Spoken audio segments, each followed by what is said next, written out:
Vision in White by Nora Roberts, performed by Emily Durante.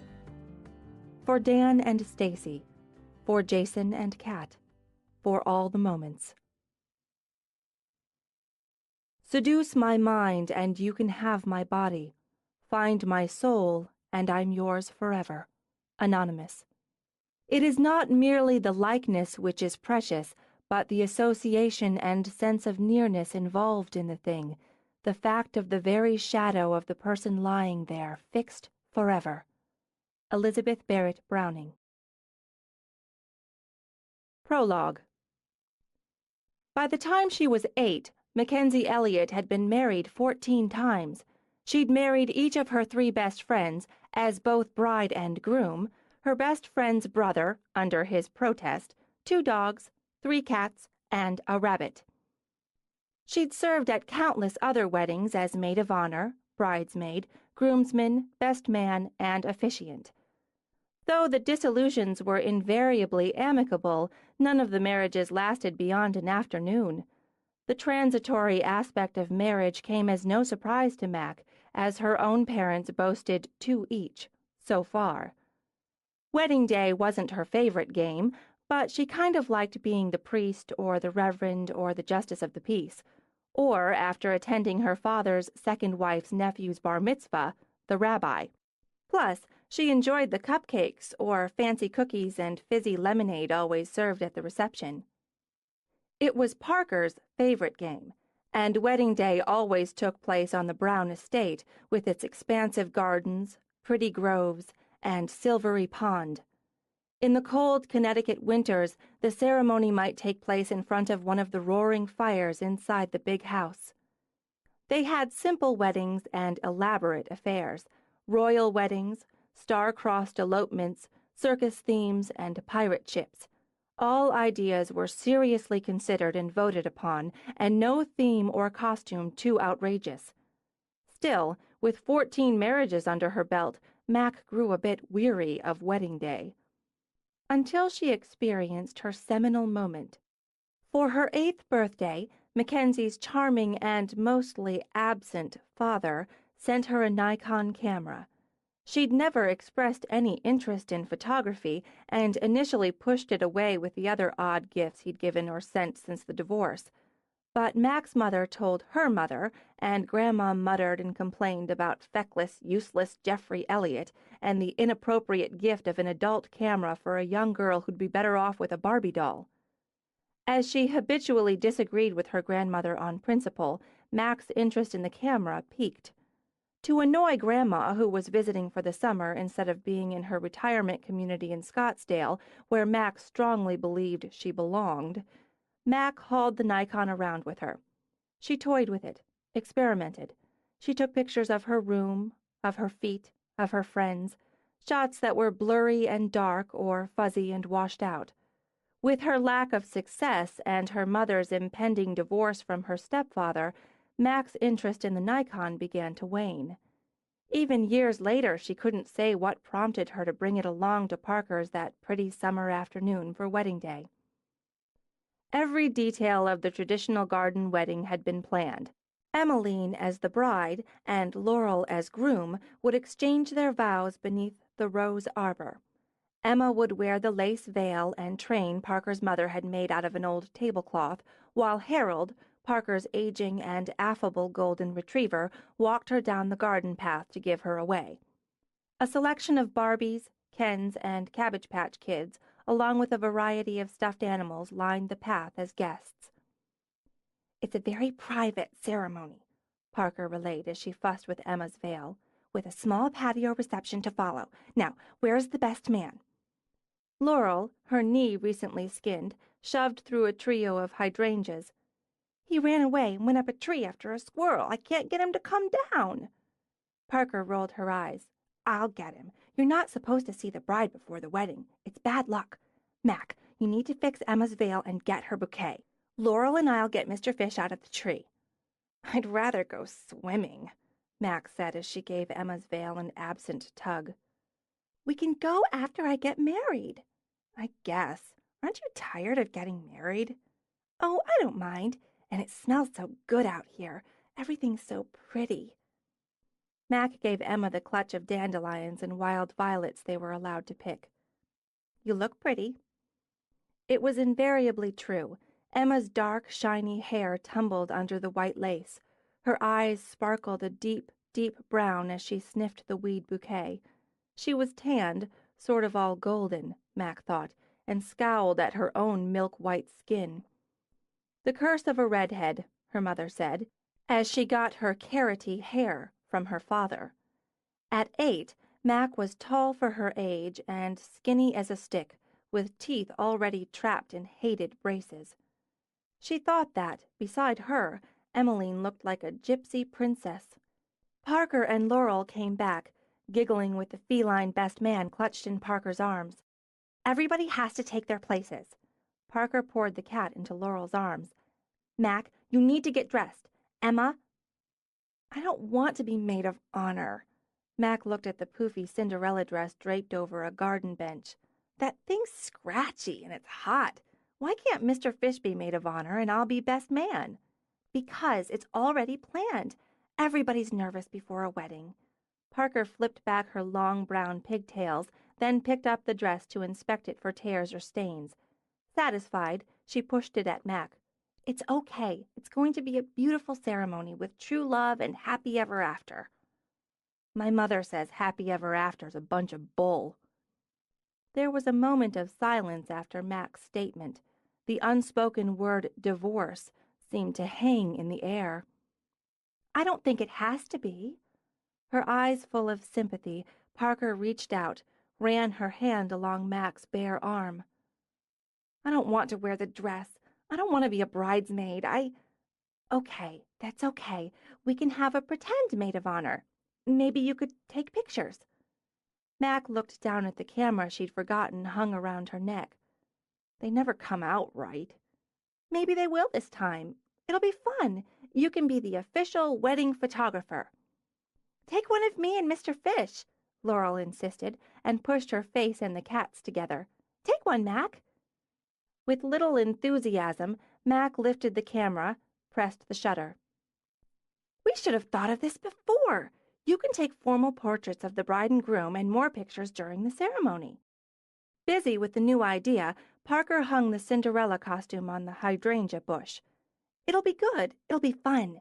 You need to go down the path with the bride and herald. Try to take some good ones. I'll wait, then start the music. Let's go." There would be cupcakes and lemonade, Mac reminded herself, and swimming later, and fun. It didn't matter if the pictures were stupid, didn't matter that her grandmother was right and she was too young for the camera. It didn't matter that her mother was getting divorced again, or that her stepfather, who'd been okay, had already moved out. It didn't matter that happy ever after was bull, because it was all pretend anyway. She tried to take pictures of Emma and the obliging Harold, imagined getting the film back and seeing the blurry figures and smudges of her thumb, like always. When the music started, she felt bad that she hadn't put on the scratchy dress and given Emma a maid of honor, just because her mother and grandmother had put her in a bad mood. So she circled around to stand to the side and tried harder to take a nice picture of Harold walking Emma down the garden path. It looked different through the lens, she thought, the way she could focus on Emma's face, the way the veil lay over her hair, and the way the sun shined through the lace was pretty. She took more pictures as Parker began the Dearly Beloved, as the Reverend Whistledown, as Emma and Laurel took hands and Harold curled up to sleep and snore at their feet. She noticed how bright Laurel's hair was, how the sun caught the edges of it beneath the tall black hat she wore as groom, how Mr. Fish's whiskers twitched as he yawned. When it happened as much inside Mac as out. Her three friends were grouped under the lush white curve of the arbor, a triangle of pretty young girls. Some instinct had Mac shifting her position just slightly, tilting the camera just a bit. She didn't know it as composition, only that it looked nicer through the lens. And the blue butterfly fluttered across her range of vision to land on the head of a butter-yellow dandelion in Emma's bouquet. The surprise and pleasure struck the three faces in that triangle under the white roses almost as one. Mac pressed the shutter. She knew the photograph wouldn't be blurry and dark or fuzzy and washed out. Her thumb wouldn't be blocking the lens. She knew exactly what the picture would look like. Knew her grandmother had been wrong after all. Maybe happy ever after was bull, but she knew she wanted to take more pictures of moments that were happy, because then they were ever after. Chapter 1. On January 1st, Mac rolled over to smack her alarm clock and ended up face down on the floor of her studio. Shit! Happy New Year! She lay, groggy and baffled, until she remembered she'd never made it upstairs into bed, and the alarm was from her computer, set to wake her at noon. She pushed herself up to stagger to the kitchen and the coffee maker. Why did people want to get married on New Year's Eve? Why would they make a formal ritual out of a holiday designed for marathon drinking and probably inappropriate sex? And they just had to drag family and friends into it, not to mention wedding photographers. Of course, when the reception had finally ended at 2 a.m., she could have gone to bed like a sane person instead of uploading the shots, reviewing them, spending nearly 3 more hours on the Hines-Myers wedding photos. But, boy, she'd gotten some good ones, a few great ones. Or they were all crap and she'd judged them in a euphoric blur. No, they were good shots. She added 3 spoons of sugar to the black coffee and drank it while standing at the window, looking out at the snow blanketing the gardens and lawns of the Brown estate.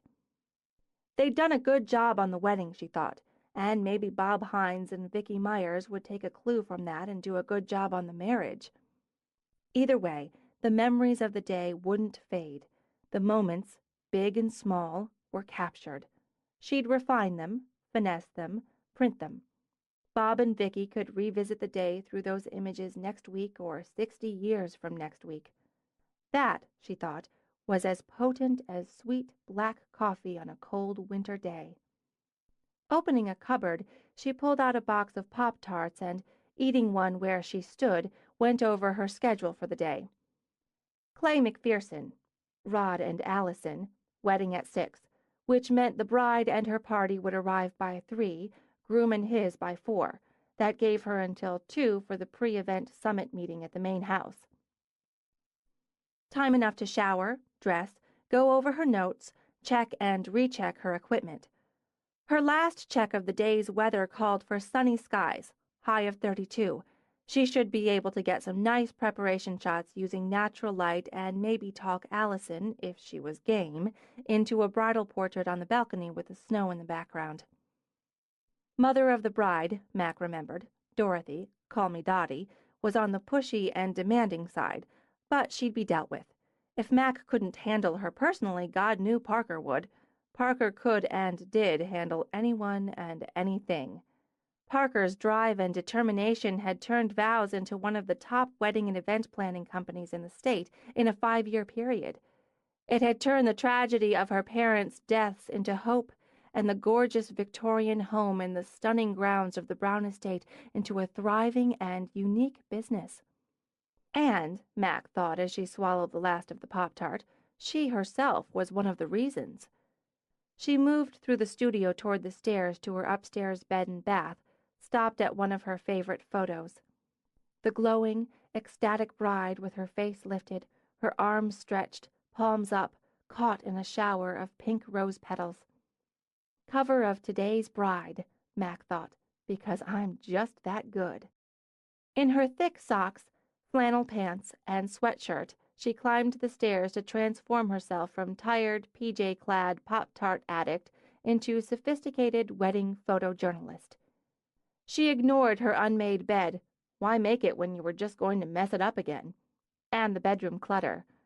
The hot shower worked with the sugar and caffeine to clear out any remaining cobwebs so she could put her mind seriously to today's job.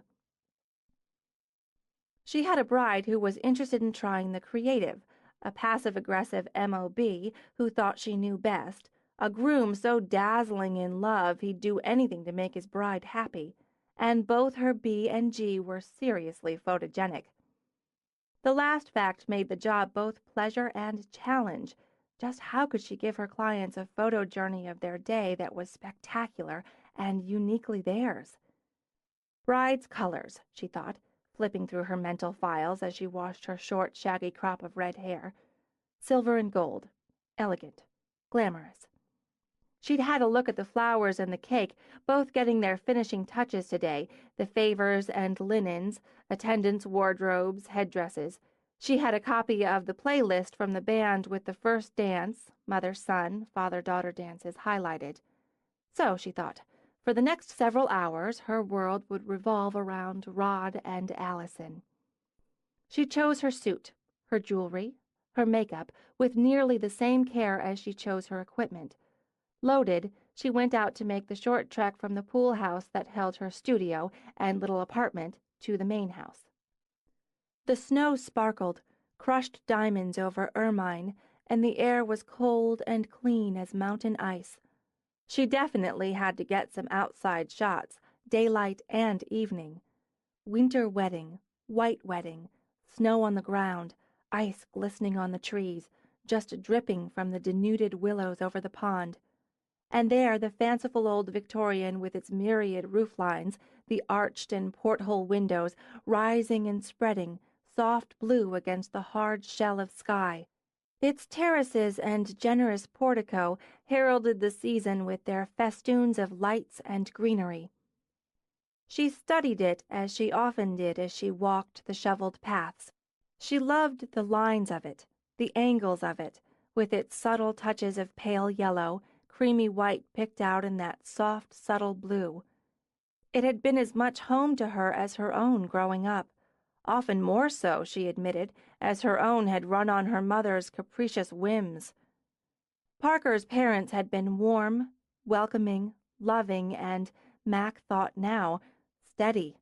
They'd given her a calm port in the storm of her own childhood. She'd grieved as much as her friend at their loss nearly 7 years before. Now the Brown estate was her home, her business, her life, and a good one on every level. What could be better than doing something you loved and doing it with the best friends you'd ever had? She went in through the mudroom to hang up her outdoor gear, then circled around to peek into Laurel's domain. Her friend and partner stood on a step stool, meticulously adding silver calla lilies to the 5 tiers of a wedding cake.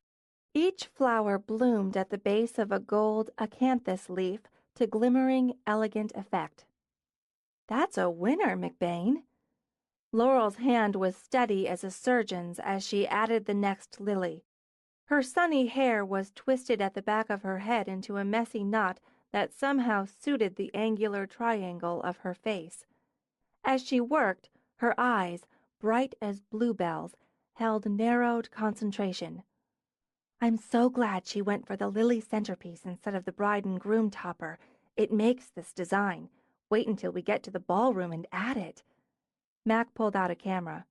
"It's a good shot for the website. Okay?" "Sure. Get any sleep?" "Didn't hit until about 5, but I stayed down till noon. You?" "Down by 2:30. Up at 7 to finish the groom's cake, the desserts, and this. I'm so damn glad we have 2 weeks before the next wedding." She glanced over. "Don't tell Parker I said that." "She's up, I assume?" "She's been in here twice. She's probably been everywhere twice. I think I heard Emma come in. They may be up in the office by now." "I'm heading up. Are you coming?" 10 minutes. I'll be on time." "On time is late in Parker's world." Mac grinned. "I'll try to distract her." "Just tell her some things can't be rushed, and that the MOB's going to get so many compliments on this cake she'll stay off our backs." "That one could work." Mac started out, winding through to check the entrance foyer and the massive drawing room where the ceremony itself would take place. Emmeline and her elves had already been at work, she noted, undressing from the last wedding, redressing for the new.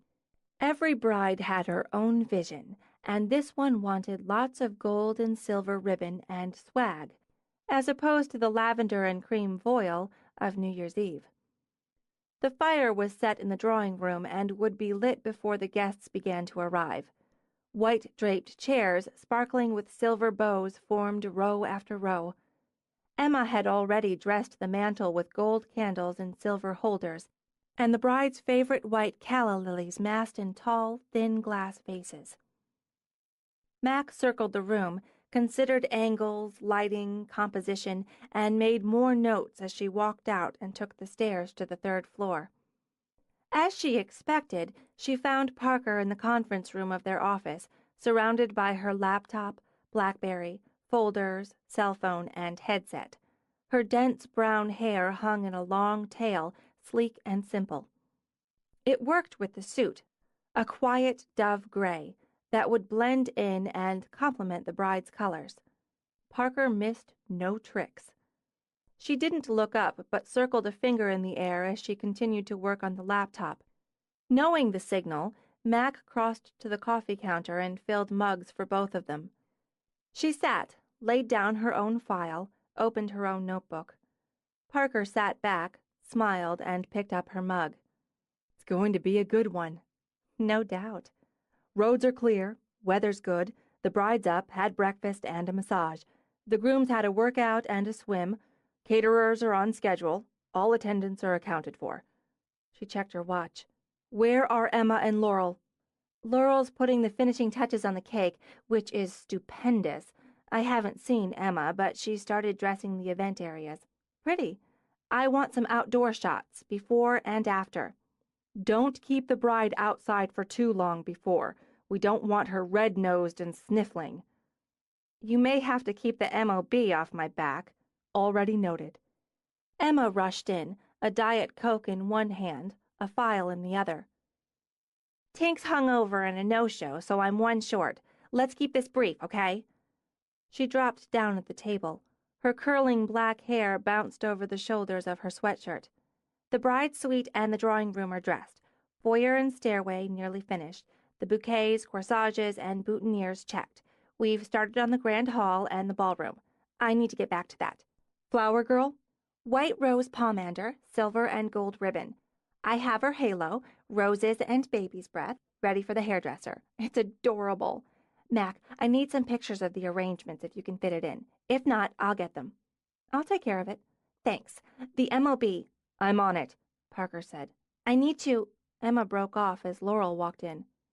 "I'm not late," Laurel announced. "Tink's a no-show," Parker told her. "Emma's short." "I can fill in. I'll need to set the centerpiece of the cake and arrange the desserts, but I've got time now." "Let's go over the timetable." "Wait." Emma lifted her can of Diet Coke. "Toast first. Happy New Year to us, to 4 amazing, stupendous, and very hot women. Best pals ever. Also smart and kick-ass." Laurel raised her bottle of water. "To pals and partners." "To us.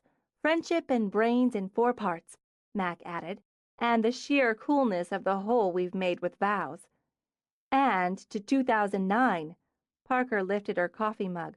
"The amazing, stupendous, hot, smart, kick-ass best pals are going to have their best year ever." "Damn right." Mac clinked her mug to the rest. "To wedding day. Then, now, and always."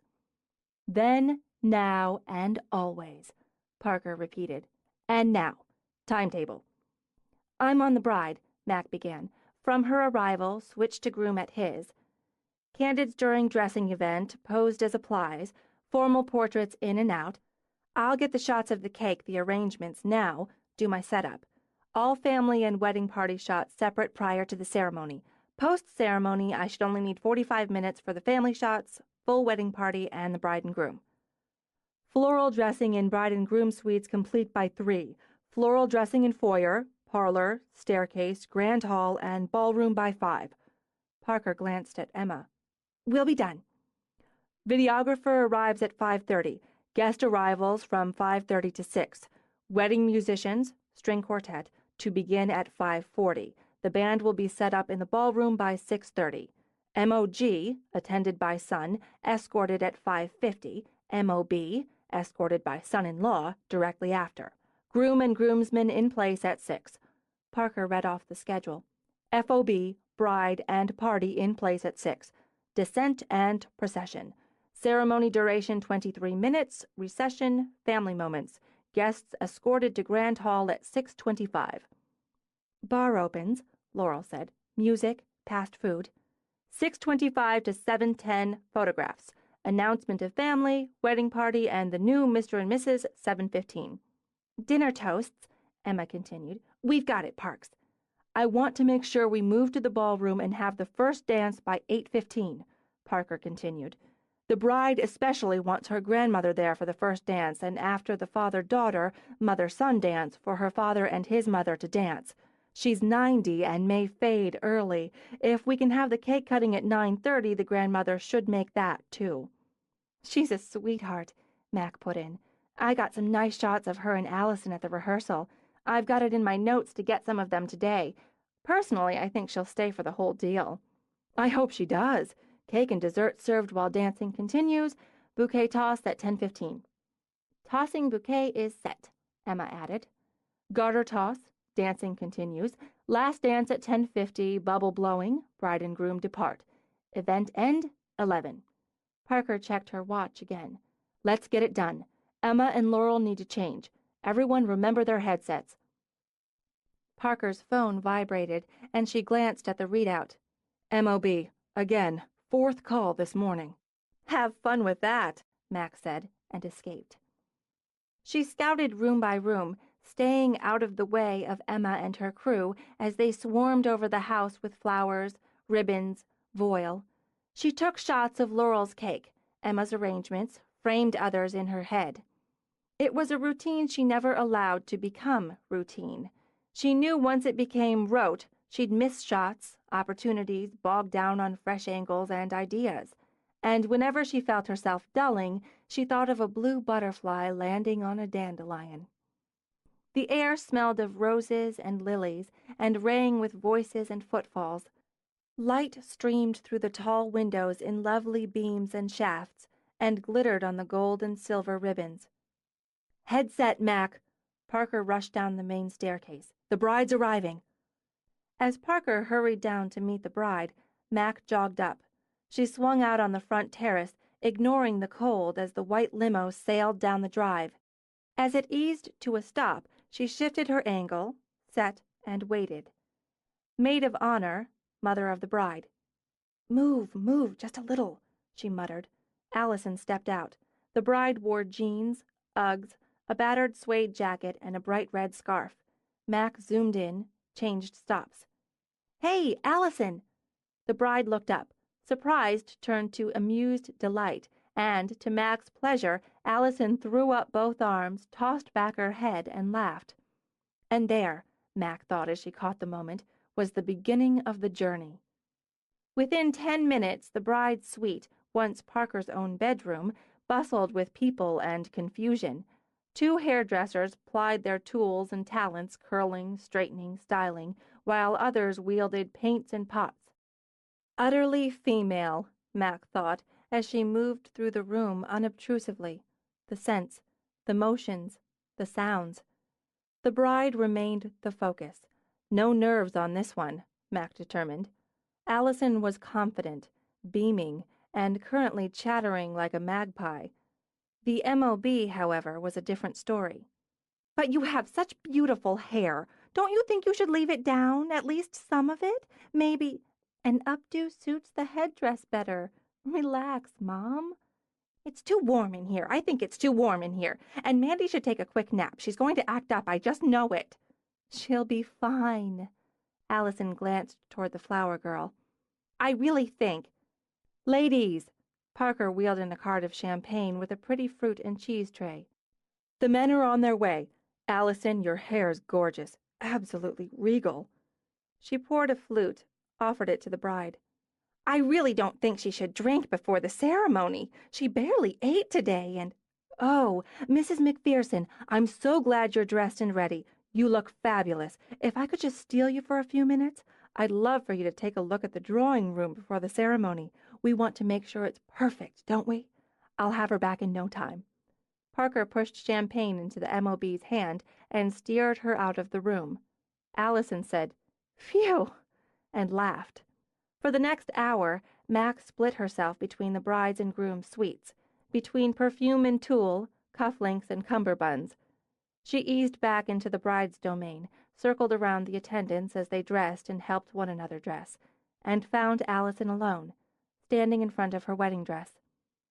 It was all there, Mac thought as she quietly framed the shot, the wonder, the joy, with just that tiny tug of sorrow. She snapped the image as Allison reached out to brush her fingers over the sparkle of the bodice. Decisive moment, Mac knew, when everything the woman felt reflected on her face. Then it passed, and Allison glanced over. I didn't expect to feel this way. I'm so happy. I'm so in love with Rod, so ready to marry him. But there's this little clutch right here. She rubbed her fingers just above her heart. It's not nerves. Sadness. Just a touch. One phase of your life ends today. You're allowed to be sad to say goodbye. I know what you need. Wait here. A moment later, Mac led Allison's grandmother over, and once again stepped back. Youth and age, she thought. Beginnings and endings. Connections and constancy. And love. She snapped the embrace, but that wasn't it. She snapped the glitter of tears, and still no. Then Allison lowered her forehead to her grandmother's, and even as her lips curved, a single tear slid down her cheek while the dress glowed and glittered behind them. Perfect. The blue butterfly. She took candids of the ritual while the bride dressed, then the formal portraits with exquisite natural light. As she'd expected, Allison was game to brave the cold on the terrace. And Mac ignored Parker's voice through her headset as she rushed to the groom suite to repeat the process with Rod. She passed Parker in the hallway as she strode back to the bride. I need the groom and party downstairs, Mac. We're running 2 minutes behind. Oh, my God, Mac said in mock horror, and ducked into the bride's suite. Guests are seated, Parker announced in her ear moments later. Groom and groomsmen taking position. Emma, gather the bridal party. On it. Mac slipped out to take her stand at the bottom of the stairs as Emma organized the bridesmaids. Party ready. Cue the music. Cueing music? Parker said. Start the procession. The flower girl would clearly be fine without the nap, Mac decided as the child nearly danced her way down the staircase. She paused like a vet at Laurel's signal, then continued at a dignified pace in her fairy dress across the foyer, into the enormous parlor and down the aisle formed by the chairs. The attendants followed, shimmering silver, and at last the maid of honor in gold. Mac crouched to aim up as the bride and her father stood at the top of the stairs, holding hands. As the bride's music swelled, he lifted his daughter's hand to his lips, then to his cheek. Even as she took the shot, Mac's eyes stung. Where was her own father, she wondered? Jamaica? Switzerland? Cairo? She pushed the thought and the ache that came with it aside and did her job. Using Emma's candlelight, she captured joy and tears, the memories, and stayed invisible and separate. Chapter 2. She worked at night because she had a full day of appointments, and because she liked working at night, alone, in her own space, at her own pace. Mornings were for coffee, that first intense, blood-surging hit of it, and days were often for clients, for shoots, for meetings. Nights, alone in her studio, she could focus entirely on images, how to select, to improve, to enhance. Though she worked almost exclusively digital, she retained the darkroom mindset when it came to creating the print. She layered, highlighting, shadowing. She removed blemishes or hotspots to create her base for her master print. To this, she could refine specific areas, alter density, add contrast. Step by step, she would shape the print, sharpening or softening to suit the mood, to create an image that expressed that moment in time, until she felt what she hoped the client would feel. Then, as she did most mornings, Mac sat down at her computer to check her thumbnails and to see if her morning self agreed with her night self. She huddled over them in her flannels and thick socks, her bright red hair a forest of spikes and tufts, and in the utter quiet.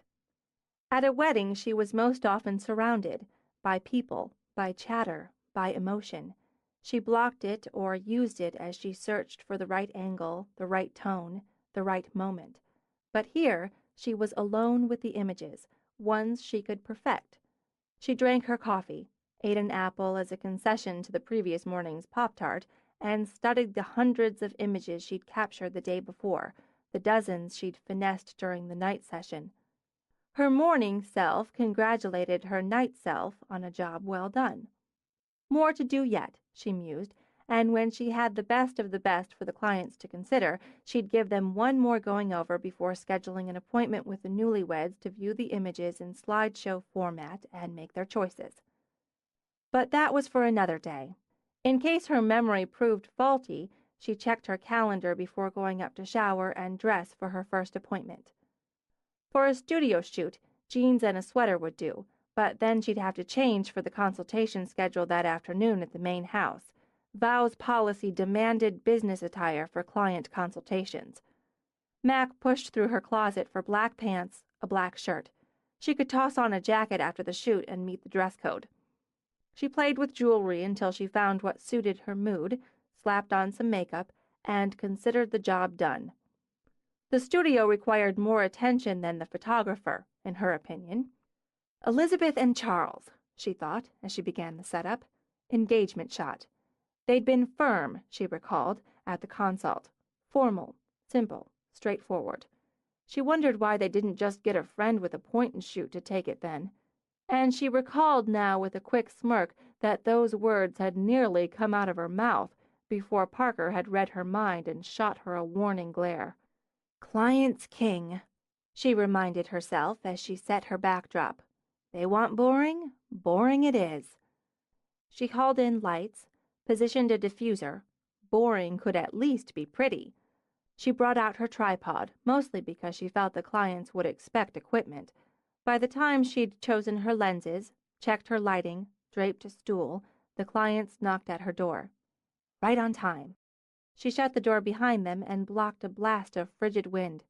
Brutal out there today. Let me take your coats. They looked perfect, she thought. Barbie and Ken for the upper-class set. The cool, every hair in place blonde, the handsome, polished, and pressed hero. Part of her longed to muss them up, just a little, and make them human. Can I get you some coffee? She asked. Oh, no, but thank you.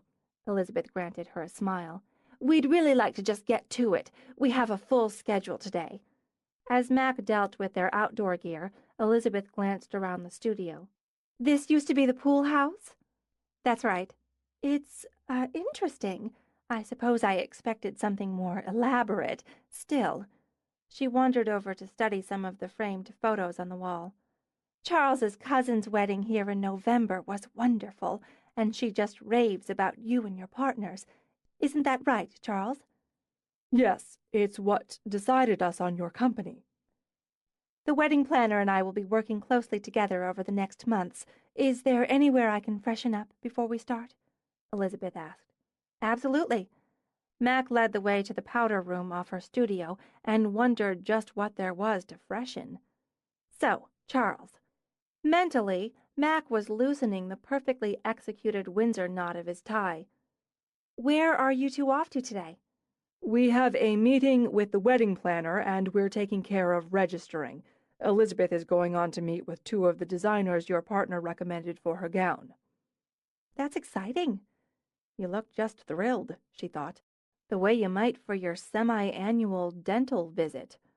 It's a lot of details. I suppose you're used to them. Every wedding's the first. Would you mind standing behind the stool here? I can check the lighting and focus while Elizabeth's getting ready. He moved obediently, stood stiff as a poker. Relax, she told him. This will be easier and quicker than you think, and possibly fun. What kind of music do you like? Music? Yeah, let's have some music. She crossed to her CD player, chose a disc. Natalie Cole on ballads. Romantic, classic. How's that? Fine, that's fine. Mac caught him sneaking a peek at his watch as she went back to pretend to adjust her camera. "Have you decided on the honeymoon spot yet?" "We're leaning toward Paris." "Do you speak French?" For the first time he smiled easily. "Not a word." "Well, there's the adventure," she said as Elizabeth came back, looking as precisely perfect as she had when she'd gone in. The suit was probably Armani and beautifully tailored. The indigo blue color flattered, and Mac imagined Elizabeth had selected Charles's slate gray to set it off. "I think we'll start with you sitting, Elizabeth, with Charles behind you. Just a little to the left, Charles. And, Elizabeth, if you'd angle toward the windows just a bit. Lean back toward Charles. Relax your body. Charles, put your hand on her left shoulder. Put your hand over his. It'll show off that spectacular engagement ring." She took a couple of shots just to get them over the initial frozen smiles. "Angle your head. Weight on the back foot. Shift your shoulders." Shy, Mac realized. He was shy, camera shy, and just a little people shy, and she was monumentally self-conscious, terrified of not looking exactly right. She tried to put them at ease, asking how they met, how they got engaged, though she'd asked the same questions when they'd set up the appointment, and received the same answers now. She barely cracked the surface. She could stop now, Mac thought, and give them exactly what they thought they wanted, but it wouldn't be what they needed. She stepped back from the camera. As she did, their bodies relaxed, and Elizabeth turned her head to smile up and over at Charles. He winked at her. Okay, Mac thought. Humans in there after all. "I've got several very nice formal shots. I know that's what you wanted, but I wonder if you'd do something for me." "We're really on a schedule," Charles began. "It'll take less than 5 minutes. Stand up, Elizabeth. Let me just move the stool."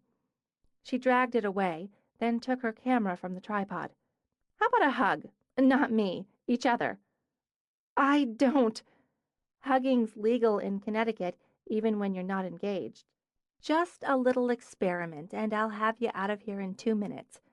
She grabbed her light meter, checked, adjusted. "Put your right cheek on his chest, but cheat it toward me. Turn your face a little toward me," Mac explained, "and look this way. Charles, angle your head down to hers, but tip your chin my way. Take a deep breath, then let it go. Just let it go. You're holding on to the person you love, right? Enjoy it. And eyes on me, right on me, and think about what you felt like the first time you kissed.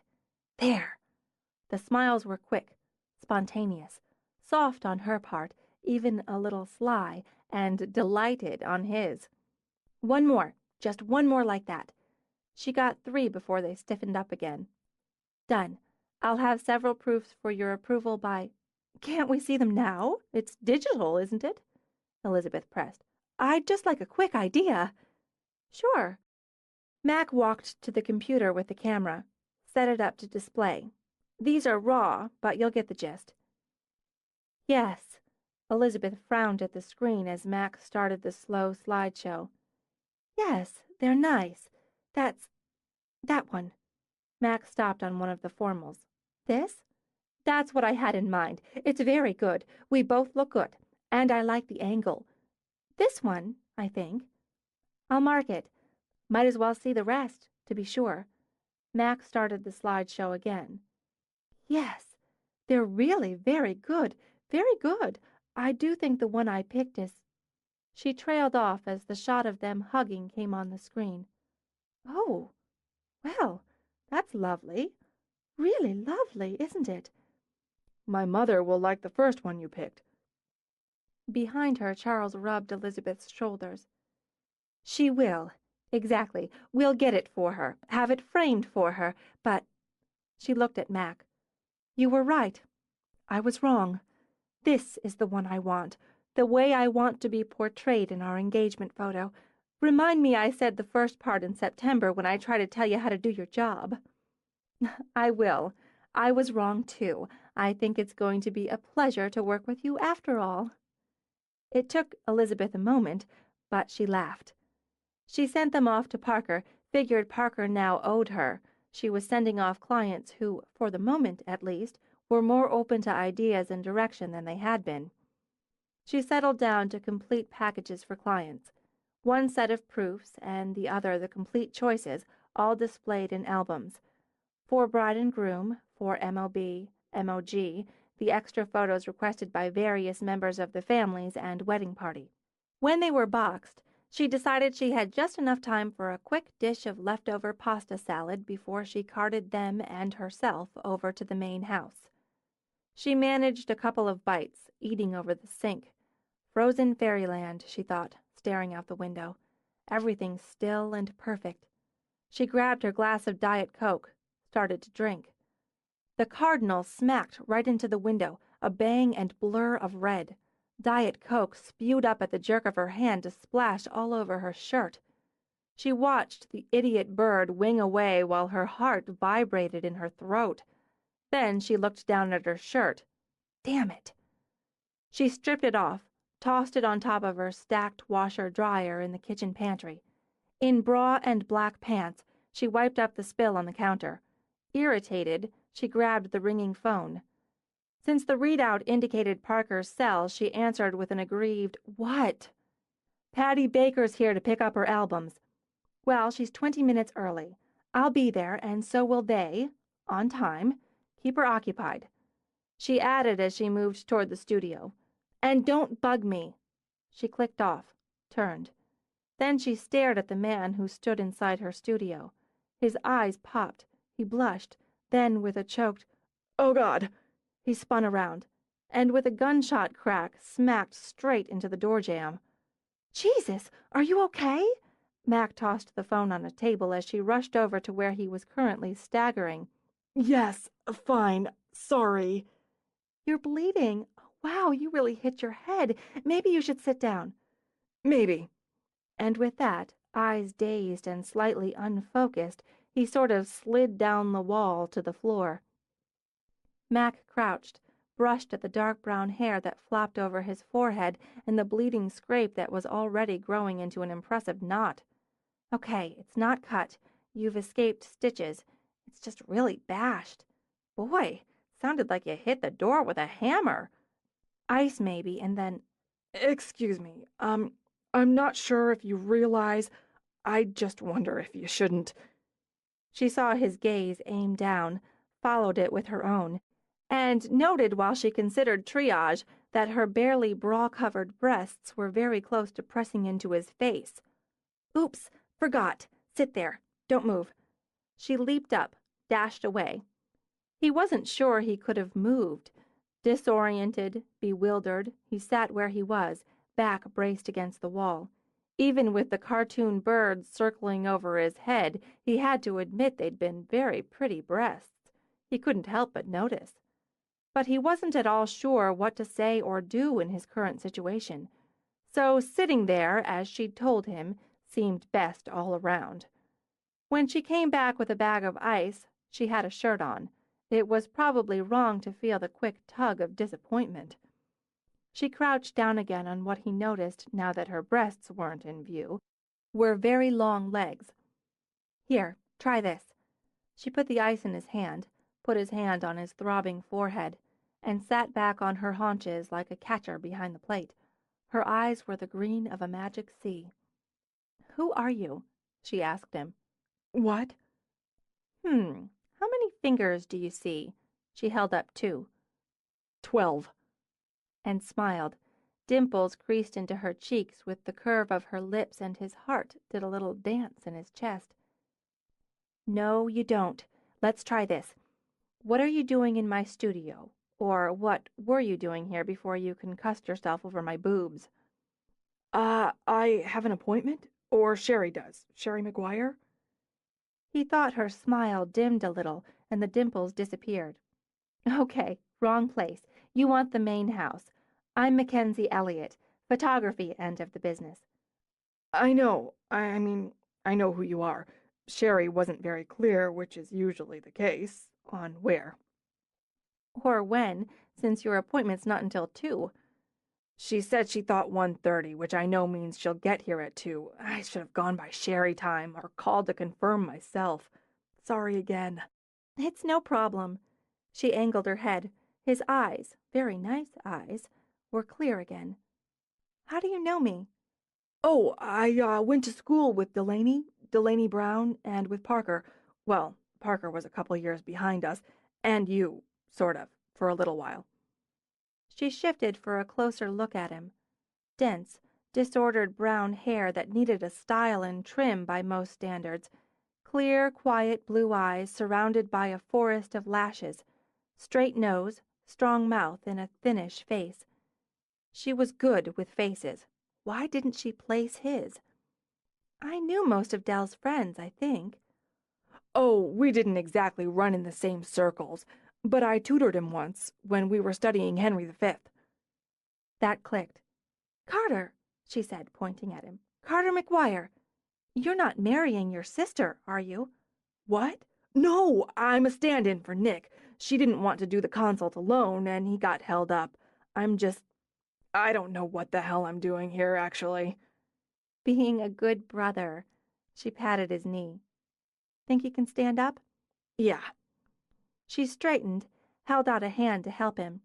His heart did another little dance as their hands met, and by the time he'd gained his feet, his head was beating the drum for the rhythm.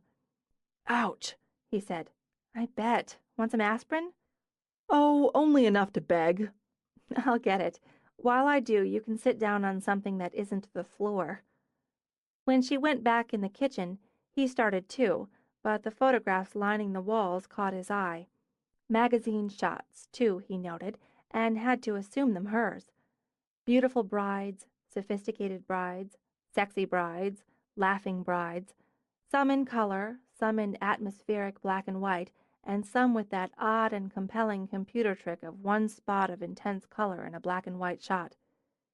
He turned as she came back and had the errant thought that her hair was like that, an intense spot of color. Do you take anything else, photographically? Yes, she handed him 3 pills and a glass of water. But brides are the focal point and the selling point of a wedding business. They're wonderful, creative and individual, but she's the best. He stepped over, gestured to a framed photo of 3 young girls and the blue butterfly resting on the head of a dandelion. Why? Because it's magic. She stared at him for what seemed like forever. That's exactly right. Well, Carter McGuire, I'm going to get my coat, then we'll walk over and take our consult. She took the bag of melting ice out of his hand. We'll get you fresh at the main house. Cute, she thought, as she went for a coat and scarf. Very, very cute. Had she noticed he was cute in high school? Maybe he was a late bloomer, but he'd bloomed nicely, enough that she'd felt a little twinge of regret when she thought he was a groom. But a B.O.B., brother of the bride, that was a different kettle, if she were interested, that is. She put on the coat, wound the scarf, then remembered the blast of wind earlier and pulled a cap over her head. When she went down, Carter was putting his glass of water in the sink like a good boy. She picked up the enormous cloth bag holding some of the albums, handed it to him. Here you go. You can carry this. It's heavy. Yes, it is. I've got this one. She picked up the second and smaller one. I've got a bride waiting for her finished albums and another due for her proofs. Main house, like the consult. I want to apologize for just coming in before.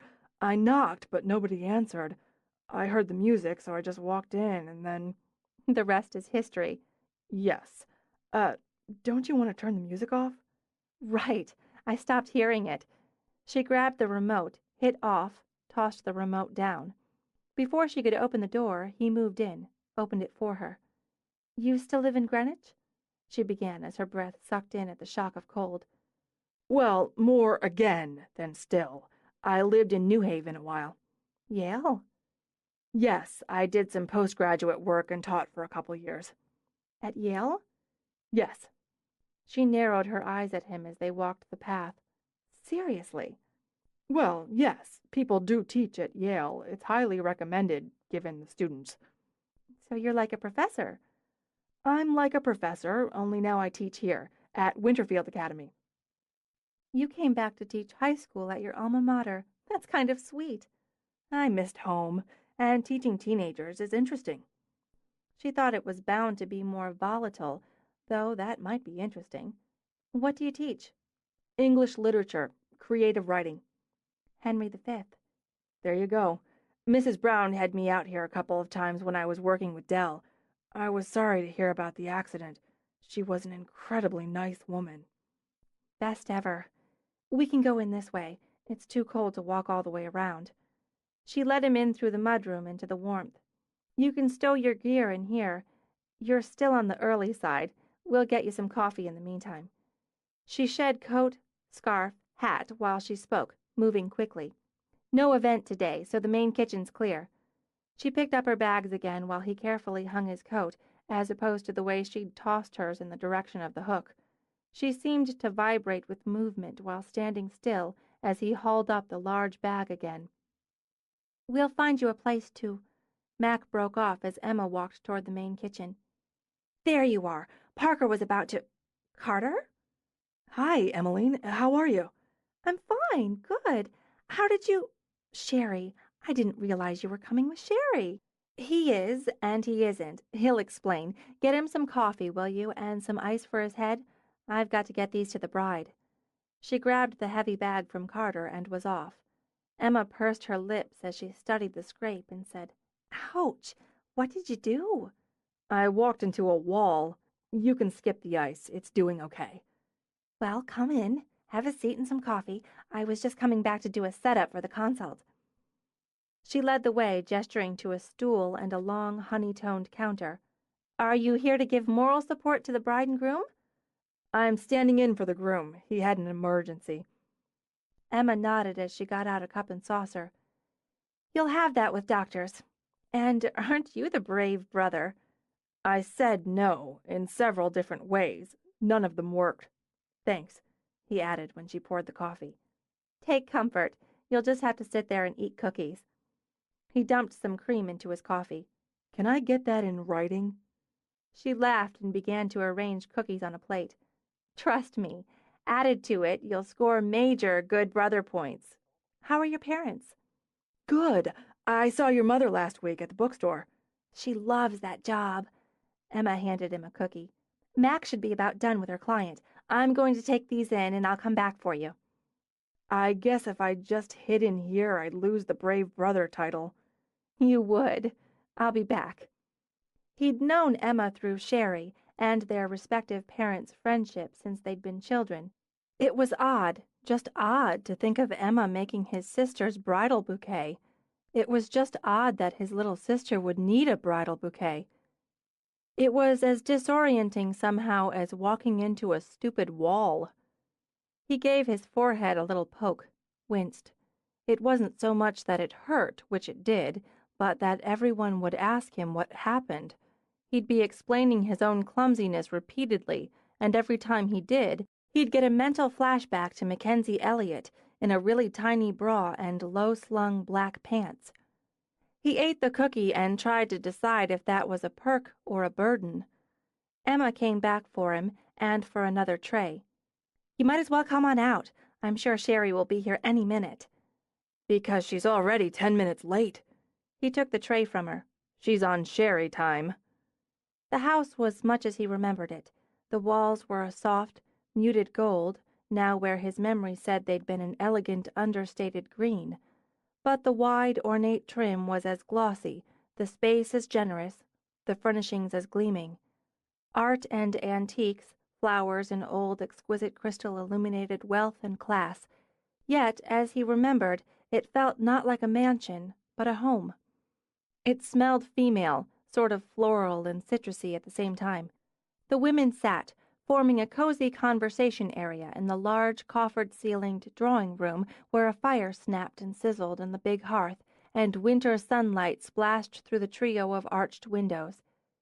He was used to being outnumbered by females, as he was the middle child with two sisters bookending him, so he supposed he'd survive the next hour. Parker popped out of her chair, all smiles and polish, crossing the room, hands extending. Carter, it's been a while. She kissed his cheek. kept his hands in hers as she drew him toward the fire. "Do you remember Laurel?" Uh, we were all kids." Smooth and easy, Parker nudged him into a chair. "Emma mentioned you'd come back to teach at Winterfield. Was it strange going back as a teacher?" At first it was. I kept waiting for somebody to assign homework and then remembered, oh yeah, that's me. Sorry about Sherry. She's on her own clock and it usually runs behind. I could call." The doorbell cut him off and brought him desperate relief. "I'll get it." Emma rose, headed out. "How's the head?" Mac asked, lolling back in her chair with her coffee cup tucked in both hands. "It's fine. It's nothing." "What happened?" Parker asked. "Oh, I just wrapped it. I'm always doing things like that." "Really?" Mac smirked into her coffee. I'm sorry." Sherry came in like a whirlwind, color, energy, motion, and giggles. "I'm never on time. I hate that. Carter, you're the best." Her happy, flushed face shifted into concern. "What happened to your head?" "I was mugged. There were 3 of them, but I fought them off." "What? Oh my God, you—" "I hit my head, Sherry, that's all." Oh." She dropped down, easy and relaxed, on the arm of his chair. "He's always doing that." Carter got up and sort of tugged his sister into the chair, then tried to figure out how to hover discreetly. Emma simply shifted closer to Laurel on the couch, then patted the cushion. "Have a seat, Carter. Well, Sherry, how excited are you?" "Off the charts. Nick would have come, but he had an emergency surgery. It's part of the package, marrying a doctor. But I figured Carter could give the male perspective, right? Plus, he knows me, and he knows Nick." She reached over, grabbed Parker's hand, did a little butt wiggle of joy in her chair. "Can you believe this? Remember how we'd play wedding when we were kids? I remember playing that a couple of times out back with you guys. I think I married Laurel." "And they said it wouldn't last," Laurel responded, teasing the quick, infectious giggle out of Sherry again. "And here we are, right here, and I'm getting married." "Slut threw me over for a doctor." Laurel shook her head, sipped from a glass of ice water with a slice of lemon floating in it. "He's amazing. Wait till you meet him. Oh, God, I'm getting married." She pressed her hands to her cheeks. "And I barely know where to start. I'm so disorganized, and everyone's telling me I should be thinking about this or booking that. I feel like I'm running in circles, and I've only been engaged a couple months." "That's what we're for," Parker assured her, and picked up a thick notebook. "Why don't we start with you telling us what kind of wedding you want?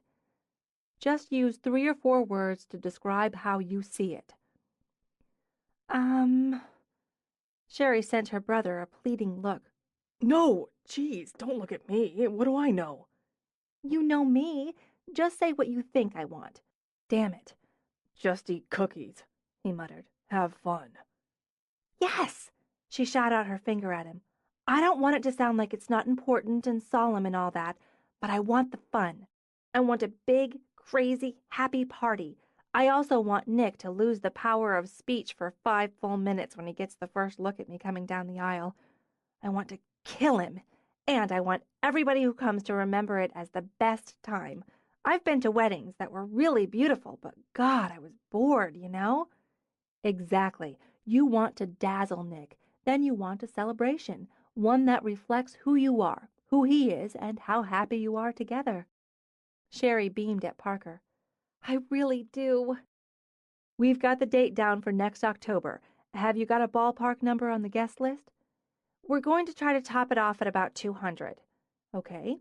Parker made notes. "Outdoors, you said, at the garden wedding?" As Parker discussed some of the potential details with Sherry, Mac observed, "Animated would be the first word that came to her mind to describe the bride. Bubbly, cheerful, pretty, streaky blonde hair, summer blue eyes, curvy, casual. Some of the photos, the strategy would depend on the dress, on the colors, but much centered on who was in the wedding gown." She keyed into some of the details. 6 attendants, bride's colors pink, pale, and candy, and when Sherry pulled out a photograph of the dress, Mac gestured for it, studied it, smiled. "I bet it looks amazing on you. It's perfect for you." "You think?" "It felt perfect, and I bought it in like 2 minutes. Then No, sometimes that impulse is right. This is one of those. The dress boasted a belling acre of sparkly white skirt, an off-the-shoulder bodice, and a glittery river of train. Sexy princess.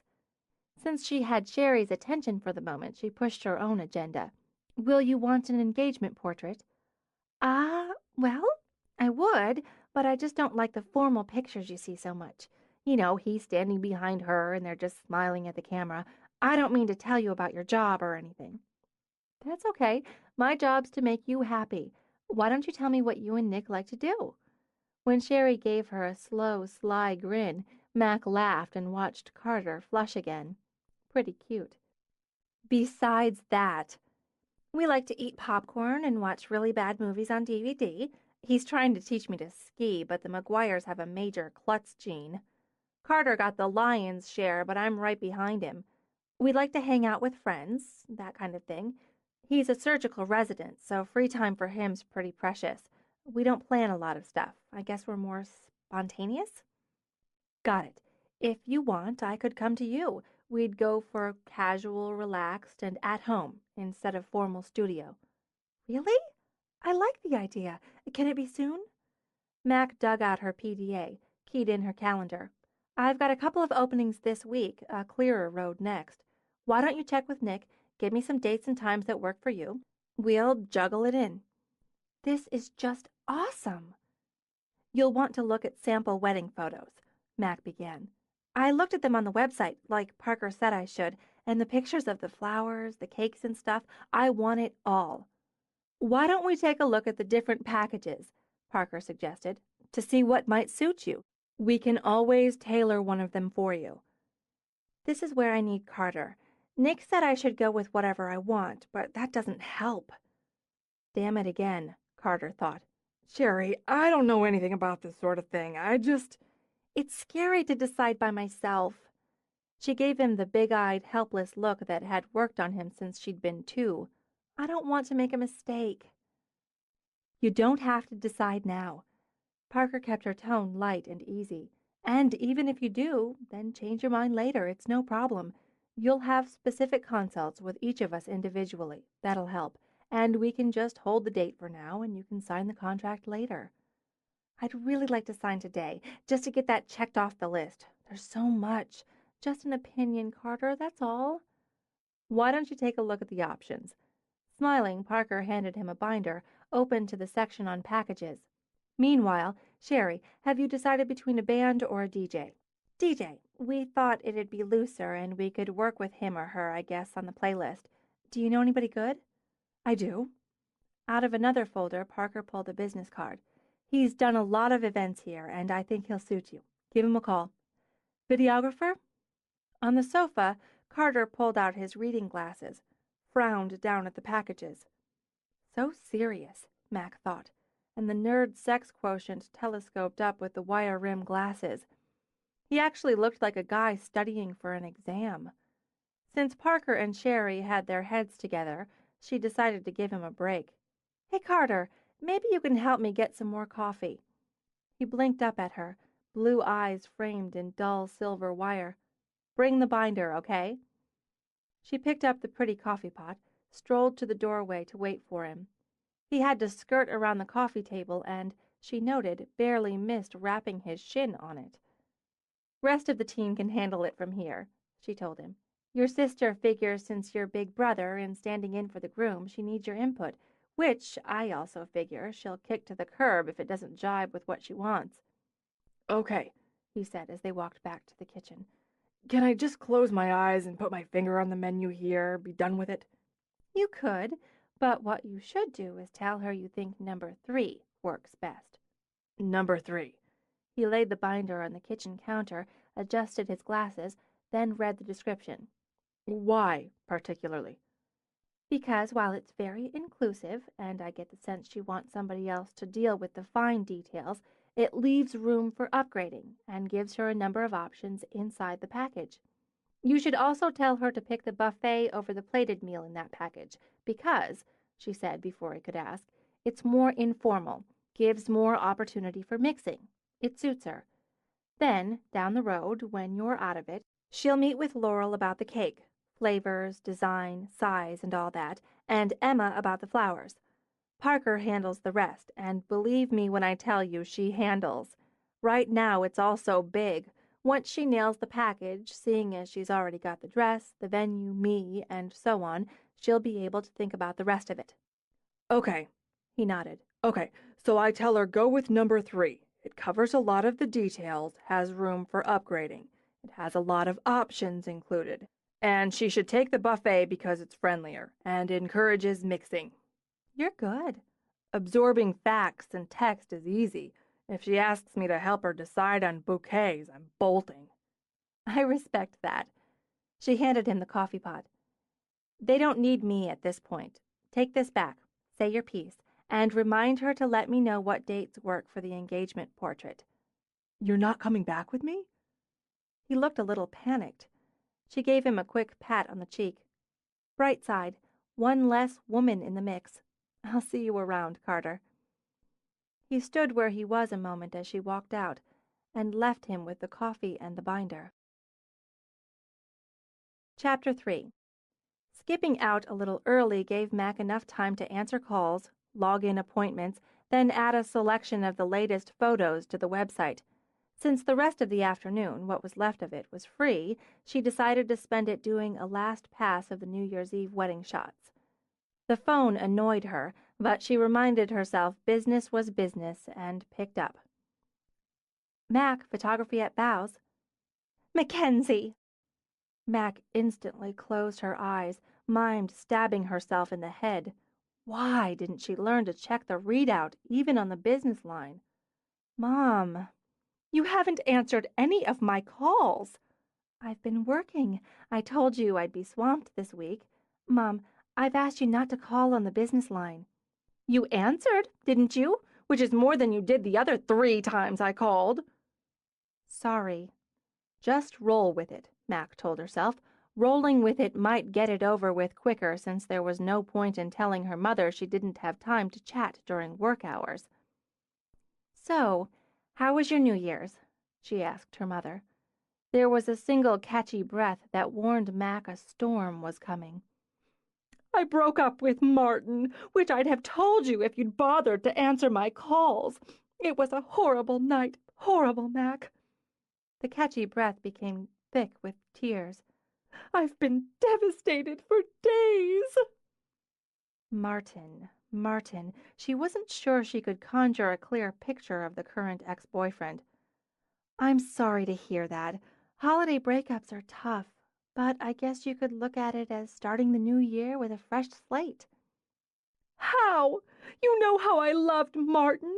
I'm 42 years old, alone and completely shattered. 47, Mac corrected. But what was 5 years between mother and daughter? At her desk, Mac rubbed her temple. You broke up with him, right? What difference does it make? It's over. It's over, and I was crazy about him. Now I'm alone again. Oh, we had a terrible fight, and he was unreasonable and mean.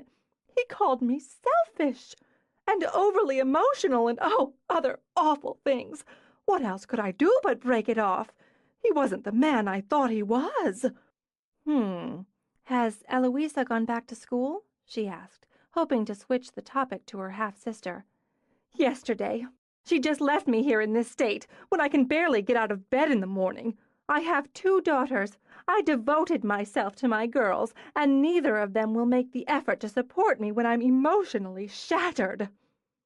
Since her head was already starting to throb, Mac leaned over to lightly bang it against her desk. The semester's starting. She has to go back. Maybe Martin! Right. Maybe he'll apologize, then. It's over. There's no going back. I'd never forgive a man who treated me so shabbily. What I need is to heal, to find myself again. I need some me time, some quiet, a place to detox from the stress of this ugly situation. I've booked myself a week at a spa in Florida. It's just what I need, to get away, out of this awful cold, away from the memories and the pain. I need $3,000. Mom, you can't expect me to cough up $3 grand so you can go get facials in Florida because you're pissed at Marvin. Martin, damn it! And it's the least you can do. If I needed medical treatment, would you quibble about paying the hospital? I have to go. It's already booked. Didn't Grandma send you money last month? And early Christmas? I had expenses. I bought that horrible man a Tag Heuer, a limited edition, for Christmas. How was I to know he'd turn into a monster? She began to weep, pitifully. You should ask for it back, or I would never be so tacky. I don't want the damn watch, or him. I want to get away. Fine. Go somewhere you can afford, or I need the spa. Obviously, I'm strapped financially after all the holiday expenses, and I need your help. Your business is doing very well, as you're always happy to tell me. I need $3,000, Mackenzie. Like you needed another 2 last summer so you and Al could have a week at the beach, and Linda burst into tears again. This time Mac didn't beat her head against the desk, but simply laid it there. You won't help me. You won't help your own mother. I suppose if they put me out on the street, you'd just look the other way. Just go on with your own life while mine's destroyed. How can you be so selfish? I'll transfer the money into your account in the morning. Have a good trip, she said, then hung up. And, rising, she walked to the kitchen, pulled out a bottle of wine. She needed a drink.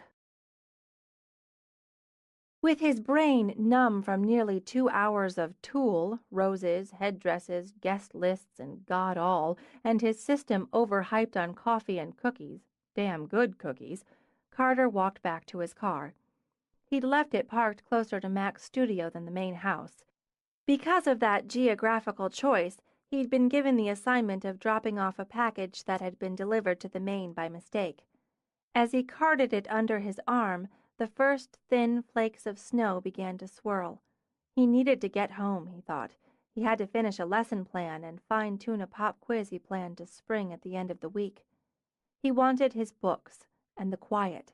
The afternoon of estrogen, sugar, and caffeine had worn him out, plus his head hurt again. The snow and the house brought gloom, enough to have the path lights along the walk glow on. Yet, he noted, none glowed in Mackenzie's studio. She could have gone out, he mused, be taking a nap, be walking around half naked again. He considered just propping the package against the front door, but it didn't seem responsible. Added to that, the package served as the perfect excuse to see her again and re-explore the secret crush he'd had on her when he'd been 17. So he knocked, shifted the package, waited. She opened the door, fully dressed, which brought both relief and disappointment. In the dim light she stood, a glass of wine in one hand, her other braced on the door. Parker asked if I'd bring this over on my way out. Good. Fine. Come on in. I was just... Have some wine. I'm driving, so... But she was already walking away. That way she did, he noted. That was a kind of gliding, sexy stride. I'm having some, as you can plainly see. She got down another glass, poured generously. You don't want me drinking alone, right? Apparently I'm too late for that. With a laugh, she pushed the glass into his hand. So, catch up. I've only had 2. No, 3. I believe I've had 3. Uh-huh. Well... Unless he was mistaken, there was anger and upset under the 3-glass buzz. Instead of drinking, he reached over to turn on the kitchen light. Dark in here. I guess. You were nice with your sister today. Some families are nice. I observe, and so I note. I recall yours being. Didn't know you and Sherry all that well, but I recall. Nice family. Mine sucks. Okay. You know why? Let me tell you why. You got a sister, right? I do. In fact, I have 2. Maybe we should sit down. 2, yeah. Older sister, too. I never met her. So 2 sibs. Me? I've got 1, comprised of 2 halves, a half-sister, a half-brother, from each parent, which could be smooshed together into 1 sib. This is not to count the number of steps I've had throughout. I've lost track there. They come and go and come as my parents marry willy-nilly. She took a glug of wine. Bet you had a big-ass family Christmas thing, huh? Yes, we... Know what I did? Okay, he got it. It wasn't a conversation. He was a sounding board. No. As my father is somewhere, it might be Vale, she considered with a frown, or possibly Switzerland, with his third wife and their son, he wasn't a factor. However, he did send me a ridiculously expensive bracelet, which did not come from guilt or a particularly paternal devotion of which he has neither, but from the fact that as a trust fund baby, he's just careless with money. She stopped, forehead furrowing, and drank some more. Where was I? Christmas. Right. Family Christmas as applies to me. I paid the courtesy call on my mother and Eloisa, that's the half-sister, on the 23rd, because none of us were the least bit interested in spending Christmas together. No goose for us. Exchange gifts, have a drink, wish you the merry, and escape. She smiled, but there was no humor in it. We did not sing Christmas carols around the piano. Actually, Elle escaped quicker than I did to go out with friends. Can't blame her. My mother'll drive you to drink. See? She held out her glass. Yes, I do. Let's take a walk. What? Why? Why not? It's starting to snow. Casually, he took the glass from her hand, set it and his untouched one on the counter. I like walking in the snow.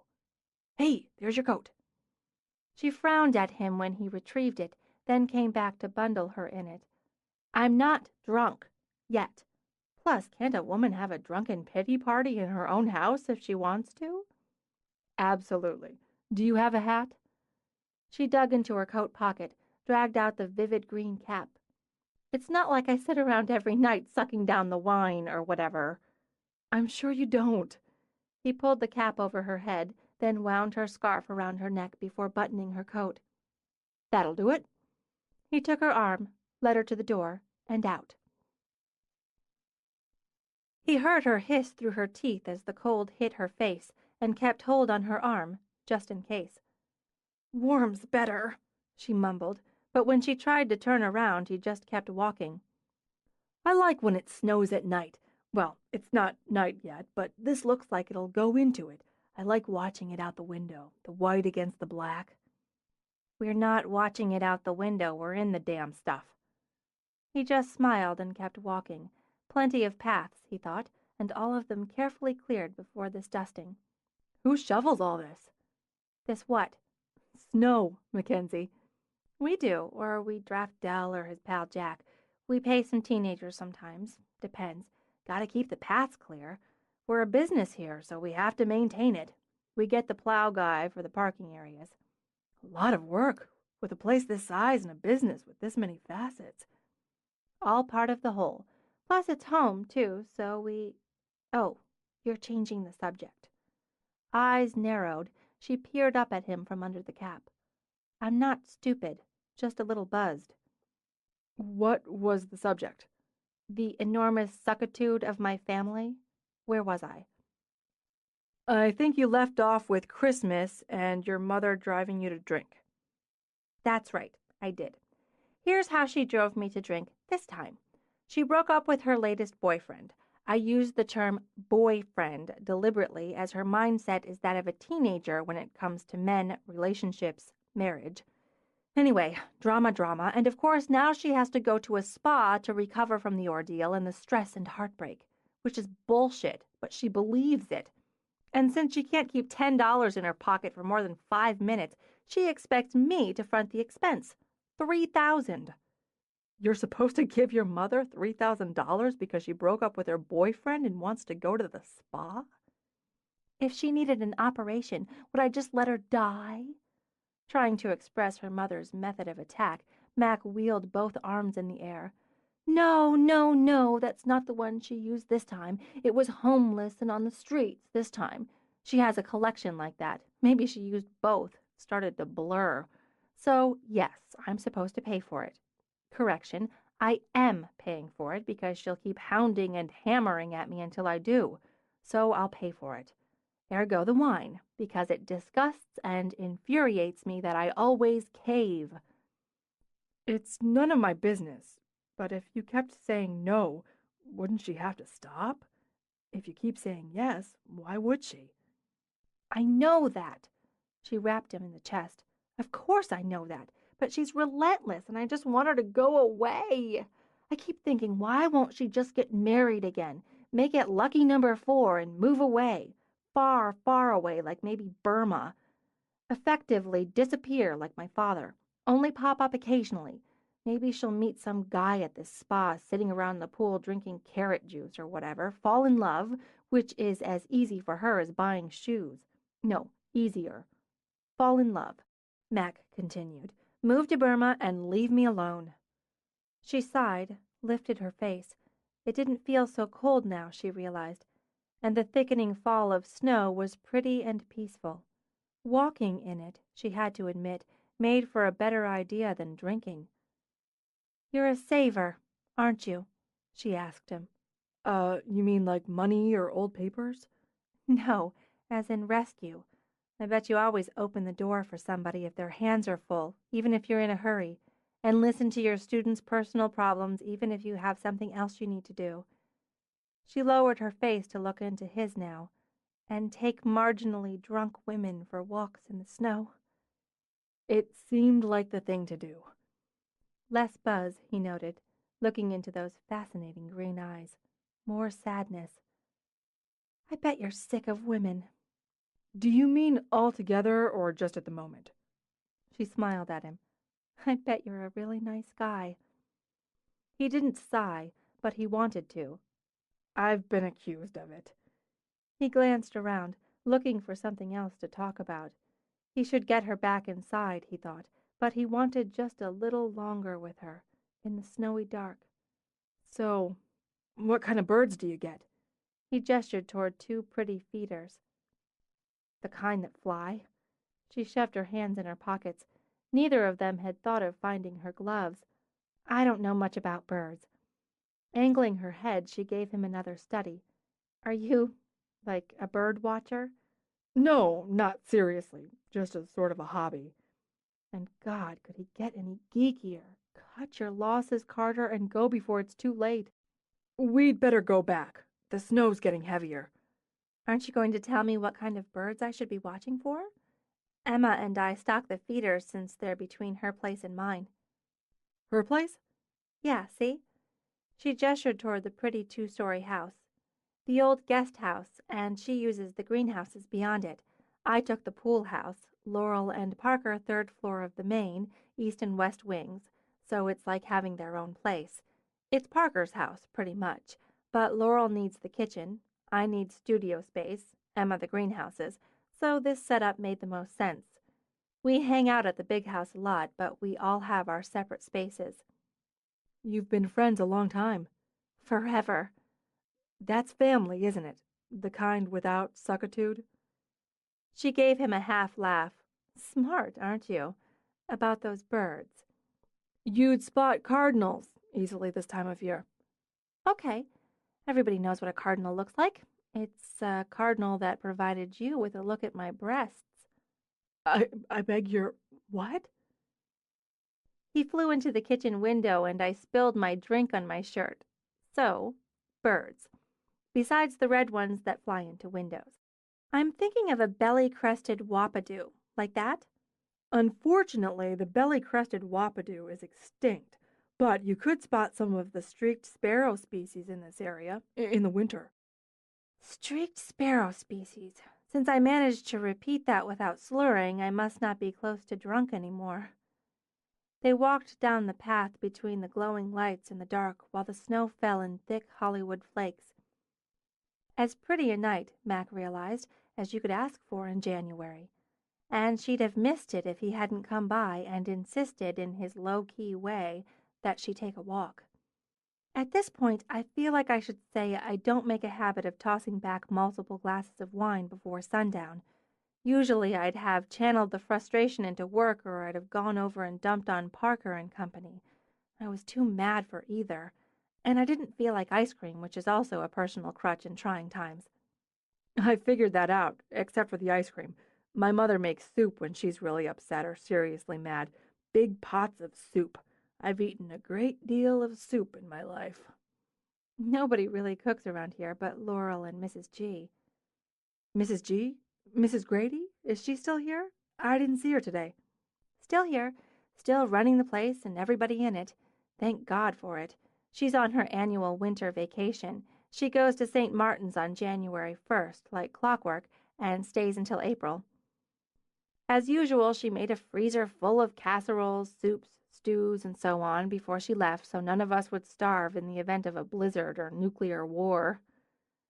She stopped by her front door, cocked her head at him again. It's been a day. You held up, Professor. It had some interesting moments. Oh, Sherry's going for number 3, with buffet.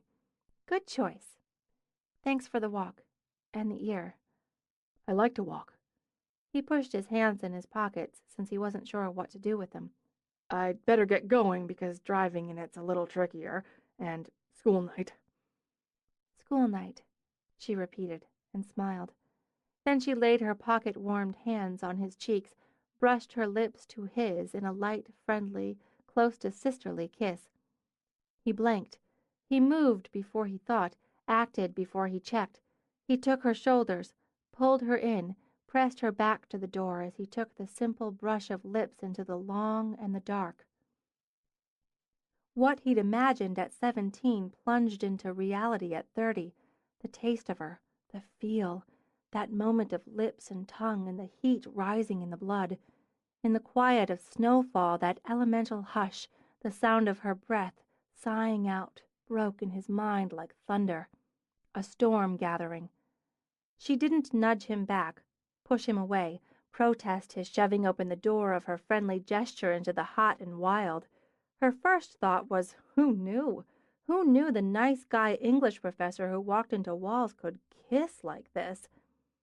Like he planned to drag you off into the nearest cave and rip off your clothes while you eagerly ripped off his. Then, thinking stopped being an option, and all she could do was try to keep up. Swept away. She'd never actually believed that one, but this was swept away. Her hand slid up from his face, forked through his hair, gripped. The movement slapped him back. Now he did step away, nearly slipping on the snow that covered the path. She didn't move an inch, but stared out at him from eyes that gleamed in the dark. God, he thought. God, he'd lost his mind. I'm sorry. He fumbled it as arousal and mortification warred inside him. Sorry, that wasn't, just really sorry. She continued to stare as he hurried away, his strides made awkward by the fresh fall of snow. She heard, somewhere in the roaring in her head, the beep of his key lock, and watched him climb into his car in the overhead light after he wrenched open the door. He pulled out before she got her breath and her voice back. As he drove away, she managed a weak, "No problem." Feeling a lot more buzzed than she had on wine, she let herself into the house. She went to the kitchen, poured his untouched wine down the sink, followed it with what was left in hers. After looking blindly around, she turned, leaned back on the counter. "Wow," she said. Chapter 4. Some mornings you just needed more than a Pop-Tart and a hit of coffee, Mac decided. She figured she'd been spared the unhappiness of a hangover, thank you, Carter McGuire, but several fresh inches of snow meant she'd be hauling out the shovel. She wanted real fuel. Knowing where she'd find it, she pulled on her boots, dragged on her coat, and headed out, and went back inside immediately for her camera. The light, bold and bright, blasted out of the hard blue sky onto the still white sea. Untouched, untrampled, that sea spread over the ground, washed over it, drowned it. Shrubs became hunched creatures crossing that frozen sea, and the rocks forming the lagoon of the swimming pool a tumbled barricade. Her breath drew in, the cold like tiny shards of glass, then expelled in frigid clouds as she framed in the winter palace of a grove. Landscapes and pictorials rarely gripped her imagination, but this, she thought, This black and white with so many shades of each, the shadow and light under the almost savage blue sky, demanded its moment. So many shapes, so many textures with branches buried and bark laced offered countless possibilities. And the grand and gorgeous house rose out of the sea, an elegant and graceful island. She worked her way to it, experimenting with angles, using the light, honing in on the sparkling cotton balls of azaleas that would burst into bloom come spring.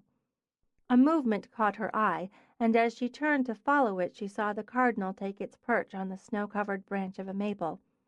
It sat, a single spot of vivid red, and sang. Mac crouched, zoomed in rather than risk going closer and losing the shot. Was it the same bird who'd smacked into her kitchen window? She wondered.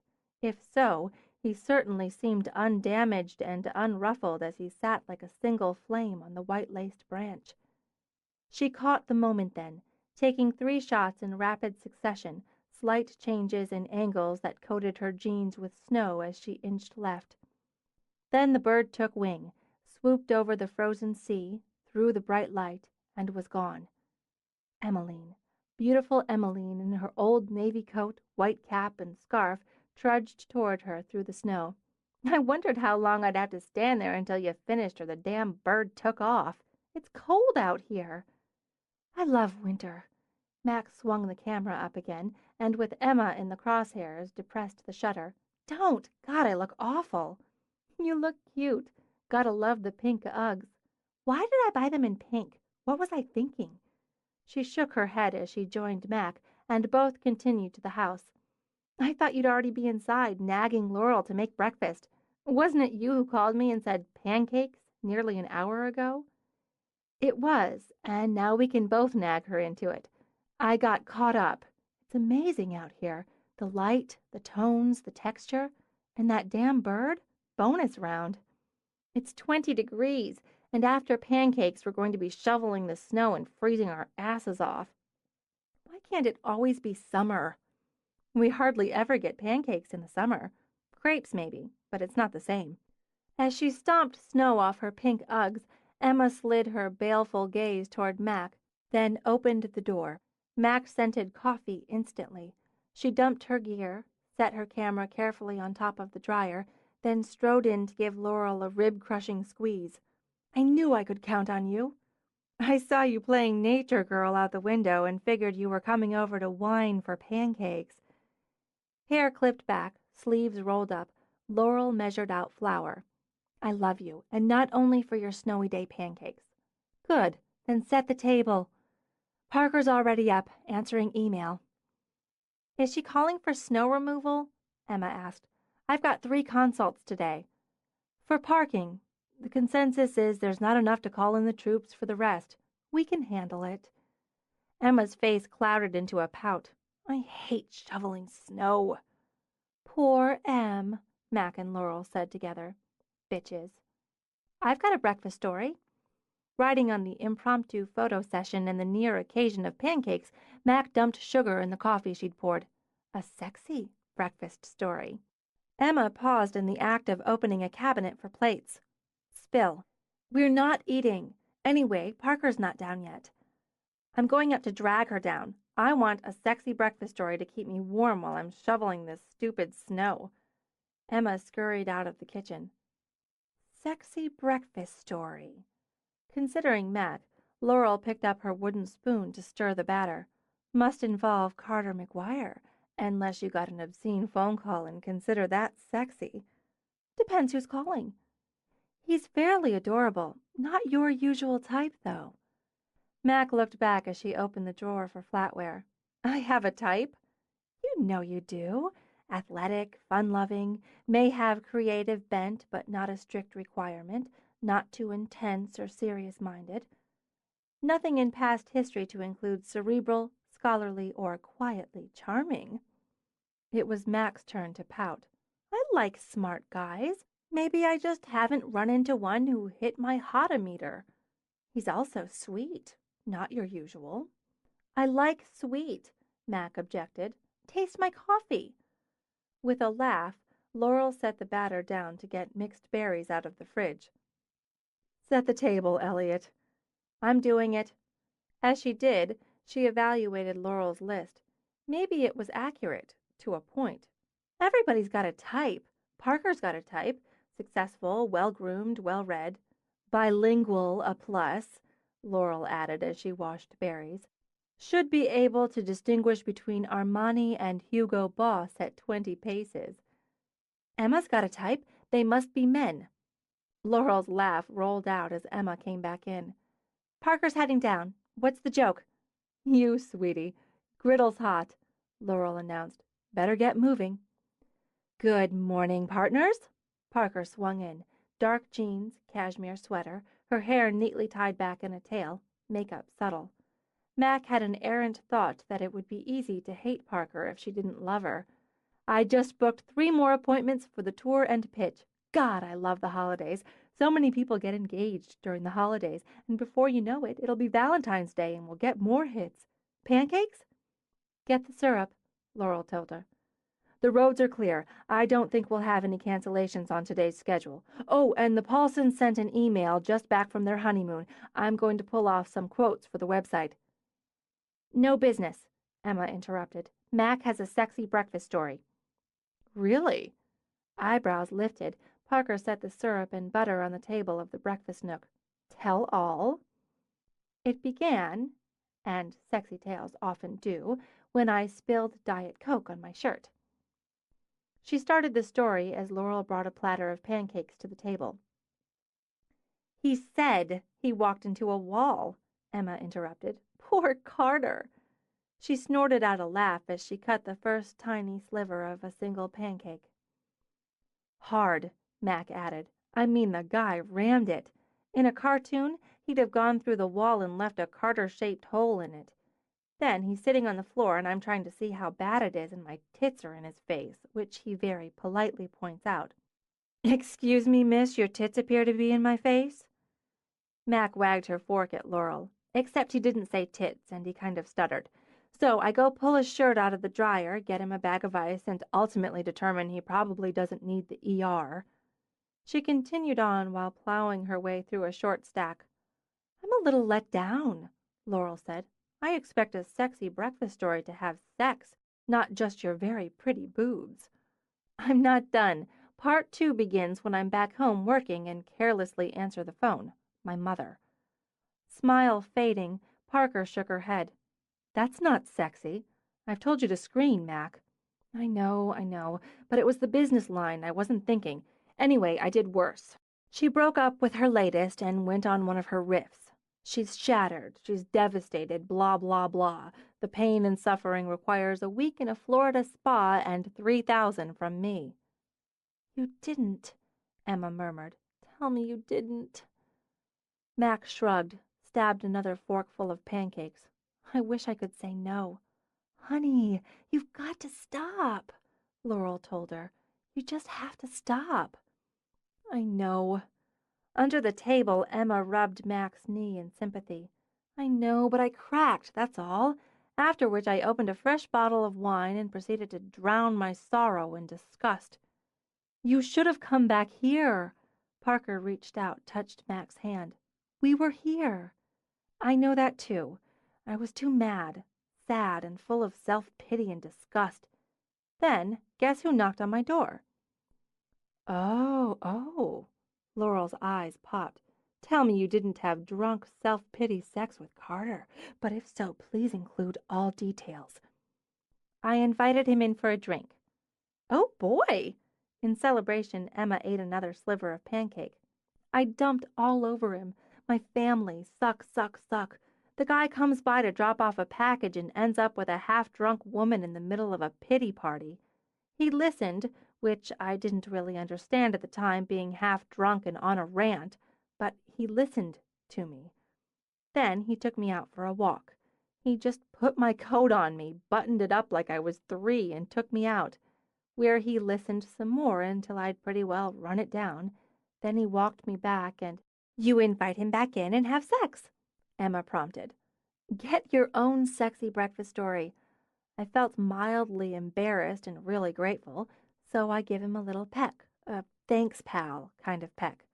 The next thing I know, I'm in the middle of a brain-frying, blood-pumping, jungle drum-beating kiss, the jerk you forward, then shove you back against a solid surface type. Oh! Emma shuddered in pure delight. I love those. You love any type of lip lock, Laurel pointed out. Yes, I do. I'd have guessed Carter more for the sexy, slow, and shy type. Maybe he is, usually, because while my head was busy exploding, he stopped, apologized a couple of times, then slipped and slid his way back to his car. He was gone by the time I regained the power of speech. Parker nudged her plate away, picked up her coffee.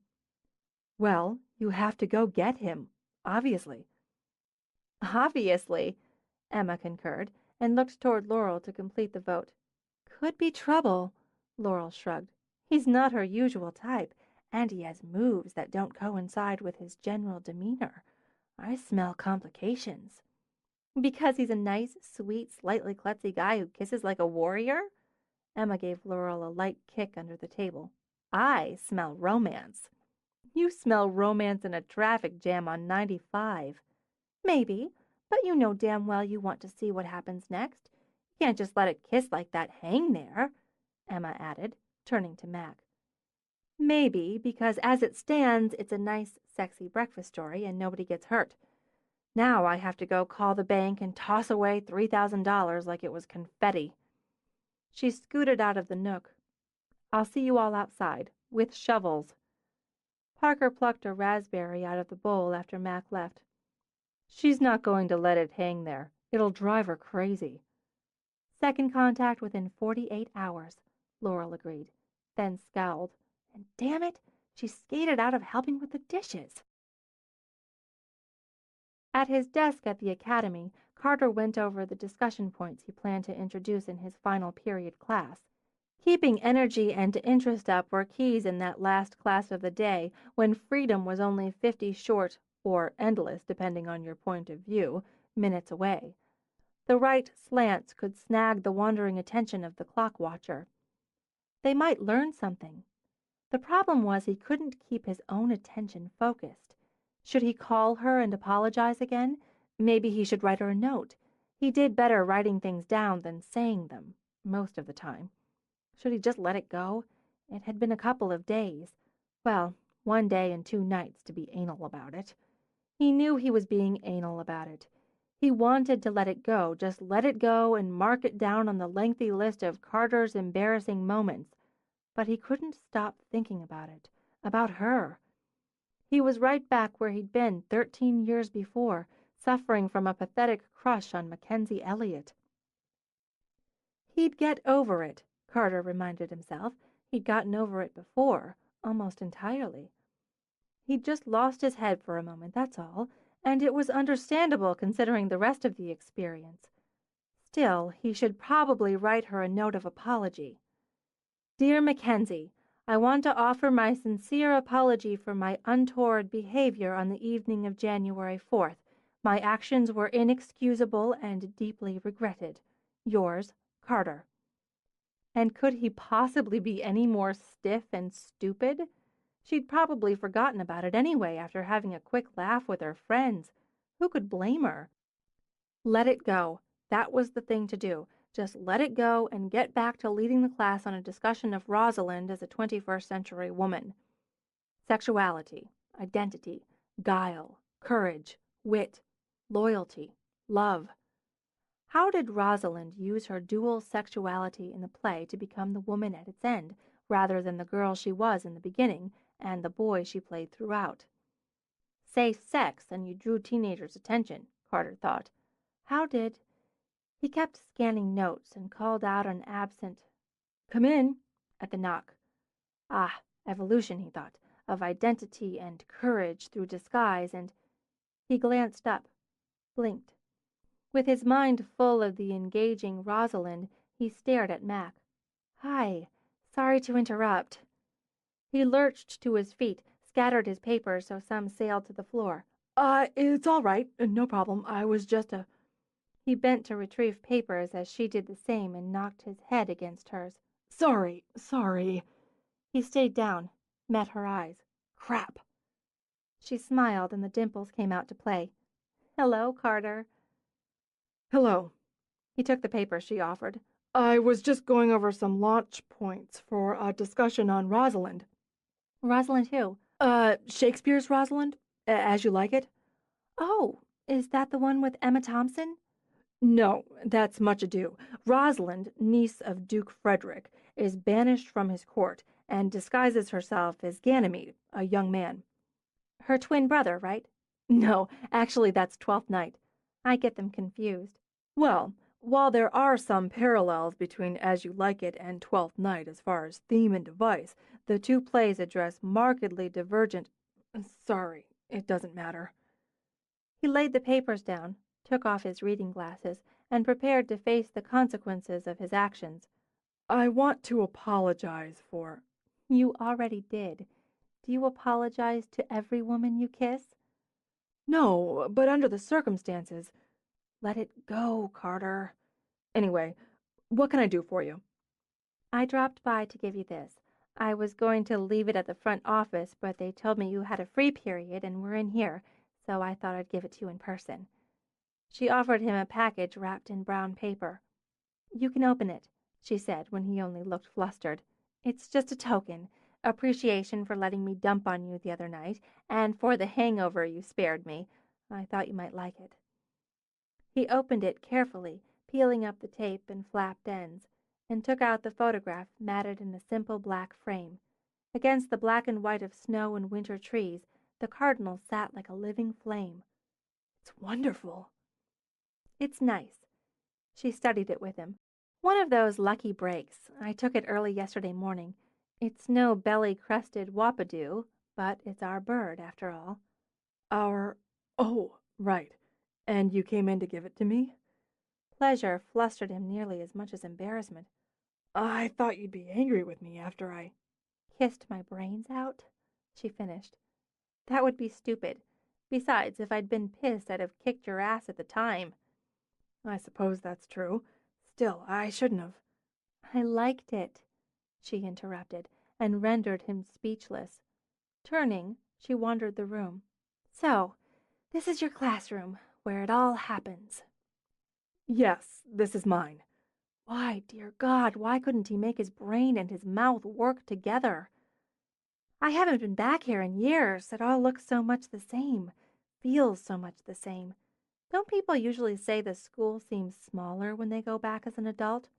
It actually seems bigger to me, big and open and bright." It's a strong design. The building, I mean. Open areas and. But you meant that more metaphorically. Maybe I did. I think I had some classes in this room. She walked around the desks to the trio of windows along the south wall. "I think I used to sit here and look out the window instead of paying attention. I loved it here." Really? A lot of people don't have fond memories of high school. It's often a war of politics and personalities set off by the cannon fire of hormones.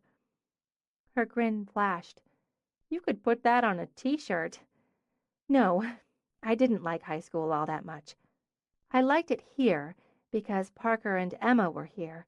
I only went here a couple of semesters, one in 10th and one in 11th, but I liked it better than Jefferson High. Even though Laurel was there, it was so big, we didn't get to hang out all that much." She turned back. Politics and warfare aside, high school's still a social animal. Since you're back in the classroom, I bet you loved every minute. For me, high school was a matter of survival. Nerds are one of the low levels on the social strata, alternately debased, ignored, or reviled by those on others. I could write a paper. She eyed him curiously. "Did I ever do that?" Write a paper?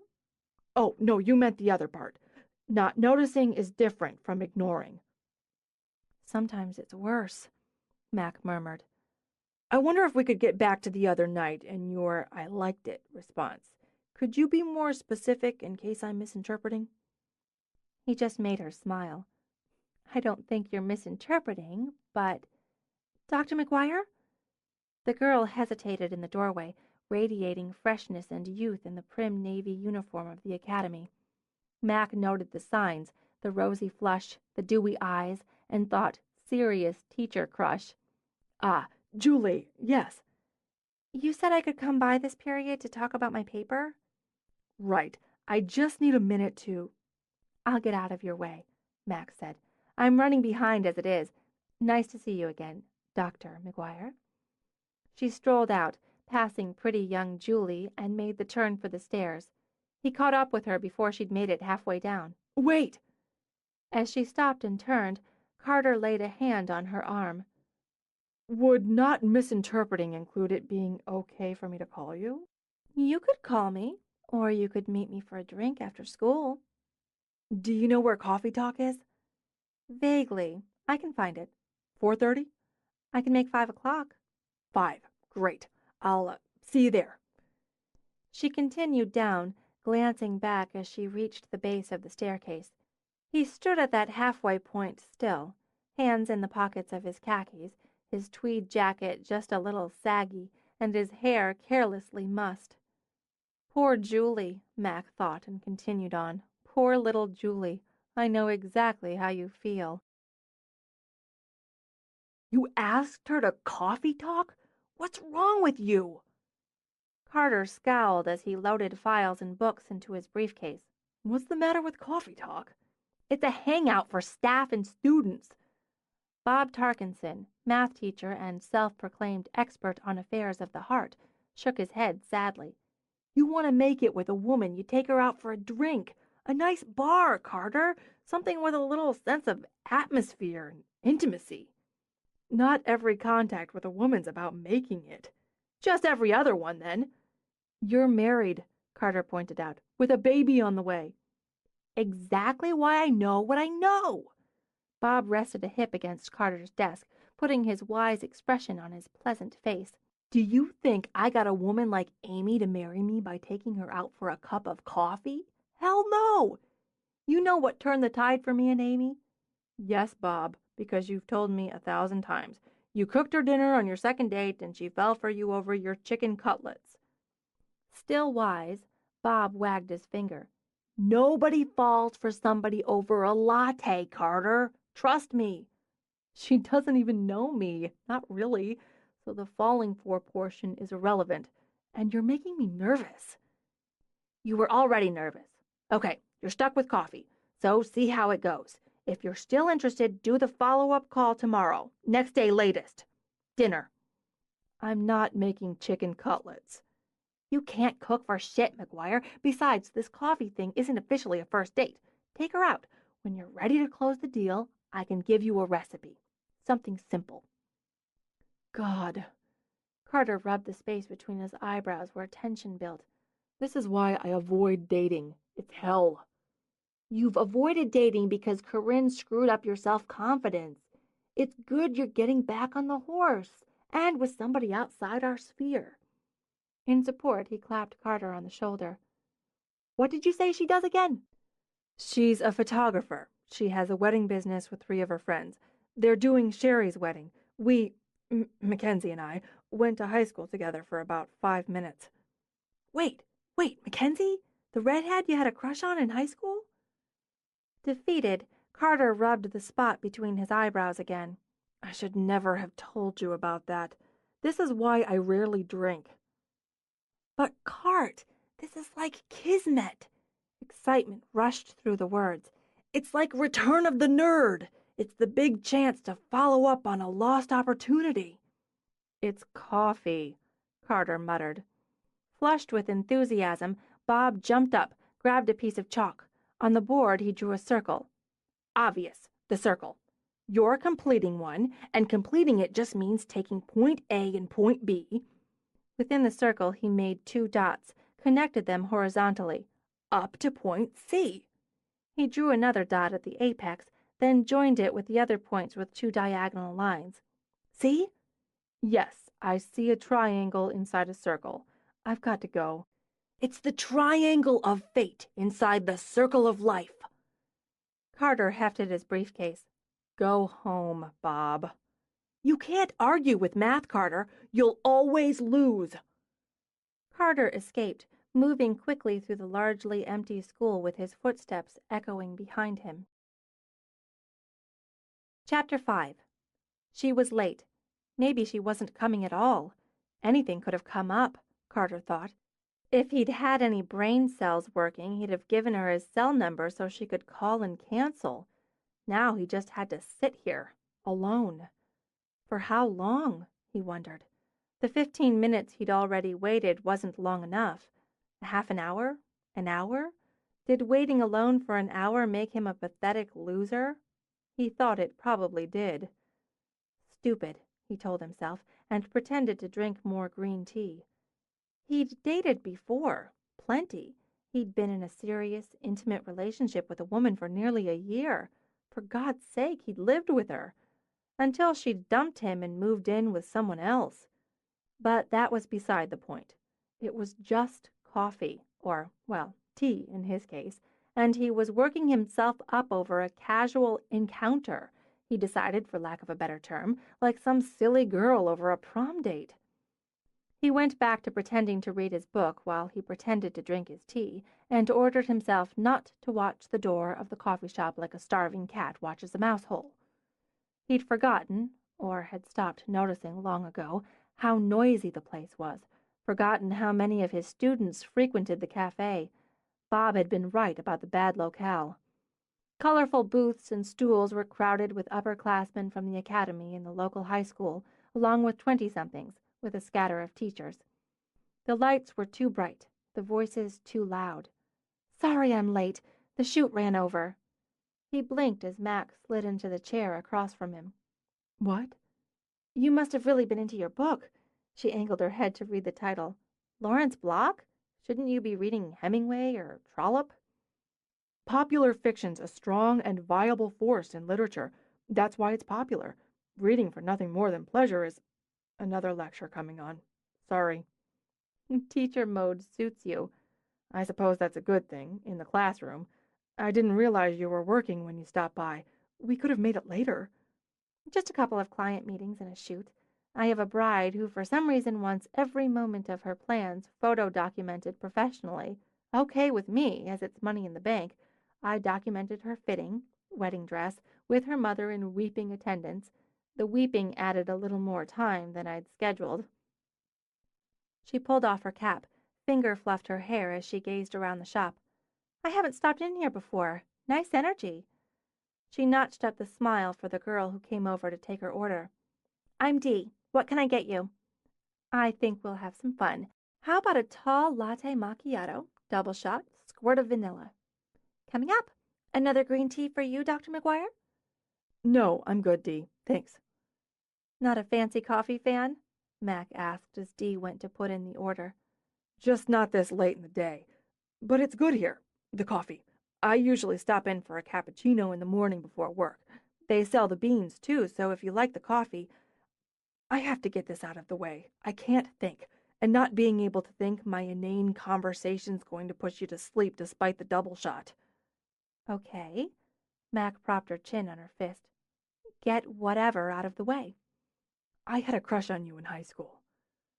Her eyebrows shot up as she straightened. "On me? Seriously?" "Yes, well, yes, for me. And it's mortifying to bring this up a dozen years or so after the fact, but it's coloring the current situation. From my side, that is." "But I barely remember you ever actually speaking to me." "I didn't. I couldn't. I was painfully shy back then, especially in any kind of social situation. Anything, particularly that involved girls. Girls I was attracted to, that is. And you were so—" "Tall latte mock, double with vanilla." Dee set the oversized cup on the table, added a couple of mini crescents of biscotti on a saucer. "Enjoy." "Don't stop now," Mac insisted. "I was so what?" "Ah, you. The hair, the dimples, the everything." Mac picked up the biscotti, leaning back to nibble on the end as she studied him. "Carter, I looked like a beanpole with carrots growing out of my head in high school. I have pictures to prove it." "Not to me. You were bright, vivid, confident." "Still are," he thought. "Just look at you." I feel like an idiot telling you this, but I keep tripping over it. I'm clumsy enough without putting up my own stumbling blocks. So, well, there." Would the kiss the other night be the result of that old crush? I'd have to say it played a part. It was all so surreal. She scooted forward again to pick up her coffee. Neither one of us are who we were in high school. God, I hope not. I was a mess back then. Who wasn't? You know, Carter, most guys would have used that high school crush bit as a pickup ploy or kept it locked away. It interests me. You interest me because you did neither. Are you always so forthright over coffee dates? I don't know. You're the only one I ever had a crush on. Oh boy. And that was stupid. Flustered again, he raked his fingers through his hair. Now I've scared you. That sounded scary and obsessive, like I have an altar somewhere with your pictures over it where I light candles and chant your name. Jesus, that's even scarier. Run now. I won't hold it against you. She burst out laughing, had to set her coffee back down before she sloshed it over the rim. I'll stay if you swear you don't have the altar. I don't. He swiped his finger in an X over his heart. If you're staying because you pity me or because you really like the coffee, it works. It is really good coffee. She drank again. It's not pity, but I'm not sure what it is. You're an interesting man, and you helped me out when I needed it. You give really good kiss. Why not have coffee?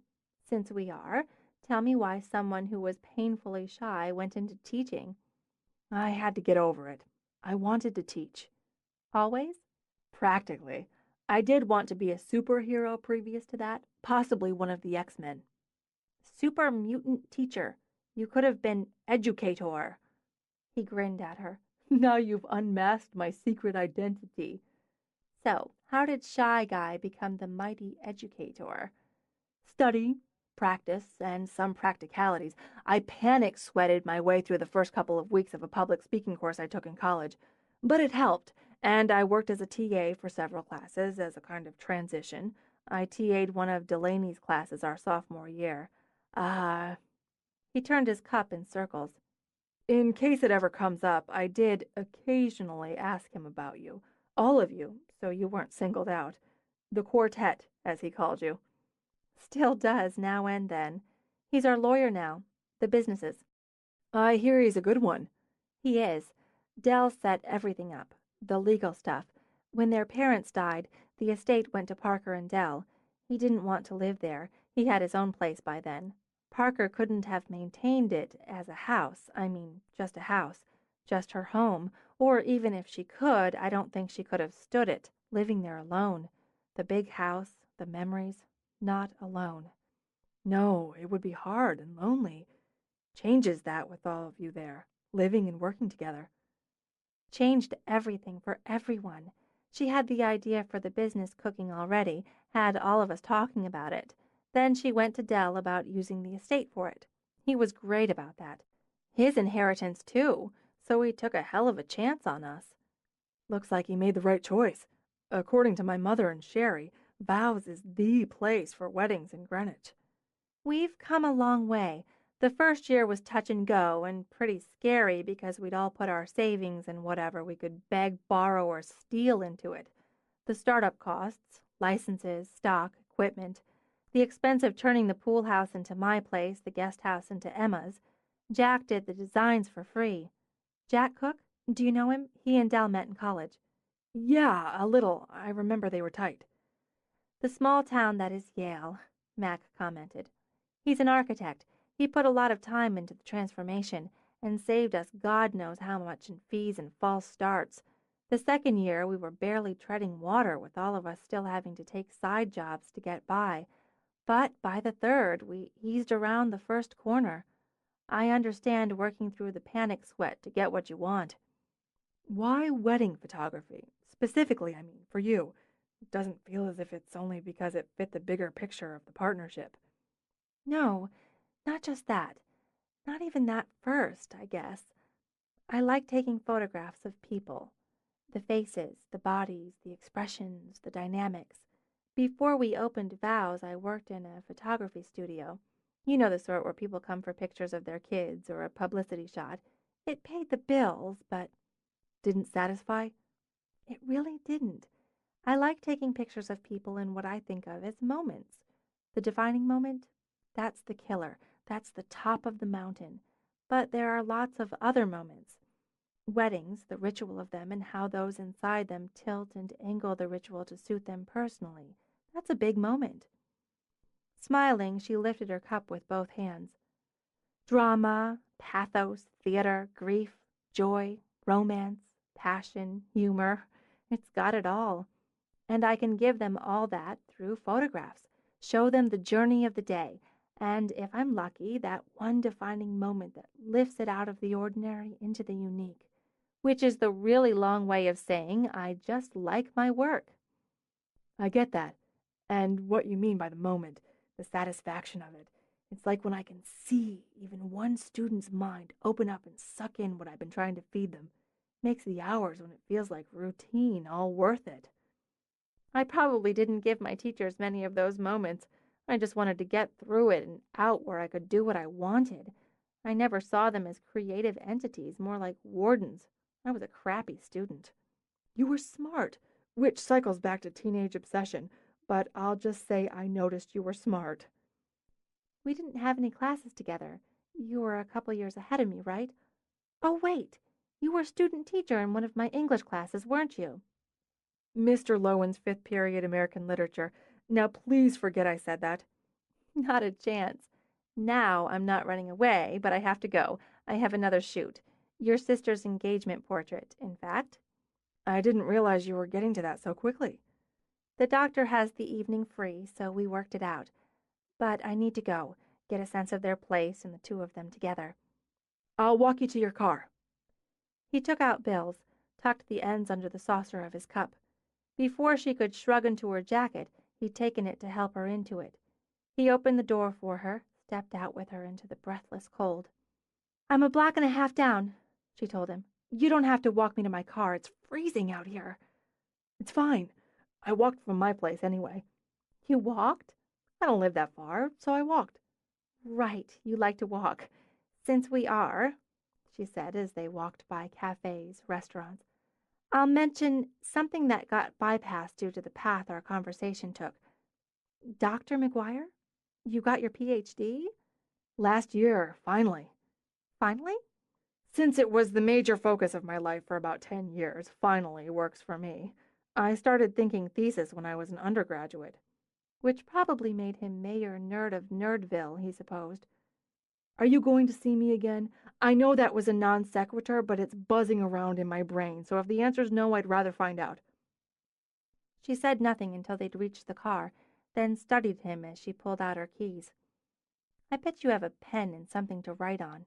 I bet it's pretty handy. He reached under his coat to the inside of his tweed jacket for a small notebook and pen. With a nod, Mac took them, flipped to a blank page in the book. This is my personal line, rather than my business line. Why don't you call me? I can do that. An hour from now is probably too soon, isn't it? She laughed, put the notebook and pen back in his hand. You certainly boost my ego, Carter. She turned to open her door, but he beat her to it. Touched and amused, she got in, let him close the door behind her. She lowered her window. Thanks for the coffee. You're welcome. Get out of the cold, Carter. When she pulled away from the curb, he watched her car until the taillights disappeared. Then he doubled back toward the coffee shop and walked the frigid 3 blocks beyond it to home.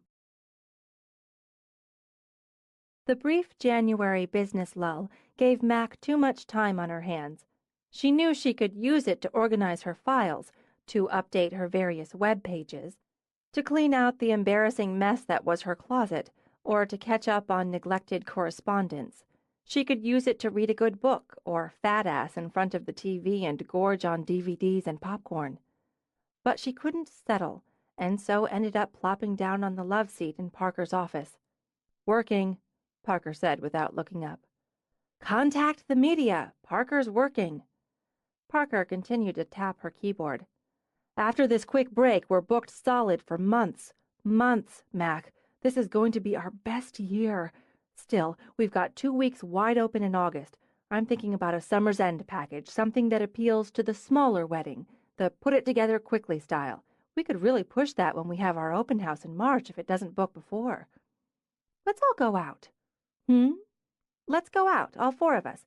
Emma probably has a date, but we'll make her break it and destroy some poor guy none of us know. It'll be fun." Parker stopped typing, swiveled her chair a few inches. "Go out where?" "I don't care. The movies, a club, drinking, dancing, whoring. Hell, let's rent a limo and go to New York and do it right." "You want to rent a limo, go to New York for drinking, dancing, and whoring." "Okay, we'll skip the whoring. Let's just get out of here, Park. Spend a night doing fun stuff." "We have 2 full consults tomorrow, plus our individual sessions." "So what?" Mac threw up her hands. "We're young. We're resilient. Let's go to New York and break the hearts and balls of men we've never met before and will never see again." "I find that idea oddly intriguing. But why? What's up with you?" Mac pushed off the love seat, stalked around the room. It was such a pretty office. So perfectly Parker, she thought. Soft, subtle color, elegance and class polished over almost brutal efficiency. "I'm thinking about a guy who's thinking about me, and thinking about him thinking about me has me all worked up. I don't actually know if I'm thinking about him because he's thinking about me, or if I'm thinking about him because he's cute and funny and sweet and sexy. He wears tweed, Parker." She stopped, threw her hands up again. "Grandfathers wear tweed. Old guys in old British movies wear tweed. Why do I find it sexy that he wears tweed? This is a question that haunts me." "Carter McGuire." Yes, Carter McGuire. Dr. Carter McGuire. That's the PhD type. He drinks tea and talks about Rosalind." "Rosalind who?" "That's what I said." Vindicated, Max spun around. "Shakespeare's Rosalind." "Oh, As You Like It." "Bitch, I should have known you'd know that. You should go out with him." "Why would I go out with Carter? Besides the fact he's shown no interest in me." "Because you went to Yale. And I know damn well that doesn't apply, but the fact that I'd say it speaks volumes. I want to go out and get crazy. I refuse to sit around waiting for him to call.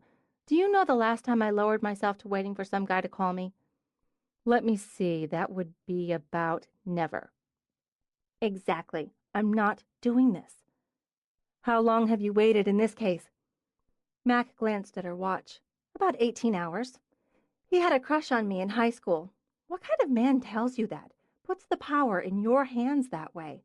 Now I have the power and it's scaring me. Let's go to New York." Parker swiveled back and forth in her chair. "Going to New York to drink and break the hearts of strange men will solve your current dilemma?" "Yes." "Well, let's go to New York." Parker plucked up the phone. "Go get Laurel and Emma on board. I'll handle the details." "Woot!" Mac did a quick dance, rushed over to grab Parker long enough to plant a loud kiss, then raced out of the room. Yeah, Parker muttered as she speed-dialed the limo company. "We'll see if you and your hangover dance and sing in the morning." In the back of the long black limo, Mac stretched out her legs, highlighted by the short black skirt. She'd kicked off her heels at the start of the 2-hour drive to Manhattan. She sipped from her second glass of the champagne Parker had stocked. "This is so great. I have the best friends ever." "Yeah, this is a hardship." Laurel lifted her own glass. "Riding in a limo, drinking the bubbly, heading to one of the hottest clubs in New York, thanks to Parker's connections. The sacrifices we make for you, Mackenzie." "Em broke a date." "I didn't have a date," Emma corrected. "I had a maybe we'll do something tonight." "You broke that." "I did. You so owe me." "And to Parker for making it all happen, as always." Mac toasted her friend, who sat at the far side of the limo, talking to a client on her cell. Parker sent her friends a wave of acknowledgement as she continued to pour oil on troubled waters. "I think we're almost there. Come on, Park, hang it up," Mac said in a stage whisper. "We're almost there." "Breath, makeup, hair," Emma announced as she flipped out a pocket mirror. Mini Altoids were passed, lipstick freshened. 4 pairs of shoes were slipped onto 4 pairs of feet. And Parker finally hung up the phone.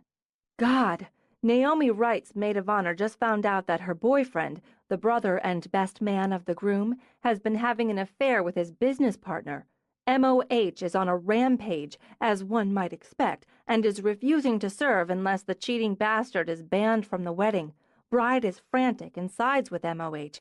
Groom is pissed, wants to strangle cheating bastard brother, but feels unable to bar his own brother from his wedding or replace him as best man. Bride and groom are barely speaking. The right wedding. Laurel narrowed her eyes. That's soon, isn't it? A week from Saturday. Final guest count is 198. This one's going to be a headache. I've calmed the bride down. Yes, she's right to be upset. Yes, she's right to support her friend, but to remember the wedding's about her and her fiancé and what a terrible spot the man she loves is in, through no fault of his own. I'm meeting with them both tomorrow to try to smooth it out. Cheating bastard and cheated on MOH both attend, much less remain in the wedding party. It's going to get ugly. Yes, Parker acknowledged Mac's observation with a sigh. But we'll handle it. It's just a little bit worse, as the business partner's on the invite list and the cheating bastard's insisting if she's removed, he won't attend. Well, he's an asshole, Laurel shrugged. The groom needs to have a serious come-to-Jesus talk with his brother. Which is also on my list of suggestions for tomorrow's meeting, but in more diplomatic terms. That's tomorrow's business. No business calls during therapeutic drinking, dancing, and heartbreaking. Parker didn't give her word on Mac's decree, but she did tuck her phone back in her purse. All right, girls. She flipped her hair back. Let's go flaunt it.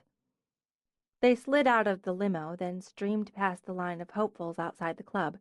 Parker gave her name at the door. In seconds, they were inside the wall of music. Mac scoped it out. 2 levels of booths, tables, and banquettes left room for a central dance floor. On either side, under the rainfall of colored lights, stood stainless steel bars. Music churned, bodies gyrated, and her mood clicked up a couple of notches. I love when a plan comes together.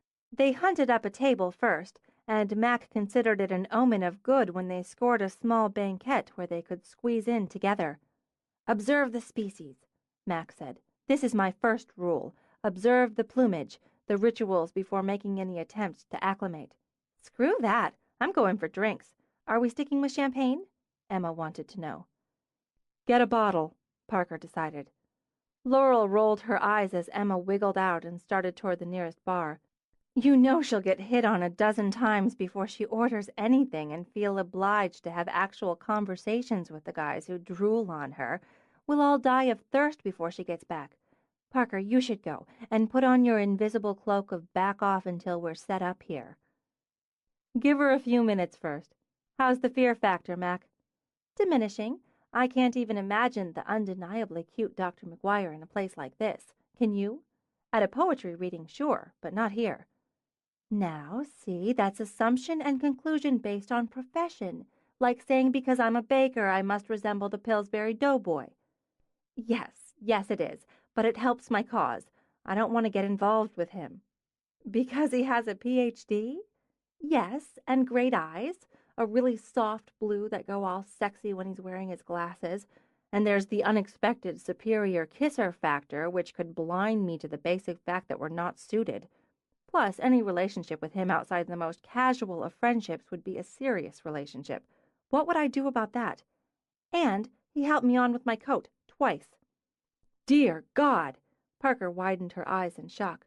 You have to nip this in the bud. Quickly, finally. I understand it all now. Any man who would do that is... Oh, words fail. Oh, shut up. I want to dance. Laurel's going to dance with me while Parker swirls on her back-off cloak and rescues our champagne, and rescues Emma from her own magnetism. Apparently it's time to acclimate, Laurel said when Mac pulled her up and toward the dance floor. She danced with her friends, with men who asked, or whom she asked. She drank more champagne. In the silver and red ladies' room she rubbed her sore feet while Emma joined the army of women at the mirrors. How many numbers have you collected so far? Emma carefully applied fresh lip gloss. I haven't counted. Approximate. About 10, I guess. And how will you tell them apart later? It's a gift. She glanced over. You've got one on the line, I noticed. The guy in the gray shirt. He's got some moves on the floor. Mitch, smooth on the floor, great smile. Doesn't strike me as an asshole. There you go. I should get the tingles for Mitch, Mac considered, but I'm not getting them. Maybe I've been detingled. That would be seriously unfair. Maybe you're not getting them for him because you've got them for Carter. You get the tingles for more than one guy at a time. Yes, I do. But I'm me and you're you. I figure men are there to make me tingle, and if I can do the same for them, everybody's happy. You're much more serious about such matters. I'm not serious. That's a mean thing to say. I'm going out there and dancing with Mitch again, open to tingles. You'll eat those words, Emmeline, with chocolate sauce. It didn't work. It should have worked, Mac thought as she settled at the bar with Mitch after another dance. The man was great-looking, funny, built, had an interesting job as a travel journalist, but didn't bore her senseless with countless stories about his adventures. He didn't get pissy or pushy when she turned down his suggestion they go somewhere more quiet. In the end, they exchanged business numbers and parted ways. Forget men. At 2 a.m., Mac crawled back into the limo and sprawled. I came to have fun with my best pals in the land, and said mission was accomplished. God, do we have any water in here? Laurel passed her a bottle, then groaned. My feet are screaming like voices of the damned. I had the best time. Emma slid onto the limo's side bench and pillowed her head on her hands. We should do this once a month. Parker yawned, but tapped her purse. I have 2 new contacts for vendors and a potential client. And so, Mac thought as the limo streamed north, we each define ourselves. She toed off her now very painful shoes, shut her eyes, and slept the rest of the way home. Chapter 6. In the morning, the sun was just a little stronger than it needed to be in Mac's estimation, but otherwise all was well. See, she told herself, young and resilient. In her pajamas, she ate a mini Hostess coffee cake with her coffee and watched the birds swoop and dive at the feeder. Ms. Cardinal enjoyed breakfast this morning, too, she noted, along with her brightly plumed mate and some unidentified neighbors. She'd need her zoom lens to get a closer look and identify them, probably some sort of book or guide, too, as the visual wouldn't tell her anything unless it was a robin or a blue jay. Catching herself, she stepped away from the window. What the hell did she care? They were just birds. She wasn't going to sideline into nature photography or birdography. Annoyed with herself, she crossed into her studio to check her appointment book and her messages. She had an afternoon appointment with a former vows bride, now an expectant mother, for pregnancy portraits. That, Mac thought, would be fun, and a nice stroke for the ego that her wedding photos had been so well received the mom-to-be wanted this follow-up. It gave her the rest of the morning to complete some work already ordered, to take the meeting at the main house, and to review the client's wedding portrait for ideas on baby-in-waiting. An hour or so toggled in, either side of the studio shoot for website work, she determined, and that was a good day. Shifting, she pressed play on her answering machine, business line. She followed up when necessary, congratulated herself on being a good girl, then checked her personal line. 3 messages in. She got the tingle. Damn it, she said under her breath as Carter's voice hit her straight in the belly. Hi, it's Carter. I wonder if you might want to go out to dinner or maybe the movies. Maybe you like plays better than movies. I should have looked up what might be available before I called. I didn't think of it. Or we could just have coffee again if you want to do that. Or, I'm not articulate on these things. I can't use a tape recorder either. And why would you care? If you're at all interested in any of the above, please feel free to call me. Thanks. Goodbye. Damn you, Carter McGuire, for your insanely cute quotient. You should be annoying. Why aren't I annoyed? Oh, God, I'm going to call you back. I know I'm going to call you back. I'm in such trouble. Calculating, she decided the odds were strong in her favor that he'd already left for work. She preferred the idea of talking to his answering machine in turn. When his clicked on, she relaxed. Unlike Carter, she was articulate on answering machines. Carter, Mac, I might like to go out to dinner, or the movies, possibly a play. I have no objection to coffee. How about Friday, as it's not a school night? Pick the activity and let me know. Tag, you're it. See, doesn't have to be serious, she reminded herself.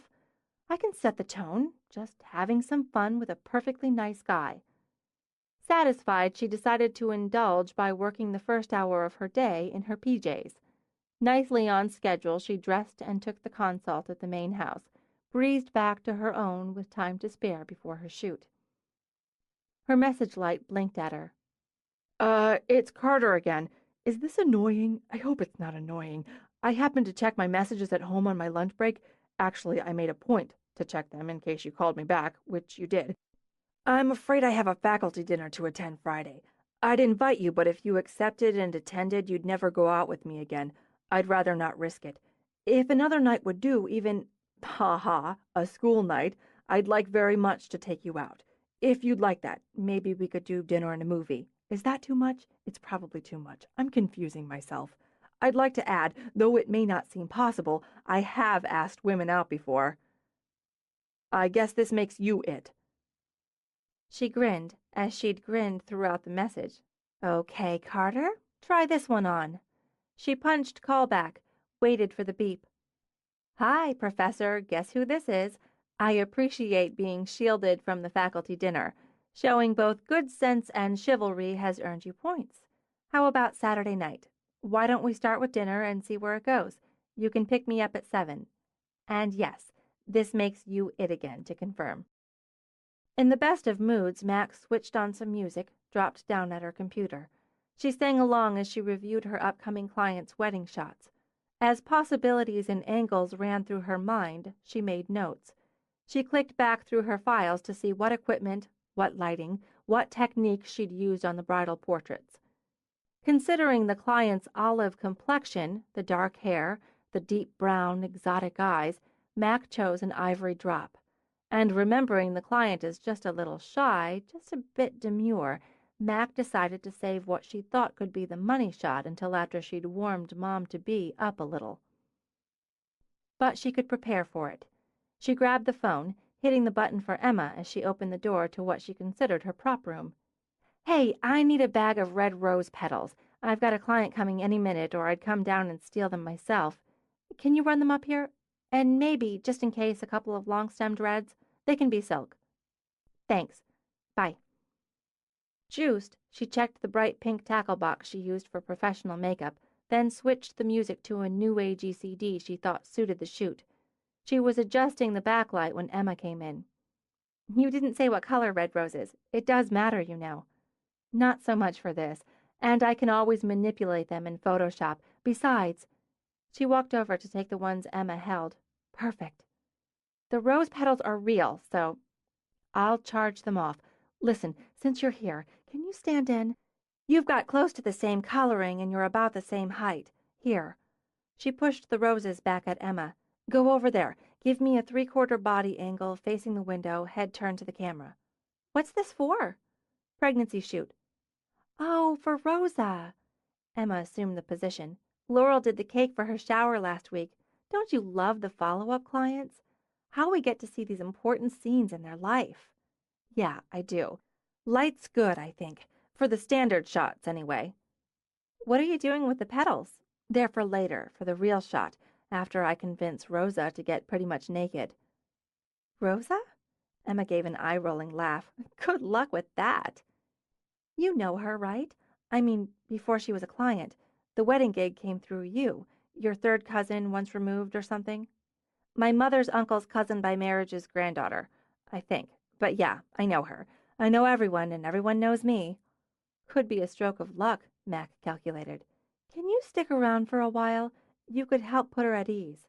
I can give you a little time, Emma decided after a check of her watch, mostly because I'm dying to see how you try to get her undressed.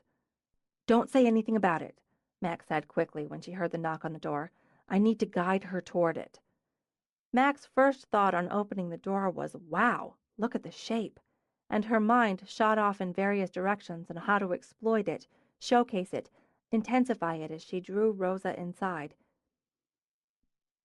Having Emma there served as a plus. Nobody put people at ease quicker than Emmeline. Oh, Rosa, look at you! All warmth, all welcome, Emma lifted her hands. You're gorgeous!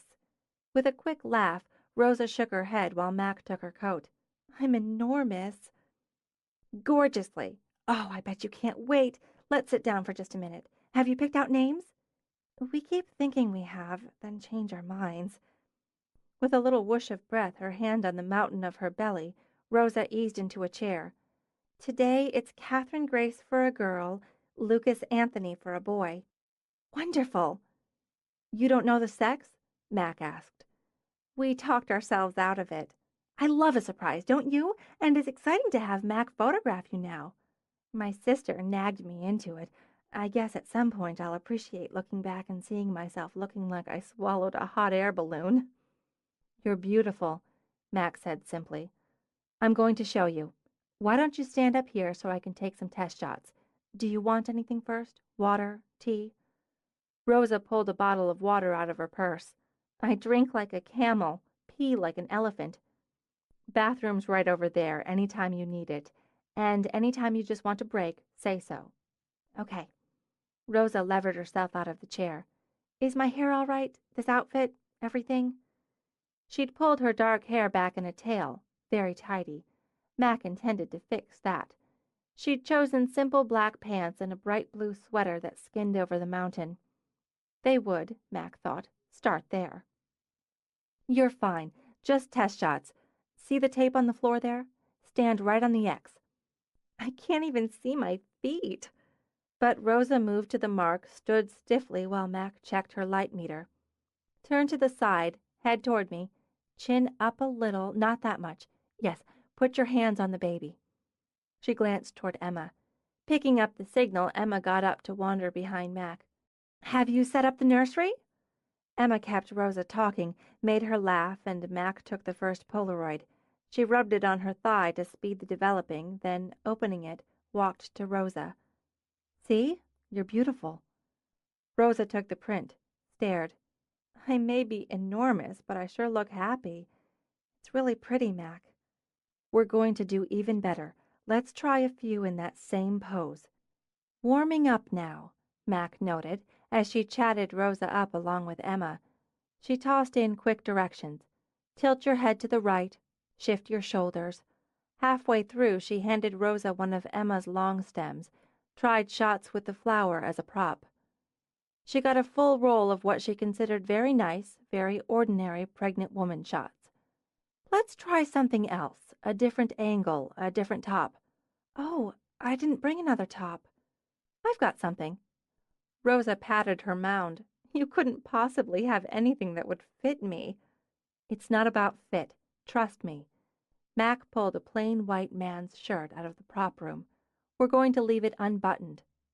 But the contrast of the sharp lines of the shirt against the round curve of your belly, trust me, and if you don't like the look, no harm. Oh, that'll be fun! Emma poured out enthusiasm. Baby bumps are so cute. I'm at 38 weeks. The bump is Mount Everest.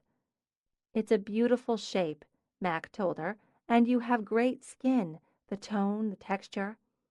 It's just us girls, Emma reminded her. I'd love to see how it looks. The lighting's so pretty, so flattering. Well, maybe, but I'm just going to look fat.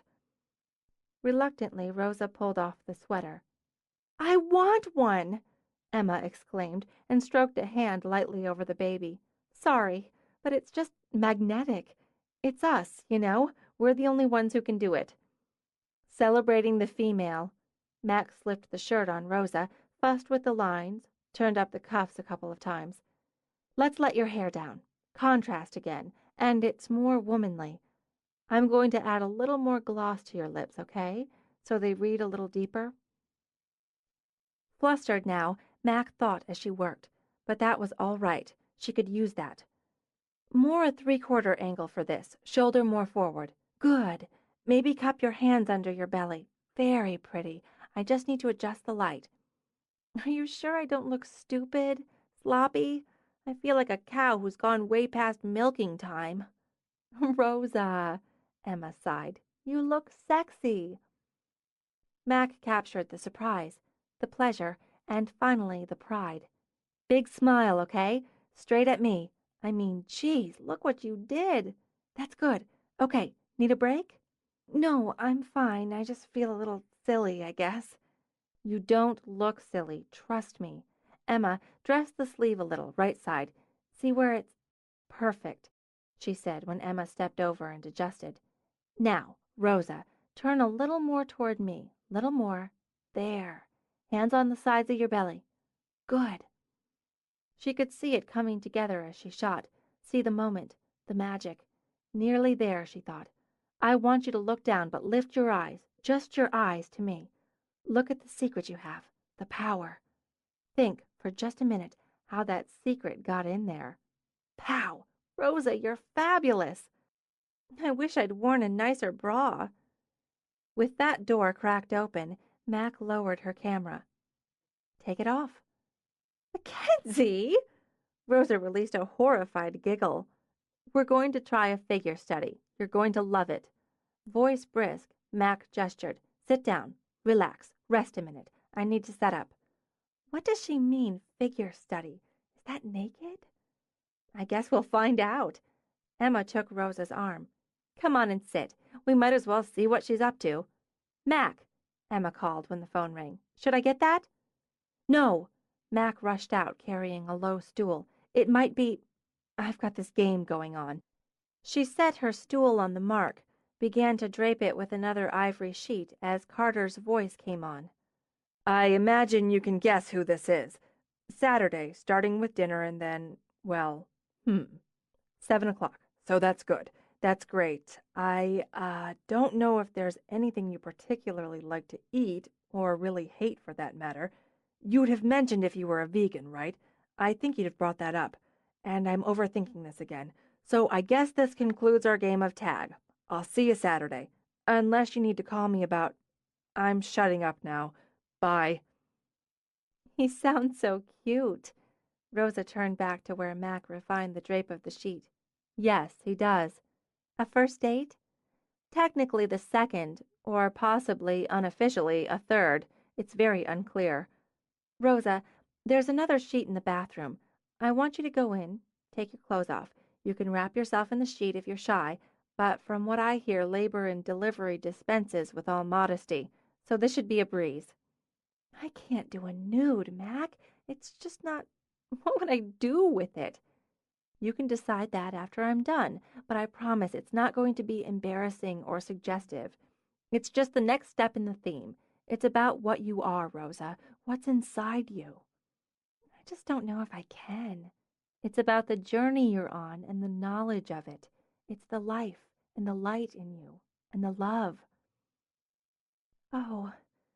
Rosa's eyes went damp as she crossed her hands over her belly. I guess I could at least try it. You'll delete the pictures if I'm not comfortable with them? Absolutely. Well, all right. I have to pee anyway. Take your time. Emma waited until Rosa went inside the bathroom and shut the door. You are good, Elliot. You are damn good. Yes, yes I am. And a Saturday night date. Apparently. Am I out of my mind, Emma, for starting this up? It's already started up, honey, and I'd say you'd be out of your mind not to see where it ends up. I wish I could stay and see the rest of the shoot, but I have to get back. I'll show you the prints. Not only good, but confident. Rosa, I have to get back to work. I'll be in touch. The bathroom door opened a crack. Do you have to? I wish you could stay just a little longer. I wish I could too, but you're in good hands with Mac. If I don't see you before, have a happy, beautiful, healthy, miraculous baby. Emma grabbed her coat on the fly, then mouthed, good luck, to Mac as she dashed out. At just after 5, Mac let herself into the main house. She wanted real food, the kind Mrs. G stashed in the freezer. She carted her laptop into the kitchen and found Parker sitting at the counter, staring into a glass of wine. Hey, early for you to be sitting down and/or drinking wine. I just finished with Naomi and Brent. I so earned this wine. Did you fix it? Of course I fixed it, but it wasn't a snap. The bride and groom are now united in their love, commitment, and determination to have their wedding. Slut business partner is out. Groom will have a serious chat with cheating bastard best man and remind him the wedding isn't about him and this woman, but if he feels unable to stand as best man if SBP is excluded, that's his choice. Bride will have a talk with MOH, supportive, understanding, but again firm on just whose wedding it is, and though her anger with cheating bastard knows no bounds, he remains her husband's brother. Plus, she will add the incentive of a hot guy who will now attend the wedding as MOH's date and make the CBBM look like the idiot he is. Parker stopped, took a breath. I earned this wine, she repeated. Who's the hot guy? I bribed Jack. Parker lifted her glass and drank. It's costing me a case of Pinot Noir, but it's worth it. He is hot, Mac agreed. Well done, master. I'm exhausted. How did your shoot go? Funny you should ask. How about I show you? She opened her laptop and while it booted up, began to explore the freezer. What are you having for dinner? I don't know. It's only 5. I'm hungry. I missed lunch. Chicken pot pie. Chicken pot pie. She pulled out the casserole. Let's have that. Fine. I want a long, hot bath first. I want to eat in my pajamas. That sounds so good. Why didn't I think of that? Okay, check these out. Working the computer, Mac brought up the photos of the first pose. God, she's really big. Parker laughed, leaned in, and looked so happy and staggered by it. Sweet. They're nice, Mac. Yeah, they're nice. She scrolled to the second pose. Okay, these are great. Sexy, female, powerful, fun. I love them. This one especially, where she's got her head down and her eyes on the camera. Just a hint of witchy. The lighting really adds to it. I'm going to finesse that even more. We did one more setup. Once again, Mac scrolled down, then eased back. Parker straightened in her chair. My God, Mac, these are amazing. She looks like a Roman goddess. She studied each shot as the slideshow projected them. The white drapery spread from the waist under that turgid belly and pooling like a river scattered with deep red rose petals. And the woman, her hair tumbled over her shoulders with an arm crossed over her breasts, a hand at the peak of that pregnant mound. And the eyes, straight at the camera. I love the curves, the folds, the lines, the light, the way it brings out her eyes, the knowledge and power in them. Did you show her any? All. She was so nervous about them I had to show her the lot so she'd be sure I'd delete any she didn't like. What did she think? She cried. In a good way. Must be a hormone thing. Tears just started rolling down her cheeks and scared the shit out of me. Then she said the best thing. Mac paused, letting the memory glow inside her. She said she was never going to think of herself as big and clumsy because she was magnificent. Oh, I know. I got teary myself. She wanted to order right then and there. I had to put her off until I tweak a little, and I want her to wait until she's not so emotional before she picks. It's rewarding, isn't it, to make someone so happy, to bring that into their life by what you do? Here we are, tired and hungry, but we did damn good work today. In that case, how about lending me a pair of pajamas? Why don't you put that in the oven on low, and we'll both get some pajamas? Deal. I feel like a chick flick. Do you feel like a chick flick? Dinner and a movie? Sounds really good, actually. Speaking of dinner and a movie, I'm doing at least the first with Carter Saturday night. I knew it. Parker wagged a finger. I'm going to keep it low-key. Sex will potentially be involved at some point, but low-key, establishing limitations to the relationship prior to embarking thereon. Wise. Subtle underlayments of sarcasm can't hide from me. Mac shut the oven door, leaned back against it. Yesterday was just an anomaly, a spurt of panic brought on by the lack of interesting datage in my life recently. I'm sure you're right. Parker got up, draped her arm around Mac's shoulders as they walked out of the kitchen. Interesting datage is in short supply around here, unless you're Emma. You don't make time to date. I know, it's a conundrum. What kind of movie? Weepy or Happy Ever After? Gotta go with the HEA, especially with chicken pot pie. Good call. Why don't we see if the others want in? They started the climb to the third floor. Hey, Parks, what are you going to do when you're really old and can't trudge up all these stairs? I guess I'll put in an elevator. I'm not giving this place up. Ever. The house or the business? Either. Before they could start up the last flight, the cell phone hooked to Parker's waistband jingled. Crap. Go on up, Parker told her. Grab the PJs. I'll deal with this and be right behind you. She flipped the phone open after a quick glance at the readout. Hi, Shannon. Are you ready for next week? Laughing, Parker turned toward her office. I know, it's 1,000 things. Don't worry, we're on top of every one. Brides, Mac thought as she finished the climb. Most of them were so worried about the minutiae. If she ever got married, highly unlikely, she'd focus on the big picture and leave the details to Parker. She stepped into Parker's room where the duvet on the luscious four-poster was fluffed under its straw-colored cover and the flowers were fresh and perky in their vase.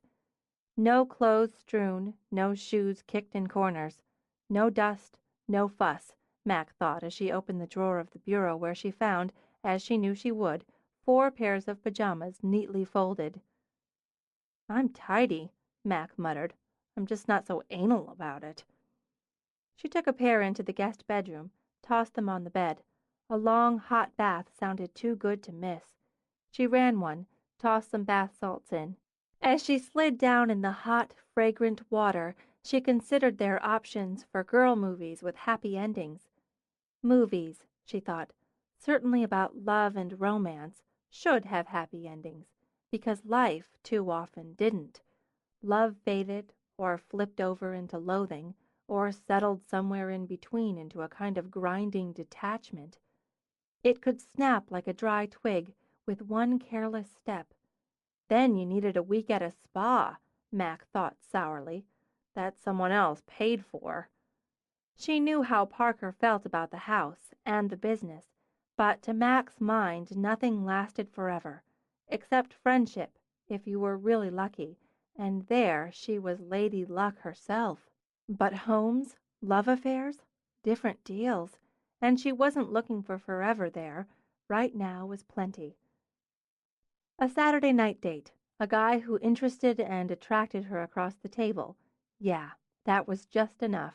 A week from Saturday? Well, you just couldn't tell, could you? That's what photographs were for. Everything changes, so you can preserve what was, before tomorrow took it all away. She sank down to her chin in the water just as Laurel stepped in. What are you doing? Hot water out at your place? No, I'm seizing the moment. Also chicken pot pie and chick flick. Want in? And I don't mean the tub. Maybe. I just finished, for the 5th time, redesigning the Holly de Burke wedding cake. I could use chicken pot pie. It's warming in the oven. Emma needs a call, in case. Fine, I'll go do that and leave you to your seizing. Mac closed her eyes and sighed. Yeah, friendship. That was the one thing a woman could always count on. In the morning, still wearing Parker's pajamas, Mac let herself into her studio. She'd woken just after dawn, curled up like a shrimp on the sofa of the sitting room and tucked in with a cashmere throw. 2 helpings of Mrs. G's chicken pot pie made the idea of breakfast somewhat revolting, but coffee. Still, before she set up her morning hit, she wandered casually to her answering machine. No messages. Instant disappointment made her feel foolish. She hadn't sat around waiting for him to call. Again. She'd enjoyed her evening. Besides, it had been her turn to call, if she'd wanted to extend the little game. And besides, she was being stupid. She wasn't going to think about Carter McGuire and his sexy glasses or frumpy tweed jacket and his amazing lips. She had coffee to brew, work to do, life to lead. Saturday night date? Okay, this is major. Why, Carter asked himself, why had he opened his mouth? What had made him think mentioning it would simply be a little conversation over coffee in the teacher's lounge before classes began? Well, I should go over the quiz. I'm Major, Bob repeated, drilling a finger into the coffee counter to mark his point. You need to take her flowers, not roses. Roses are too important, too symbolic. A more casual flower, or those mixed deals. I don't know, maybe. Something else to worry about now. Nothing big or flashy. She's going to want to put them in a vase, and that gives you time to go in, talk, break the ice. So make sure you make the reservations accordingly. What time are they? I haven't made them yet. You need to get on that. With a wise nod, Bob sipped his coffee with low-fat creamer. Where are you taking her? I'm not entirely sure. You need a place just a click over middle range. Don't want to go all out first time, but you don't want to run on the cheap either. You want atmosphere, but not stuffy. A nice, established place. Bob, you're going to give me an ulcer. This is all ammunition, Cart. All ammo. You want to be able to order a nice bottle of wine. Oh, and after dinner, if she says how she doesn't want dessert, you suggest she pick one and you'll split it. Women love that. Sharing dessert's sexy. Do not go on and on about your job over dinner. Certain death. Get her to talk about hers and what she likes to do. Then, should I be writing this down? It wouldn't hurt. If dinner goes to, say, 10 or over, you should have a second venue picked out. Music's best, a place you can go listen to music. If it winds up earlier, you should have a movie picked out. This is assuming she isn't sending you the let's go back to my place signals. In that case, don't go there, Bob. Let's just not go there, he thought, literally saved by the bell when it rang. I've got to get to my first period class. We'll talk later. I'll try to write some of this down for you. Great. Carter made his escape, joined the flock of students and teachers in the corridor. He thought he might not make it to Saturday, at least not sanely. Chapter 7. He bought flowers. It annoyed him because he'd intended to take her flowers in the first place, but Bob's tutorial changed the simple gesture into a complex and essential symbolic act so fraught with pitfalls he'd decided to skip the step. One of her best friends was a florist, wasn't she? Mackensie could carpet her studio with flowers if she wanted to. Then he worried that by not bringing the damn flowers, he'd be committing some unwritten but universally known dating faux pas. In the end, he'd doubled back. He'd left plenty of time for the drive from his place to Mackenzie's. There might have been traffic, a 5-car collision, many casualties. He rushed into the supermarket and had stood studying, debating, questioning the flowers on display until sweat beaded on his forehead. Bob, he assumed, would have something cutting to say about the choice of supermarket flowers, but he'd left too late for a florist, and he could hardly rush over to Emma's and throw himself on her mercy. He wished he'd just left it at coffee. They'd had a nice conversation, a pleasant time. You go your way now, I'll go mine, and that's that. All this was just too complicated, too intense. But he could hardly call her now, make up some excuse, even if he could successfully lie his way through it, and the chances of that were slim to none. People dated all the time, didn't they? They rarely died due to the activity. He grabbed what seemed to be a colorful, casual arrangement and stalked over to the express line. They were colorful, he thought with some resentment. They smelled nice. A couple of those big Gerbera daisies were mixed in, and they struck him as a friendly flower. None of the dreaded roses, he mused, which, according to the law of Bob, meant he'd basically be asking Mackensie to marry him and bear his children. So, they should be safe. Maybe they were too safe. The kind-eyed cashier gave him a quick smile. Aren't those pretty? A surprise for your wife? No, I don't have a wife. Oh, for your girl, then? Not exactly. He fumbled out his wallet as she rang them up. Could I just ask you if you think these are appropriate for a date? I mean, to give to the woman I'm taking out to dinner? Sure they are. Most everybody likes flowers, don't they? Especially us girls. She's going to think you're real sweet and thoughtful, too. But not too.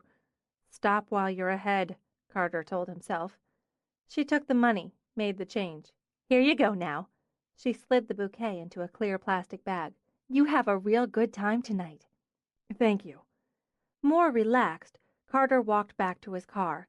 If you couldn't trust the checker in the express line at the supermarket, who could you trust? He checked his watch, calculated that barring fatal collisions, he was still on schedule. Though he felt foolish, he pulled the list the helpful Bob had printed out from his pocket and carefully crossed off "buy flowers," not roses. Following, there were several suggestions for greetings or initial conversation points such as, "You look beautiful," "Great dress," "I saw these flowers and thought of you." Carter stuffed the list back in his pocket before any of them imprinted on his brain, but not before he'd noted Bob's decree to tune the car radio to classic light or smooth jazz on low volume. He might end up killing Bob, Carter mused. He drove the next few miles while obsessing about background music before snapping off the radio. The hell with it. He turned into the long, winding drive of the estate. What if she's not wearing a dress? He muttered, as despite all efforts, Bob's list popped back into his mind. And unfortunately, his own question had the image of Mac in black pants and white bra crowding Bob out. I don't mean that, for God's sake. I mean she might be wearing something other than a dress. What do I say then? Nice pants? Oh, outfit, great outfit. You know it's called an outfit. Dear God, shut up. He rounded the main house and followed the narrowing drive to Mac's. The lights were on, up and down, so the entire place glowed. Through the generous windows of the first floor he could see her studio, the light stands, a dark blue curtain held up with big silver clips. In front of the curtain stood a small table and 2 chairs. Wine glasses glinted on the table. Did that mean she wanted to have drinks first? He hadn't allowed time for drinks. Should he move the reservation? He got out of the car, started down her walk, went back to the car to get the flowers he'd left on the passenger seat. He wished the evening was over. He really did. With a sick feeling in his gut, he had to force his hand up to knock. He wanted it to be tomorrow morning, a quiet Sunday morning. He'd grade papers, read, take a walk, get back to his comfortable routine. Then she opened the door. He didn't know what she was wearing. All he saw was her face. It had always been her face, that smooth milk skin framed by bright, bold hair, those witch-green eyes, and the unexpected charm of dimples. He didn't want the evening to be over, he realized. He just wanted it to begin. "Hello, Carter." Hello, Mackenzie. None of Bob's listed suggestions occurred to him. He offered the flowers. For you. "I was hoping they were. Come on in." She closed the door behind him. "They're so pretty. I love Gerbera daisies. They're happy. I want to put these in water. Do you want a drink?" He glanced over at the table. If you'd planned to. "That? Oh, no, that's a setup from a shoot I had this afternoon." She walked toward the kitchen, giving him a little come-ahead gesture. "Engagement shoot. They're wine buffs.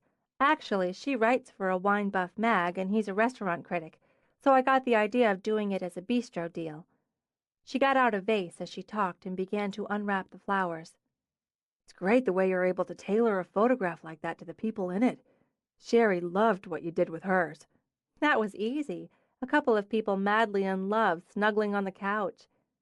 It's only easy if you got the instincts to know Sherry and Nick wouldn't sit in a sophisticated bistro drinking wine or sit on the floor surrounded by books and a very big cat. The Mason Caleri engagement.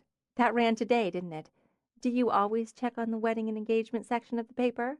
Only since I met you again. Aren't you the smooth one? As no one had ever applied that adjective to him, he couldn't think of anything to say. She set the vase in the center of her kitchen counter. "Those will perk me up in the morning, even before coffee." The cashier at the market said you'd like them. I had a small crisis. She got me through it. Amusement made the dimples flicker in her cheeks. "You can always count on the cashier at the market." That's what I thought. She walked out and over to the couch to pick up the coat draped over the arm. "I'm ready if you are." Sure. He crossed to her to take the coat. As he helped her into it, she glanced back over her shoulder. Every time you do this, I wish I had longer hair so you'd have to pull it out of the collar. I like your hair short. Shows off your neck. You have a very nice neck. She turned, stared at him. We're going out to dinner. Yes, I made reservations. 7:30 at... No, I mean we're going out to dinner, so this is not to be interpreted as let's stay in. But I think I really need to get this out of the way so I can enjoy the meal without thinking about it. She rose on her toes, linked her hands behind his head, and laid her mouth, soft and inviting, on his. The jolt of pleasure shot straight through him. He had to fight the urge to grab her as he had before, to release even a portion of that pent-up lust. He ran his hands up her body, regrettably shielded by the coat, then down it again until the jolt mellowed to a shimmer. She drew back, and a pretty flush warmed that milk porcelain skin. You have a real talent for that, Professor. I spent a lot of time thinking about kissing you back, way back. I've recently revisited that thinking. That might be why. Or you're just a natural. We'd better go, or I'm going to talk myself out of dinner. I don't expect you to. I might. Because he was, again, momentarily stunned, she beat him to the door and opened it herself. She filled the car. It's how we thought of it. Her scent, her voice, her laugh, the simple reality of her. As strange as it was, his nerves calmed. "Do you always drive the exact speed limit?" she asked. It's irritating, isn't it?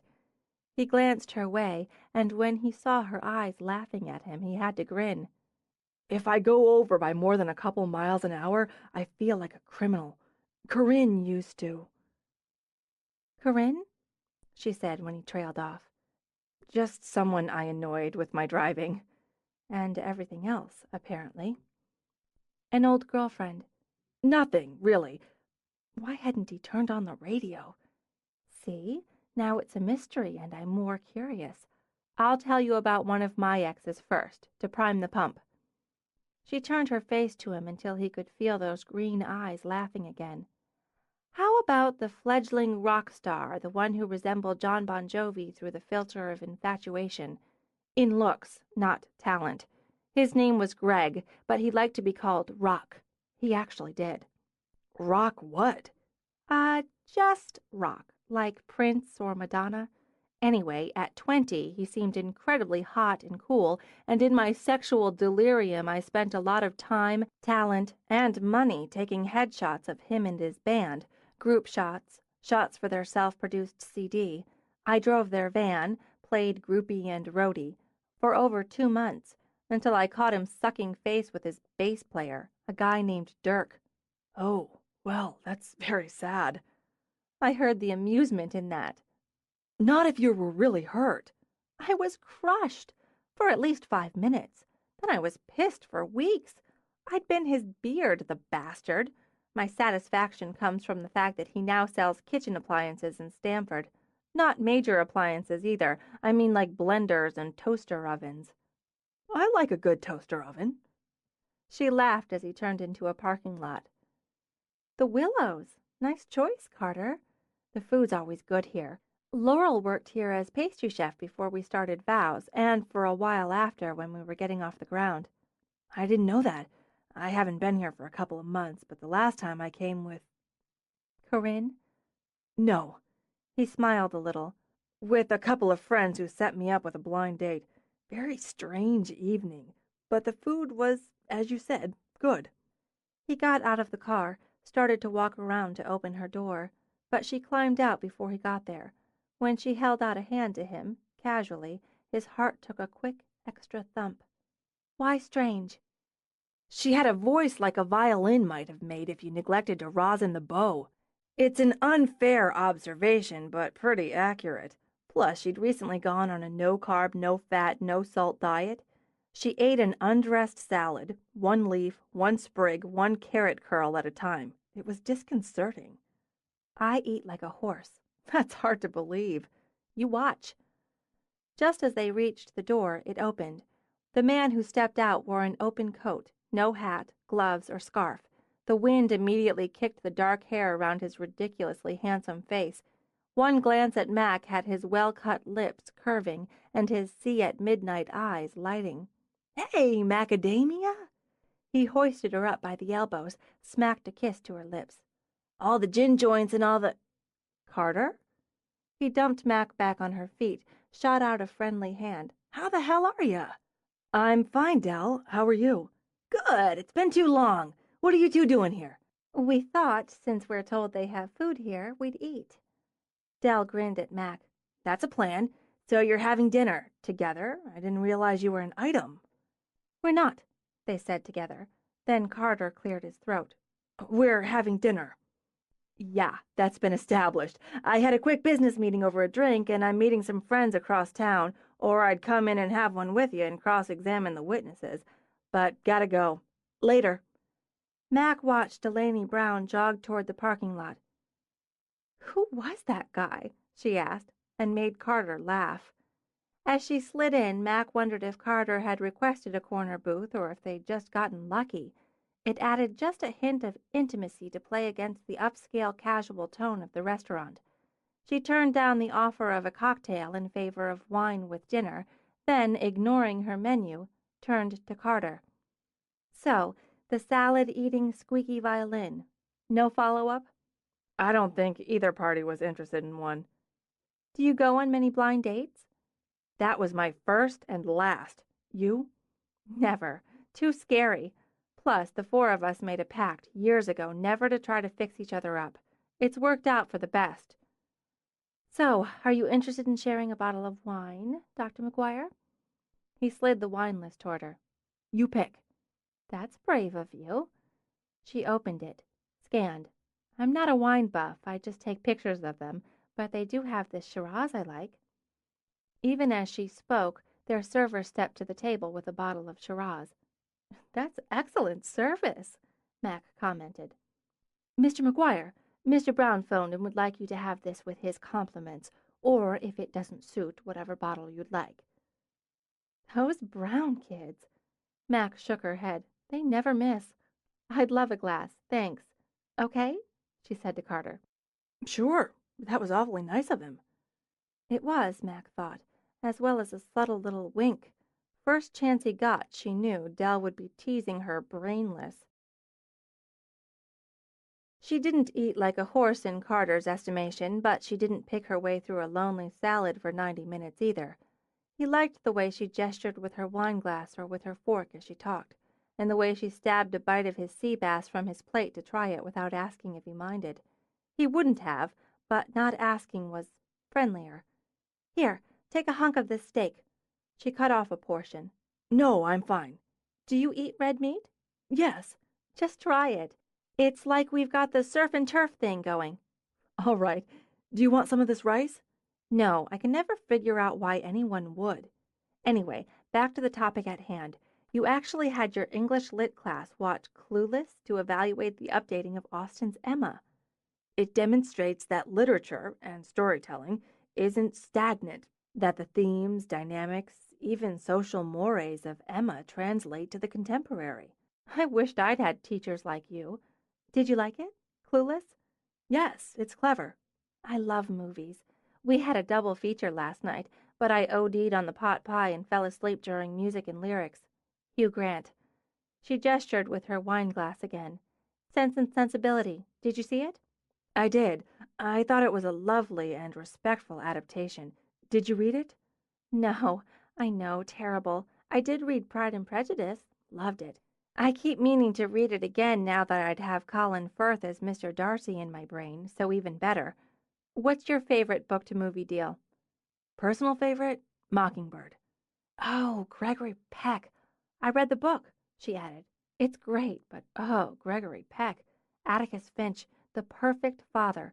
That scene at the very end where what's her name? Scout. Yeah, where she's narrating and you see him through the window sitting beside his son's bed. It kills me. It's so beautiful. When I watched it as a kid, I used to imagine Atticus was my father, or Gregory Peck. Either one would do. He'd be there when you woke up in the morning. I guess I've never gotten over that. Pitiful." "I don't think so. I don't know what it's like growing up without a father. You don't see yours often? No, hardly ever. When I do, every few years, he's enormously charming, very affectionate. I end up getting sucked in, then bruised when he goes off and ignores me immediately after. He's an in-the-moment sort of person. If you're not in that moment with him, you don't exist. It hurts you. Yes, it does, over and over, and that's too depressing a topic for this really nice dinner. Give me one more, another adaptation you like. He wanted to stroke her hair, to put an arm around her, but that wasn't the comfort she wanted. He circled through his brain. Stand by me. She frowned, obviously trying to place it. I don't know that one. Who wrote it? Steinbeck? Fitzgerald? Yeats? Stephen King? It's based on his novella, The Body. Seriously? You read King? He scares the crap out of me, but I can't resist it. Wait! That's the one with the kids, the boys hiking to look for somebody, some dead guy who maybe got hit by a train. I'm remembering this. Kiefer Sutherland plays a complete asshole Hood. He was great.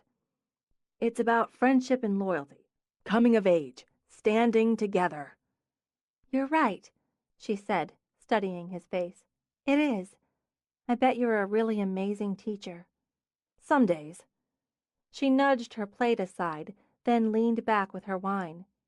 What do you do when you're not teaching, reading, or watching movies based on novels or novellas? That's a lot right there. Golf, rock climbing, stamp collecting? He smiled, shook his head. No. International intrigue? Watercolors? Duck hunting? I had to give up the international intrigue due to travel fatigue. I'm pretty boring. No, you're not. And believe me, I keep expecting you to be. Thank you? She leaned forward to poke a finger in his arm, leaned back again. All right, Carter, now that you've indulged in, good God, nearly 3/4 of a single glass of wine. I'm driving. At the speed limit, she agreed. It's time to tell me about Corinne. Oh, well, there's really nothing to tell. She saw it, just a flicker of it in his eyes. She hurt you. I'm sorry. I'm insensitive and pushy. No, you're not, and I keep expecting you to be. She smiled. Look how cute you are in your smarty pants.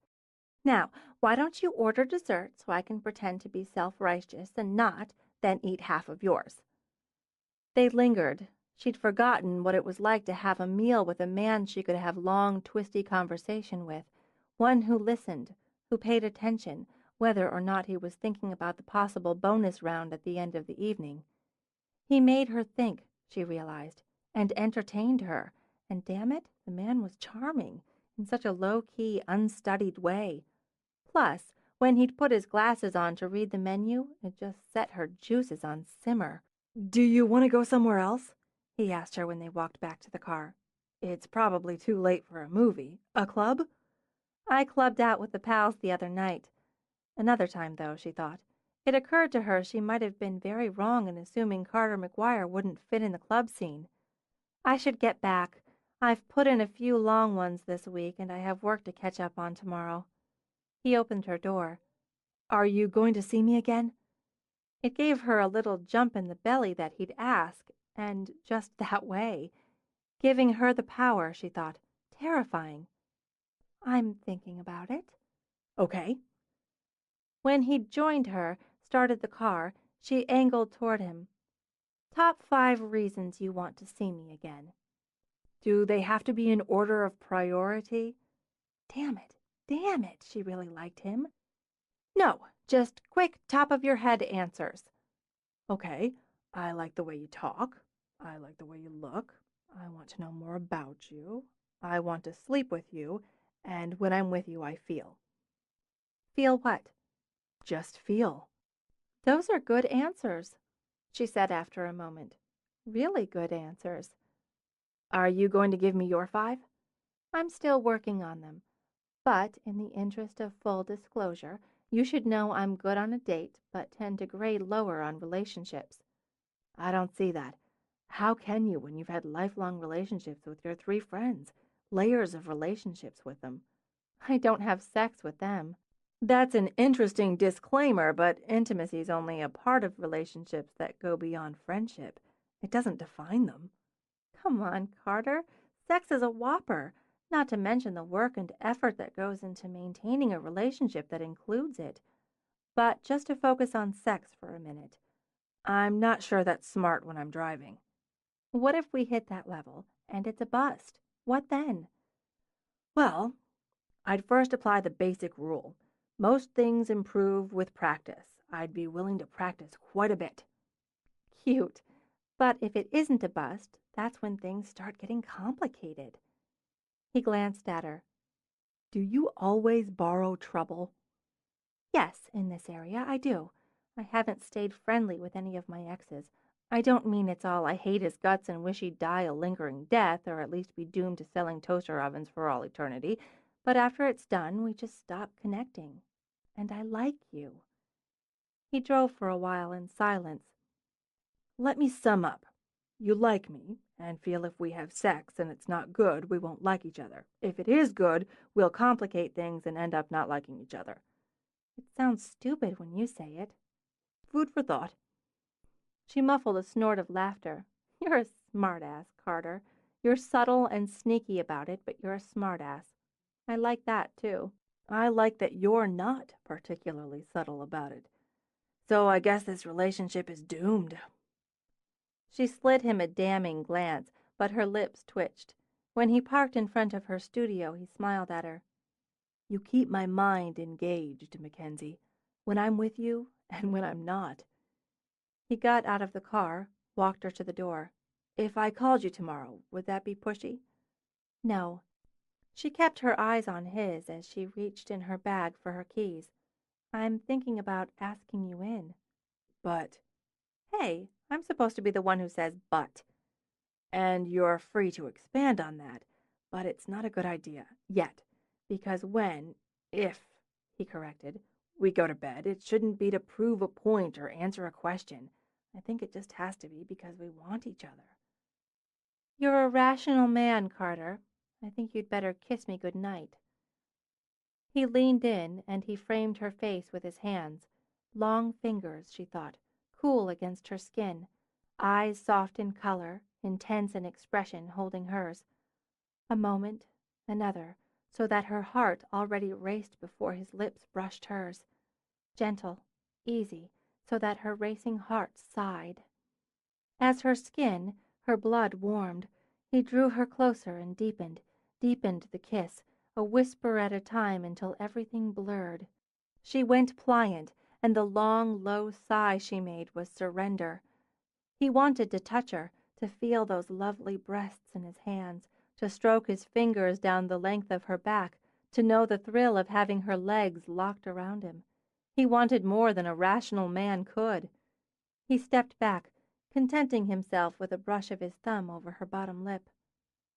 This could be a mistake, she said. Letting herself in, quickly, she leaned back against the door, and she wondered if the mistake was not asking him in, or knowing that she would before much longer. Chapter 8. Mac put in a solid 4 hours with thumbnails, Photoshop, prints. The work kept her focused and level. There could be no mind-wandering journeys about sexy English teachers when she had clients expecting, and deserving, her best. She concentrated on balancing color, brightening or dulling the saturation to translate the mood, the emotion. She sharpened a candid of the bride and groom, both laughing as they charged down the aisle, hands locked together, and blurred the background, everything but the two of them. Just the two of them, she thought, wildly happy in those first seconds of marriage, everything around them soft focus and dreamlike, and their faces, their movement, their unity vivid. It would come rushing back, she thought, other voices, movement, demands, connections, but in this instant, in this image, they were all. Pleased, she added noise, just a hint of grain before she tried a soft proof to test her paper. Once she'd printed it, she studied it, searching for flaws. She added it, as she sometimes did, to the order placed, a little gift for the new couple. Shifting workstations, she unboxed the combination album her clients had chosen and began to assemble the pages with images that told the story of the day. She repeated the process for the smaller albums and photos chosen by parents. Back at the computer, she generated the custom thank you cards using the portrait the client had selected. She boxed them in units of 25, tied each with a thin white ribbon before taking a break. She still had to mat and frame a dozen portraits for the couple's personal gallery and what they'd chosen as gifts. But she'd get it done, today, Mac thought as she stood and stretched. She was on a roll, and she'd contact her client in the morning to arrange pickup or delivery. She bent over at the waist, letting her arms hang loosely, and called out at the knock on her door. "It's open." "You've still got no ass." Mac turned her head for an upside-down view of Delaney. "I had a feeling. Stopped by to drop off some paperwork, catch up with Parker before I headed over to Jack's to watch the game." He peeled off his coat, tossed it toward the couch.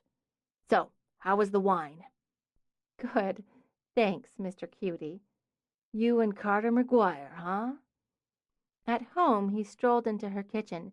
She heard the fridge open, then his aggrieved voice. "Mac, you have no ass. Why do you only have Diet Coke in here?" "So people like you don't suck down all my supply." She straightened as he came back, popping the top on a can. "Beggars, choosers. Word is you and Carter hooked up because his sister's a client." "We ran into each other again because of that." "And you flashed him your tits first chance." She lifted her eyebrows. "Those would not be Parker's words, which is your source. If you're going to be such a girl about this, why don't we sit down and braid each other's hair while we gossip?" "You don't have enough hair." He took a slug of the soft drink, grimaced a little. "Blah. Anyway, back to topic. A man's got to be curious and mildly suspicious about other guys and his honorary little sister." She went in for her own Coke. "We went out to dinner. According to my data, people have been doing that for several years." "Date 2, according to my unimpeachable source, not including the flashing." He wiggled his eyebrows at her when she came back in. "There was no flashing, only the momentary lack of shirt, pervert boy." "I'm known by many names, and your evasions make me wonder if this is serious business." "I'm not evading. And what's your problem with Carter?"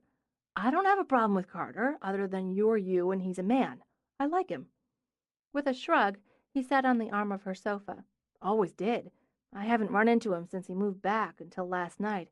I heard he'd been hooked up with Corinne Melton. She worked for a client of Jack's, and he, that would be Jack, found her a pain in the ass."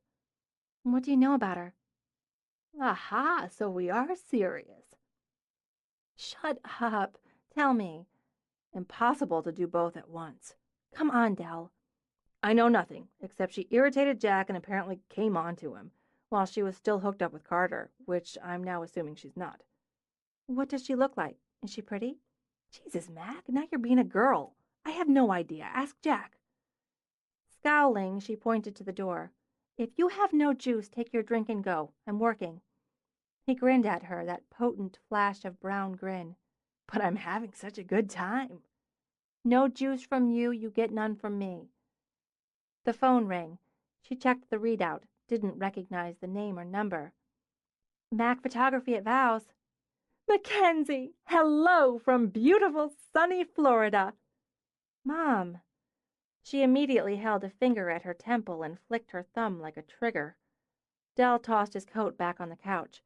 Friends didn't leave friends in a twist, and if Linda was on the phone, Mac would end up twisted. "I'm having the best time. I feel like a new woman." "Whose phone is this?" "Oh, it's Ari's.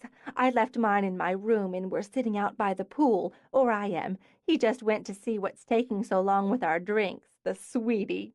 It's glorious here. I have a treatment soon, but just had to talk to you first. So Ari lent me his phone. He's such a gentleman."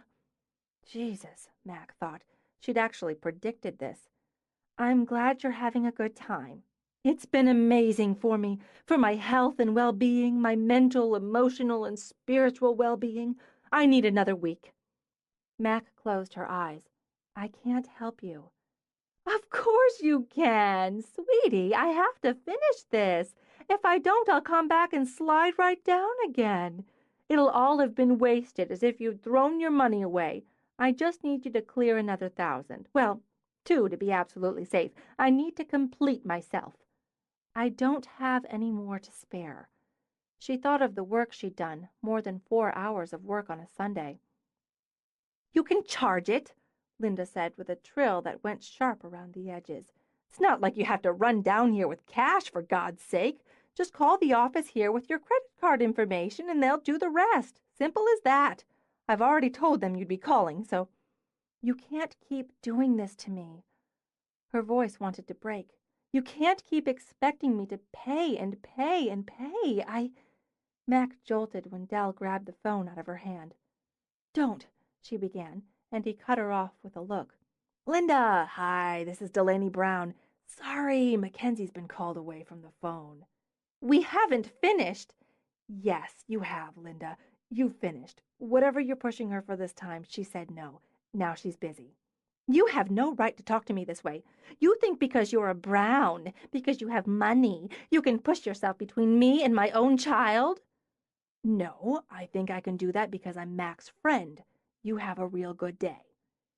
He hung up and turned to where Mac stood, misery shining in her eyes. Don't cry, he ordered. She shook her head, went straight into his arms to press her face to his shoulder. God damn it! God damn it! Why do I let her do this to me? Because if you had the choice, you'd be a good and loving daughter. She doesn't give you the choice. It's on her, Mac. Money again? Yes, again. He rubbed her back. You did the right thing. You said no. Keep saying that. Now I want you to promise me you're not going to answer the phone when she calls back. If you don't give me your word, I'm dragging you out of here, forcing you to watch the game at Jack's. I promise. I wouldn't have answered, but I didn't recognize the number. She used somebody named Ari's phone and called the business line. She knows how to get to me. Screen your calls, at least for a while, unless you're sure who it is, okay? Yeah, okay. Thanks, Dell. Thanks. I love you, baby. I know. She stepped back, smiled at him. I love you too. Go watch football. Don't tell Parker. If I need to, I will. All right. He picked up his coat again. If you need me, I'll call. That's another promise. She couldn't go back to work, not yet, not until she cleared her head and could focus again. And the pity party she felt coming on with balloons and streamers wouldn't clear anything. Take a walk, she thought. It had worked before, with Carter. She'd see if it worked on her own. It wasn't evening, and it wasn't snowing, but the air was clear and cold. Everyone else tucked inside, she thought, tucked in, but close. If she wanted or needed company, she could find it. Not now, she thought again. Not yet. Remembering the bird feeders, she hiked through the snow to fill them from the lidded can. Running low, she realized as she scooped out feed. Something for the grocery list. 10 pounds of bird feed, a quart of milk, a new spine. Too bad she couldn't buy the last on the list at the local market. She'd just have to grow one when it came to Linda Elliot Myers Barrington. After locking the lid back down, she walked to the pond, stepped under one of the willows. There she brushed off the snow on the bench under the fan of whippy branches and sat for a while. The grounds remained coated in white, but the sun had stripped the branches so trees speared up, winter bones, toward a sky the color of old, faded denim. She could see the rose arbor, white as the snow, with the canes twined and twisted and sharp with thorns, and beyond, the pergola, massed with dormant wisteria. She supposed it looked peaceful, color and life sleeping through the winter, but at the moment, lonely was the only word that came to mind. She rose to go back to the house. She'd do better with work. If she made mistakes, she'd do it over and over until she passed through this mood. She'd turn on music, loud, so she didn't have to hear her own thoughts. Even as she opened the door, she heard the weeping, and her mother's sobbing voice. I don't know how you can be so cold, so unfeeling. I need your help. Just a few more days, Mackensie. Just—" And thank God, her machine cut the call off. Mac closed the door, took off her coat. Work? Who was she kidding? She curled on the couch, dragged the throw over her. She'd sleep it off, she promised herself. Sleep off the misery. When the phone rang again, she tucked into a defensive ball. Oh, God, leave me alone. Please leave me alone. Give me some peace. Hello, it's Carter. You must be working, or you needed to go out, or— Ha! You're just not in the mood to talk. Can't talk, she murmured from the couch. Can't. You talk. You just talk to me. She closed her eyes and let his voice soothe her. In his townhouse, Carter hung up the phone. The three-legged orange cat he called Triad leaped into his lap. He sat, scratching the cat absently between the ears and wishing he'd been able to talk to Mac, even just for a minute. If he had, he wouldn't be sitting here, thinking about her instead of doing his Sunday chores. He had laundry to deal with, tomorrow's lesson plans to review, more papers to grade, and the story outlines from his creative writing class to read and approve. He hadn't finished his paper on Shakespeare's Women, the Duality, or given enough attention to the short story he had in the works. Then he was expected for Sunday dinner at his parents'. He was mooning over her, and realizing it didn't seem to make a damn bit of difference. "Laundry first," he told the cat, and poured Triad onto the chair as he himself vacated it. He put the first load in the washer in the claustrophobic little laundry room off his kitchen. He started to make himself a cup of tea, then scowled. "I can have coffee if I want. There's no law that says I can't have a damn cup of coffee in the afternoon." He brewed it with a kind of defiance that made him feel foolish, even though no one was there to see it. While his clothes washed, he took the coffee back upstairs to the smaller of the two bedrooms, outfitted as his office. He began grading the papers and sighed over the C- he was forced to give one of his brightest and laziest students. He felt a conference coming on. No point in putting it off, he decided, and wrote "See me after class" under the grade. When the timer he'd set signaled, he went back down to put the wet clothes in the dryer, load a second batch in the washer. Back at his desk, he evaluated outlines. He made comments, suggestions, corrections. Using his red pencil, he added words of praise and advice. He loved this kind of work, seeing how his students used their minds, organized thoughts, created their worlds. He finished the work and the laundry, and still had more than an hour to kill before he needed to leave for dinner. Casually, he began to search for recipes on the internet. It didn't mean he'd ask her over for dinner. It was just an in-case sort of thing. If he lost his mind and actually followed Bob's advice, it would be good to have a plan. An outline, so to speak. Nothing too fancy or complicated, he thought, as that would be a disaster, but not too basic or ordinary. If you were going to cook for a woman, shouldn't you make more of an effort than tossing something in the microwave? He printed out a few possibilities and made notes on potential menus. And wines. She liked wine. He didn't know anything about wine, but he could learn. He put everything in a file. He'd probably ask her to the movies anyway, the standard movie date followed by pizza. Casual, no pressure or expectations. That was what he'd most likely do, he thought as he walked out of the office into his bedroom to change into a fresh shirt. Still, it wouldn't hurt to pick up some candles, maybe some flowers. He glanced around the room and imagined her there, in candlelight. Imagined lowering her to the bed, feeling her move under him, watching her face, the light shimmering over it as he touched her, tasted her. Oh, boy. After a calming breath, Carter stared down at the cat who stared up at him. She's right. Sex is a whopper. The house on Chestnut Lane with its big yard and old trees had been one of the reasons Carter had given up his position at Yale. He'd missed it, the blue shutters and white clapboard, the sturdy porch and tall dormers, and the people who lived inside it. He couldn't say he came to the house any more often now than when he lived and worked in New Haven, but he found contentment knowing he could drop by if the mood struck. He stepped in, turned out of the foyer to glance into the big parlor where Chauncey, the family cocker spaniel, curled on the sofa. He wasn't allowed on the furniture and knew it, so his sheepish expression and hopefully thumping tail were pleas for silence. "I didn't see a thing," Carter whispered, and continued on toward the great room and the noise. He smelled his mother's Yankee pot roast, heard his younger sister's laugh, followed by multiple male shouts and curses. The game, he concluded, was on. He stopped at the entryway to study the tableau. His mother, raw-boned, sturdy as New England bedrock, stirred something on the stove while Sherry leaned on the counter beside her, talking a mile a minute and gesturing with a glass of wine. His older sister, Diane, stood with her hands fisted on her hips, watching through the wall of windows. He could see her 2 kids bundled to the eyeballs, riding a couple of colorful sled discs down the slope of the backyard.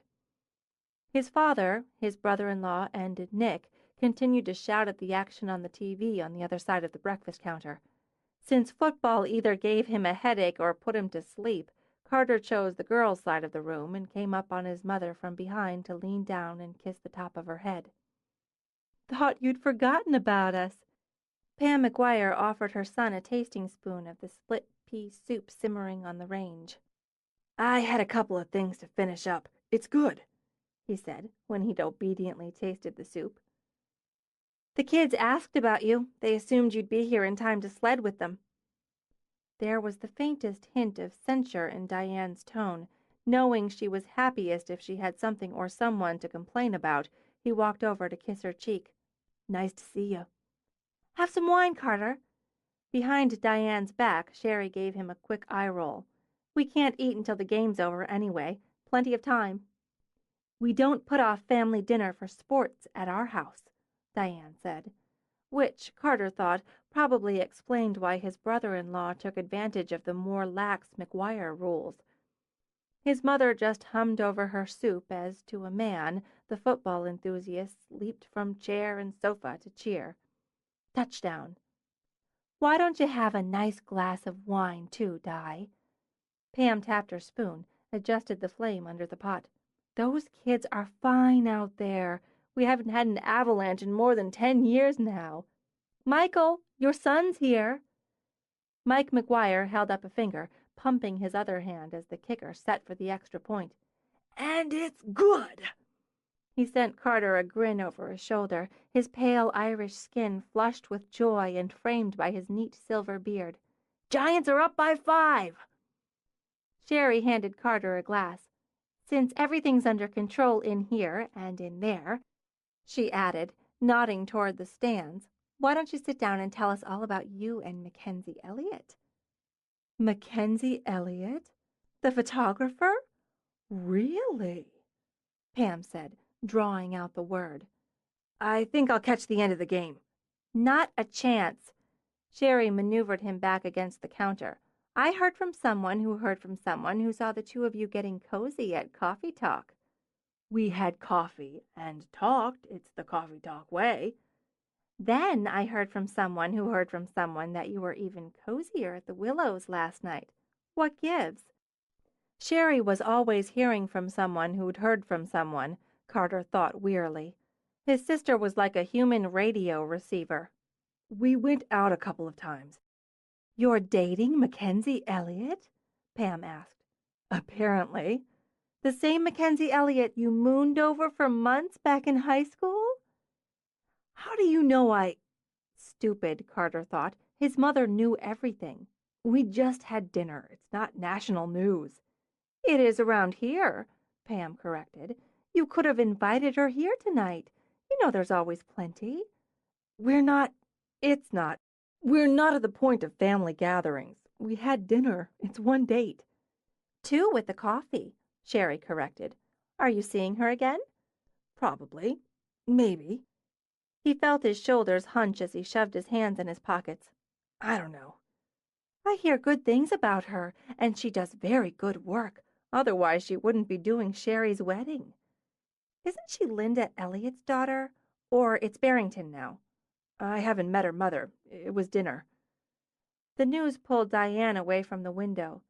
Linda Barrington, sure. Her daughter's close friends with the Browns and Emmeline Grant and that other one. They run that wedding business together.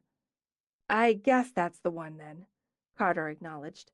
Linda Barrington. Diane's jaw tightened as she compressed her lips in an expression Carter knew reflected disapproval. That's the woman who had an affair with Stu Gibbons and broke up his marriage. She can hardly be held responsible for her mother's behavior. Pam opened the oven to check her roast. And Stu broke up his own marriage. Well, I heard that she pushed Stu to leave Maureen, and when he wouldn't, she told Maureen about the affair herself. Maureen skinned Stu in the divorce, and who could blame her? And after that, she wasn't so interested anymore. Are we talking about Mackensie or her mother? Pam wondered. Diane shrugged. I'm just saying what I know. People say she's always on the hunt for the next husband, especially if he's someone else's. I'm not dating Mackenzie's mother.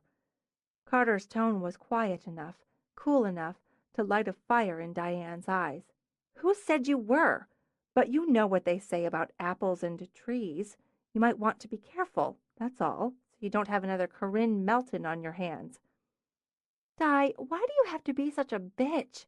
Sherry demanded. I'll just keep my mouth shut. Good plan. Pam cast her eyes at the ceiling as her oldest daughter stalked back to the windows. She's been in a mood since she got here. She's been in a mood since she was born, Sherry muttered. That's enough. She's a pretty girl, as I recall, Mackensie Elliot. And as I said, I've heard good things about her. Her mother's a difficult woman, no question. As I recall, her father's charming and absent. It takes a lot of spine and stomach to make yourself into something when no one gives you a foundation. Carter leaned down, kissed his mother's cheek. Not everyone's as lucky as we are. Damn right. Diane, call those kids in so they can get cleaned up. That's the 2-minute warning. When the dinner conversation jumped from a rehash of the game to his niece's school play, veered into wedding talk, and skipped over to his nephew's desperate desire for a puppy, Carter relaxed. His relationship with Mac, if there was one, had apparently been taken off the table. Nick cleared, a gesture that had endeared him to Pam since his first family dinner. Mike sat back, looked down the long length of table in the formal dining room. I have an announcement. Are you going to get me a puppy, Grandpa? Mike leaned down to his grandson, whispered, Let me work on your mom a little more. He eased back again. Your mother and I have an anniversary coming up next month. You're still my Valentine, he added and winked at her. I thought you might like a small party at the club, Diane began. Just family and close friends. That's a nice thought, Diane, but my bride and I will be celebrating 36 years of marital bliss in sunny Spain. That is, if she agrees to go with me. Michael! I know we had to put off the trip we'd planned a couple of years ago when I took over as chief of surgery. I've cleared 2 weeks in February, written them in stone. How about it, sugar? Let's go eat paella. Give me 5 minutes to pack and I'm there. Pam shot out of her chair, raced over, and dropped into Mike's lap.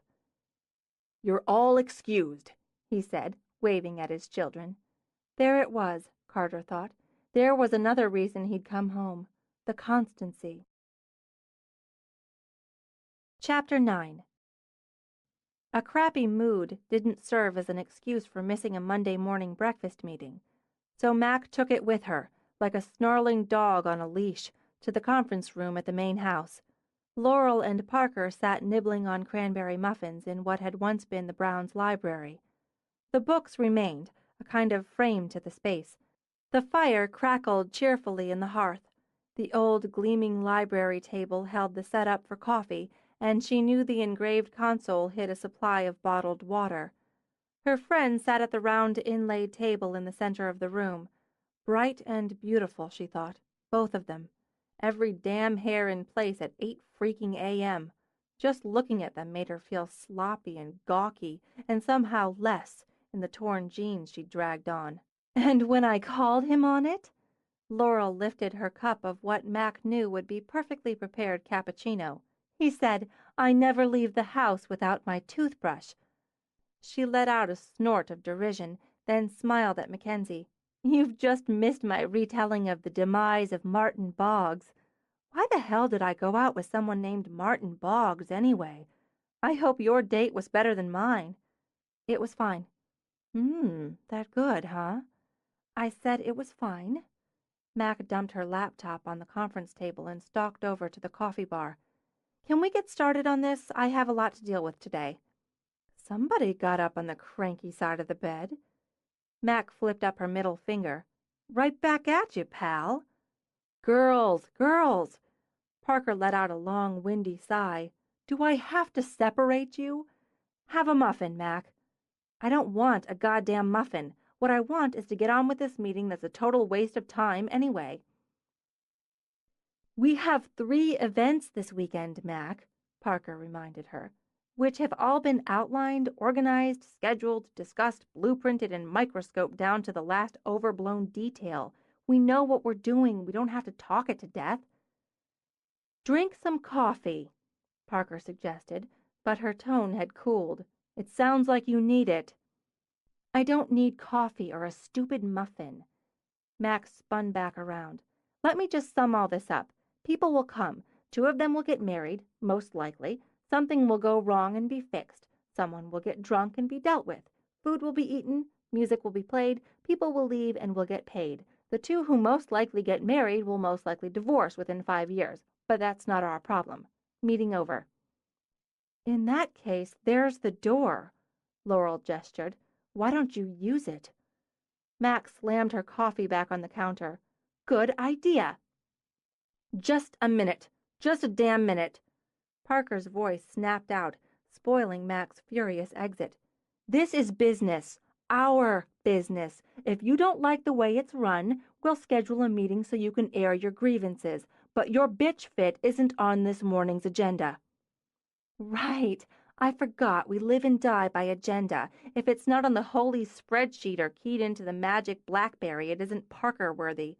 Clients are allowed to believe they're human beings with actual brains and emotions while you herd them down your preordained path. Everybody falls in line for Parker, or God help them." Parker got to her feet, slowly. "If you have a problem with the way I'm managing the business, we'll discuss it. But I have a group coming in about 50 minutes for a tour. I have an hour free today at 2, so we can take this up then. In the meantime, I think Laurel had an excellent idea. There's the door." Flushed from the cold, Emma rushed in. "I wouldn't be late, but I dropped a whole—" She stared when Mac shoved by her and kept going. "What's wrong with Mac? What happened?" "Mac had her bitch on." Temper smoldering in her eyes, Laurel picked up her coffee. "We didn't want to play." "Well, did you ask her why?" "She was too busy slapping us around for that." "Oh, for God's sake, I'm going after her." "Don't." Temper iced in her eyes, Parker shook her head. "Just don't. She'll only put her foot up your ass for your trouble. I've got potential clients coming this morning, and we have current ones who need attention. We'll work around her for now." "Parker, when one of us has a problem, we all have a problem, not just in the business." "I know that, Emma." Parker pressed her fingers to her temple. "Even if she'd listen right now, which she wouldn't, we don't have time. Besides, if we all went splody every time one of us had a lousy date, this room would be full of our bloody body parts." "Mac and Carter?" Emma shook her head at Laurel. "I don't see how that could be it. My mother talked to his last night and called me after to try to pump me. As far as I know, everything went fine when they went out." "What else?" Laurel demanded. "What makes a woman bitchier than a man? And, okay, maybe occasionally each other, but—" She trailed off, closed her eyes. Her mother. God, we're idiots. Nothing crawls up Mac's butt like her mother. "I thought her mother was in Florida. Do you think distance is any deterrent to the force that is Linda Elliot?" Laurel asked Parker. "Maybe that's it. That's probably it, or part of it, but it's still no reason to rip at us the way she did.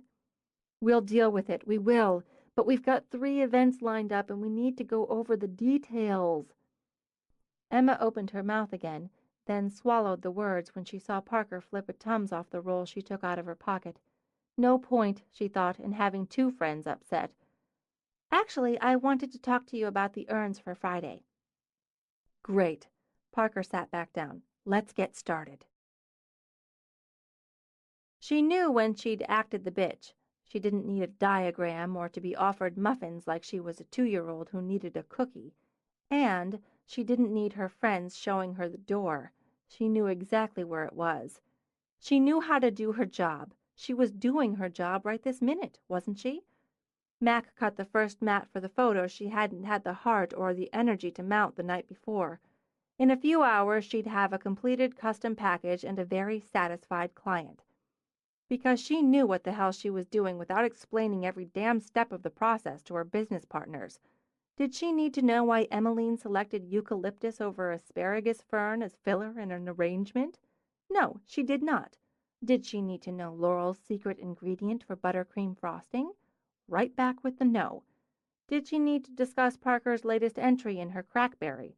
Dear God, no. So why the hell did anyone care what filter she planned to use or which camera body she decided to strap on? They did theirs, she did hers, and everybody was happy. She pulled her weight. She put in the time, the effort, the hours, the same as the rest. She cut the damn mat wrong. Disgusted, Mac tossed the ruined board across the room. She grabbed another, checked and rechecked her measurements, but when she lifted her mat knife, her hand shook. With considerable care, she set it down, then took 2 steps back. Yes, she knew when she'd acted the bitch, she thought, and she knew when she had to get a grip on herself, as in right now. She knew, too, she admitted with a sigh, when she owed 2 of the people she loved most in the world an apology. Even if they had been snotty, and they damn well had, she'd been snotty first. She checked the time and sighed. She couldn't do it now, couldn't get this weight off, not when Parker was currently escorting clients through the house. We're full service. We can tailor every detail to reflect your needs and your vision of the day. Here's our crazy bitch of a photographer who'll be documenting that day for you in pictures. Wouldn't that be perfect? She stepped into the powder room to splash cold water on her face. They were her friends, she reminded herself. They had to forgive her. That was the rule. Steadier, she went back into her studio. She let her machine take her calls and gave her current task all her concentration. When she'd finished, she decided the client would never know the package had been created by a bitch in the throes of a massive attack of self-pity. Once everything was loaded in her car, Mac drove to the main house. True, they had to forgive her, but first she had to ask. That was another rule. Out of habit, she went in the back. When she stepped into the kitchen, she saw Laurel working at the prep counter. With a hand steady and precise as a surgeon's, she monogrammed heart-shaped chocolate. Knowing better than to interrupt, Mac held her silence. "I can hear you breathing," Laurel said after a moment. "Go away." "I just came in to eat some crow. I'll be quick." "Make that vary. I've got another 500 of these to finish." I'm sorry for acting that way, for saying those things I didn't mean in the first place. I'm sorry for walking out on the meeting." "Okay." Laurel laid down her brush and turned. Now the question would be why. Max started to speak, found her throat snapped shut. The sudden barrier had her eyes filling. She could only shake her head as tears spilled over. Okay. Laurel crossed over, folded Mac into a hug. "It's going to be all right. Come on, sit down." "You have 500 chocolate hearts to monogram." "It's probably more like 495 at this point." "Oh, God, Laurel, I'm so stupid." "Yeah, you are." Quickly, efficiently, Laurel had Mac sitting at the counter with a box of tissues and a small plate of as yet unadorned chocolate hearts. "I can't take your candy." It tastes a lot better than crow, and I've got plenty. Sniffling, Mac took one. You make the best. Godiva should tremble in its boots. What happened, honey? Was it your mother? Light went on, she added when Mac didn't speak, right after you did the outraged stalk. Why can't I suck it up, Laurel? Because she knows every button to push when it comes to you, and no matter how much you suck up, she's got more. It was, Mac had to admit, the heart of the target. It's never going to change. She's never going to change. Meaning that's on me. Mac took another bite of chocolate. I know it. I do. I said no. I said no, and I meant no, and I would have kept saying it even if Dell hadn't taken the phone and hung up on her. In the act of getting down a glass, Laurel glanced back. Dell was there? Yeah, he came by to tease me about Carter, which is a whole other area of what the hell am I doing, and she called from Florida wanting another couple thousand so she could stay another week and finish her recovery. I'll give Dell credit for hanging up on her, but he should have come back here to tell us. I asked him not to. So what? Laurel demanded. If he had any sense, he'd have done what you needed, not what you asked. Then you wouldn't have wallowed all night and woken up the bitch. She set a glass of ice water beside the chocolate. Drink that. You're probably dehydrated. How many times did she call after Dell left you alone? It's not his fault. Twice. I didn't answer. Mac heaved a sigh. I'm really sorry I took it out on you.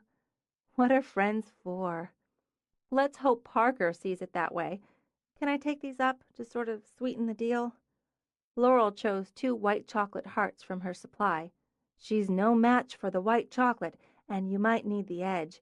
Me, you just pissed off. Easy to get over it. You hurt her feelings. Oh, God. I figure it's better you know that going in. She's pissed, too, but it's the hurt feelings you'll need to get down to. Okay, thanks. Knowing Parker, and she did, Mac went directly to the conference room. The incident had occurred there, so Parker logic dictated its follow-up would take place in the same venue. As she'd expected, Parker sat at the table, working with her BlackBerry. The fire had calmed to a cozy simmer, and the coffee had been replaced with the bottle of water Parker was rarely without. Her laptop sat open, and beside it rested a tidy stack of files and printouts. Parker was never anything but prepared. As Mac came in, Parker set the BlackBerry aside. Her face was cool and blank, her business to attend to face, Mac knew. Don't say anything, please. I come bearing chocolate and every possible variety of apology. You can have as many of them as you want, the chocolate and the apologies. My behavior was ass-hatty in the extreme. Everything I said was from the box of stupid I brought in with me. Since I can't take it back, you have to forgive me. You don't have a choice. She set the plate down. There's white chocolate. So I see. Silently, Parker studied her friend's face. Even if she hadn't known Mac nearly all of her life, she'd have seen the signs of a recent crying jag. You're just going to come in here and say you're sorry after I did all this work so we could fight it out and I could make you crawl? Yes?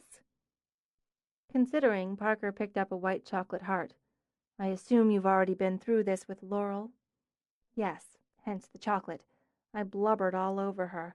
I got most of it out, but if you don't eat that so I know we're okay, I'm going to start up again. It's like a symbol. Men shake hands after they beat each other up. We eat chocolate. With her eyes on Mac, Parker bit into the heart. Thanks, Parker. Mac dropped into a chair. I feel like such an idiot. That helps. Let's just clear the air. If you've got a problem with how I'm managing vows, we have to be able to discuss it, one-on-one or as a group. I don't. Parks, how could I? How could any of us? Sure, the repetition gets old sometimes, but we all know the reason for it. Just like we all know that you hammering out and handling a zillion details frees the rest of us up to focus on our specific parts of the whole. I can do what I do, and the same for Em and Laurel, because you think about everything else. including thinking about everything the rest of us do so we can all kick wedding ass. I didn't bring it up so you could stroke my ego. Parker took another bite of chocolate. But do go on. And we're back, Mac thought with a laugh. It's a fact. You're anal, obsessive, and a little bit scary with the memory you have for minutia. And it's a fact that's a big part of the reason we kick that ass. I don't want to do what you do, Parks. None of us do. And because I opened the box of stupid and put my ass hat on, I hit you where I knew it would hurt most. Mac glanced at the files. You put reports together, didn't you?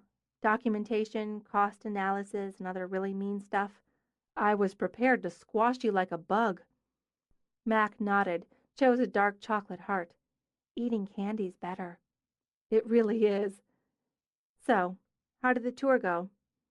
They brought their mothers and an aunt and a toddler. A toddler?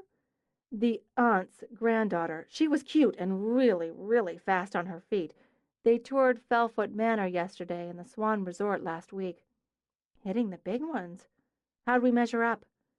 They want a Saturday in April of next year. An entire Saturday. We got it? On a tour and a pitch? A double booking? No booty dance yet. Parker lifted her water bottle and sipped.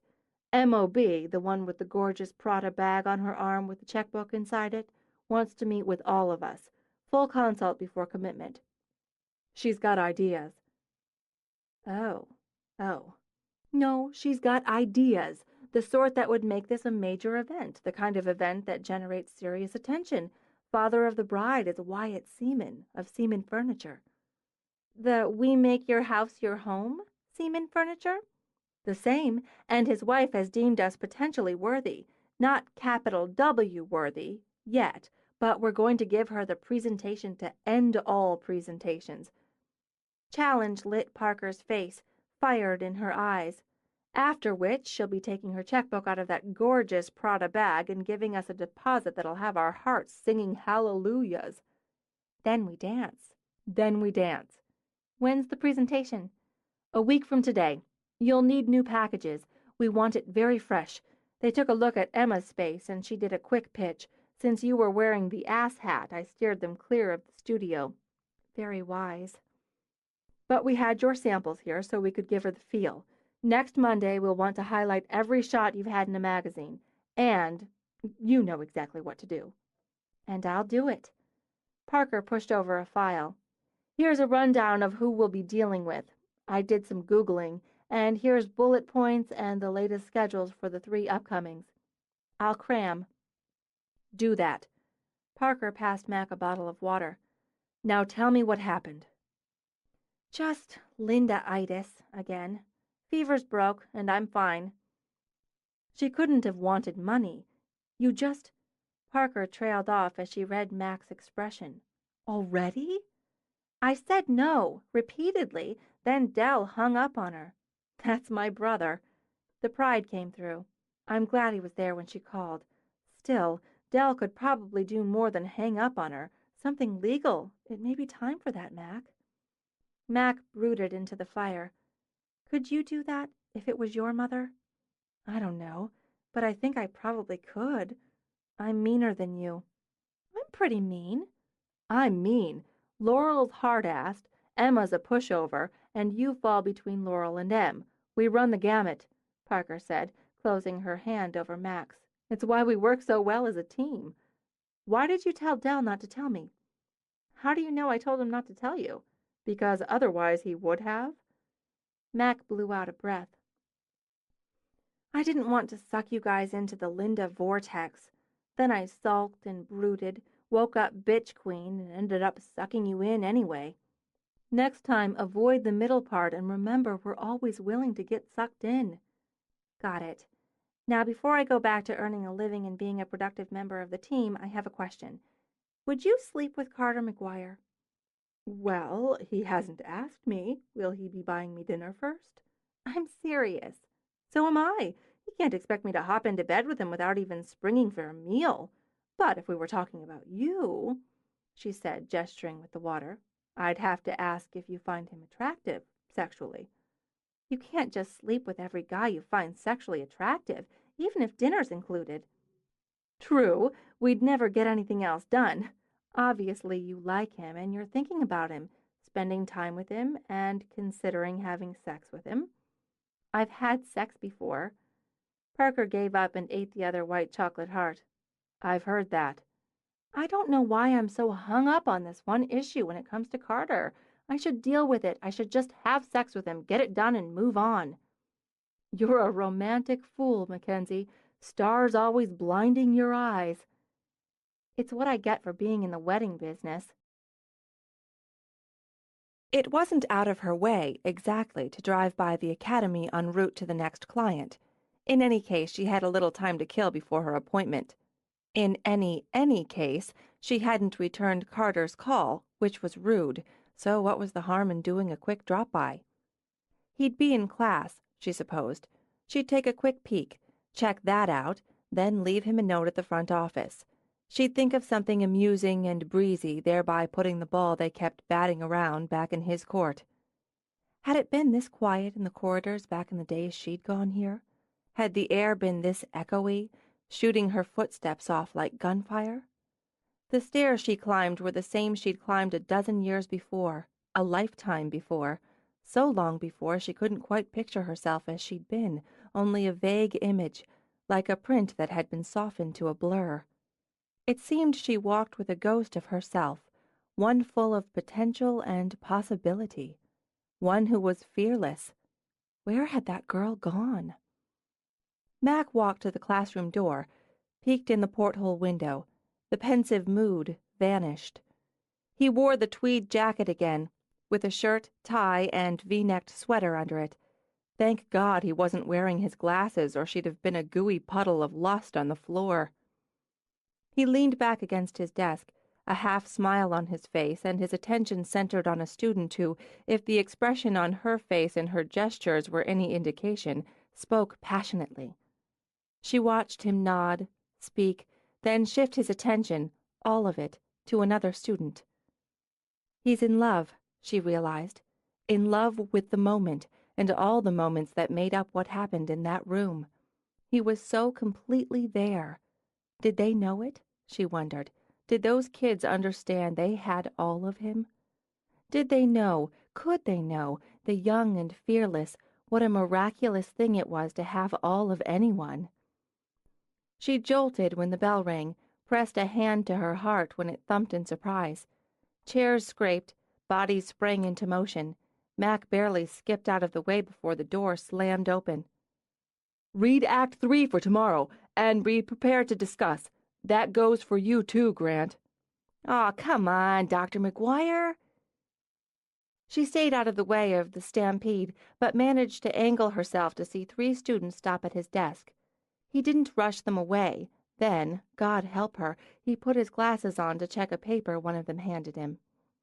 "Mackenzie," she thought as her hormones twanged, "you are toast." "You made some good points today, Marcy. Let's see if we can expand on them tomorrow when we discuss the third act. I'll be—" Mac watched him glance over as she moved into the doorway, watched him blink, then take off his glasses to bring her into focus. "I'll be interested in your take." "Thanks, Dr. McGuire. See you tomorrow." As the classroom emptied, as the corridors filled with noise, Carter set his glasses down. "Mackenzie." "I was in the neighborhood, and it occurred to me I didn't return your call," she said, walking to his desk. "This is better." "Certainly more interesting for me. You're all professorial looking." He glanced down as she gave the knot of his tie a little wiggle. "Oh, Monday morning faculty meeting." "You too? Hope yours went better than mine." "Sorry?" "Nothing. Water over the bridge." Under, generally. Well, barring flood. "Right. I enjoyed seeing you in your natural habitat." "Would you like to go for coffee? That was the last class of the day. We could—" "Hey, Carter, I was going to grab a—" A short man with horn rims and a fat shoulder bag briefcase wandered in. He stopped, gave Mac a baffled look. "Oh, sorry. Didn't mean to interrupt. Mackensie Elliot, one of my colleagues, Bob Tarkinson." "Nice to meet you," Mac said as Bob's eyes went wide behind the lenses. "Do you teach English?" "English? No, I'm in the math department. I liked math, geometry especially. I like figuring the angles. Mackenzie's a photographer, Carter explained, then remembered Bob already knew that, and maybe just a little too much more. Right, photography, angles. Good. So, you and Carter are talking about having coffee, Carter said quickly. I'll see you tomorrow, Bob. Well, I could. Oh, right. With only the first half-ton of bricks landing on him, Bob clued in.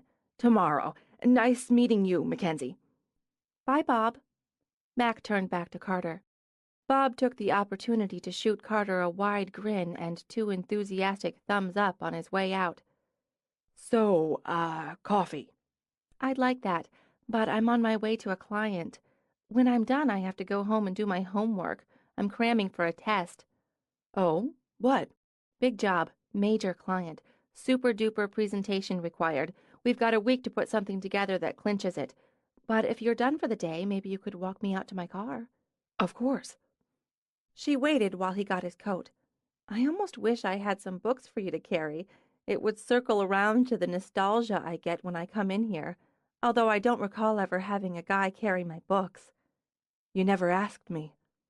Oh, if we knew then what we know now. You looked good in there, Dr. McGuire, and I don't mean in your professor suit. Teaching looks good on you. Oh, well, really, I was just leading a discussion, letting them do the work. That was more along the lines of conducting. Carter, say thank you. Thank you. They stepped outside, down the entrance steps to turn for the walk to visitors' parking. Never too cold to hang out when you're a teenager, Mac observed. Kids milled the lawn, sat on the stone steps, loitered in the parking lot. I had my first serious kiss right over there. She gestured toward the side of the building.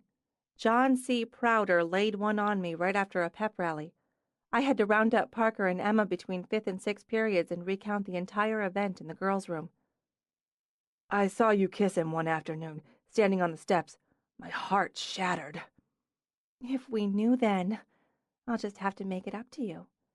She turned into him, wound her arms around his neck, pressed her lips to his. She kissed him in the shadow of the academy, with all the ghosts stirring in its corridors, all the old dreams shifting. Way to go, Dr. McGuire, someone called out, with a few hoots of approval following. Her face full of fun, she gave his tie another tug. Now I've ruined your reputation. Or seriously improved it.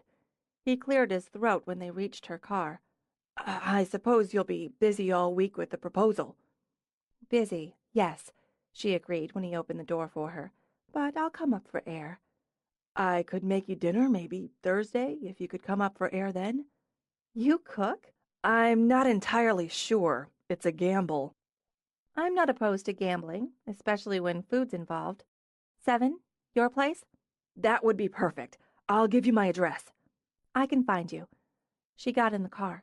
I'll bring dessert, she said, then went breathless with laughter at his expression. That wasn't a metaphor for sex, Carter. I meant actual dessert.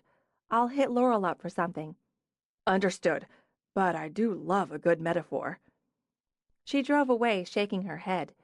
Points for the professor. Now she had until Thursday to decide if she'd settle for a piece of Laurel's Italian cream cake or add on the metaphor. Chapter 10. Carter checked the table in what passed for his dining room for a third time. He rarely used it as he tended to eat at the kitchen counter or at his desk.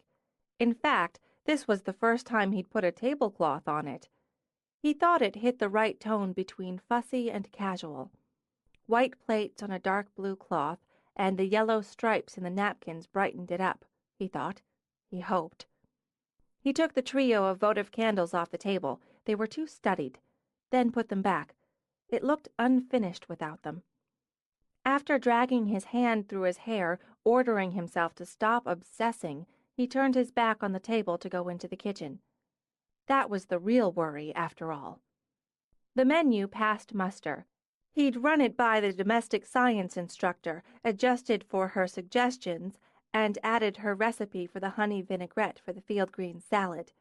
She'd given him a list, what had to be done and when, how much time to allow, and helpful suggestions for presentation. Presentation, apparently, was as important as the food, which was why he now owned a tablecloth and cheerful napkins. He'd had his dry run. Everything was set. Everything looked fine. He had nearly an hour to drive himself completely crazy. In that spirit, he eased open the drawer holding Bob's list. The list Carter promised himself he would ignore. Music, damn it. I'd have thought of that, he muttered to Bob's spirit. I would have. He hurried to the living room to tear through his collection of CDs. The cat uncurled itself from a chair and walked its lopsided way to join him. It's not going to be Barry White. I don't care what Bob says about slam dunk. No offense to Mr. White, but we're not going to be a cliché, right? Triad bumped his head against Carter's knee. While he obsessed over CDs, the door opened and Sherry burst in. Hi! Can I leave this here? Yes. Why? What is it? It's a Valentine's Day present for Nick. It's a doctor's bag. I had it engraved and just picked it up. He's going to love it. I know if I take it home I won't be able to resist giving it to him now, so you have to hide it from him. And me. She sniffed the air. Are you cooking? Yes. God, is something burning? He was up like a shot. No, it smells good. Really good. Since he was already running toward the kitchen, she went after him. And not like the grilled cheese sandwiches you usually... Wow, Carter, look! You have food in the oven! Oh, the table's so pretty. Candles and wine glasses and... You're cooking dinner for a woman. She drilled her finger into his belly the way she had ever since they'd been kids. Mackensie Elliot! Stop!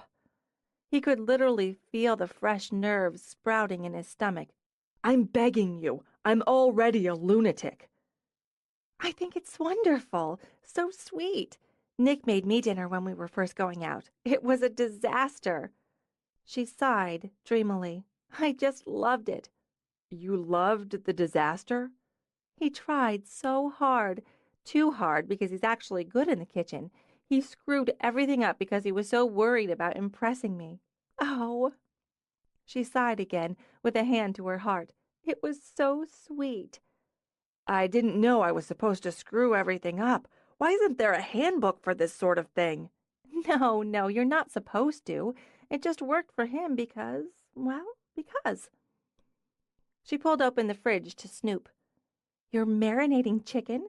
Carter, you're marinating. It must be love. Go away. Get out. Is that what you're wearing? His voice took on a dangerous bite. I'm a man on the edge, Sherry. Just change your shirt. Put on the blue one, the one Mom got you. It looks really good on you. If I promise to change my shirt, will you leave? Yes. Before you leave, will you pick out some music? Because I can't take any more pressure. Got you covered. Go up. Change your shirt. Grabbing his hand, she pulled him out of the kitchen. I'll pick the mood music and be gone before you get down. Take the present up, will you? Don't tell me where you'll hide it in case I try to sneak over and get it before V-Day.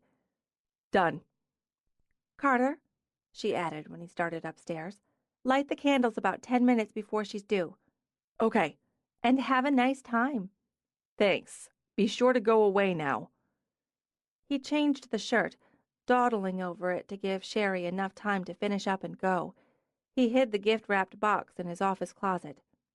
When he went down, he found a sticky note on his CD player. Hit play 5 minutes before she's due. XXOO. It's like a war campaign, Carter muttered, and crumpled up the note as he walked into the kitchen to start the chicken. He minced, he crushed, he sautéed, measured, timed, and only burned himself once. When the chicken simmered fragrantly, he lit the candles on the table, the ones on the skinny sideboard. He set out the little bowls of olives and cashews. When he hit the 5-minute mark, he switched on the stereo. Alanis Morissette. Nice choice. At 7, she knocked. I'm Parker trained, Mac told him when he opened the door, so I'm obsessively prompt. I hope that's okay. It's absolutely okay. Let me take your coat. Oh, and... Dessert, she said, handing him the glossy Vow's Bakery box. Italian cream cake, a personal favorite. Nice house, Carter. Very you. She added, wandering into the living room with its wall of books. Oh, you have a cat. I didn't think to ask if you were allergic. I'm not. Hello, pal. She started to crouch, then stopped, angling her head. You have a cat with 3 legs. Triad. He was hit by a car. Oh, poor baby. Instantly she was down on the floor, stroking and scratching the delighted cat. It had to be awful for both of you. Thank God you were home. No, actually, I was driving home from school. The car in front of me hit him and just kept going. I don't understand how anybody could do that. When I pulled over, I thought he'd be dead, but he was lying there in shock, I guess. The vet couldn't save the leg, but he does okay. Mac continued to stroke the cat down his length as she stared at Carter. I bet he does. Would you like a glass of wine? I would. She gave Triad a last scratch, then rose. And I'd like to check out what smells so good. I thought that was you. Besides me, she said, while he hung her coat tidily in his hall closet. Come on back. He took her hand to lead her to the kitchen. You look nice. I should have said that right away. Only if you're working off bullet points. As he felt himself wince, he was grateful her attention focused on the kitchen instead of his face. It really does smell good. What have you got going here, Carter? She walked to the stove to sniff at the skillet. Well, let's see. There's a field green salad, rosemary chicken in a white wine reduction, roasted red skin potatoes, and asparagus. Her jaw dropped. You're kidding me. You don't like asparagus? I can... No, that's not what I mean. You made all this? She lifted the lid of the skillet. You're not really supposed to take that off until... Well, okay. He shrugged as she sniffed again, then replaced the lid. This is trouble, Carter. Why? Is it the chicken? You went to all this trouble. I figured you'd toss a couple steaks under the broiler or dump a jar of ragu in a pot and call it your own. But this is cooking. Considerable time and trouble. I'm wowed. And look at the pretty table you made. She wandered into the dining room to walk around it. You're just a man of levels, aren't you? Why didn't I think of the ragu? He picked up the bottle of wine he'd opened. I got white because of the chicken, but I didn't know what kind you liked. This is supposed to be good. Supposed? I don't know a lot about wine. I looked it up. She took the glass he offered, sampled, watching him all the while. Your research paid off. Mackensie. He leaned down, brushed his lips lightly over hers. There, I feel better. Than? Probably every man within a 20-mile radius because they can't kiss you in the kitchen. You're dazzling me, Carter. That was part of the plan. I just have to put a few things together. You should sit down. I could help. I have a system. I hope. If you're in the system, it changes the, system. I did a draft Tuesday night, so I think I have it down. A draft? He asked himself why he'd babbled that one out as he adjusted the heat under the skillet. I wasn't sure how it might turn out, and there's the whole getting everything done at the right time, so I did a draft of the meal. You had a dinner rehearsal?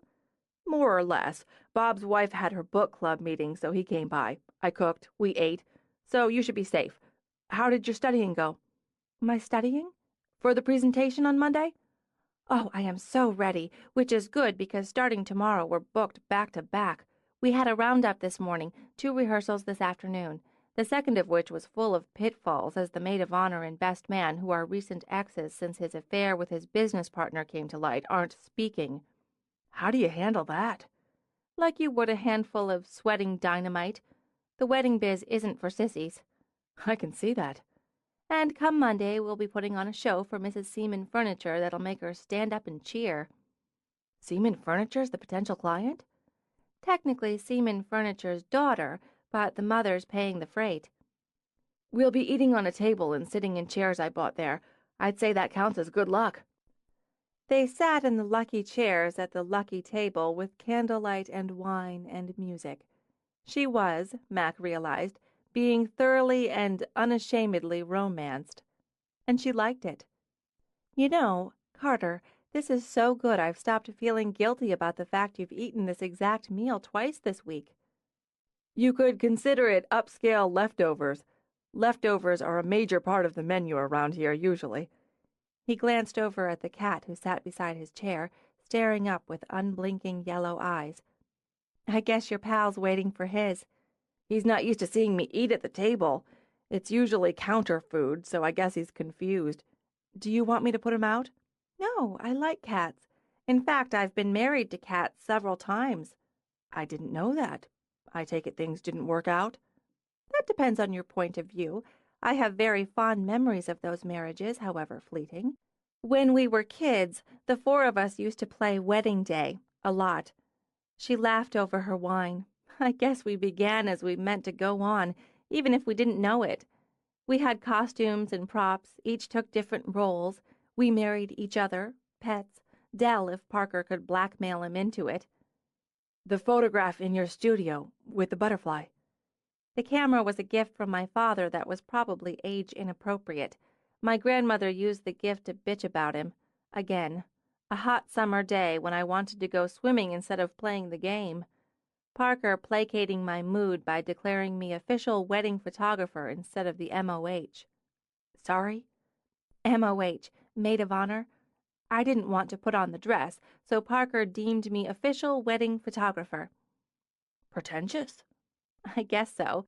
Add the serendipitous flight of that butterfly and elements coalesced into a personal epiphany. I realized not only that I could preserve a memory, a moment, an image, but I wanted to. She ate another bite of chicken. I bet you made Sherry play classroom. Maybe, now and then. She could be bribed with stickers. Who can't? I don't know if it makes us lucky or boring that we knew what we wanted to do when we were still so young. Actually, I thought I'd impart my wisdom in the halls of the rarefied air of Yale while I wrote the great American novel. Really? Why haven't you? Or didn't you? I realized I liked playing classroom. Yes, she thought. He did. She'd seen that for herself. Did you write the book? Oh, I've got a novel in progress like any self-respecting English professor, and it'll likely be in progress for the considerable part of ever. What's it about? It's about 200 pages so far. No, she poked his shoulder. What's the story? It's about great love, loss, sacrifice, betrayal, and courage. You know, the usual.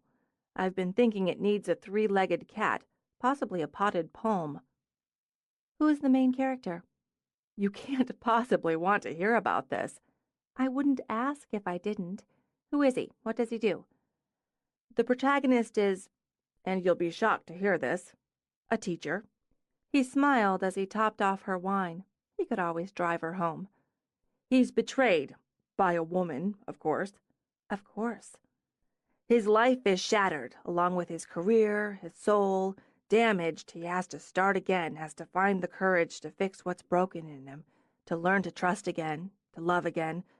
It really needs the potted palm. Why did she betray him? Because he loved her, but didn't see her. She ruined him so he would, I think. So the three-legged cat could be a metaphor for his wounded soul and his determination to live with the scars. That's good. You'd get an A. Now, for the important question. She leaned toward him. Is there sex, violence, and adult language? There is. Sold. You need to finish it. Isn't there that publish-or-perish business in your world? It doesn't have to be a book. I've got articles, papers, short stories published to keep that wolf from the door. Short stories? Seriously? Just small press, the sort of thing that doesn't move out of academia. You should publish your photography, an art book. I play around with it sometimes. I guess it's like the novel. When it's not what you actually do, it gets shuffled back. Parker's idea is for us to put together coffee table books.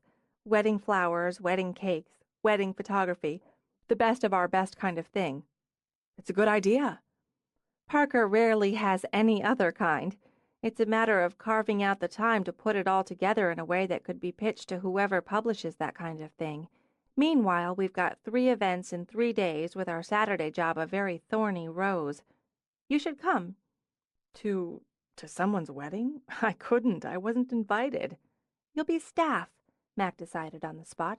God knows we could use another man with a brain in his head for this one. I use a photographer's assistant for some events, when I have to. For the most part, I like not to, but I was going to for this one due to holding all that sweating dynamite. The couple of people I usually tap aren't available. You're hired. I don't know anything about photography. I do. You'll hand me what I ask for, do stand-ins, and play pack mule when necessary. Do you have a dark suit? That isn't tweed? Yes, but... She gave him a slow, seductive smile. There'll be cake. Oh, in that case... Jack's pinch-hitting as escort for the MOH due to CBBM. Excuse me? Maid of honor, cheating bastard best man, and Dell's helping out because Jack's making him. You know them. You know us. She ate another bite of potato. And you'll have cake. None of which turned the tide for him, but the idea of being with her instead of just thinking about being with her did. All right, if you're sure. 3 o'clock Saturday. It'll be great. And I'll see you in your natural habitat this time. Yes, you will. Speaking of cake, I don't have room for dessert yet. I'll work off this amazing meal by doing the dishes. No, I don't want you to bother. You made dinner twice. I'll clean it up while you have brandy and a cigar. I don't have any brandy or a cigar. She patted his shoulder as she rose. An English professor ought to recognize a metaphor when he hears one. Have another glass of wine since you're not driving. She poured it for him herself before stacking the plates. I actually like doing dishes. It's the only household chore I do like. She ran hot water in the sink, found the detergent in the under cabinet, and squirted it in for the pots and pans. He liked sitting there, watching her perform the basic, mundane chore, and he hoped she wasn't saying anything important because his mind was blurring. It had nothing to do with the wine and everything to do with imagining her being there, tidying up the kitchen next week, next month, next year, imagining her sitting with him to share a meal. Too far, too fast, he knew it, but couldn't help it. Infatuation had taken a quick, hard turn on him, so he was rushing down the steep road into love. Where are your dish towels? What? Sorry. Dish towels? She said and opened a drawer at random. No, not there. Other side. I'll get it. He rose, opened the right drawer, and got out a towel. Why don't I dry the pans? He began. When he turned, his stomach sank down to his toes. She stood, head cocked, reading Bob's list. You have a list? No. Yes, it's not mine. I mean to say, yes, it's mine, but I didn't write it. Make it... God... With a thoughtful expression, she continued to read. It's very detailed. Bob, you met him. He's a lunatic. I don't believe I mentioned that in the introduction. It has bullet points. I know. I'm sorry. He's determined to play Cyrano. I mean... She looked over the paper into his eyes. I get the Cyrano reference, Carter. Oh, of course. He got married a couple years ago. Has a baby on the way. Congratulations to Bob. He has this idea stuck in his head about helping me, in this area. He brought it over Tuesday. I told you he came over for dinner Tuesday, didn't I? For the draft. Yes, exactly, for the draft. I should have thrown it away after he left, but I tossed it in the drawer. Just... In case? Like backup? Yes, and I have no defense. I don't blame you for being upset. She shifted her attention from the list to Carter. Do I look upset? No, now that you mention it, you don't. Which is good, which is a relief. Would you say you're amused? That would be one level, she replied. According to the list of Bob, we're pretty much on schedule. I didn't go by that. My word on it. He held up a hand, palm out, as if taking an oath. I have my own list, a mental list, which I suddenly realize is equally stupid. How are we doing on yours?" She smiled, but he couldn't quite read the meaning. There could be subtext. "Good. We're fine. Maybe we could have cake." She shook a finger at him when he reached for the printout. "I see here we were merely to stack the dishes, unless I note here in parentheses you sense I'd feel that was sloppy. Bob believes, and we know Bob, that doing the dishes together, if necessary, could be employed as foreplay." Mortified, he closed his eyes. "Just kill me, please." "Sorry, but that's not on the list. The list says that after making sure you have the appropriate music on, Barry White is his considered suggestion, you dance with me. Kitchen or living room each are acceptable as venues. Slow dance, which proceeds into the seduction portion of the evening. He advises you that you should be able to tell at this point whether I'm amenable to taking it upstairs." "Would you like me to kill him? I've thought about it." "I don't hear Barry White." "I don't think I have any. Even if I did, I wouldn't have. Did I mention Bob's a lunatic?" "Here's something I wonder, Carter." Watching him, she set the list on the counter. "I wonder why you're not dancing with me." She stepped to him, lifted her arms to wind them around his neck. "Oh, "We wouldn't want to disappoint Bob." he is an awfully good friend." He rested his cheek on the top of her head as everything settled back into place. "I'm not a very good dancer. My feet are too big. If I step on yours, just—" She tipped her face up to his. "Shut up and kiss me, Carter." "I can do that." Swaying, he covered her mouth with his, soft and quiet, to fit the moment. He circled, cautiously, while her fingers slid into his hair, and her sigh filled his mind with mists. She turned her head to skim her lips along his jaw. "Carter?" "Hmm?" "If you're paying attention, you should sense that I'm amenable." She kept her eyes open and on his when their lips met again. "Why don't you take me upstairs?" She stepped back, held out her hand. "If you want me." He took her hand, brought it to his lips. "It feels as if I've spent my whole life wanting you." He drew her out of the kitchen. At the base of the steps he had to stop, had to kiss her again. He wondered if the wine, the needs, the images swam in her head as they did in his. He led her up, his pulse thumping with every step. "I thought about flowers and candles in case," he said as they walked into his bedroom. "Then I thought, and I'm not normally superstitious, that would be the way to jinx it. And I wanted you here too much to risk it. I wanted you in my bed." "Having you say that to me is better than candles and flowers, believe me." Like the house, she thought, the room suited him.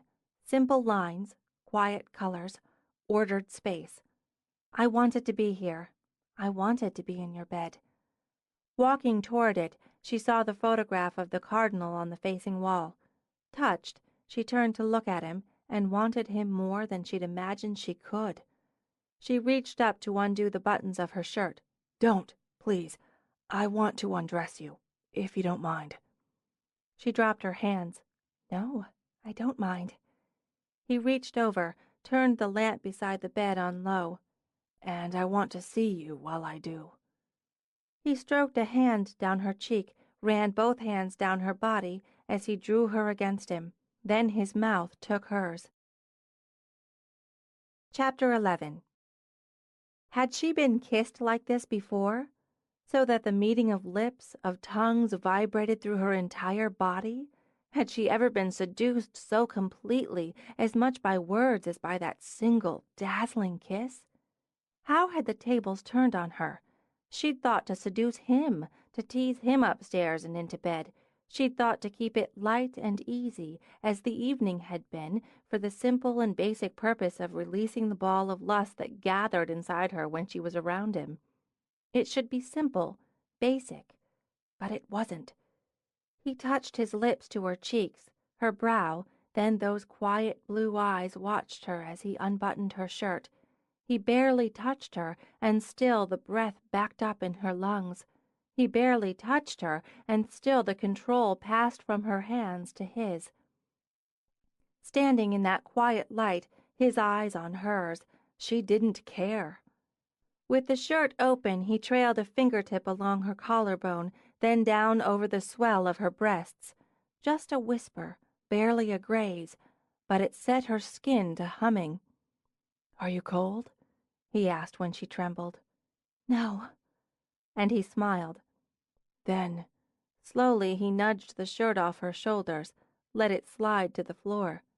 "Pretty," he murmured, skimming his thumbs over the lacy cups of her bra. Her breath released, hitched, caught again. "Carter, you make me weak." "I love your eyes.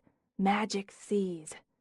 He traced his fingers down her torso, up again, down, leaving little paths of shimmering sensation in their wake. "I've wanted to watch them when I touch you, like this." Patient, steady, he explored. Swells and dips, curves and angles. While her body quivered in response, he flipped open the button at her waistband, eased down the zipper. Once again he ran his hands down the sides of her body, inch by inch. Her pants slipped down her hips, her legs. "Here." He took her hand. "Step out." She obeyed like a woman in a trance, and felt her pulse scramble as he ran his gaze down her as he had his hands. Slowly, his lips curved. "I like your boots." She looked down, saw the thin-heeled ankle boots she now wore with only her bra and panties. "It's a look." Smiling, he hooked his fingertip in the waist of the panties. She managed an "Oh, God," as he tugged to bring her body to his again. This time, his mouth met hers like a fever, a flashpoint of heat. Even as she melted in it, he turned her, drawing her back against him. His teeth nibbled at the curve of her throat as her head fell back. He let his free hand roam over smooth skin, angles and curves, while he undid his own shirt. When they were skin to skin, her arm hooked around his neck, and her body began to move sinuously against him. Not too fast, he reminded himself. He wanted to savor every moment, every touch, every breath. He had Mackensie in his arms. Her heart hammered under his hand, and he thought that alone a miracle. She was with him. She felt him, wanted him. And tonight, at last, the dreams of the boy, the longings of the man would both be eclipsed by the reality of the woman. He toed off his shoes, indulging himself with the taste and texture of the back of her neck. He caught the strap of her bra in his teeth, nudging it aside so he could free the lovely, lovely curve of her shoulders. She arched back against him, shuddered. Pleasure, he thought, so much here to give and to take. He wanted to please her, to saturate her with sensation, and to watch her rise and ride. While his own needs hammered inside him, he unhooked her bra as his hand all but floated over the narrow V of her panties. He traced her inner thigh, teased, just barely teased a fingertip under the lace. "Carter!" Her hand pressed down on his, urging him on, but he retreated and once again turned her face to him. "Sorry, I'm not finished." Those magic eyes were full of storms now, the porcelain skin flushed with passion. For him, he thought, another miracle.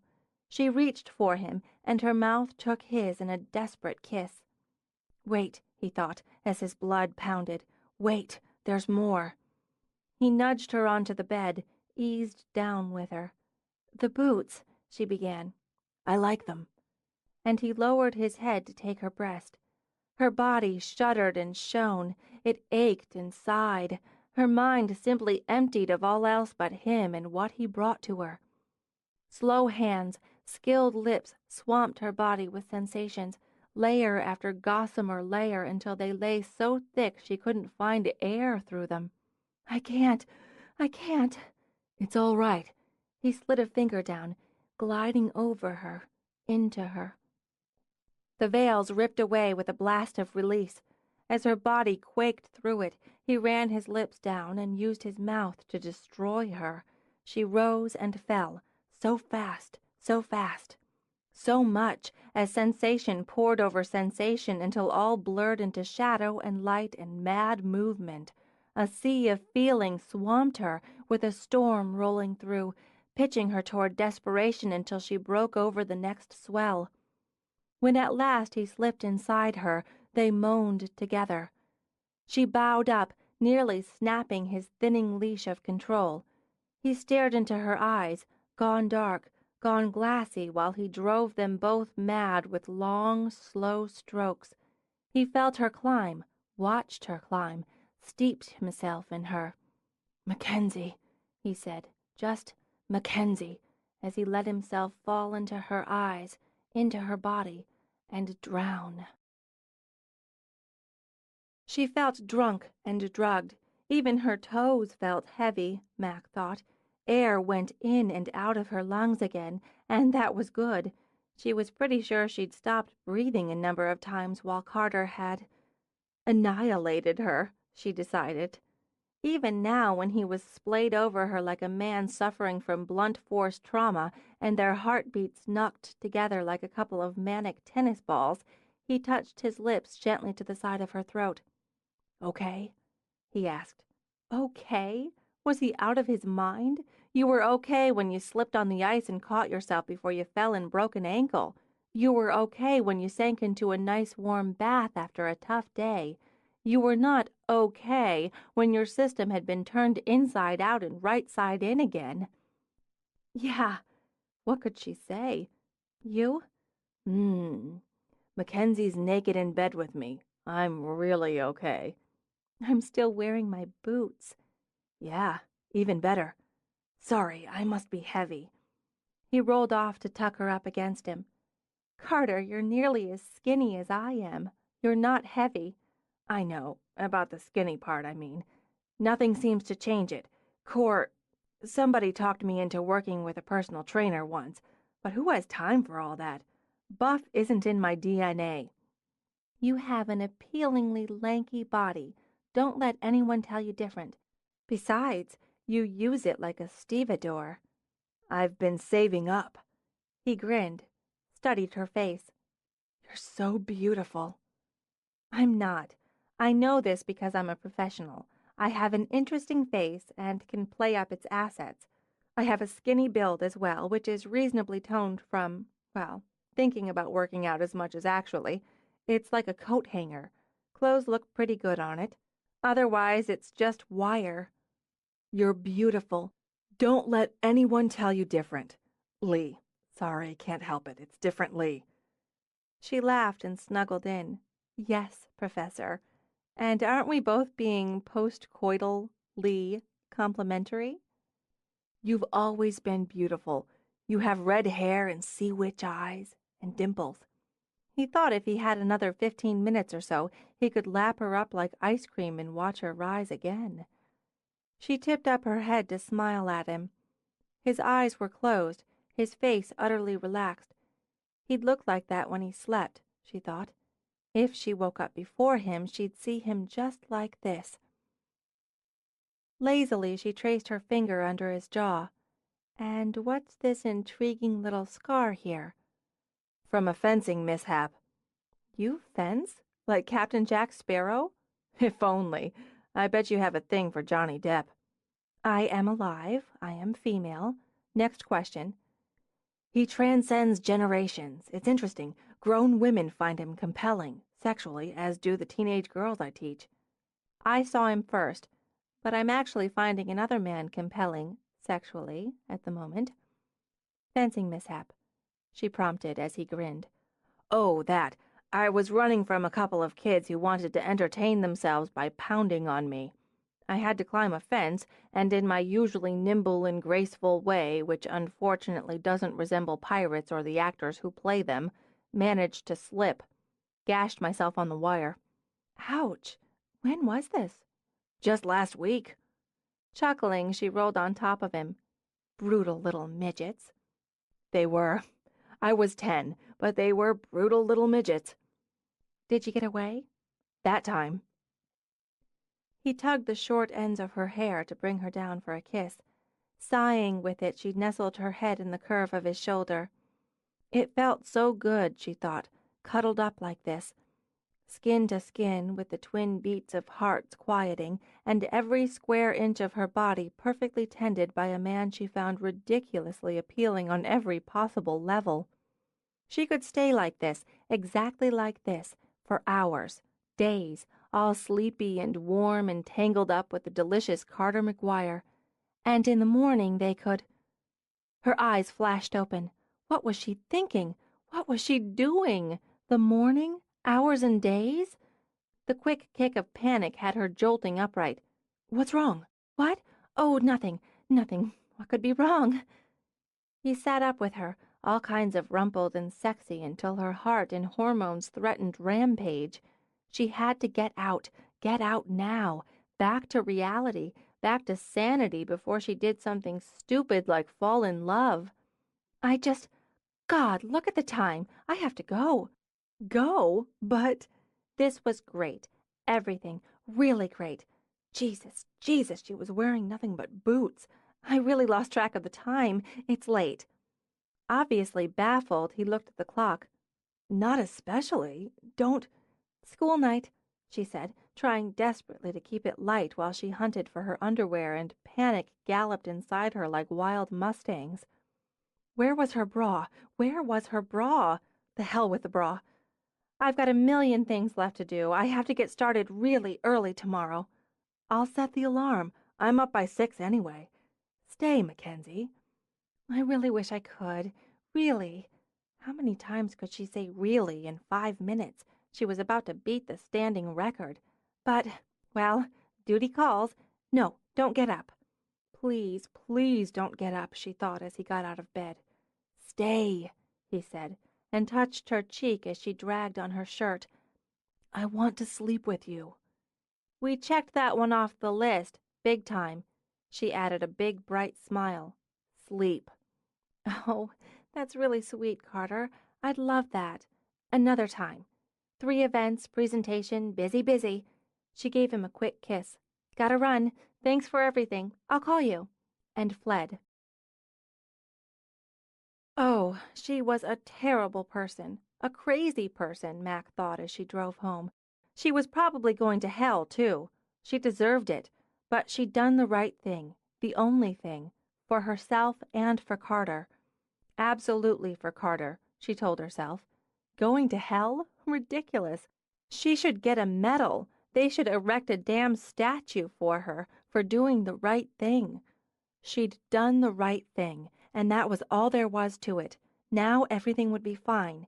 Everything would be okay. Perfect, in fact. She saw the lights on in the main house and thought, thank God. Parker and Laurel would agree with her. They'd support her actions. That's what she needed, she decided as she squealed to a stop in front of the house. Just a little affirmation from friends so her stomach would untwist. She rushed into the house, tore up the stairs, shouting for Parker. We're all up here. Parker came into the hallway. God, what's the matter? Was there an accident? No, it was all on purpose. Or maybe not. There was a list. Okay. You're obviously not hurt. We're in my parlor just going over some last details since we were all up. Emma, too? Yeah. Good. Good. That's even better. She dashed by Parker and into the parlor where Laurel and Emma sat with cookies, tea, and files. Hey, we figured you for the walk of shame in the morning. Laurel tossed down a pencil. We were thinking of setting up a video camera. How was your dinner? Emma asked her. I just left. Eyes a little wild, Mac dragged off her coat. You'd have done the same. That good, huh? Laurel picked up the plate. So, have a cookie. No. He had a rehearsal on Tuesday. Can you imagine that? And tonight this wonderful meal with candles and wine reductions.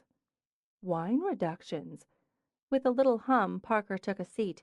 Thank God you got out alive. We should call the police. Okay, wait. You're not seeing the whole picture. Trying to steady herself, Mac took a few careful breaths. It didn't seem to help. He went to so much trouble, and it was, well, lovely and fun. Bob made a list. Who the hell is Bob? Laurel demanded. Doesn't matter, But Carter was so embarrassed. It's so cute. The tips of his ears blush. Aw, Emma said. I know. What can you do? I'm all stirred up. I had to go to bed with him. I know when a guy's ears blush, I start tearing my clothes off. Since Mac didn't appear to want one, Laurel helped herself to another cookie. So you had sex. We didn't have sex. We had the most amazing, world-bending, melt-your-brain-cells sex in the history of the planet. Now it's getting interesting. Crossing her legs, Parker settled in. Would that be tender, soft focus, angels weeping sex, or jungle drums swinging from the chandelier sex? It was... No one's ever made me feel that way, or felt that way about me. She sat on the arm of Parker's chair, staring into the fire as she tried to find the words. It's like knowing you're the focus, the only thing he sees, nothing else but you. And it's tender and hot. It's terrifying and amazing. There's this person who doesn't see anyone but you. When he touches you, there's no one but him. There were 3 humming sighs and a moment of reverent silence. Why aren't you snuggled up in bed with him? Emma asked. Well, Jesus! Mac's head snapped around so she could stare at Emma. Haven't you been listening? Listening, imagining, envying. I had to leave. I wanted to stay, so I had to leave. Gesturing wildly, Mac pushed back to her feet. I wanted to stay curled up there with him. I wanted to live in that damn bed, so I had to get out. You panicked, Parker prompted. Of course I panicked. Who wouldn't? He's all sweet and sleepy and satisfied and with that little fencing scar. Carter fences? Emma demanded. No, never mind, off topic. I'm telling you, it was like I was hypnotized or drugged. I had to get out of there. And, oh God, I acted like a guy. As it replayed in her head, Mac covered her face with her hands. The kind of guy who rolls off you after, gets up and says, That was great, babe. Got an early day tomorrow. I'll call you. Oh, Mac, you didn't. Mac jabbed a finger at Emma. I had to. It was self-preservation, and Carter preservation, too. I was supposed to de-lust after we had sex, not go all gooey. It's too much for me, that's all. He's too much for me. He's sweet and funny, he's smart and genuinely kind. He's sexy and he's got those glasses. He's got the ear blush thing happening. He loves teaching. I watched him lead a class, and it gets everything stuck right here. She rubbed a hand between her breasts. All this feeling and need clogged up. She picked up the nearest cup of tea and downed it. He pays attention. He listens and he thinks about what I say. He makes me think. Clearly, he must be stopped. Laurel shook her head. Mac, honey, you're in love with him. That's just not an option. Why do you think I left the way I did? It's like being sucked into quicksand, only really soft, warm, pretty quicksand. I'm not built for this. I don't believe in this kind of thing. It doesn't last. It's the moment, or the series of moments until it goes south, or it erodes, fades. God, how many weddings have we done that are the second time around? Hell, we've done a few where for at least one of the parties involved it was the third go. Who needs that? I know what it's like when it falls apart. It can't be worth it. Let's whittle this down, Laurel suggested. You're afraid to be in love with a man you've just described as the Mary Poppins of men, practically perfect in every way, she explained when she got blank looks all around.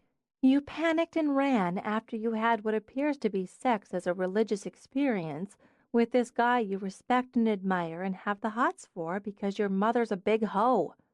Laurel? No, Mac shook her head at Emma. That's fair. My mother is a big hoe. But she doesn't see herself that way, which is part of my point. She sees herself as eternally searching for love.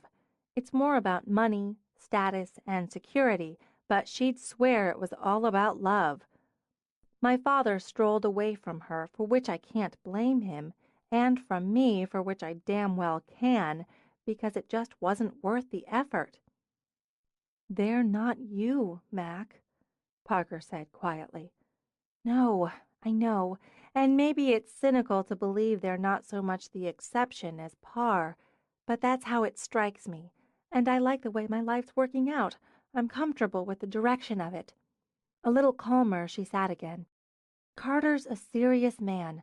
Under it all, he's a serious man with a traditional mindset. He's got a major crush on me. That's what it is. A crush that's been flickering in there for years. If I let this escalate, he's going to start thinking about hiring us for the event. He's going to end up asking Parker where he should buy the ring. I can't do that to him. I was right to leave. It's better to cut it off now than to risk being happy with someone who's crazy about you, Emma suggested. Okay, when you put it like that, yes. From where I'm standing, that's about right. Can I have him? Mac glared at Laurel. That's not funny. No, it's really not. You know what it's about right from where you're standing? Emma studied Mac with her big dark eyes. Because nobody's ever been crazy about you before, not in a way that matters, that's solid and real, and you've never felt it for anyone. That's what I know because I'm in the same place. I'd say all of us are. The difference is, with me, I'm always hoping it'll happen. Hence the serial dating.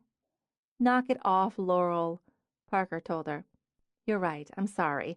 I'm being a smartass because I'm jealous, right down to my bones. Nobody's ever seen only me. But he's seeing me through the filter of an old crush. I don't know him as well as you do, in the biblical sense or otherwise, but he strikes me as smarter than that. Love and smart don't go hand in hand. No, they don't. Laurel lifted her arms toward Mac. And here stands living proof of that.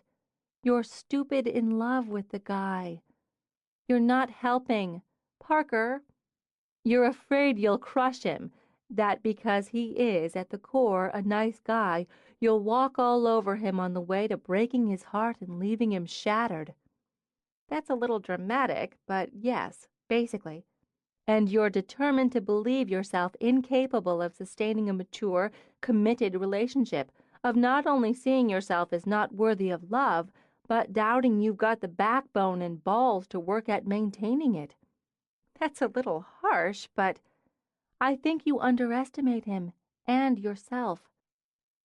She rose, walked to the mantel for a photograph framed in silver. Remember this? Mac took the photo of Parker's parents, caught in a laughing hug, their eyes full of delight, of life, of each other. Of course I do. You took that just a few months before they died. Of all the pictures I have of them, this is my favorite. You know why? It made Mac's eyes sting to look at it. It always did. You can see how much they loved each other, Parker continued. How happy they made each other. They fought and they argued, and I imagine there were times they each got thoroughly sick of each other, but they loved anyway.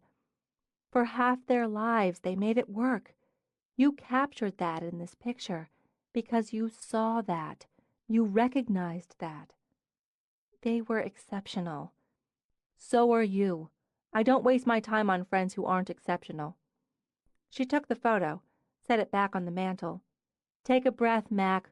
Love's scary, and sometimes it's transient, but it's worth the risks and the nerves. It's even worth the pain. She wasn't sure. How could anyone be sure? But Mac knew the single thing she could do, had to do, was put it all aside for work. Her partners, her business, their clients depended on her doing her part, so she had to settle down and respect priorities. A good night's sleep, she determined, an early start, and a complete and professional focus on her clients' needs. She spent a restless night arguing with herself, then thought, bitterly, that she hadn't lost a night's sleep over a man since she'd been 16. She brewed coffee so strong it all but stood up and howled, but it smothered fatigue under a buzz of caffeine.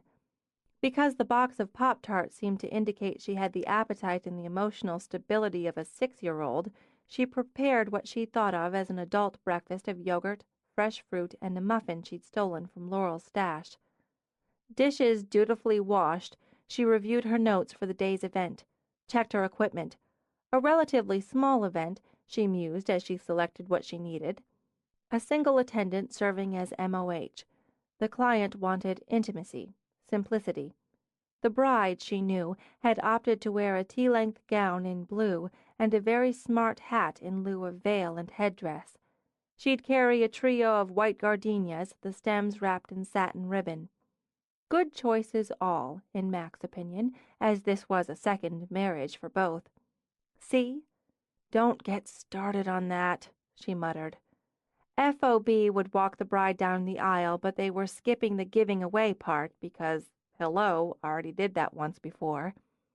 With her gear, the event schedule, and her notes in place, she checked the time. Plenty of it left to do a quick check on email. She toggled over, scanned, and homed in instantly on an unopened from McGuire C-101. She pushed away from her workstation, paced around the studio. She stalked back to the kitchen for another cup of brutal coffee. She didn't have to open the email now. In fact, she shouldn't open it now. She had to keep her mind on work, didn't she? That was the responsible thing to do, the grown-up thing, like yogurt and fresh fruit. It couldn't be urgent. He'd have called if there was anything important to tell her or to discuss, like, why did you blow me off after I got you off? Not that he'd ever say anything so crude. The thing to do was go upstairs, shower, dress, then go over to the main house for the review and setup. She didn't have time for any personal. Oh, please, who were you kidding? She walked back to the computer, clicked open Carter's email. Mackenzie, I got this address from your business card. I hope it's all right to contact you this way. Knowing how busy you'd be today, I didn't want to call and disturb you. I wanted to say, first, how much I enjoyed last night, every minute with you. My house seems brighter and fuller today because you've been in it. Oh, God, Carter. Also, on behalf of Bob, his wife, and their unborn child, I should express my relief that I won't be required to murder him. He owes you. Lastly, in case you've been looking for it, I found one of your gloves on the floor of the closet. It must have fallen out when you got your coat. Initially, I thought to ask if I might keep it as a token, such as women in medieval times bestowed on their knights. However, on reflection, that seemed a little scary, even for me. I'll get it back to you. Meanwhile, I hope your event today goes well. Best wishes to the happy couple. Carter. Oh, man. Thinking Carter McGuire was like a drug in her system, she read the entire email through again. Then, feeling foolish, she printed it out. She took it upstairs, tucked it away in a drawer. Chapter 12. By Saturday morning, Mac felt she'd found her balance again. Friday's event had not only gone off without a hitch, but Vows had secured another client. The parents of the groom booked the works for their wedding anniversary the following November. Added to it, she'd dealt with a cheerful, nerve-free bride who'd photographed like a dream. The buzz had kept Mac working with the prince until well past midnight. And she'd only read Carter's email twice more before dropping dreamlessly into bed. It was all about focus, she reminded herself, about knowing yourself, your strengths, your weaknesses, your goals. She just had to turn it down a few notches with Carter, make it clear where both of them stood and the boundaries outside that. Then they could enjoy each other and nobody would get hurt. She'd overreacted. She could see that now. A little space, a little distance, a little time, and everything balanced out. The manic weekend and today's minefield of a wedding were the perfect antidote. In a few days, maybe a week, they'd have a talk. He was a reasonable man. He'd understand it didn't make sense for this thing between them to get out of hand. He'd been hurt before in a relationship, she was certain, by the mysterious Corinne. Surely he didn't want to repeat the experience. In fact, she decided he probably felt exactly the way she did, and he'd be grateful she'd brought it all to the surface. Friendly, rational, straightforward, those were the tickets. And on the professional front, she and her partners would be vigilant so today's minefield would be negotiated. with no casualties. She chose a pearl gray suit with just a hint of sheen and low heels dressy enough to suit the formal affair and comfortable enough to respect the feet she'd be standing on most of the day. As she packed her tools for the day, she ran through her notes and impressions. The dress was a showpiece, she remembered, glittery, strapless bodice and miles of skirt. She remembered, too, the bride was a workout fanatic and beautifully toned, and the couple, college sweethearts, were of a traditional bent. Armed and armored, she arrived at the main house. "Red alert!" Mac gaped at Emma as her friend flew down the stairs. "Already? You didn't answer your phone or your cell." "I just left the studio. I haven't turned on the cell yet." "What?" "MOH got wind that the CBBM plans to bring SBP to the reception. His idea of a compromise, which he did not bother to discuss with either the B or G. The B and G, upon hearing this, are threatening violence against the CBBM, which he'd richly deserve if rumor is fact. Parker's trying to put out the fire." Shit. Just shit. Mac had no problem deciphering the code. Cheating bastard best man, slut business partner. And if the fire could be put out, Parker would do it. But it didn't bode well. "What's our assignment?" "All the subs have to be alerted. Parker got a picture of the SBP from a newspaper article. She's making copies. Every sub needs one. If the SBP is spotted, she has to be stopped, barred, tackled to the ground." As if to prove she meant it, Emma slapped her fist into her palm. "Whatever works until Parker can deal with her." "I hope it's the tackling. It would make a good shot for our outtakes file." "Laurel's contacting Jack so he can get here early and charm the MOH out of whatever plans of retaliation she might be brewing. I've got to round up my people, brief them, then start hauling over the flowers. Laurel's still got to fuss with the cake. It's her silken lace." "I know, it's in my notes." "That one weighs a ton and gets the beadwork and tiara topper at reception. She'll need a couple of people to help her carry it in, which means less on patrol for the SBP. "Pre-event briefings ditched," Emma added once she'd sucked in a breath. "So we're minute by minute. You need to help set up in the grand hall. Somebody'll beep you when we have a sighting on the bride." "Okay, I'm on it. Let me set up what I can in the bride suite first. Stay strong. I am ready to kick me some ass." Upstairs, Mac set up in the bride suite, then strapped on her bag with one camera body and a selection of lenses. She'd add on the second body once the bride arrived. Before going down, she headed up to check on Parker's progress. She found her friend opening a fresh roll of Tums. "It's bad?" No, it's currently under control, but I am pissed. I just got off the phone at the bride's request with the CBBM, who started off informing me that nobody, including his brother, was going to tell him who he could date. Fucking selfish child." "You said fucking. You are pissed." Then he reams me for interfering in his personal life. I have to take it because better me than either the B or G, but I want to hurt him. I managed to calm him down, appeal to the minute sliver of decency and consideration in him. He'll do his duty and intends to leave immediately following his sure-to-be heartfelt toast to the new couple. "Do you believe him?" Parker's eyes slitted. "Not for a minute. He's primed to make a scene. He'll need to be watched like a hawk because he's going to parade that woman into the reception if we don't stop him, which we won't be telling anyone in the wedding party." Huffing out of breath, Parker handed Mac a stack of printouts with the photograph of an attractive blonde. Under the photo it read, "Roxanne Polson, no admittance." "Pass these out to subs. I'll give Laurel a stack for the caterers." "I'm on it. You know, Parks, sometimes I just love this job beyond reason. Oddly, this is one of those times." "Right there with you." Parker crunched down on the antacid. "We probably need therapy." Mac delivered what she thought of as the mugshots to Emma and her crew, then passed the rest to the small hive working in the grand hall.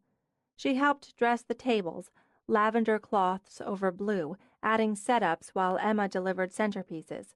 In wide-mouthed glass bowls, white star lilies floated above a bed of shimmering stones. "Nice," Mac decreed. Emma set little vases holding the heads of fat roses and white candles around the center bowl, scattered petals and tiny red hearts, blue stars. "Nicer, only 19 more to go. Let's get the favor set up," she called out. "Let's finish the—" "Oh, hello, Carter." "What?" Mac spun around. In a dark gray suit, Carter stood in the middle of the pre-event chaos. He looked, Mac thought, like an island of baffled calm in a sea of motion and color. Somebody named Lois said I should just come back. There's a lot going on. I'm probably in the way."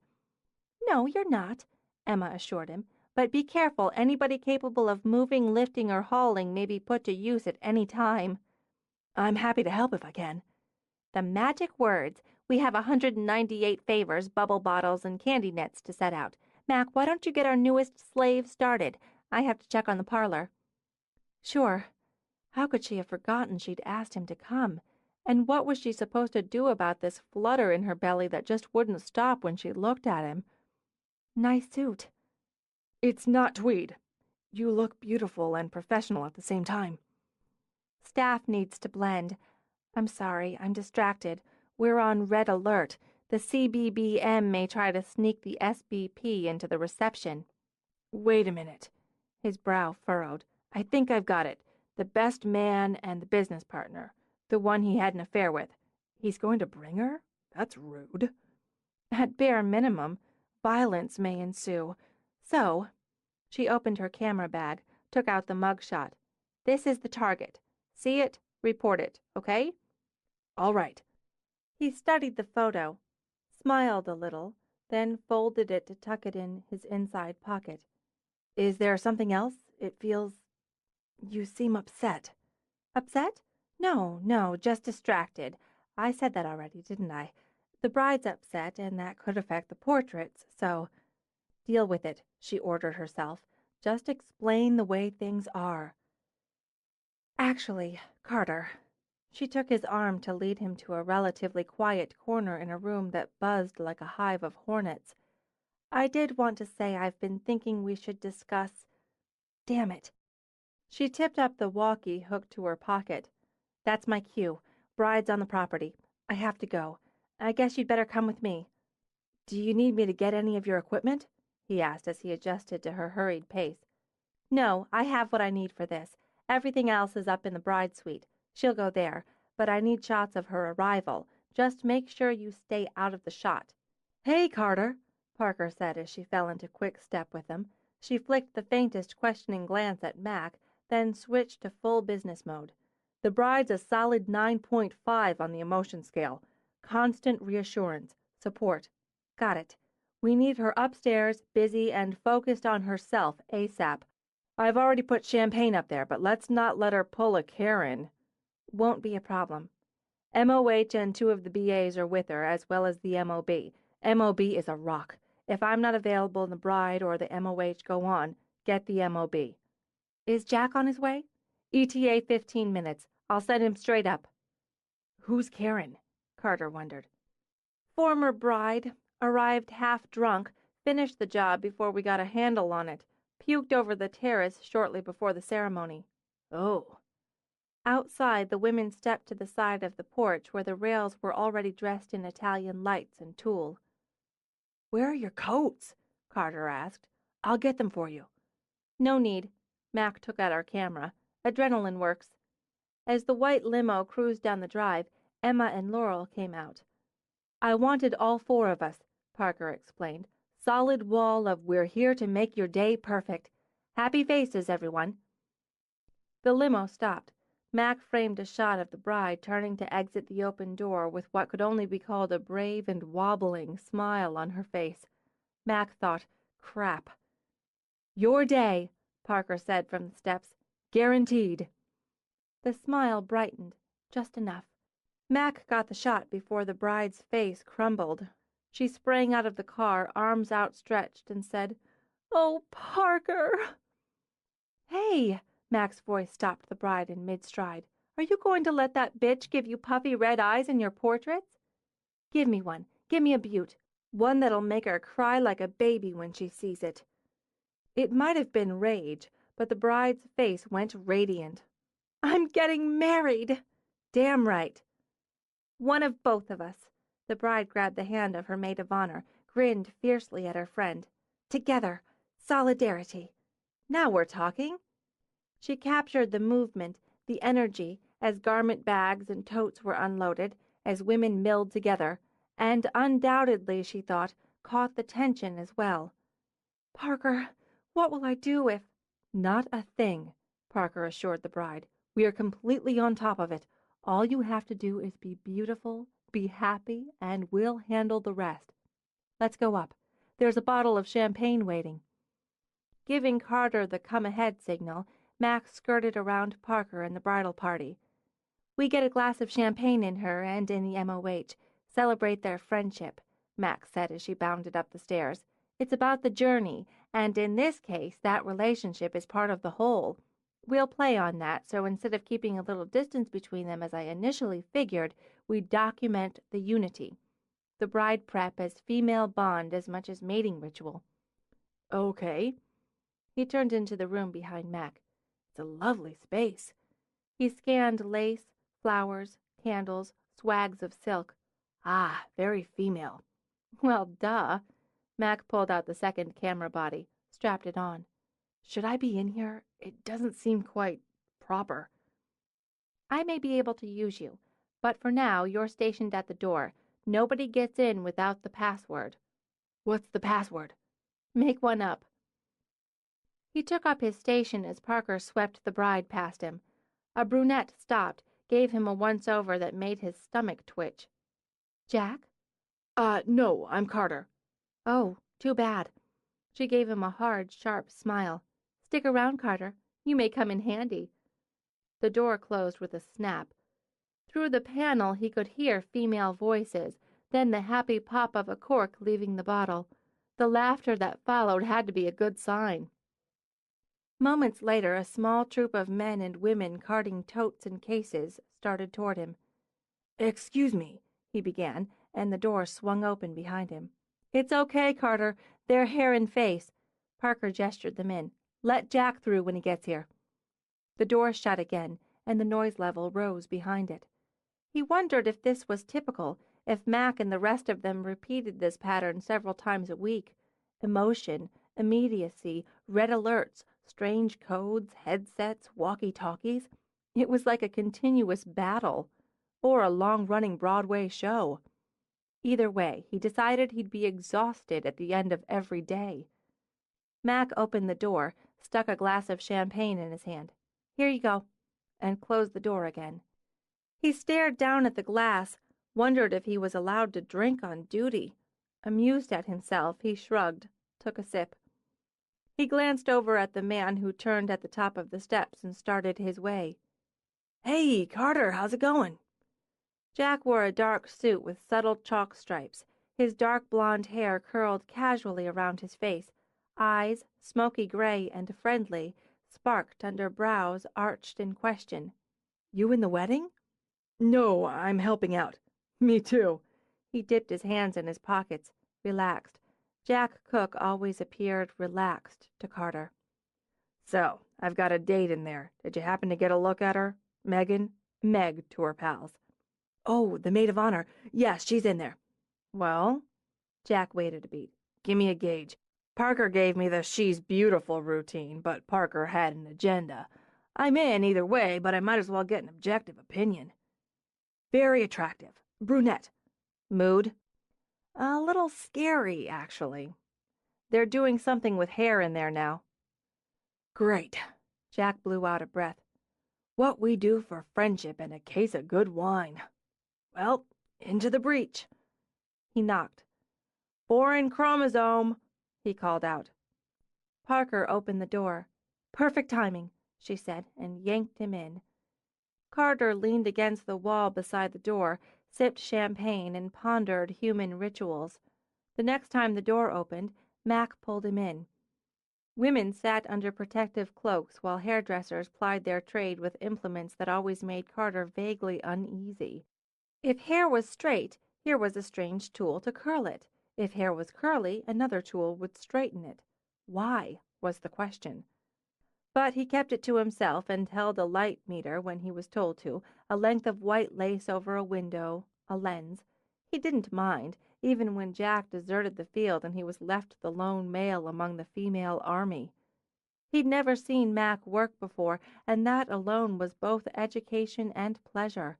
Confident, intent, he thought, with efficiency and fluidity in her movements. She changed angles, cameras, lenses, circling and winding through the women, speaking rarely to those she photographed. She let them be, he realized, how they were and who they were. She tapped her headset. "Groom's heading in. We're on the move." Solidarity wasn't the theme here, Carter noted, as the best man didn't arrive with his brother. Mac did her work in the cold, with her breath wisping vapors. "Groom's coming up," she said into the headset. "CBBM among the missing." "Got it." She turned to Carter. "We've set a lookout for the asshole. I'm going to go set for the formal gown portraits. Why don't you find Jack and Dell? Relax a while." "All right." He looked around the parlor at the rows of white-draped chairs, the floods of flowers, the groupings of candles. "It's quite a transformation, like magic." "Yeah, and magic takes sweat. I'll find you." He didn't doubt that, but wasn't sure where he should go to be found. He wandered through the flowers and tulle, the tiny sparkling lights, and into the grand hall. There, with some relief, he found Jack and Dell, sitting at the bar. "Want a beer?" Dell called out. "No, thanks. I'm just getting out of the way." "Best place for all of us," Jack agreed. "You hit the nail with Megan." Jack lifted his bottle of Bass. "There are worse ways to spend a Saturday than comforting a pretty brunette. Canapé?" Carter perused the small tray of food. "Maybe." Dell seduced a sampling out of the caterer. "There are worse ways to spend a Saturday," Dell agreed. "So, Carter, now that we're all here, what's going on with you and my girl?" "Your what?" "You've got your eye on my macadamia. You got anything else on her?" "Dell's territorial. Have a shrimp ball." So was he, Carter realized. "When did she become yours, from your point of view?" "Since she was about 2. Throttle back, Carter. The question's brotherly." "Then you'd better ask her." "Discreet." Dell nodded. "That's a good quality. Hurt her and I'll mess you up." "Protectiveness. That's a good quality," Carter returned. "Then we're square. And also busted," he declared when Emma came in. "Didn't I tell you this area is off limits?" In her blue suit, her mass of hair pinned back, she clipped around the tables. "Where did you get that food?" "Dell did it." Jack threw his friend into the fire without hesitation. "I'm not having beer bottles and crumbs in here. Get out, and take that with you. Go outside or up to the family wing. I expect this sort of thing from these two," Emma added. "But I'm surprised at you, Carter." I didn't have a beer or anything." She only gave him a steely look and pointed to the door. "We were going to clean it up." Jack skulked out with the others and turned to watch Emma check the table arrangements. Carter bumped into him in the doorway. "Sorry." "No problem." Jack glanced over as Dell's walkie beeped. "I'm hooked up," Dell explained. "The asshole just got here. He's alone. I guess that means we don't get to go out and intimidate him, maybe smack him around. Too bad." It seemed to go well, Carter decided. If he hadn't seen so much of the behind the scenes, he might have believed it just unfolded. The flowers, the music, the radiant bride bathed in candlelight. He stood in the back with Dell and Jack watching two people promise to love. But he couldn't keep his eyes off Mac. She moved so smoothly, so silently, not like a shadow, he thought. She was too bright for shadows. Still, it seemed she barely stirred the air, so all around her attention centered on the two people in front of the crackling fire. "Got it bad, don't you?" Dell murmured. "Yes, I do." As the newly married couple turned to start the recession, Mac dashed back, nudged Carter to the left. When they passed by into the foyer, she lowered her camera briefly. I can use you for the group shots. Just stay behind me." Guests were escorted through another door. Mac made use of the staircase, the foyer, the now empty parlor. She worked quickly, Carter observed. She didn't seem to hurry, but she clicked along, posing various groups and couples, and smoothly avoiding any pose that put the feuding maid of honor and best man together. The minute she was finished, Parker took over. "Parker's going to line them up for the introductions. We'll go around this way." "Let me carry the bag for you." "No, I'm used to it." She led him around, through doorways, through the kitchen bustling with catering, and out into the grand hall. "I'll get some shots as they come in. B&G have the sweetheart table there. It's a plated meal, numbered tables. Once everyone's down, it's just a matter of keeping an eye out for an op. How are you holding up?" "Fine. You're doing all the work." "We're still on red alert. We need to keep an eye on the CBBM. If he leaves the hall, one of us has to go after him. Make sure he's just going to pee or catch a smoke. When we're done in here and move up to the ballroom for the dancing, that's when it's going to get crazy. Less structured and harder to keep a bead on him." She was right. He stuck with her when he could, once the party began in earnest. Guests took advantage of the band and danced or gathered in groups to chat. Some wandered in, some wandered out. Since he knew what to look for, he noted various staff members by the exits. It was oddly exciting. "I think we might be clear." Laurel joined them. "I'm bringing the cake out after this next set, and he hasn't made a move. No sign of the target, either. The B&G don't look worried about it." "Couldn't look happier," Mac agreed.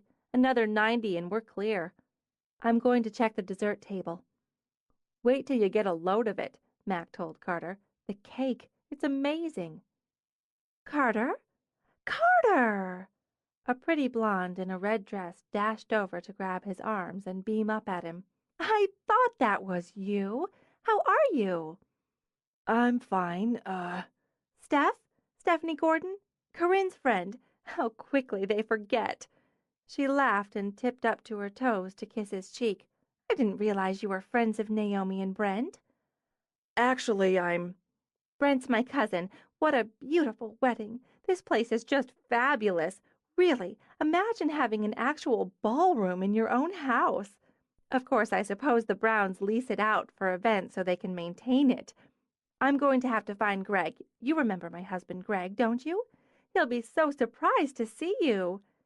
What's it been? It's been a year at least. We haven't seen you since you and Corinne." She broke off, gave him a sympathetic look. "I'm sorry that didn't work out. We thought you were perfect for each other." Well, no. This is Mackensie Elliot, the wedding photographer." "Hello, how are you? You must be exhausted. I've seen you running around snapping pictures. Naomi must be making it easy for you. She's such a beautiful bride." "It's been a snap. I've gotten some really nice pictures myself. Those digital cameras practically work themselves, don't they?" "Hardly need me at all." "You'll have to excuse me. I have to go pretend to work." When Carter caught up with her, Mac was taking candids on the dance floor. "I'm sorry. I don't think she meant to be insulting, but she's an idiot and can't help it." "No problem." She switched cameras, handed him the other.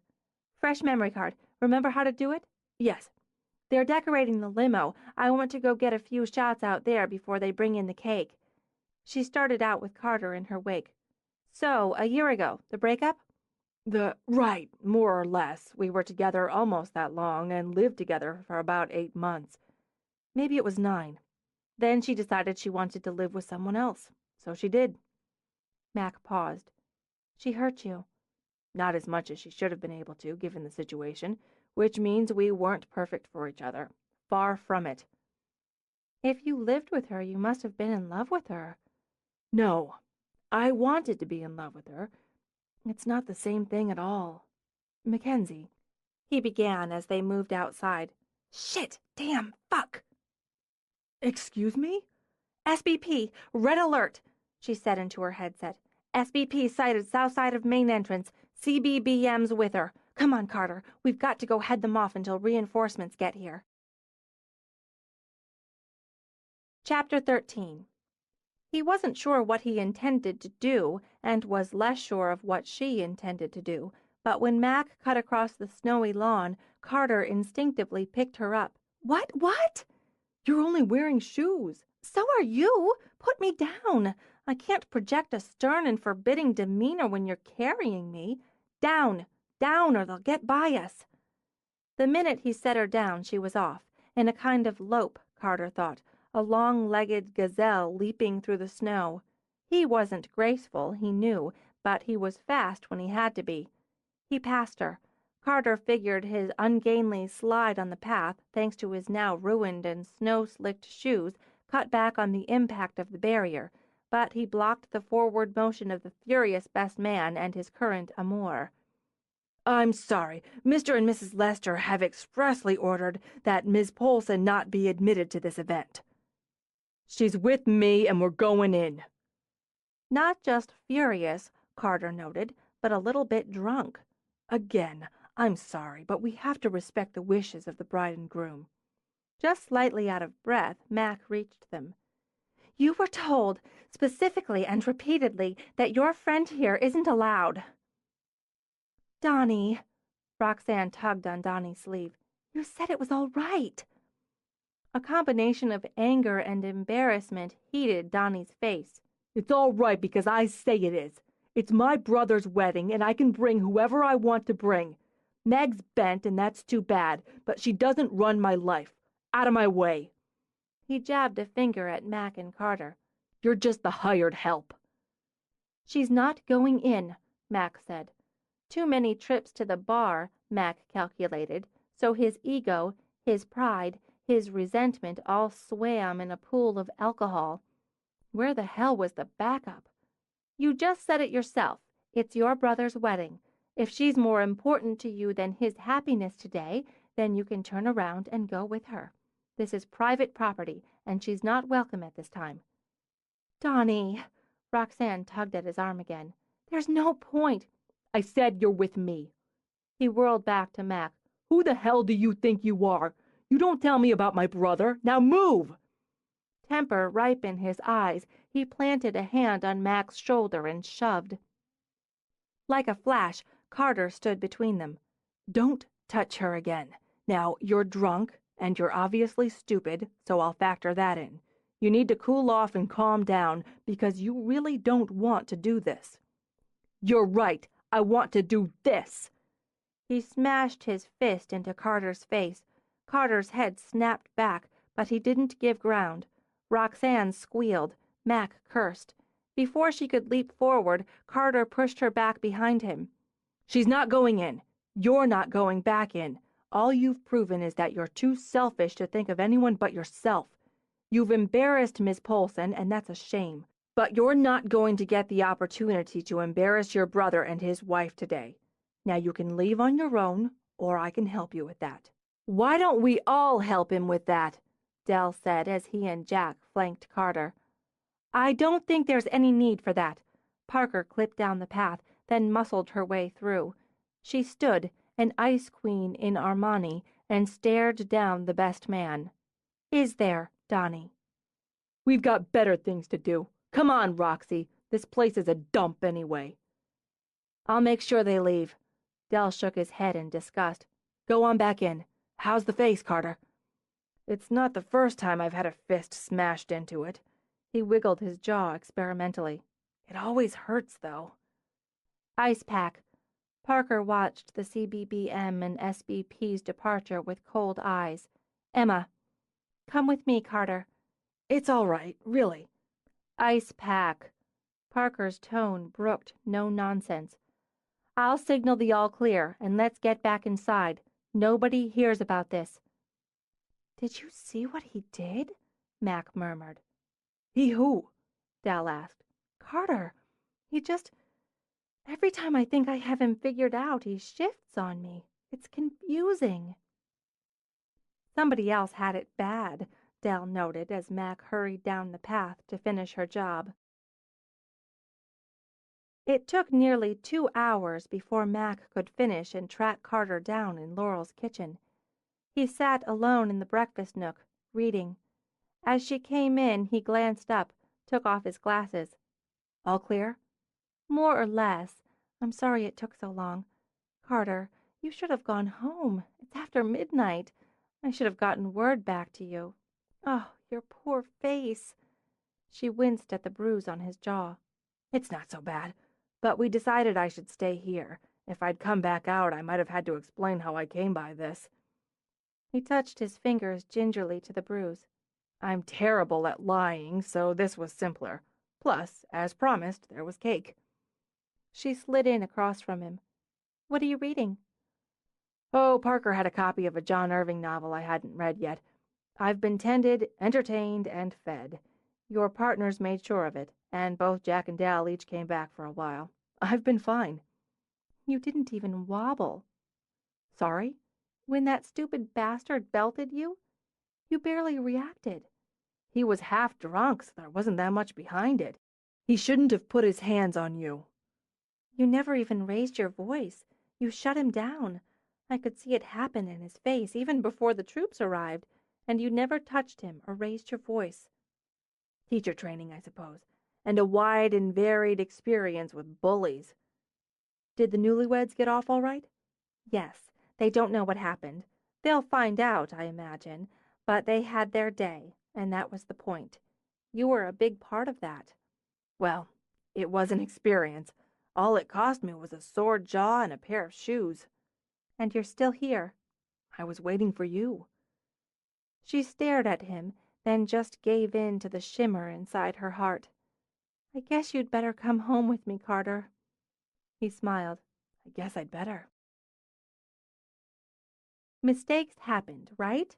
Mac reminded herself as she opened the door of her studio. If this was a mistake, she'd fix it. Later, when she could think more clearly. But at the moment, it was after midnight and there was Carter in his three-piece suit and ruined shoes. "I'm not as tidy as you." "Tidy's such a fussy word, don't you think?" He gave her an easy smile. "The sort that makes you think of your great Aunt Margaret and her tea cozies." "I don't have a great Aunt Margaret." "If you did, she'd probably be a tidy sort with a tea cozy. I prefer the word organized." Mac tossed her coat over the arm of her couch. Unlike Carter, she didn't have a coat closet. "I'm organized, then, when it comes to my work, my business." "I could see that today. It seemed you knew exactly what to do, where to be, what to look for before it was there." He laid his coat over hers. "That's creative instinct married to organization." "And I use them both for the work. Outside of that, I'm a messy woman." "Everyone's messy, Mackensie. Some people just shove the disorder into a closet or a drawer, at least when company's coming, but it's still there." "And some people have more drawers and closets than others. But since it's been a long day, let's step back from the edge of the philosophical cliff and just say I'm telling you this as my bedroom isn't at its best." "Are you looking for a grade?" "As long as there's a very generous curve. Come on up, Dr. McGuire." "This used to be the pool house," he said as she led the way. "The Browns did a lot of entertaining, so they redesigned it as a kind of spare guest house. Then, when we opened the business, we redesigned it again for the studio. But up here, it's all personal space." A master suite sprawled over the second story, laid out, Carter saw, to accommodate a sitting area where he imagined she might read, nap, watch TV. Color dominated, with the muted, misty gold of the walls serving as a backdrop for strong blues, greens, reds. Like a jewel box, he thought, with everything cluttered in, tangled and gleaming. Clothes draped over the arms of chairs, bright sweaters, soft shirts. Throws and pillows tumbled over the bed, the couch, like bold stones in rivers. A wildly ornate mirror hung over a painted chest that served as a dresser. The top held jumbled and fascinating pieces of her, earrings, magazines, bottles, and pots. Photographs served as art, portraits of those close to her, posed and candid, pensive and joyful. With them scattered over the walls, she'd never be alone here. There's so much of you here. I try to shovel some of it out every couple of weeks. No, I mean it reflects. Downstairs reflects your professional side, and this, the personal. Which circles back to my point about being a messy woman. She opened a drawer, pushed in a discarded sweater, with a lot of drawers. So much color and energy in here. It was how he saw her, color and energy. How do you sleep? With the lights off. She stepped to him, laid her finger on his bruised jaw. Still hurt? Actually, yes. Now, alone in her jewel box room, he did what he'd wanted to do all day. He kissed her. There you are, he murmured when her lips warmed to his. Right there. She let herself lean into him, let herself sigh as she rested her head on his shoulder. Yes, she'd think later. When he wasn't holding her, when her mind wasn't fuzzed with fatigue and longing. Let's get you into bed. He kissed the top of her head. Where are your pajamas? It took her a minute to process the question, then she leaned back to stare at him. My pajamas? You're so tired. He stroked a finger down her cheek. Look how pale you are. Yeah, and me with my ruddy complexion. Carter, I'm confused here. I thought you were staying. I am. You've been on your feet all day and waged war for part of it. You're tired. He unbuttoned her suit jacket in the practical way that reminded her of the way he'd once buttoned her coat. What do you sleep in? Oh, maybe you don't. His eyes came back to hers. Sleep in anything, I mean. She shook her head, but none of the thoughts inside it fell into place. You don't want to go to bed with me? I am going to bed with you, to sleep with you, because you need sleep. But he kissed her, soft and slow. I can wait. Now, pajamas? I hope you say yes, because otherwise one of us isn't going to get much sleep. You're a strange and confusing man, Carter. She turned, opened a drawer to pull out flannel pants and a faded t-shirt. This is what I call pajamas. Good. I don't have any in stock that'll fit you. I don't actually wear... Oh, ha. He'd change his mind when they were in bed, she thought as they undressed. But he got points for good intentions. Yes, she was tired. Her feet ached and her brain felt dull. But that didn't mean she couldn't find energy for sex, especially really good sex. When he slid into bed beside her, she curled into him, trailing her hand over his chest, lifting her mouth to his. She would arouse and seduce, and then... Did I tell you about the lecture I'm planning on methodological and theoretical analysis of the novel, with a specific emphasis on home, both literal and metaphorical, as motif? He smiled in the dark, gently, rhythmically rubbing her back. It's for seniors in my advanced classes. In a quiet monotone designed to bore the dead, he began to explain his approach. And he explained it as tediously as possible. He gauged it would take 5 minutes, tops, to put her to sleep. She went out in 2. Satisfied, he rested his cheek on top of her head, closed his eyes, and let himself drift off with her. She awoke with the winter sun slanted over her face. She awoke warm. Sometime in the night he'd spooned her, and now she lay snugged back up against him, wrapped close. Cozy, she thought, rested and relaxed. He'd wanted her to sleep, so she'd slept. Wasn't it funny how he managed to get his way without demanding, without pushing? Sneaky. Well, he wasn't the only one. His arm wrapped around her waist. She took his hand, pressed it to her breast. Touch me.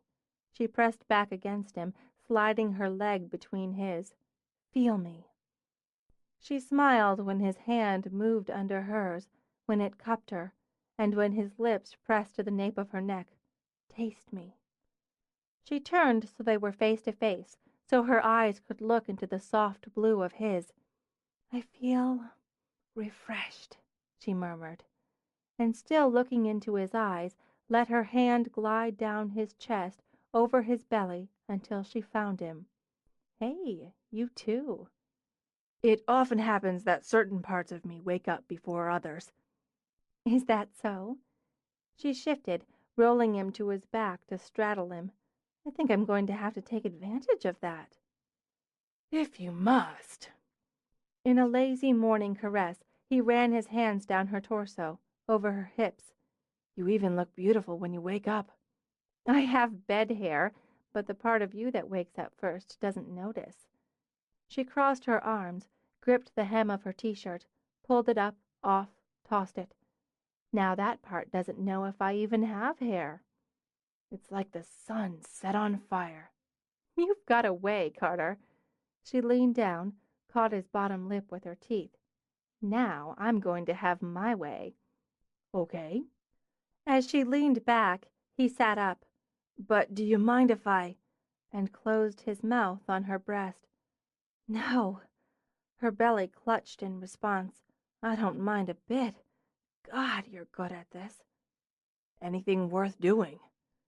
Soft, firm, warm, smooth, she was all those things. He could feast on her, break his fast with the enticing, alluring flavors of her. She pressed him closer, urging him to take more while her hips rocked him into heat.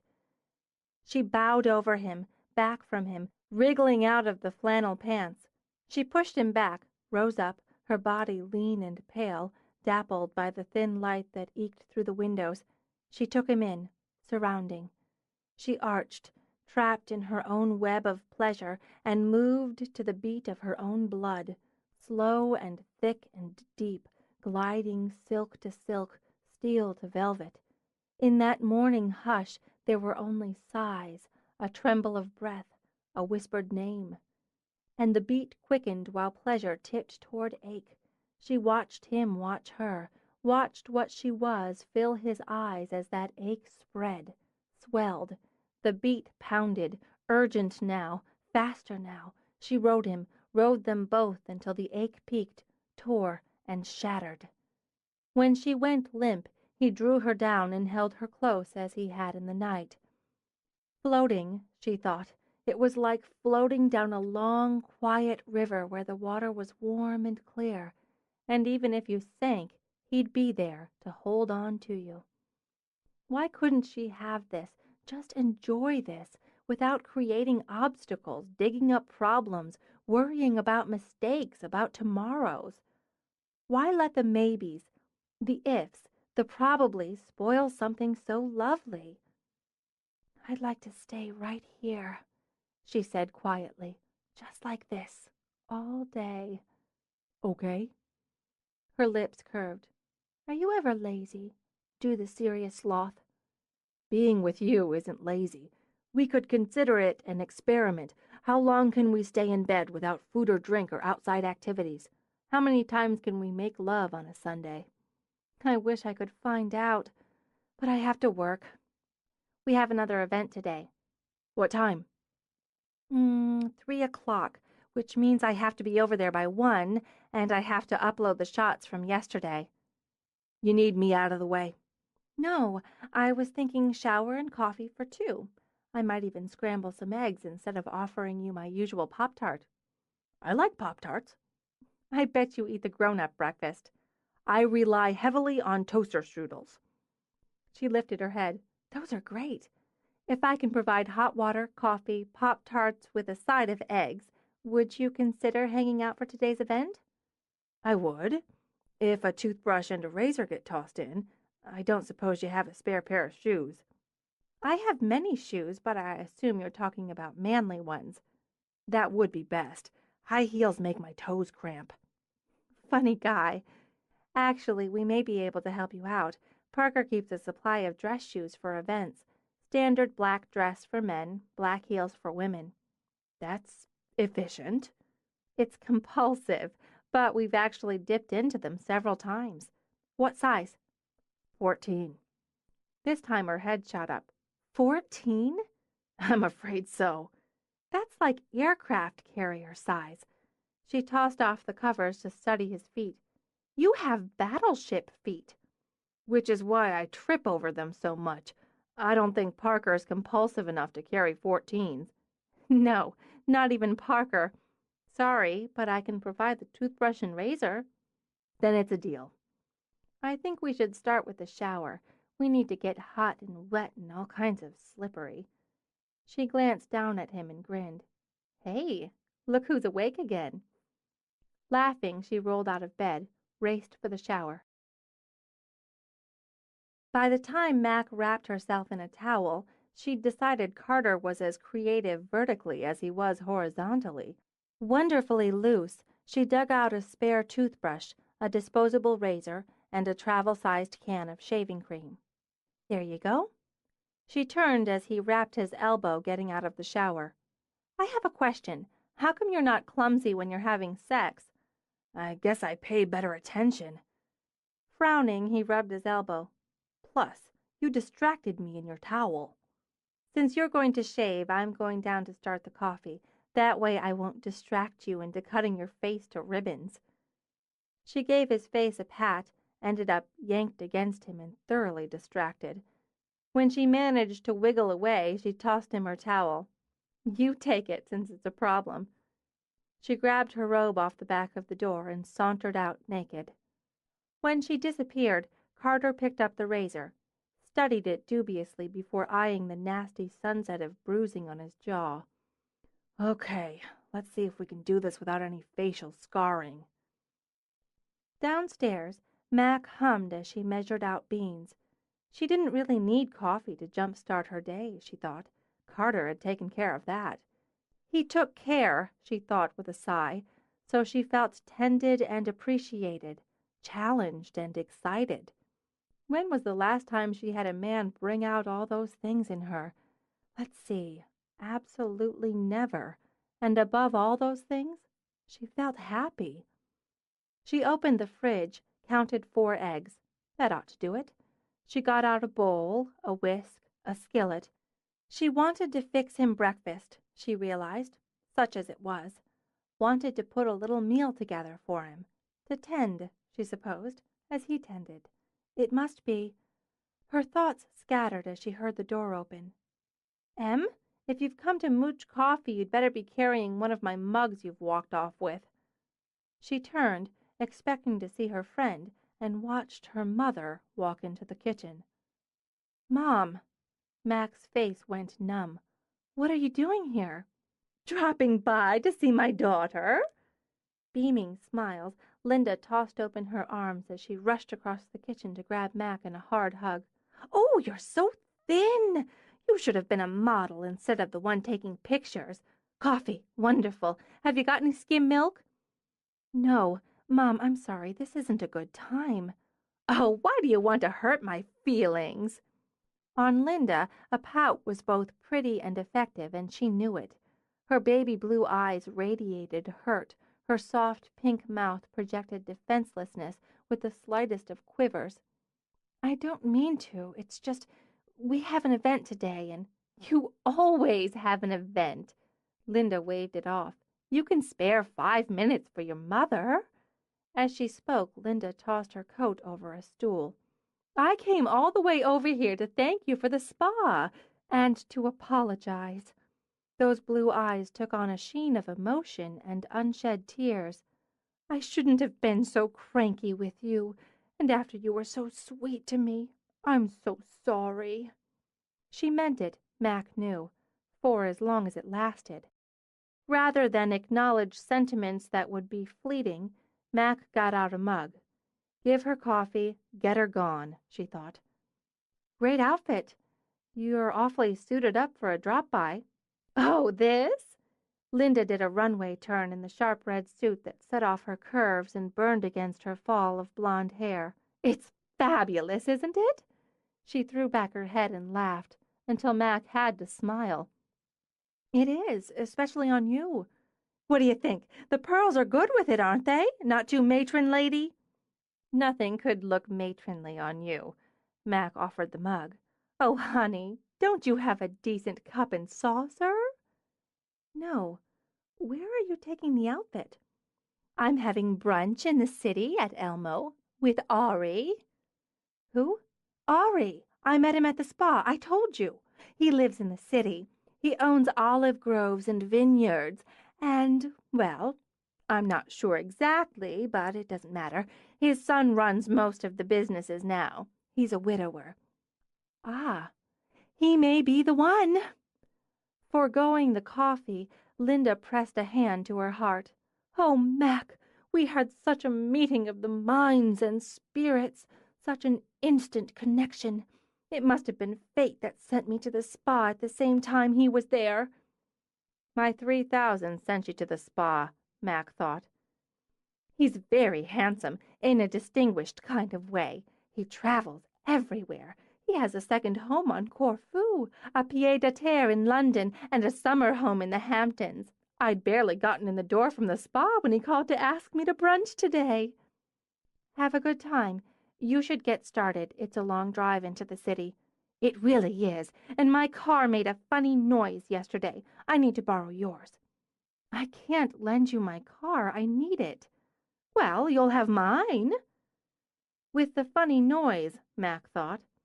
Your two-seater convertible won't work for me. I have client meetings tomorrow and an outside shoot, which means equipment. I need my own car. I'll have it back tonight. God, Mackenzie.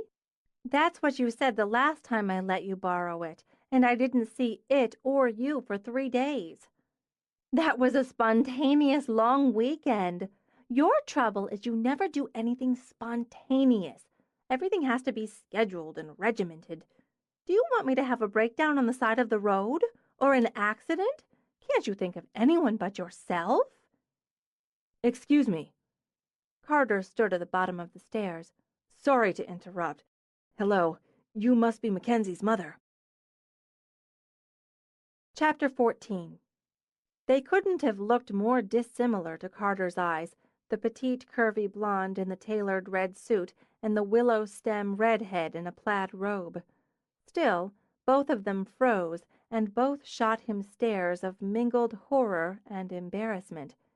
Then even that connection shattered as Mac's eyes shifted to misery and Linda's to sly calculation. Well, well, Mackenzie didn't mention she had company, and such handsome company, too. Mackenzie, where are your manners? You'd think she'd been raised in a barn. I'm Linda Barrington, Mackenzie's mother. She stayed where she was, but held out a hand, and I'm delighted to meet you. Carter McGuire. He crossed to her, took her hand. When he would have shaken it, she sandwiched his between hers. Good morning, Carter. Where did Mac happen to find you? I like to think I found her. Aren't you the charmer? With a light laugh, she tossed her hair. Are you from Greenwich, Carter? Yes, my family's here. McGuire. I wonder if I know them. Mackenzie, for heaven's sake, get the man some coffee. Sit down, Carter. She patted the seat of a stool in invitation. And tell me everything. I wish there was time, but Mackenzie and I have to get ready for an event. Oh, are you a photographer, too? No, just helping out. She let her gaze sweep over him, quick and flirtatious. You certainly look helpful. At least keep me company while I have my coffee and Mac goes up to dress. Mac, go up and put yourself together. You look like a ragamuffin. I was just thinking how pretty you look, Carter said to Mac. So Sunday morning. Linda let out a light laugh. I said you were a charmer. I can always spot them. Watch your step, Mackenzie. Someone might steal this one. Now, Carter, sit right down here and tell me all about yourself. I insist. Take the car. Mac grabbed her keys out of the basket on the counter. Take the car and go. Really, Mackenzie, there's no need to be rude. But Linda took the keys. You want the car, you've got the keys. Offer holds for exactly 30 seconds. Chin lifted, Linda picked up her coat. I apologize for my daughter's behavior, Carter. No need. No need at all. Better hope this one's tolerant or you'll end up alone. Again." With a last glance at Mac, Linda sailed out. Well, that was bracing. I wish you hadn't given her the keys. He began and started toward her. Mac threw up a hand to stop him. "Don't. Please don't. I'm sorry you got caught in the middle of that, but please don't." Please don't what? Anything. She lifted her hand a little higher as she took a step back. "I don't know what I was thinking. God knows what I was thinking. I told myself it was a mistake. I knew I should stop it, just stop it before it got this complicated. But I got caught up. It's my fault." I take it you're not talking about your mother anymore. "I'm sorry. I'm sorry, Carter. This you and me thing, it can't go anywhere. It can't go where you want it to. It's not you, it's—" Don't, he cut her off. "Don't make it a cliché. You're better than that. We're better than that." "It is me." Because her voice wanted to break, she sharpened it. "I'm not equipped for this. I'm not the long-haul girl. I'm the one who panics and runs out of your house because it got a little too comfortable." Ah, that explains that. That's me. Do you get it? I'm not what you're looking for. You can tell me what you want, Mackensie, but not what I want. Of course I can. You're infatuated enough to imagine we've got a future, to want one. You're traditional to your bones, Carter, and it won't take long for you to want a solid commitment, marriage, family, the house, and the three-legged cat. It's how you're wired, and I'm telling you the wires got crossed with me." She tossed the whisk she'd yet to use in the sink. "You don't even know me. This has been a flirtation, a sexual buzz, a reflection of something old, a crush that intrigued you and flattered me, and we've let it go too far, too fast. We're rushing along here to nowhere because the road's been smooth, but there are potholes and bumps. God, we haven't even had a fight, so how can we think—" "That's all right," he interrupted. "We're about to. I'm not sure who you think less of at this moment, yourself or me.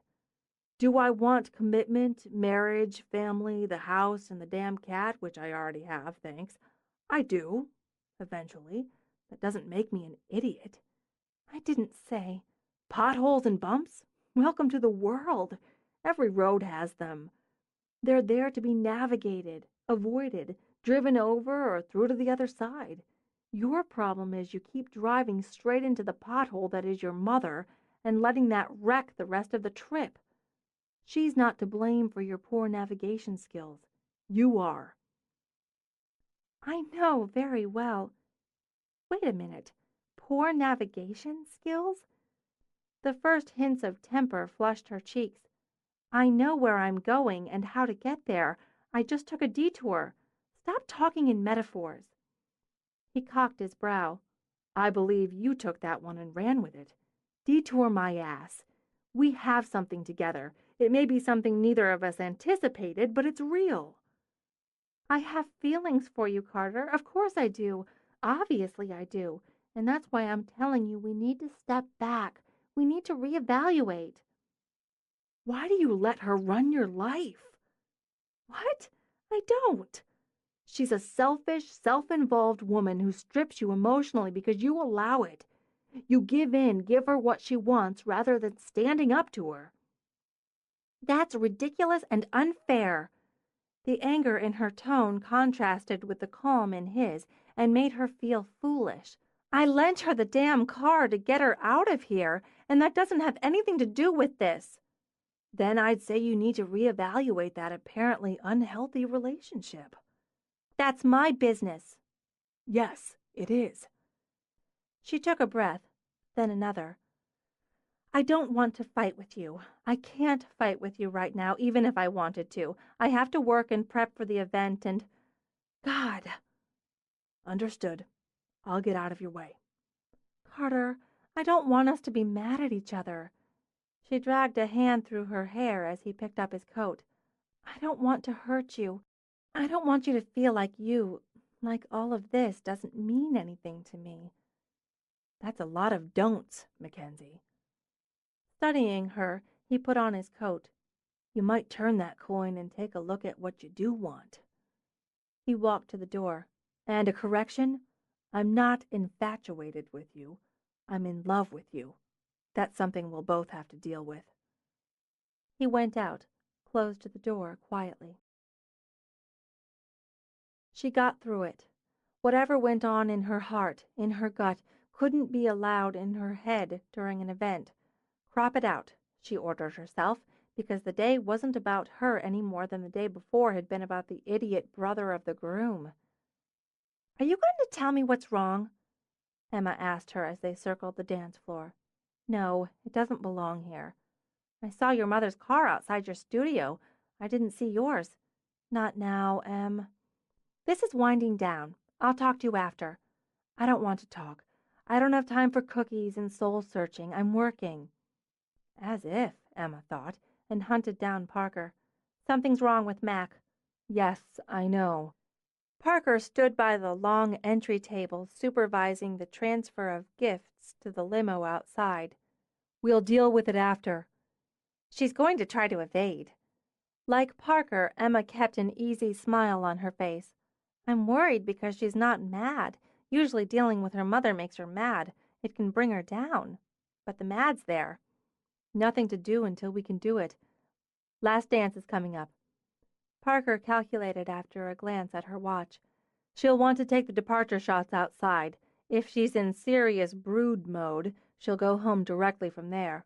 So we'll head her off, gauge the ground. If she'd been using her head, Mac would have known they were laying for her. But the sheer relief of having it over, of knowing she'd done her job and done it well, blocked out the rest.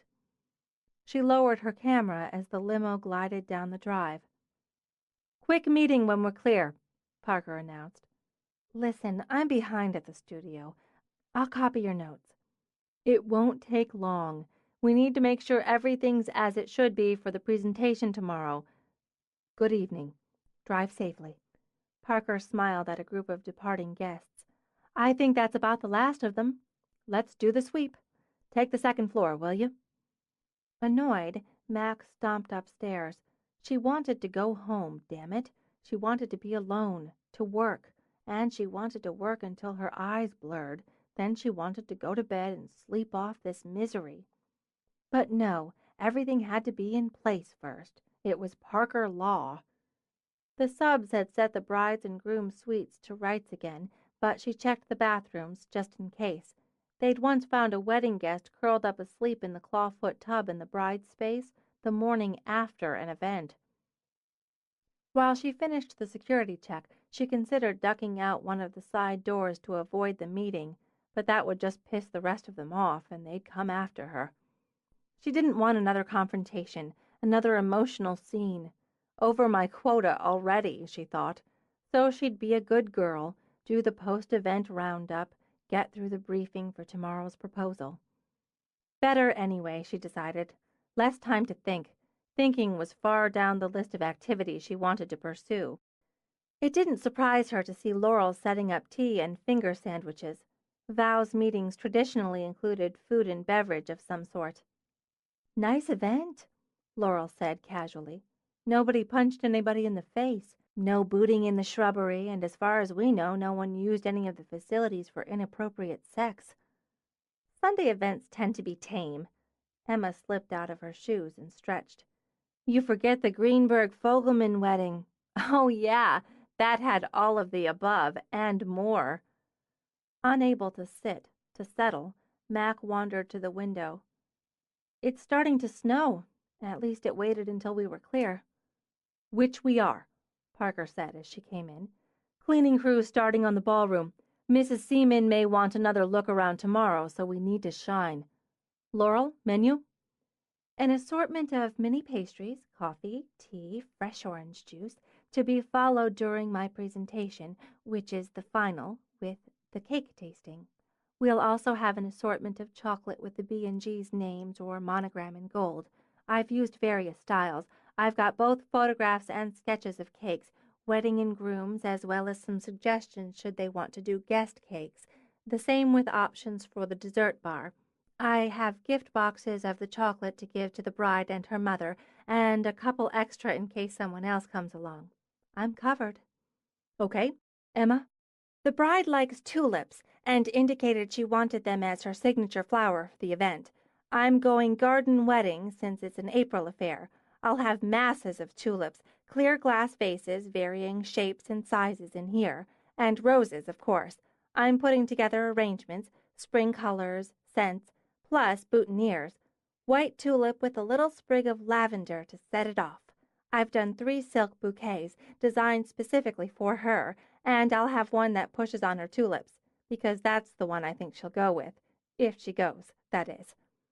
She paused to rub her left foot while she worked down her list. I've also done a few varieties for attendance, spring colors again, as she hasn't settled on her colors. I've got photos in addition to the samples I made. She's already seen my space and a lot of my samples and displays, but I've changed some up and tailored them to her. Laurel helped me sketch out a couple ideas for the pergola area. I had this idea for dogwoods. Young dogwood trees in white urns as a backdrop. We can string them with lights. I want to suggest tussy-mussies instead of corsages for the mothers. I've made a few up to show her. I'll pack arrangements for each of them to take home. We've got plenty of photos of all the spaces dressed for spring weddings. Parker glanced toward Mac. I've called out what I feel are the best examples for this client and ones that I've taken on details. As we already discussed April's iffy weather, and they'll want tents. Silk tents. Mac nodded at Parker. I've read your proposal and seen Laurel's sketches. We don't have photographs of that specific layout, but we have a few that are close. I've put together a really strong portfolio of portraits, engagement and wedding, and a separate one with photographs we've had in magazines. They skimmed over the albums when they came through, and you indicated Mom's eyes lit up at the idea of doing an art book. I'm bringing a sample of one. I'm going to take a portrait of the mother and daughter here during the presentation. I'll go print it out, frame it, box it, and give it to Mom. That's great! Parker grinned. That's excellent. For my part, I have 3 scenarios, different styles, that take them from the rehearsal all the way through to departure. I've gone back and forth, but I've decided to lead off with the one I think is the best. The 21st century fairy princess one, Emma said. My favorite. We've already put about 100 hours into this among the 4 of us, Laurel pointed out. Every digit I have is crossed. Emma gave a decisive nod. I have a good feeling about this. You have a good feeling about pretty much everything. If that's it, I have a mountain of work. Almost, Parker said as Mac started to rise. What hurts, Mac? My feet, mostly. You might as well spill. Laurel chose a finger sandwich. It's 3 against 1. It's nothing, and I don't see why we have to gush every time one of us has a mood. We're girls, Emma reminded her. Your mother has your car. Yes, my mother has my car. She ambushed me this morning. I'm irritated. I'll be irritated when she decides to bring it back, certainly out of gas, probably with a dent in the fender. End of story. I know when you're irritated. Parker tucked up her legs. That's not what you were today. It's what I am now. Because that's the least of it. Carter was there when she ambushed you, wasn't he? She came on to him, the way she does with anything that has a penis. Can you imagine how embarrassing that was? Was he upset? Emma asked. About her? She pushed up to walk back to the window. I don't know. I'm not sure. I was too busy being mortified to notice, so I gave her the keys to get her out. I won't ask what she wanted your car for. Laurel poured out a cup of tea. What difference does it make? What I'm wondering is why you're upset with Carter. I'm not. I'm upset with myself for letting it happen, for letting it get this far and not thinking, not staying anywhere close to planet reality. You're not talking about scary Linda now, Laurel concluded. Oh, Mac. Emma's eyes darkened in sympathy. You had a fight with Carter. No. Yes. No. Frustrated, Mac spun around. You can't have a fight with someone like him. People in a fight yell or storm around. They say things they regret later. That's why they call them fights. All he can do is be reasonable." "Damn the man," Laurel stated, and earned a vicious glare. "You try it. You try to make someone like Carter understand you've taken the wrong direction and have everything you say bounce off the wall of calm logic." "You broke up with him." From the tone, Emma's sympathy took a sharp turn toward Carter. "I don't know what I did. Besides, how can you break up with someone when you haven't said you're together, officially? It's me. It's my fault, and he won't even listen to that. I know I let it go too far. I got caught up, swept up, something. And when my mother walked in this morning, it was a solid slap back to reality." "You're going to let her push your buttons on this?" Parker demanded. "No, it's not like that." Mac spoke fiercely because part of her worried it was like that, exactly like that. "I don't want to hurt him. That's what it comes down to. He thinks he's in love with me." "Thinks?" Laurel repeated. "Can't be?" "He's romanticized it. Me. Everything. This would be the same man who can only be reasonable. The calm wall of logic." Lips pursed, Parker tilted her head.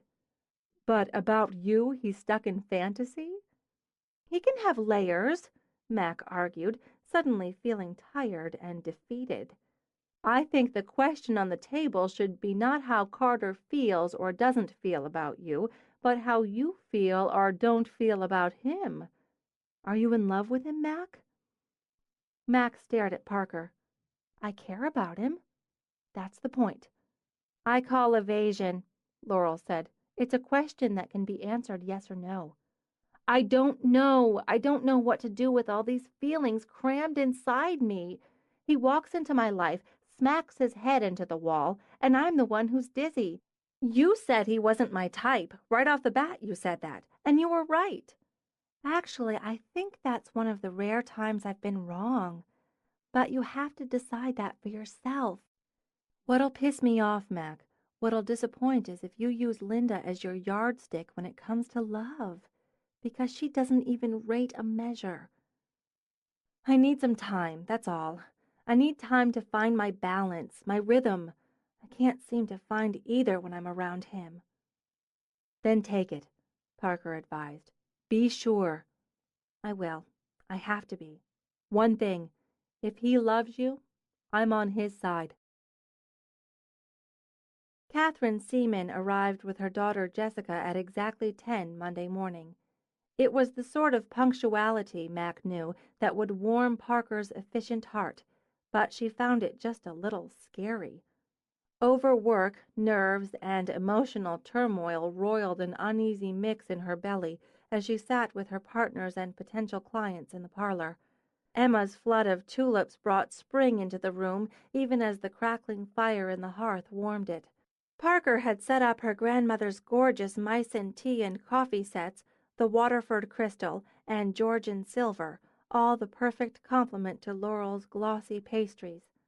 If she'd needed a picture of lush, sophisticated, and female, this would have been it. After the ritual small talk about the weather, Parker eased right in. "We're so excited you're considering vows for your big day. We understand how important it is that you feel comfortable and confident in every detail that goes into creating a wedding that reflects who you are and what you and Josh mean to each other. We want you to enjoy that day and all the days leading up to it, knowing you are our focus. We want what you want, a perfect and beautiful day full of memories to last the rest of your life. With that goal in mind, we've put together a few ideas. Before I show you the first proposal, do you have any questions?" "Yes." Kate Seaman opened the notebook on her lap. As her daughter laughed and rolled her eyes, she began peppering Parker with questions. Parker's answers were invariably yes. They provided that, would handle that, had a source for or a sample of that. When questions veered off into landscape, Emma took over. "In addition to the wedding flowers, we'll use annuals and pots in the flower beds and gardens. And those plantings will be specifically selected to enhance the arrangements Jessica ultimately selects. I realize it's early in the season, but I can promise you spring on your wedding day. If they'd wait till May. Mom, Jessica patted her mother's hand. We met in April, and we're determined to be sentimental. It seems like a long time, plenty for all the planning, but already there are a million details. That's what we're here for, Parker told her. Right now, it's the engagement party at the club and the save the date announcements. We can handle that for you. Jessica stopped, pursed her lips. Really? Absolutely. All we need is your list. We have several sources for cards. One of the more personal styles is to create a card from your engagement photo or a photo of you and Josh you particularly like. I love that idea. Don't you, Mom? And I'm up, Mac thought. The engagement photo itself might help you decide if you like that style or want to go more traditional. Setting the date, your venue, finding that perfect dress, and the engagement photo are all early details that, once done, free your mind and your time for the rest, and also they set the tone for your wedding. You have samples of photos you've taken? Yes. Rising, Mac picked up the portfolio of engagement shots, offered it to Kate. I feel the engagement portrait is as important as a wedding portrait. It illustrates the promise made, the intent, the joy and anticipation. What brought these people together? Why have they exchanged this first promise? Tailoring that portrait, which announces to friends, to family, to everyone that Jessica and Josh found each other, is my job. In your studio? Kate asked. Yes, or at whatever venue suits the couple. At the club, Kate decreed. At the engagement party, Jessie has a stunning gown. She and Josh look wonderful together in black tie, and Jessie will be wearing my mother's rubies. As her eyes misted, Kate reached over, took her daughter's hand. It's a lovely idea, and I'd be happy to set that up. But I did have another idea for this portrait. You and Josh met while riding, and that's a passion you both share. I'd like to take a portrait of you on horseback. On horseback? Kate frowned. It isn't a snapshot. I don't want Jessica in jodhpurs and a riding hat for her engagement portrait. I want her to sparkle. I was thinking more a soft gleam. Romantic, a little fanciful. You have a chestnut gelding. Trooper. How did you know that? It's our job to know about our clients, but not in a creepy way, Mac added and made Jessica laugh. I see you and Josh on Trooper, riding double. Josh in a tux, the tie loose, the first few studs undone, and you behind him in a gorgeous flowing gown, and your grandmother's rubies, she added. Your arms around his waist, your hair down, caught in the wind, the background just a blur of color and shape. Oh, my God! Jessica just breathed it. I love that. I really love it, Mom. It sounds beautiful, magical. And I think you'll find the idea flows right into what we've put together as the theme for the wedding. Parker? Rising, Parker stepped to the easel that was set up. We have photos that will show you overviews and details of what we've done in the past, what we can do, but as your wedding will be unique, we're using sketches of our vision for your day. She removed the cover from the first sketch. Fairyland, she said, and Mac imagined each of her partners felt the same quick thrill she did when the bride gasped. I think we got it. Don't you think we got it? God, I'm exhausted. Emma sprawled out on the sofa, and a little sick. I ate too much candy to calm my nerves. Don't you think we got it? If we didn't, I'm taking up a collection to order a hit on Catherine Seaman. Laurel propped her feet on the stack of albums on the coffee table. That woman is tough. She loves her daughter, Parker commented. Yeah, that came through, but God, we practically bled wedding perfection here and couldn't get her to commit. She's going to. Otherwise, we won't need the collection. I'll kill her myself. Rubbing her neck, Parker paced.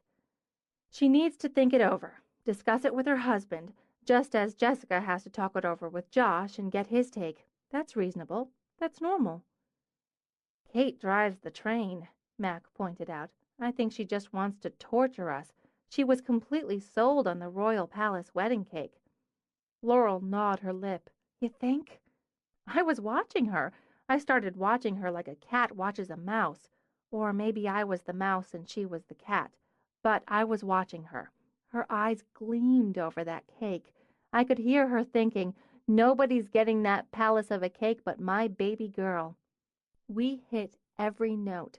Both of them got dreamy over Emma's dogwoods and fairy lights, and the tulip cascade bouquet. Jessie wants it for her own. Then Mom casually mentions her husband's 2 left feet, and Parker reaches into her magic collection of business cards and pulls out a personal dance instructor. That was a good one, Emma agreed. Anyway, Mom wants what Baby wants, and Baby wants us. I can feel it. She let out a sigh, pushed herself up. I've got to go pot up 55 narcissus for a wedding shower. Everybody take some tulips. I'm going to go see if my car's back. I have an outside shoot and a bunch of errands. Mac looked at Parker. If she didn't show, can I borrow your car? Some people, Parker thought, would say she was interfering, that this was none of her business. Some people, she thought, didn't know her. She fixed problems. And if she didn't at least try to fix one for her oldest friend, then what was the point in being a fixer in the first place? She walked into coffee talk determined to do her best for everyone. The Sunday night crowd set up a low hum of conversation. She could hear the whoosh of the frother, the buzz of the grinder as she glanced around. She spotted Carter at a two-top and, putting on a smile, walked over to join him. Hi, Carter. Thanks for meeting me. Sure. You had an event today. This afternoon. It went very well. No point in wasting time, she thought. Mac was unhappy and upset, but she put that aside for the clients. I'm sorry I upset her. And she you. But Parker continued before he could speak. Her mother's at the root of it. I imagine all 3 of us know that, even if we react to it differently. She was embarrassed. Mackensie, she didn't need to be. Not for me. Her mother will always embarrass her. Parker glanced at the waitress who stopped at the table. Some jasmine tea. Thanks. Coming right up. Dr. McGuire? That's fine. 2 of those. Carter, I want to give you a little background so you understand the why of it all. What you and Mac do about it, that's up to you. As she spoke, Parker pulled off her gloves, loosened her coat. I don't know how much she's told you, and she'd be royally pissed at me for expanding on whatever she has, but here it is. Her parents divorced when she was 4. Her father, and she adored him, walked away from her as easily as he did Linda. He's a careless man, not calculating like Linda, just careless. He grew up privileged and with a nice fat trust fund. That may seem hypocritical coming from me, but no, it doesn't. You and Dell, your parents, you always contributed. That's the word for it. Thank you. Geoffrey Elliot just goes where he likes, does as he pleases, and prefers to avoid any sort of upheaval. Linda shoves, pushes, wheedles her way through life. She got a very nice settlement from Mac's father and blew through the bulk of it. She smiled. Children hear things, even when they're not supposed to know what they mean. There had to be child support. Yes, Mac was housed and fed and clothed very well, so, of course, was her mother. They both remarried before Mac was 7. Linda divorced again within 2 years. She paused as their tea was served. After that, there were a lot of men, a lot of love affairs, and a lot of drama. Linda feeds on drama. Geoffrey divorced again and married again. He has a son with his 3rd wife, and they spend most of their time in Europe. Linda has a daughter by her 2nd husband. Yes, Mac told me she had 2 half-siblings. They rarely see each other. Eloisa spent and spends a lot of time with her father, who obviously loves her very much. That must have been hard, to see her sister have that while she didn't. Yeah, And because it was, for the most part, only Mac at home, Linda expected, demanded, used. It's her way. She married again. Every time she married, they moved to another house, another neighborhood, another school for Mac. Linda pulled Mac out of the academy when she divorced her third husband, then put her back in, briefly, a couple of years later because it turned out she was involved with a man, a married one, on the board of directors. No stability, ever. Nothing she could count on, Carter murmured. Parker sighed. All of her life, Max had her mother weeping on her shoulder over some slight, some broken heart, some trouble. Linda was raised to believe herself the center of the universe, and she did her best to raise Mac to believe it too. She's a strong woman, our Mac. Smart, self-reliant, brilliant at what she does, but this vulnerable spot is like an aching wound. Linda continually yanks the scab off. She grew up with callousness and fears being callous. She doesn't trust us because nothing in her life has ever given her the foundation to trust. You do listen. That was one of the first things she told me about you. I'm going to give you an advantage, Carter. Another thing she wouldn't thank me for. I'm giving it to you because I love her. I could use one. Parker reached out to lay her hand over his on the table. I've never seen her the way she is with you, not with anyone else. I've never seen her care so much. Because of that, what she has with you, what she's finding with you, scares her. I've figured some of that, at least the scared part. As someone who loves her, what would you advise me to do? I was hoping you'd ask, Parker said with a smile. Give her a little space, a little time, but not too much, and don't give up on her. The only constants in her life have been me and my family, Emma and Laurel. She needs you. I can't give up on her, Carter said simply. I've been waiting for her most of my life. Chapter 15. Neither the car nor her mother showed on Monday. On Tuesday, when her patience ran thin, Mac's calls to her mother's house and cell went directly to voicemail. By Wednesday, she actively entertained the thought of reporting her car stolen.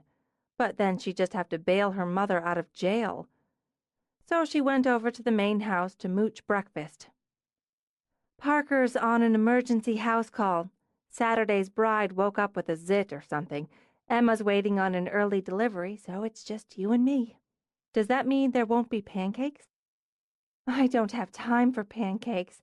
And God, I wish Mrs. G would shake off the island sand and get home. I've got to make foliage and flowers. Have a muffin. Did Parker have any idea when she'd get back? Laurel glanced up, stopped rolling out her flour paste. Your car's not back? Both it and Linda are MIA. I've left a dozen messages. Her ears are going to bleed and fall off when she gets them. I threatened to report it stolen. Do it. There's the phone. I'll probably be arrested for sheer stupidity for giving her the keys. I'm going to go by her place. I have another shoot, and I need to pick up some custom paper that wasn't ready Monday, and I think I want some shoes. Haven't heard from Carter. Why do you say that? Because you're going to buy shoes, which is comfort food for you. Have you called him? To say what? I'm sorry? I already said that. I was wrong. I know I was wrong, but it doesn't change what I feel. Which is? Confused, afraid, stupid. Double all of that because I miss seeing him, she admitted. I miss talking to him. So I think it's better if I don't see him or talk to him. Your logic doesn't resemble the logic of humans. He probably doesn't want to see or talk to me anyway. Coward. Maybe. I'm a coward without a car. She waited in silence while Laurel rolled out her paste. You could lend me yours. I could, but that would be enabling, which is what you continue to do with Linda. I love you too much to do that. It's not enabling, it's business. I could cram my equipment into her ridiculous little toy, but funny, she left the car and not the keys. It's not the client's fault I caved, or she's so self-centered she hasn't brought it back. No, it's not. With care, Laurel used a template and began cutting out the first flowers. I'm so pissed off. I admit the pissed off portion helps balance out the sheer misery of the Carter situation, but at this point I'd rather be miserable about him and have my wheels. Why does she do this? And don't say because I let her. I swear, and I'll swear it in blood, I had no intention of lending her the damn car. I never would have put myself in this position again if it hadn't been for those exact circumstances. I'd like to believe that, but here you are, Mac, paying the price as usual, while as usual she pays nothing. No consequences for Linda. She'll bring your car back when she's damn good and ready. You'll confront her, bitch, complain. She'll pull out all her usual crap. Then she'll forget the whole thing because she'll have gotten and done what she wanted and topped it off by being the center of your world while you bitch and complain. What am I supposed to do? Beat her to death with my tripod? I'll help you hide the body. You would. Mac sighed. You're a true friend. I'm not a coward or a pushover about most things. No, you're not. Anything but. I guess that's why it irritates me down to the marrow when you are. When she causes you to be both. Make her pay for once, Mackenzie. I bet once you do, the next time will come easier. How? Believe me when I say I want to. I can't actually call the cops. I gave her the damn keys. And maybe I think. No, she corrected. It was passive-aggressive bullshit that she didn't leave me hers. It's still... I like that look. That is not the look of cowardly pushover. What? She left her car. Oh. Oh, we're going to smash the toy. I'll get my coat and Dell's old baseball bat. No, God, you're a violent soul. I like smashing. It's therapeutic. We're not going to beat up the car. It's an innocent bystander in this. But I am going to have it towed. That's not bad, but having it towed to her house just means she doesn't have to bother to come get it. Not to her house. Mac's eyes narrowed as she thought it through. Remember a few months ago that guy rear-ended Dell's new car? It had to be towed. The mechanic guy who took care of all that, he's got the tow truck, the garage, the lot. Damn it, what's the name? Where is Parker with her magic business cards? Call Dell. He'll remember. And let me just say this is why we're friends. When you get your teeth into it, Mac, you're beautiful. So lend me your car. Make the calls and it's yours. She felt righteous. She felt strong. By the time she'd completed her shoot, run her errands, stopped off to buy more 20-gauge wire for Laurel, she decided she deserved new shoes. Maybe, considering the trauma and triumph of the last few weeks, she deserved new earrings, too. Earrings for Linda, she decided. Shoes for Carter. Celebration and commiseration. Maybe she'd go by his place on the way home, while she was feeling strong and righteous. They were two smart people who cared about each other. Surely they could find a compromise, some middle ground, some solution. She didn't want to lose him, she thought. She didn't want to go through her life Carter-less. She wandered through the mall until she hit the Holy Grail, the shoe department at Nordstrom. Maybe she needed new boots, too. You could never really have too many boots. New shoes and new boots would give her that firm sense of self-reliance she needed to go to Carter's. She could pick up a bottle of wine, like a peace offering, and they'd talk, and he'd look at her that way he looked at her, and that would be pulling a Linda, she decided, as she had Laurel's car. But she could still go by, still take the wine. She could ask him to dinner at her place. It could be a kind of joke, an icebreaker. Hey, I brought you this wine. Why don't you come over for dinner later tonight and bring this with you? Of course, then she'd have to stop off and buy something to fix, or she could just raid Mrs. G's supply. No, she thought as she picked up a pair of electric blue ankle boots that sang her name. She had to cook. had to show him he mattered enough for her to make the effort. He mattered. It all mattered. Which was why she was so screwed up over it in the first place. "It's Meredith, isn't it?" Mac turned, glanced at a vaguely familiar blonde. "No, sorry." "But aren't you the wedding photographer?" "Yes, it's Mackenzie." "Of course, sorry. I'm Stephanie Gordon. I met you at my cousin's wedding last Saturday." "Oh, right. How are you?" "Surrounded by shoes. I'm great. What fabulous boots. Corinne and I are playing hooky this afternoon. Corinne, come over and meet Mackenzie." Oh, God, Mac thought.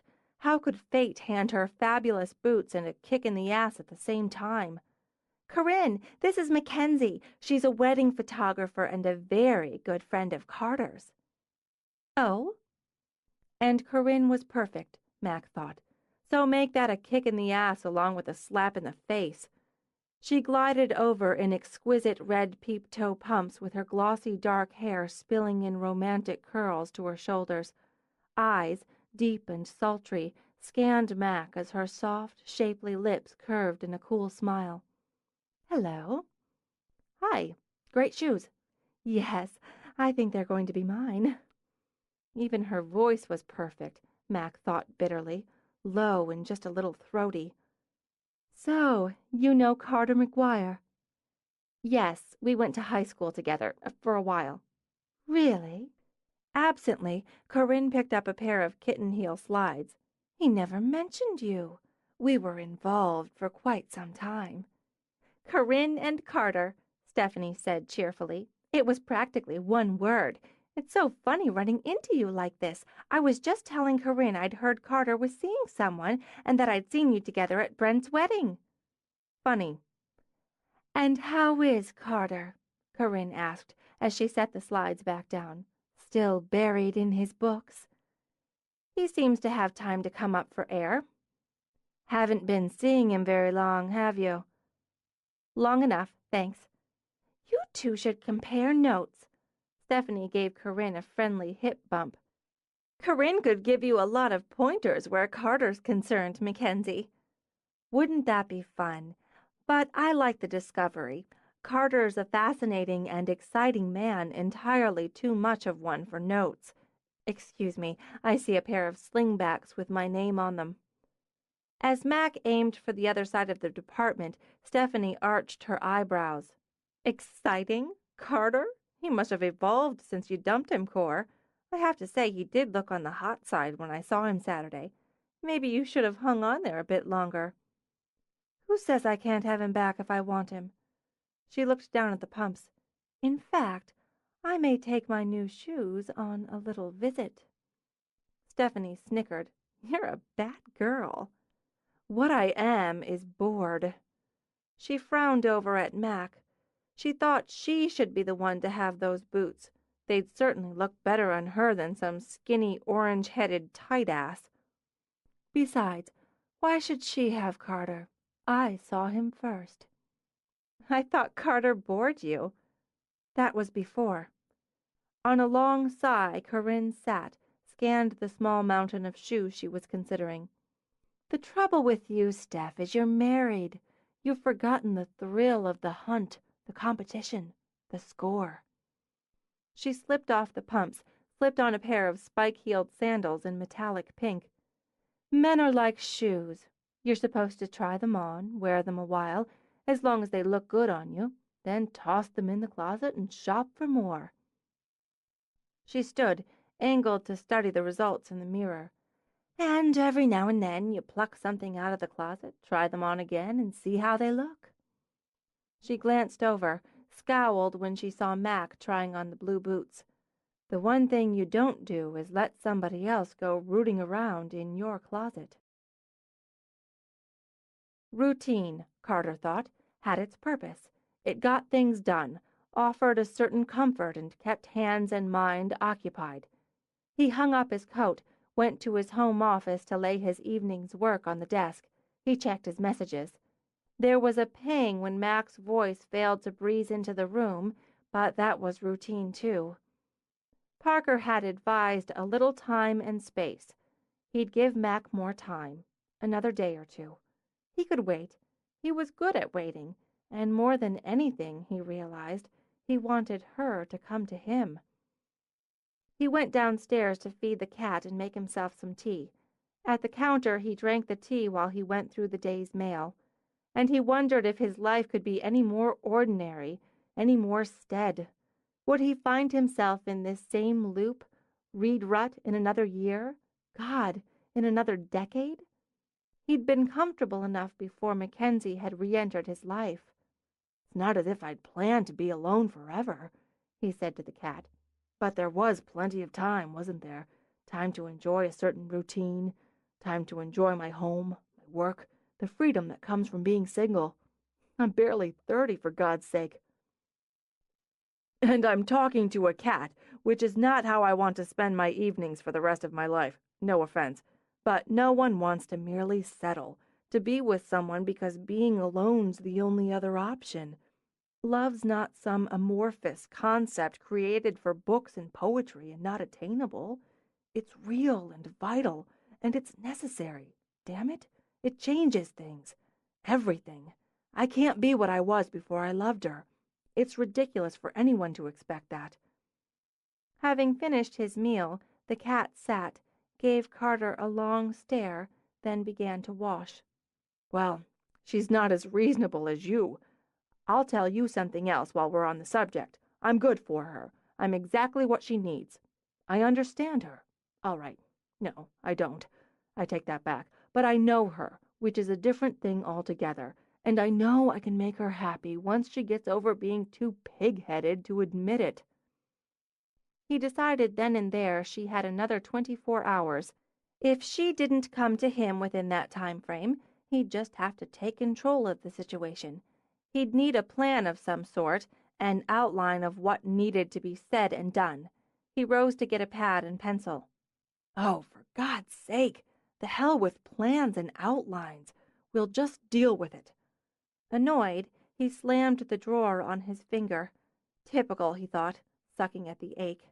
He decided to console himself with a grilled cheese sandwich. If she'd come to her senses, they'd be together right now, maybe fixing an actual meal, something they could talk over. He wanted to know if she'd gotten the big job, wanted to celebrate with her, to share it with her. He wanted to tell her about the funny short story one of his students had turned in, and about the excuses another had given him for not completing an assignment. He had to admit the temporary amnesia gambit had been inventive. He wanted to share all that with her, the big things, the little ones, all the bits and pieces that made up their lives. He just had to show her she wanted it too. No, not only wanted it, he remembered, he had to show her she could have it. He put the sandwich in the skillet, opened a cupboard for a plate. When the knock sounded at his front door, he barely missed rapping his head on the corner of the open cupboard. He thought, "Mackenzie," and hurried out of the kitchen. The image of her was already in his mind when he opened the door, so it took him several awkward seconds to process Corinne. "Carter!" She came in laughing, did a graceful turn to end with her arms around him. She tipped her head back, eyes sparkling dark, and pressed her lips to his. "Surprise," she said, on a little purr. Yes, it certainly is, Corinne." He disentangled himself. "You're looking well." "Oh, I'm a wreck. I must have driven around the block 3 times before I worked up the nerve to stop. Don't break my heart, Carter, and say you're not happy to see me." "No, I mean, I certainly wasn't expecting to." "Aren't you going to ask me in?" "You are in." "Always so literal. Are you going to close the door, or make me grovel in the cold?" "Sorry." He shut the door. "You caught me off guard. What do you want, Corinne?" "More than I deserve." She took off her coat, offered it to him along with a plea in her eyes. "Hear me out, won't you?" Trapped between manners and puzzlement, he hung up her coat. "I thought I already did." "I was stupid and so careless with you. You have every right to toss me out of my ass." She wandered into the living room. When I look back at what I did, what I said, Carter, I'm so ashamed. You were so good to me, so good for me. You made me better than I was. I've been thinking about you a lot. What about? He had to dig for the name. James. She rolled those sultry eyes. My mistake. My punishment for hurting you. It didn't take me long to realize he was just a reckless adventure. He was a boy compared to you, Carter. Please, say you forgive me. It's old business, Corinne. I want to make it up to you, if you'll let me. Give me a chance to show you. She walked back to him, trailed her fingers over his cheek. You remember how it was with us, how good it was. We could have that again, Carter. She wound around him. You could have me again. You just have to take me. I think we should. Let's be sensible later. She pressed in as he tried to ease her back. I want you. I want you so much. I can't think about anything else. Wait, stop. This isn't going to. All right, you're the boss. With that sparkling smile in place, she tossed her hair. We'll talk first, all you want. Why don't you pour me a glass of wine and we'll... Is something burning? I don't... Oh, hell! He raced to the kitchen, and Corinne's smile went sharp. This would take more time and effort, she realized, but she didn't mind the challenge. Actually, she thought, the fact that Carter hadn't come to heel as she'd expected only made him more exciting, and it would make seducing him all the more satisfying. After all, the one place he hadn't bored her was in bed. She softened her smile as she heard him coming back. Sorry, I was cooking something.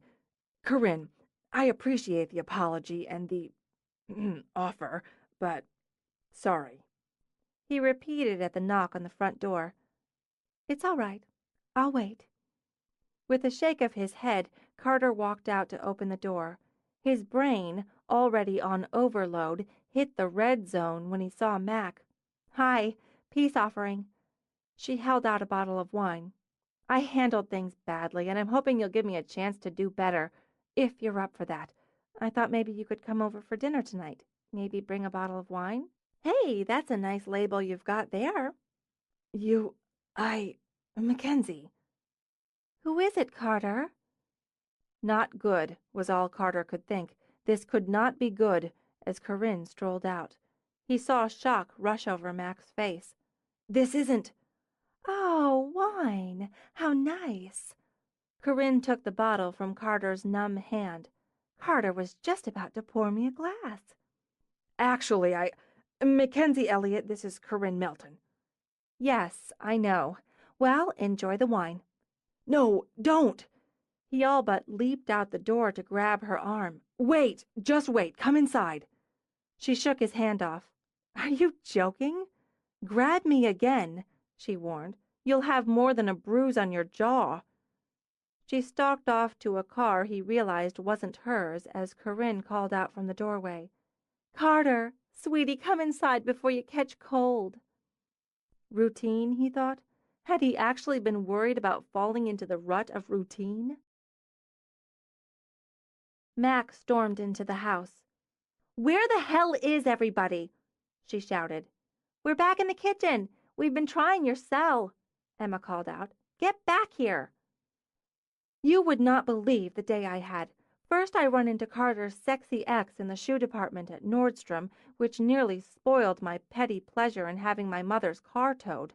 Why didn't anyone bother to tell me she was gorgeous? Mac complained and tossed her coat on a stool. And as if that wasn't bad enough with all sexy and sultry in these fabulous red peep-toes and her catwoman with a whip voice, I spent $60 on a bottle of wine as a peace offering to Carter, and another $80 at the market buying all this crap to fix a makeup dinner for him, and what do I find when I go by his place? What do I find? I'll tell you what I find. Her. Her in a black cashmere sweater cut down to here with just enough pink lace under it to say, "Dive in, honey." And he stands there introducing us, all flustered and befuddled. Now she's drinking my goddamn wine. Parker held up both hands. Wait a minute. Carter was with Corinne? His ex? Didn't I just say that? Isn't that what I said? And she's, oh, sweetie, come in before you catch cold, except in sexy voice.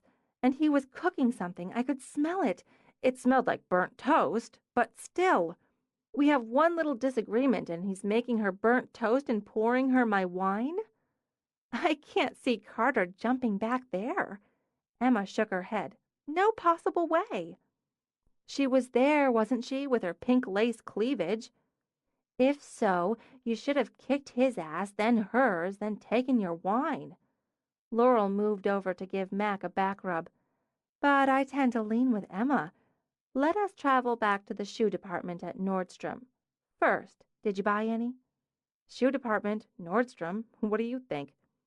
You can show us later. How did you know it was Carter's ex, or did she know you?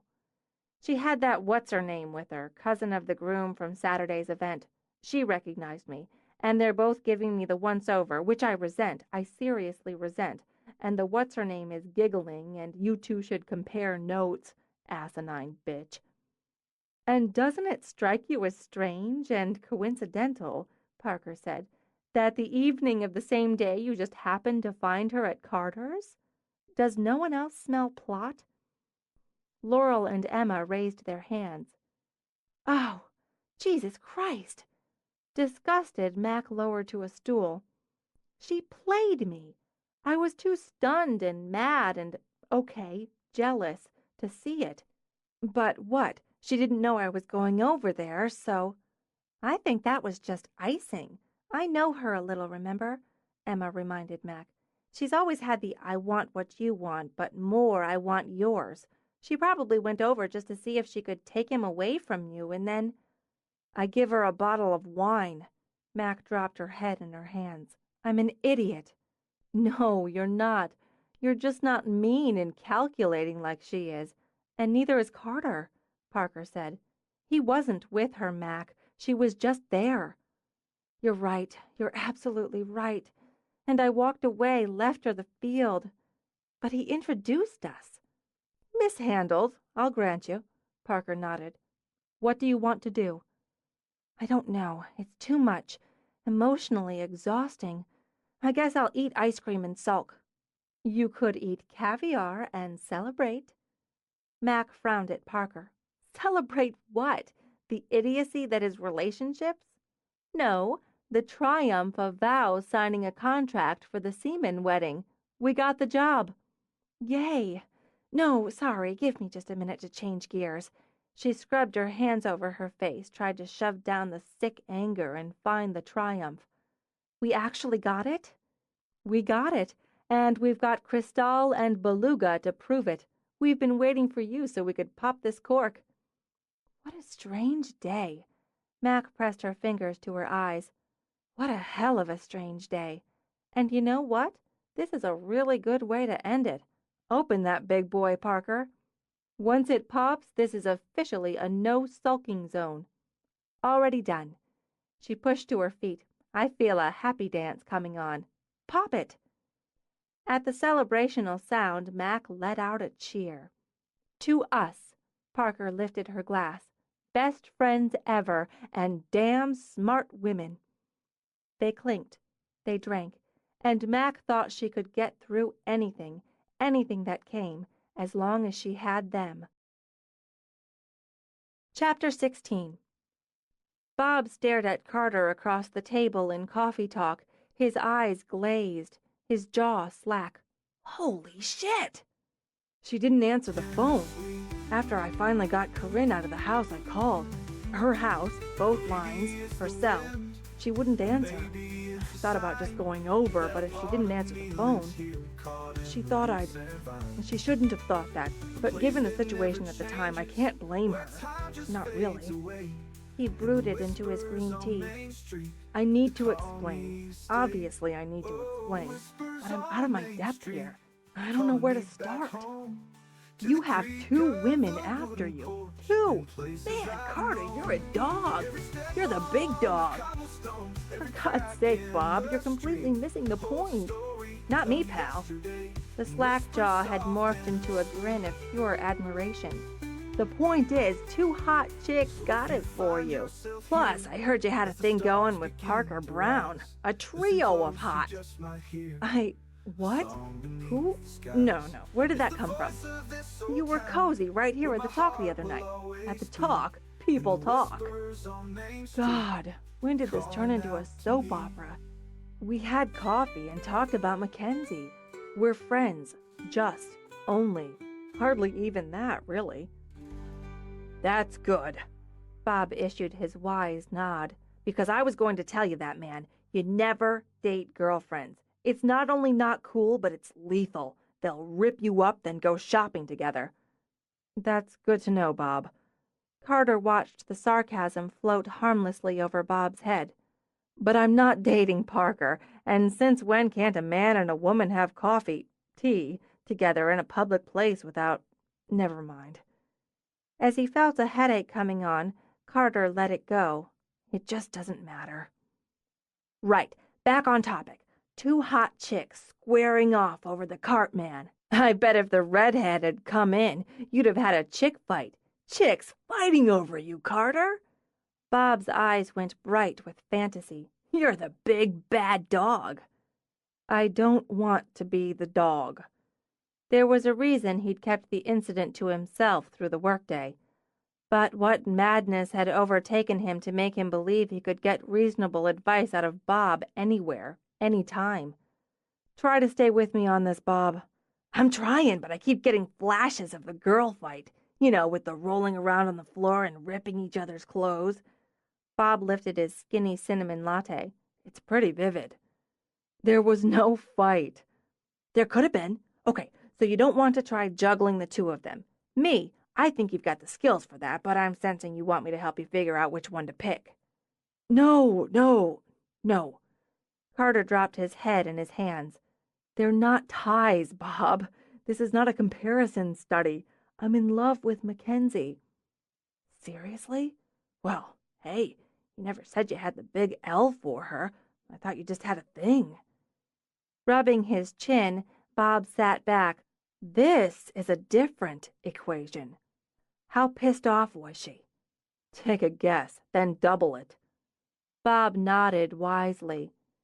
Beyond the taking her flowers and apologizing, you've got to get your foot in the door first. That's the thing.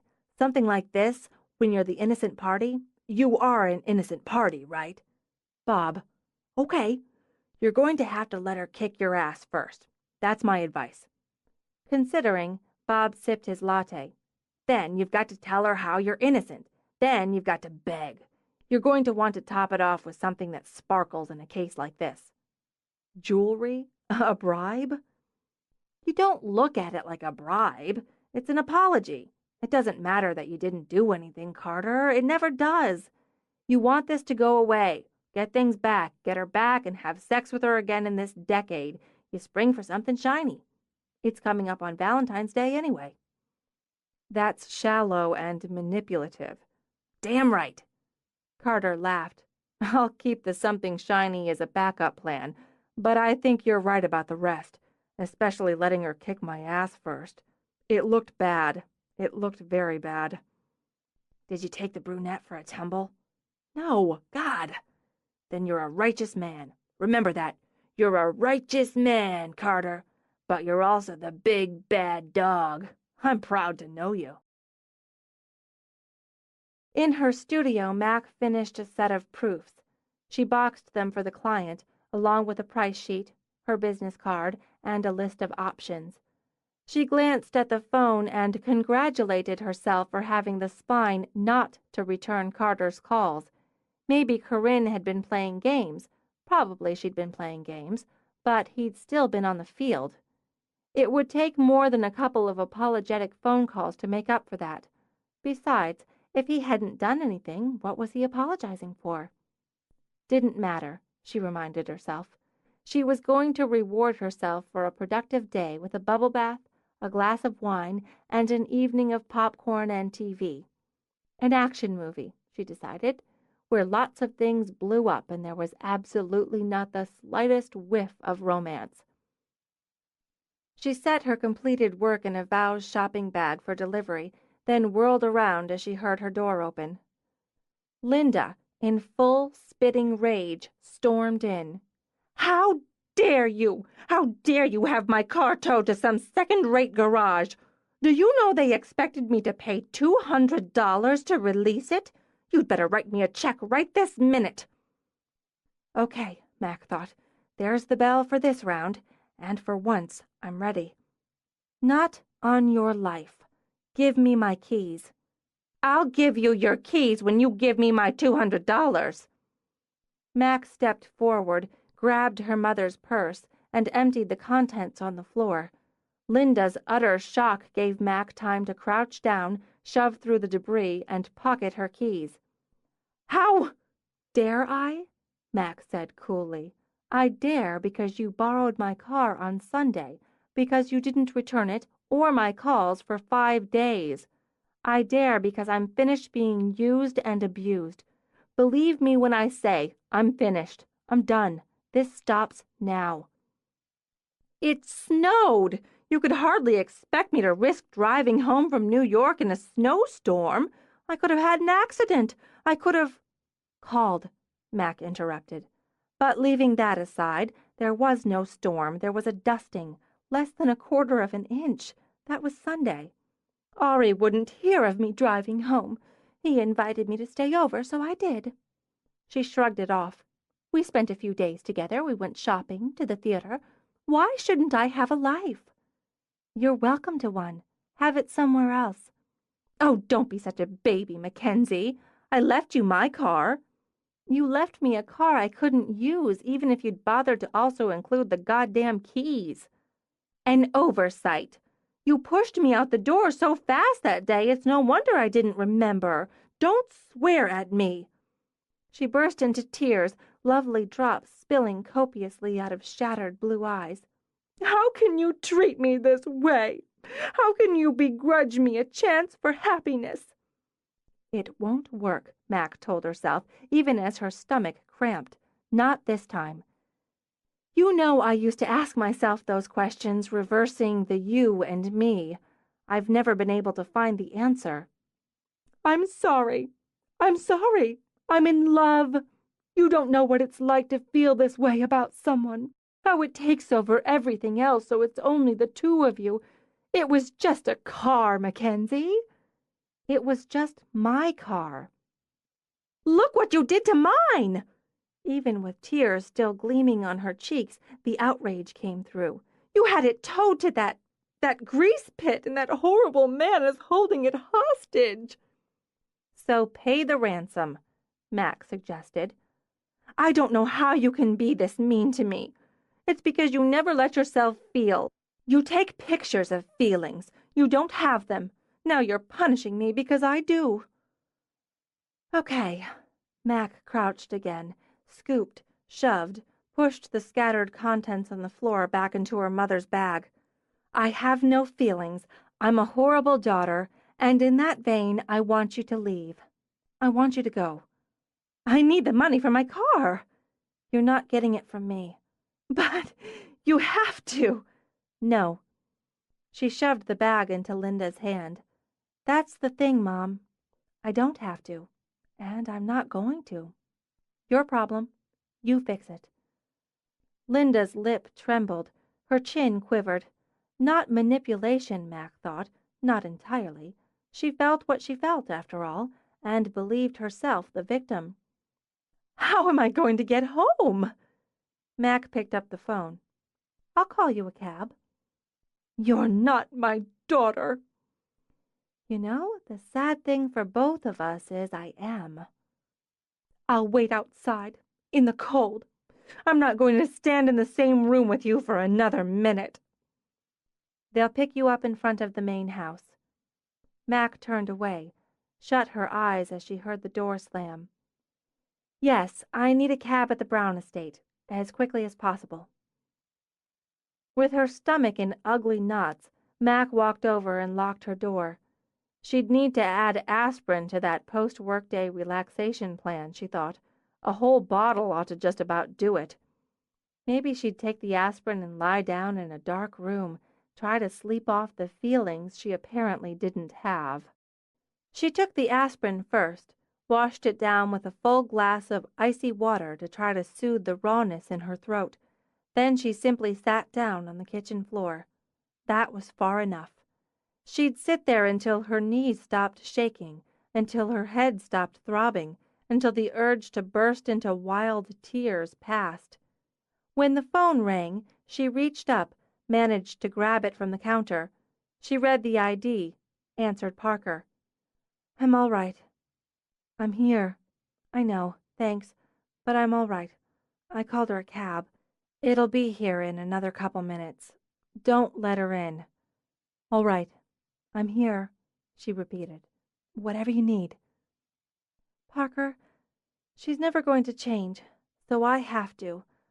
I didn't know it would be so painful. I thought it would feel good and satisfying. Maybe with a little triumphant thrown in. But it doesn't. It feels awful. You wouldn't be you if it didn't hurt. You did the right thing, if that helps. The right thing for you. And Linda will bounce. You know she will." "I want to be mad." Weary and weepy, Mac pressed her face into her updrawn knees. "It's so much easier when I'm mad at her. Why does this break my heart?" "She's your mother. Nothing changes that. You're miserable when you let her use you, too. This is worse, but you've got a point. The cab's here. She's going." "Okay." Mac closed her eyes again. "I'm all right. I'll talk to you tomorrow. Call if you need me before." "I will. Thanks." She couldn't work up the enthusiasm for bubbles and candles and wine, but took the hot bath. She put on her oldest flannel pants, a soft comfort. She no longer wanted sleep and thought drudgery might be an answer. She'd clean her bedroom, organize her closet, her dresser, scrub the bathroom for good measure. It was way past time for household chores, and it would keep her busy for hours, possibly days. Best of all, it was a cleansing, she decided, a symbolic act to go along with her stand with Linda. Out with the old, in with the new, and everything fresh and ordered when the task was done. Her new life order. She opened her closet, puffed out her cheeks, expelled a balloon of air. The only way to approach it, she decided, was the way they did it on the improvement shows on TV. Haul it out, sort, toss. Maybe she could just burn everything and start over. Burning bridges seemed to be her current theme anyway. Squaring her shoulders, she grabbed an armload, tossed it on the bed. By the third load, she asked herself why she needed so many clothes. It was a sickness, that's what it was. No one person needed 15 white shirts. 50%, she decided. That would be her goal, to purge out 50% of her wardrobe. And she'd buy those nice padded hangers, color-coordinated, and the clear, stackable shoeboxes, like Parker. When the contents of her closet lay heaped on her bed, on her sofa, she stood a little wild-eyed. Shouldn't she have bought the hangers, the boxes first? And one of those closet organizer kits? Drawer dividers. Now all she had was a big, terrible mess and no place to sleep. Why in God's name can I run a business, be a business, and not be able to cope with my own life? This is your life, Mackensie Elliot. Big heaps of stuff you don't know what to do with. She would fix it, change it, deal with it. God, she'd kicked her own mother out of the house. Surely she could deal with clothes and shoes and handbags. She'd cut down on the clutter in her life, in her head. Minimalize, she decided. She'd go zen. Her home, her life, her damn closet would be a place of peace and tranquility, in clear plastic shoeboxes. Starting now. Today was a new day, a new start, and a new, tougher, smarter, more formidable Mackensie Elliot. She went downstairs for a box of hefty bags with a gleam in her eye. The knock on the door struck her with such profound relief she actually shuddered. Parker, she thought. Thank God. What she needed now were the superpowers of organizer girl. Eyes crazed, hair sticking up in spikes, she wrenched open the door. Parker! Oh, of course. Perfect. You wouldn't answer your phone. I know you're upset, Carter continued. If you'd just let me come in, just for a few minutes to explain. Sure. She threw up her hands. Why not? It just caps it off. Let's have a drink. I don't want a drink. Right, driving. She waved her hands in the air as she stomped toward the kitchen. I'm not driving. She slapped a bottle of wine on the counter, got out a corkscrew. What? No date tonight? Mackensie.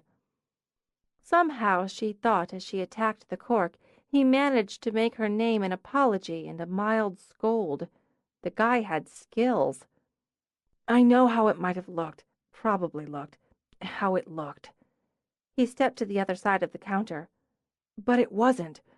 Corinne, let me do that, he said as she struggled with the cork. She simply shot a finger at him. She just dropped by, came over. Let me tell you something. She braced the bottle between her knees, raging as she yanked on the corkscrew. Just because we had a fight, just because I felt I needed to set some reasonable boundaries, doesn't mean you get to entertain your mysterious, sexy ex 5 minutes later. I wasn't. She isn't. Damn it, he growled, and reached down to grab the bottle from her just as she managed to release the cork. Her fist caught him square on the chin. The force knocked him back a full step. Feel better now? I didn't mean. Your face got in the way. Setting the wine on the counter, she pressed her hand to her mouth to muffle the sudden laughter she feared might reach toward hysteria. Oh, God, it just gets more ridiculous. Can we sit down? She shook her head, walked to the window. I don't sit down when I'm worked up.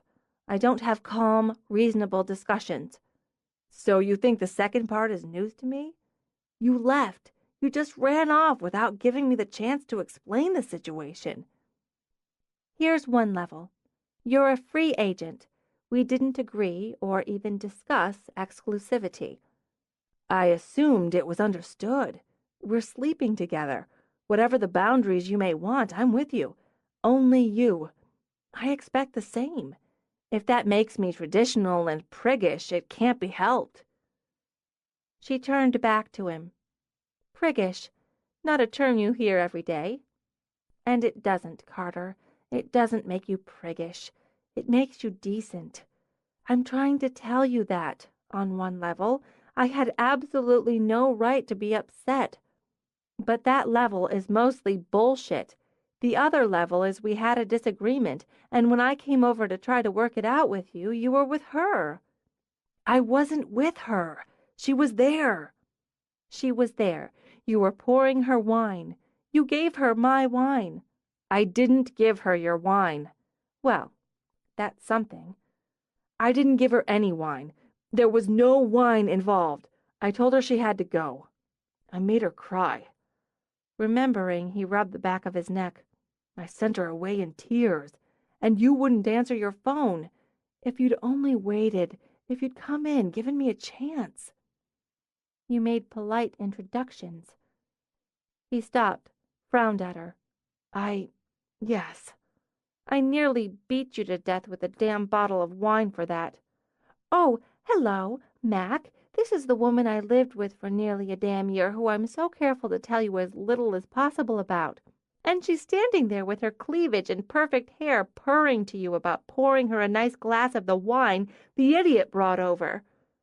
Not to mention the fact that we'd already met just a couple hours before in the shoe department at Nordstrom. Who? What? When? Your mutual friend, what's-her-name, already made the introductions while she and your ex were in my shoe department during my shoe therapy session. Even the thought of it had Mac hitting the red zone. And her with her damn red peep-toe pumps and single sarcastically lifted eyebrow as she checks me out and smirks. She jabbed a finger at him. Smirks with her perfectly sculpted lips. But I let it go. Screw her and her attitude. I was going to buy my fabulous blue boots and the adorable silver slingbacks, a really good bottle of wine to take to your place, after I stopped by the MAC counter for a new eyeliner and got buffed up a little because I wanted to look good when I went to see you, especially after I got a load of her. Then there was this great DKNY jacket, and cashmere was on sale, which is why I'm going zen. Well, that's partially because of the tow truck and emotional turmoil, but that's the root of it. Shell-shocked, Carter let out a long breath. I've changed my mind. Could I have a glass of wine? And I don't know how you could think for 1 minute that I'd stick around, she continued as she reached for a wine glass. What, you expect me to go head-to-head with her? Have a slugfest? No, that was Bob. If you'd had possession of the single brain men seem to pass around among them, you'd have introduced me to her as the woman you're involved with, not like I was just some delivery girl. You're absolutely right. I mishandled it. My only excuse is I was completely out of my depth. Everything was confused and inexplicable, and I'd burned the grilled cheese sandwich. You made her a sandwich? No, I made myself a sandwich, or I was making one when she came over, and I forgot I had the pan on the stove because she... As it occurred to him, mentioning what happened between Corinne's arrival and the burned sandwich wasn't a particularly good idea, he took a long drink of wine. Interrupted. In any case, do I understand you ran into Corinne and Stephanie Gordon while you were shopping? That's what I said. Somewhere in there, he mumbled. I see. That certainly explains. Boggy ground again, he realized. Can I just say, bottom line, I didn't want her there. I wanted you. I want you. I'm in love with you. Don't pull out the love area when I'm having a crisis. Do you want to make me more crazed? Is that actually possible? But no, I really don't. She had on seduction wear. I'm sorry, what? Don't think I don't know why she dropped by. She takes a look at me and thinks, phew, as if I can't outgun that one, puts on the seduction wear and comes over. She came on to you. Don't deny it. His shoulders wanted to hunch. He had to make a genuine and physical effort to straighten them. I was making a sandwich. Doesn't that count for anything? I was making a sandwich and thinking about you. How could I possibly expect or prepare for her to come over and kiss me? She kissed you? Oh, God. I should have bought the shiny thing. It all caught me off guard. And you got a really big stick to defend yourself from her unwelcome advances? I didn't... Are you jealous? Seriously jealous over this? She folded her arms. Apparently. And don't take that as a compliment. Sorry, I can't seem to help it. He smiled. She means nothing to me. I thought of you the whole time. Very funny. She picked up his wine, took a sip. She's beautiful. Yes, she is. She seared him with a glance. Do you know nothing? Do you need Bob's list to tell you you're supposed to say something like she's nothing compared to you? She's not. She never was. Please. Bee-stung-lipped, slow-eyed D-cup. She took another sip, pushed the wine back to him. I know it's shallow for me to hate her for her looks, but I don't have much else. And they're a lot. I get she caught you off guard, but the fact is, Carter, she blindsided me. Both times. All I know is you had a serious live-together relationship with this woman, and she broke it off. You didn't. She did. You loved her, and she hurt you. I didn't love her. And the hurt? I suppose it's relative to the circumstances. I realize I've made this more complicated and more important because I've avoided talking about it. It's not my finest hour. I met her at a party at the Gordons. The mutual friends. I hadn't been back long, just a few months. We started seeing each other, casually at first, then, more seriously. You started sleeping together. I'm on to your semantics, Professor. She thought I'd eventually go back to Yale and couldn't understand why I wanted to teach here, to be here. But that was a small, subtle thing initially. Living together well, it just sort of happened. How does that just sort of happen? She was moving to a new place, a bigger apartment. Something fell through there. I can't remember the details exactly, but she'd already given notice where she lived and had to move out. I had all that room, and it was only going to be for a few weeks, maybe a month, until she found another place, and somehow... She never found another place. I let it happen. It was nice having someone there to have dinner with or go out to dinner with. We went out to dinner quite a bit now that I think about it. I liked the company, having someone to come home to, the regular sex, and apparently I do need Cyrano. Everyone likes regular sex. I thought about asking her to marry me. Then I realized I was thinking about it because it was expected. Everyone just assumed. Then I felt guilty because I didn't want to ask her to marry me. I was living with her, sleeping with her, paying the bills, doing... Like a traffic cop, Mac threw up her hand. You paid her bills? He shrugged. Initially, she was trying to save for her own place. Then it got to be a habit. What I mean to say is we were living together very much like a married couple, and I didn't love her. I wanted to. She must have felt it, and I could see she wasn't completely happy. She went out more. Why should she be stuck at home when I was buried in books and papers? She realized I wasn't going to be what she wanted, or give her what she wanted, so she found someone else. He stared at the wine glass on the counter. I might not have loved her, but it's painful, and it's humiliating to be cast off for someone else, to be cheated on. She had an affair to which I was oblivious, which I wouldn't have been, admittedly, if I'd been paying more attention to her. She left me for him, and while it was hurtful and embarrassing, it was also a relief. Mac took a moment to absorb. Let me just sum all that up, take it down to its basic formula, because it's one I know very well. She maneuvered you into providing her with housing, for which she paid nothing. I could hardly ask her for rent. She shared none of the household expenses, and, in fact, sweet-talked you into fronting her for her expenses. You probably lent her cash from time to time. You'll never see that again. You bought her things, clothes, jewelry. If you balked, she used tears or sex to smooth that out and get what she was after. Well, I suppose, but... Let me finish it out. When she got tired of it, or saw something shinier, she lied, cheated, betrayed, then laid it all out as your fault for not caring enough. Would that be about right? Yes, but it doesn't factor in... Mac held up her hand again. She's Linda. She's Corinda. She's the same model as my mother, just a younger version. I've lived my entire life in that cycle, except for the sex, and I know it's easier to see the cycle from outside it. You and me, Carter, we're a couple of patsies.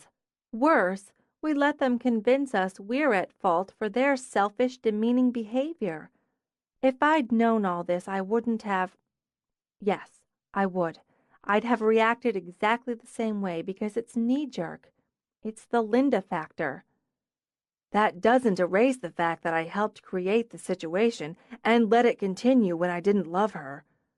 I love my mother. God knows why, but I do. Under the seething resentment, the frustration and rage, I love her. And I know that under the selfish, abusive whininess, she, in her strange Linda way, loves me. Or at least I like to think so. But we'll never have a healthy relationship. We'll never have what I want. It's not my fault. Corinda, as she will now and forever be to me, wasn't yours. I wish I hadn't let it hurt you, what happened. I wish I'd handled it better. Next time we run into her, you can introduce me properly as the woman you're involved with." Are we? Those quiet blue eyes looked into hers. Involved? "Is that going to be enough? Can you understand I'm trying to deal with the fact my emotional closet is cluttered, disorganized, and messy? That I don't know how long it might take me to sort it out?" I'm in love with you. That doesn't mean I want you to be with me, stay with me because you think it's expected. I want to be here when you sort it out, while you sort it out. I want to know it's truth when you tell me you love me. If I do, if I'm able to say that to you, it'll be the first time I've ever said it to a man. And it'll be the truth." I know. He took her hand, kissed it. I can wait. "This has been the strangest week." She brought their joined hands to her cheek. It felt right, she realized. It felt right to have him there with her. "I think we should go upstairs and finish making up." Chapter 17. She kissed him on the stairs and felt the long day settle into place. "No wonder we're attracted to each other." She snuggled in briefly before taking his hand to continue up. "We both carry the Patsy gene. It's probably like a pheromone." Speak for yourself. I prefer thinking of it as being considerate by nature and thinking the best of others. "Yeah, Patsy." She laughed up at him, then jerked to a halt when she saw stupefied shock rush over his face. "What? What's the— Oh, God! Oh, my God!" She stood, as he was, staring at the tornado debris of her room. I forgot to tell you I'm actually an international spy, a double agent, and my arch nemesis broke in earlier to search for the secret code. There was a terrible battle." I'd like to believe that. "It's Zen." Your arch nemesis? No, the ultimate goal. Look, just go downstairs until I stuff all this back. It won't take that long." "It's a small department store," Carter said with some wonder. "It's a boutique." "Yes, for the temporarily insane." She hauled up an armful of clothes.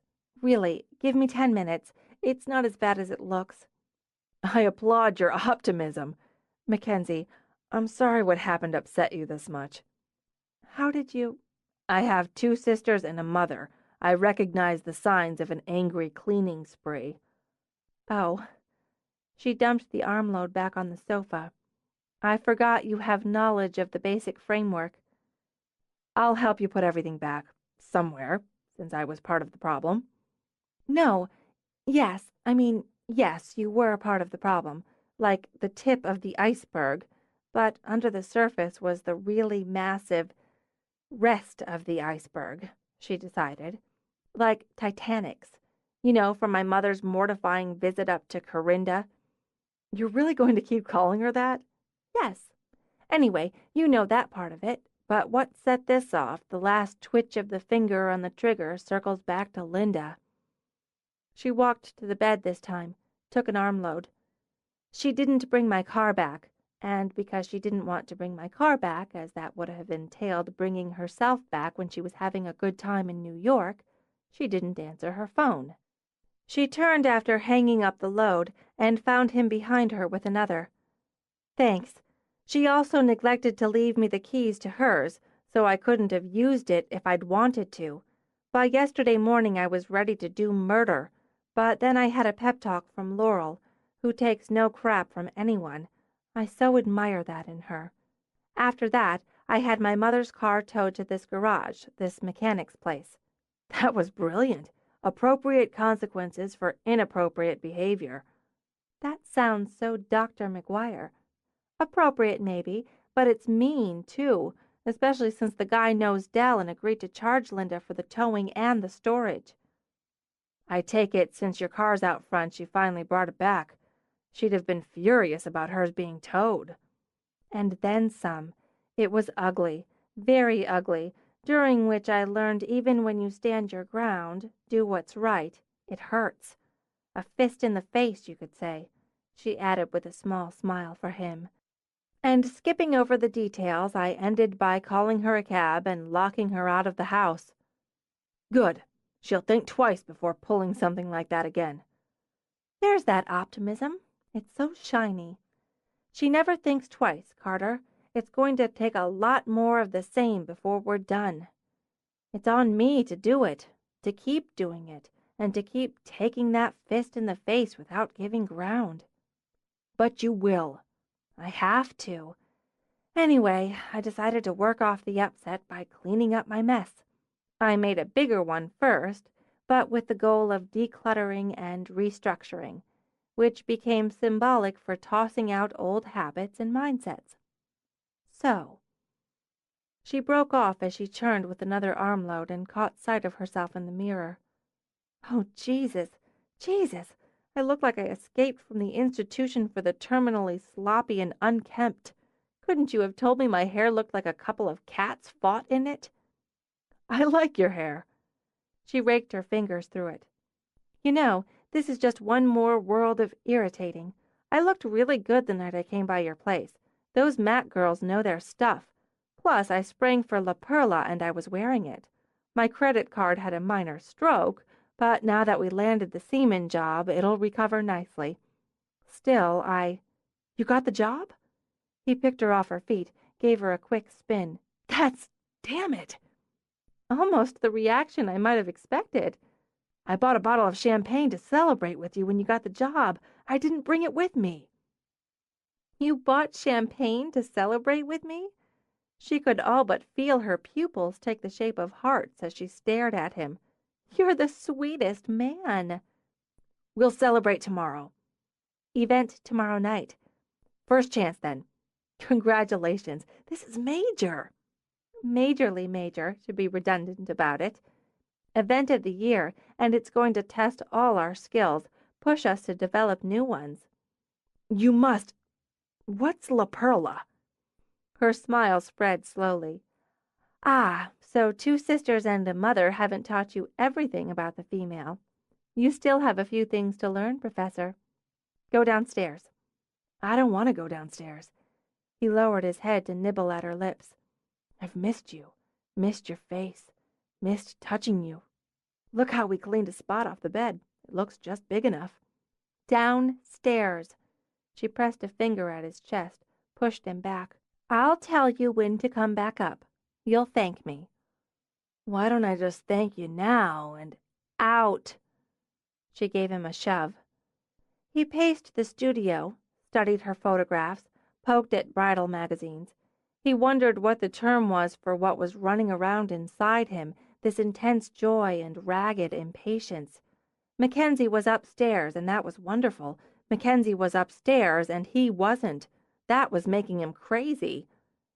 He wandered to the door to make sure it was locked, wondering if he should take up the wine. He didn't want any, but she... Why don't you come on up? Thank God, he thought, and left the wine where it was. He saw from the shadows and flickering light that she'd lit candles. The faintest scent drifted through the air, alluringly. He should have brought the wine, he realized. Then, when he stepped into the bedroom, his heart stopped. In the shifting shadows, the golden light, in the drifting scent, she lay on the bed, turned toward him, her head propped on her elbow. She'd done something to her hair, something sleek, and darkened her lips and eyes to exotic. And on her long, lovely body were wisps and whirls of tiny black lace. This, she said, sweeping her free hand along her side, is La Perla. Oh, thank you. She crooked a finger. Why don't you come over here and take a closer look? He walked to her. You take my breath away. He sat, ran his hand over her side, cruising the curves. You were wearing this the other night? Mm-hmm. If I'd known, you'd never have made it to the car. Really? Why don't you demonstrate what you'd have done, had you but known? He leaned down, touched his lips to hers for one shimmering moment, then devoured. Instant need, wild and wicked urgency lashed him, whipping for speed. He swallowed her muffled gasp and demanded more. Arousal, longing, love rampaged inside him, snarling into a desperate greed for her mouth under his, her body under his. The taste of her, just the first taste, sparked the fire in the blood. While his mouth conquered, his hands plundered. Her body exploded under his, arching, writhing as she dragged at his shirt. She pulled it up, nails scraping flesh in her rush, and over his head to heave it away. She rolled with him, her breath sobbing as they wrapped together, as they sought each other, sought darker, deeper pleasure that slicked the skin, racked the heart. Touch, taste, possess. To be wanted like this, needed like this, to want and need in return, seemed impossible to her. It was like being burned alive, feeling every inch, to be aware of every inch of her body while it blazed, while he consumed. He rolled her over on her back, jerked her hips up, and drove himself into her. She couldn't find the breath to scream. Stunned, staggered, helpless, she flailed for purchase, and her hands clutched the tangled sheets as she might a lifeline. His clamped over them, wrenched her arms over her head. He plunged into her, again, again, a hard, primal beat that propelled them both to the edge and over.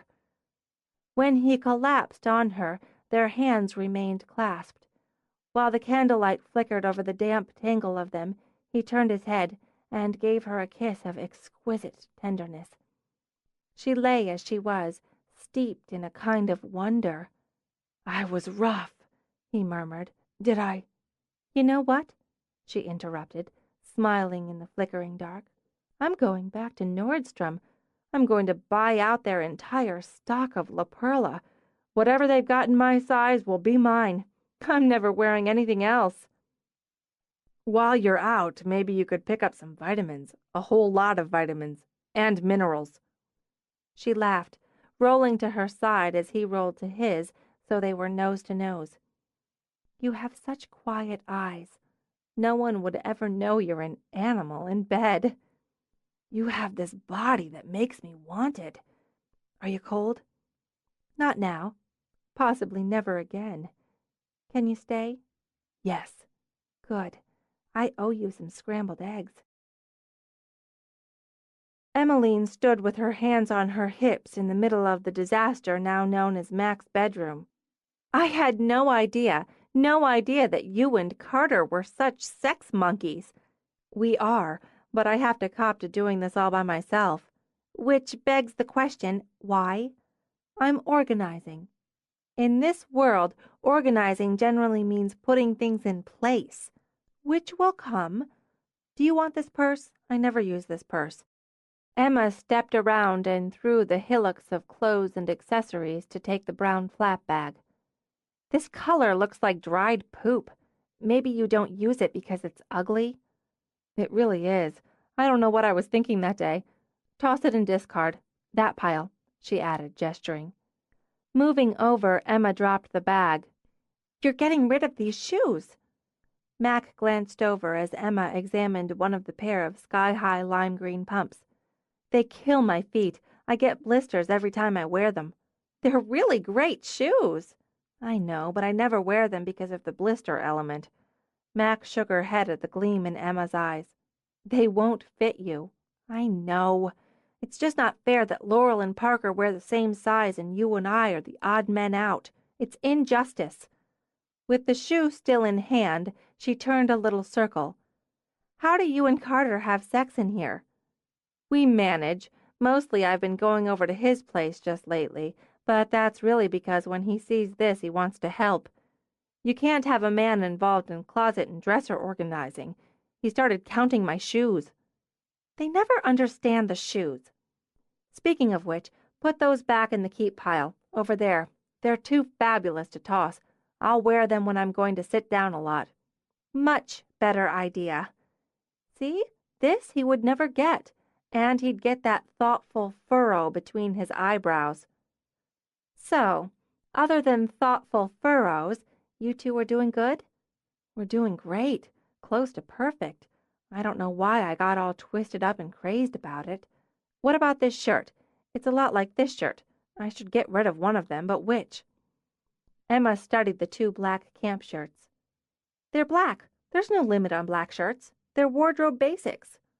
See? That's why I asked you to come by. You really need Parker in here, Mac. You said you started this on Thursday. Last Thursday. Parker can't come in here. She'd take one look and her nervous system would implode. She'd be in a coma for months. I wouldn't do that to her. And I ordered stuff. Shoe boxes, hangers, and this thing with all these hooks on it for hanging bags or belts, I think.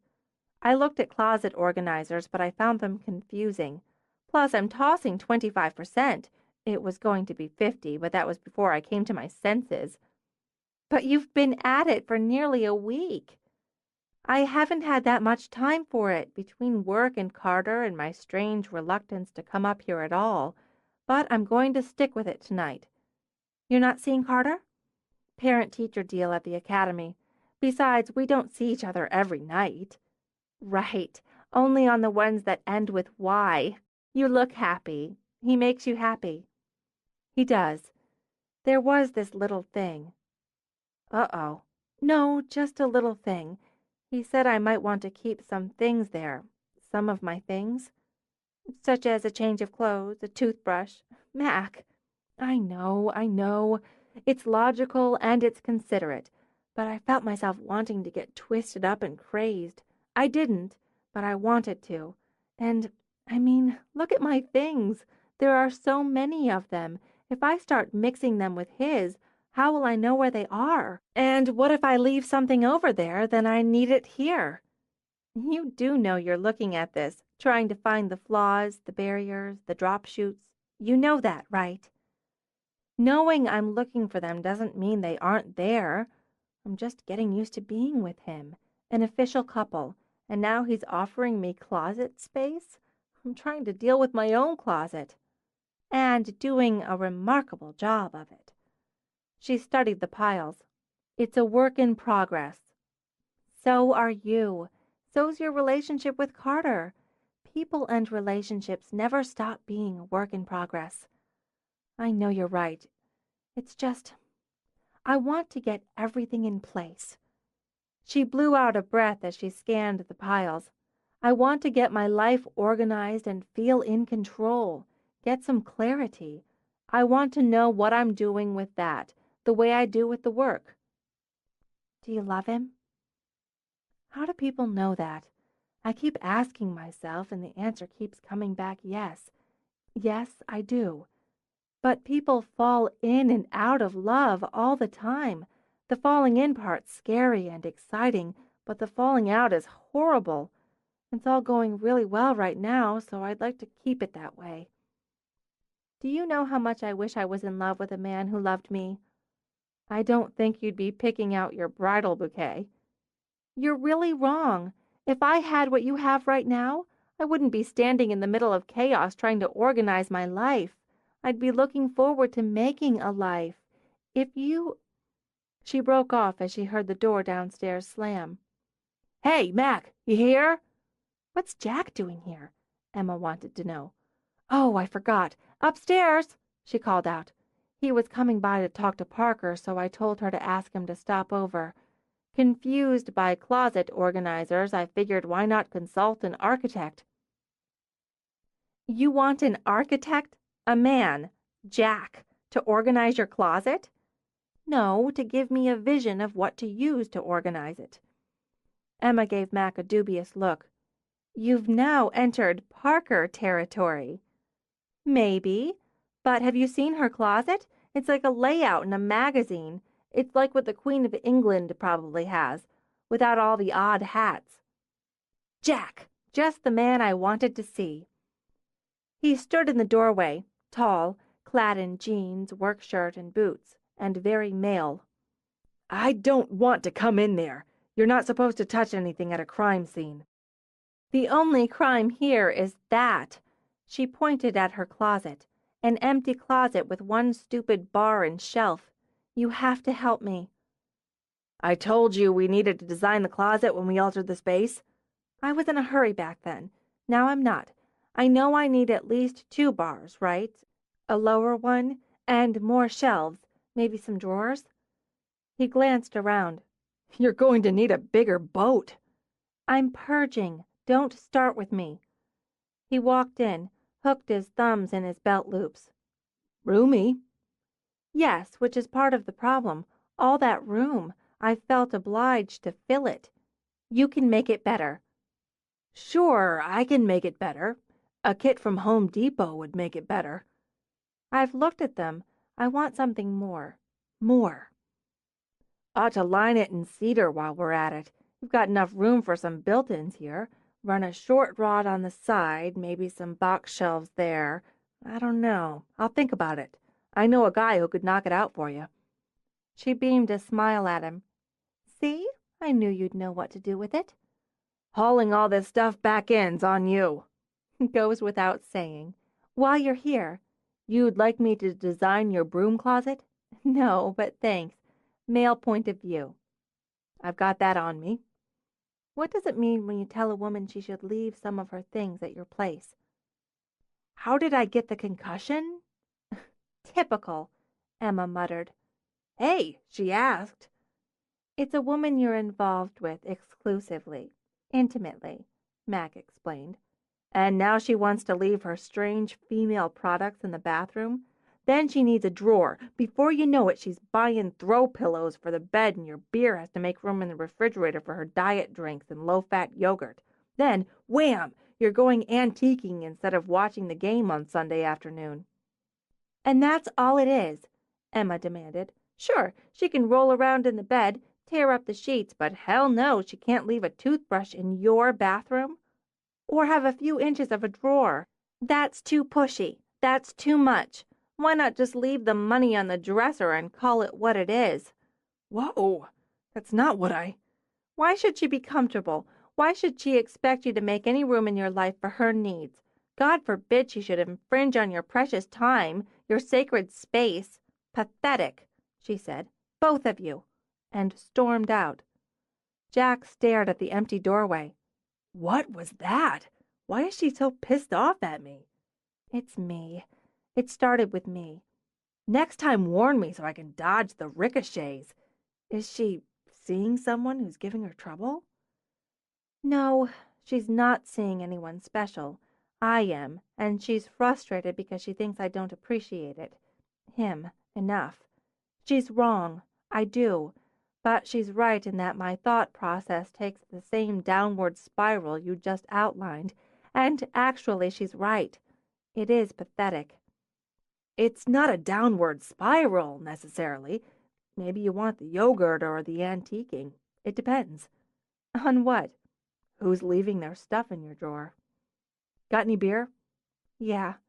Let's go have a beer. I'll sketch something out. If you like it, I'll have the guy I know come over and measure. Knock it out.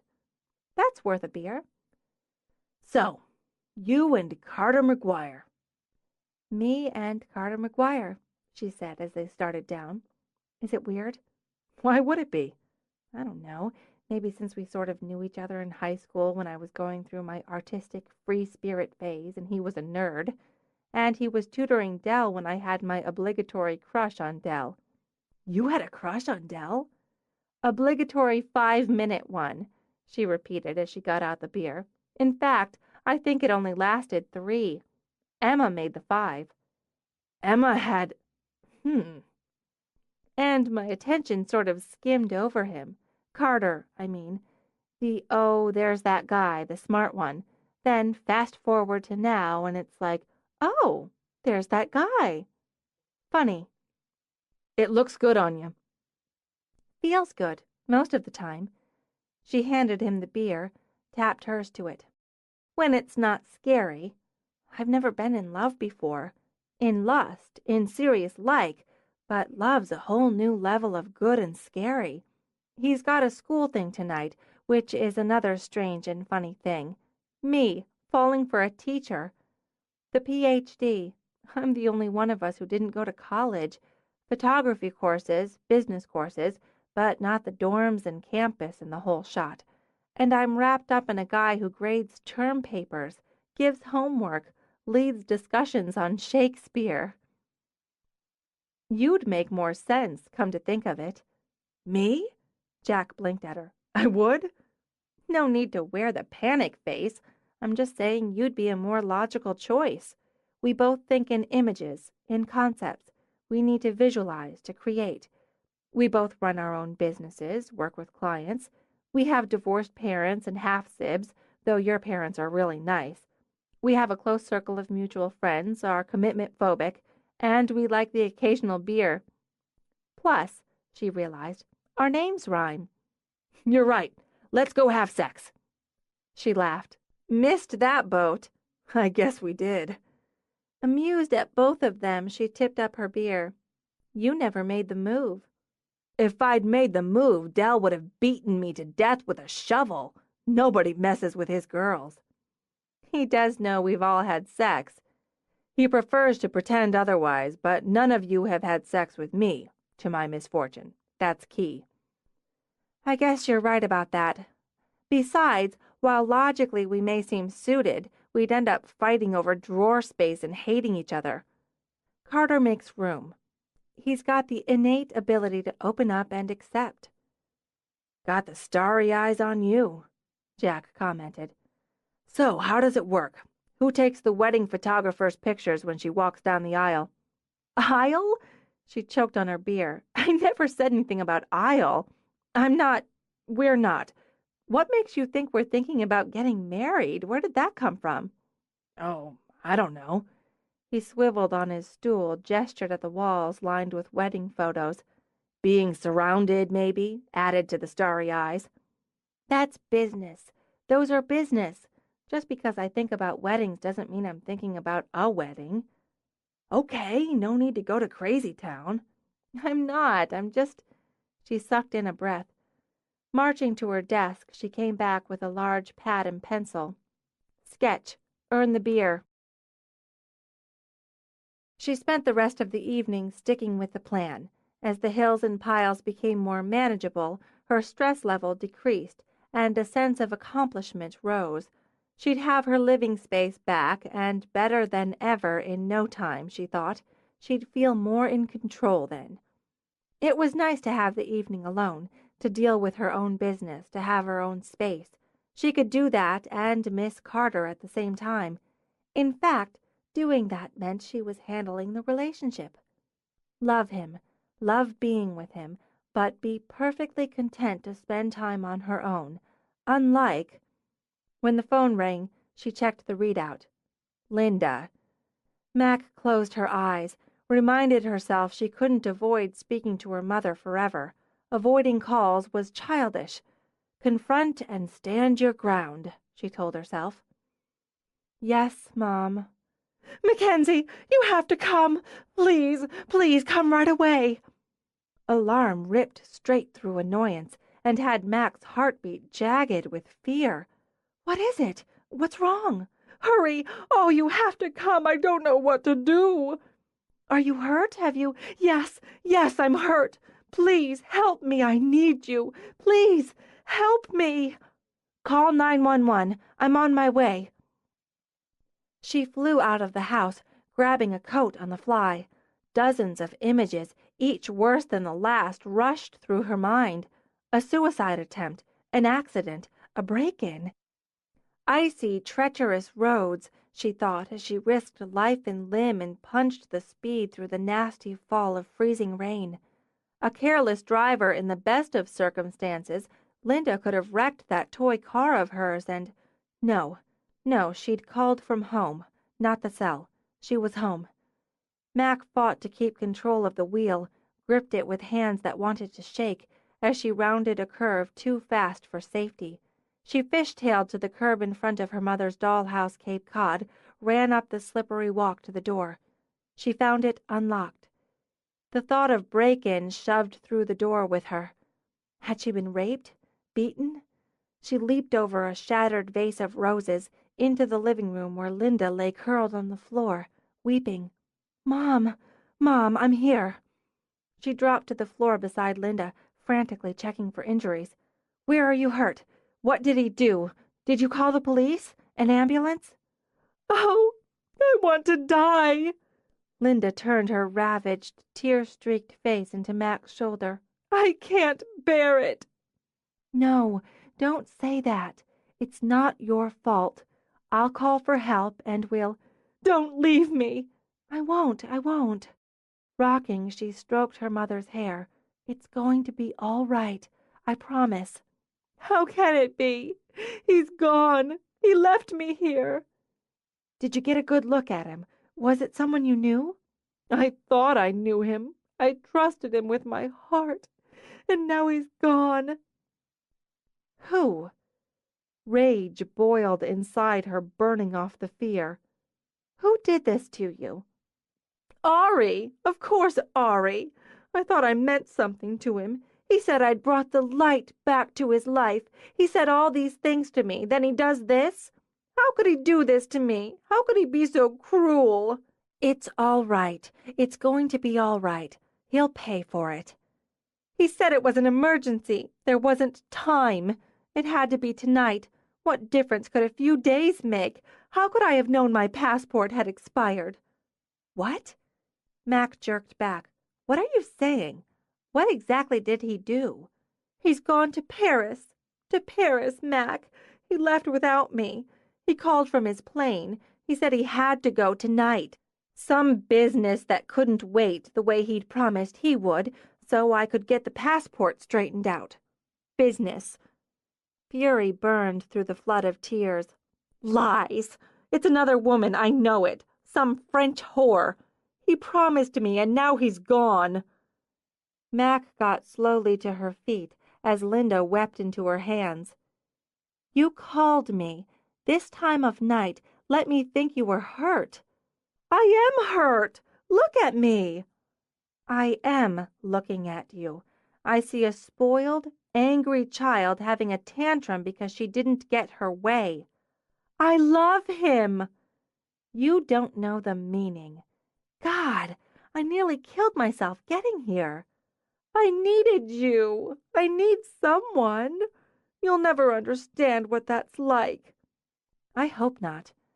There's water and glass all over your floor. You're going to want to clean that up. You're not leaving? You're not leaving me alone like this? Yes, I am. And next time I won't come. For God's sake, Linda, grow up.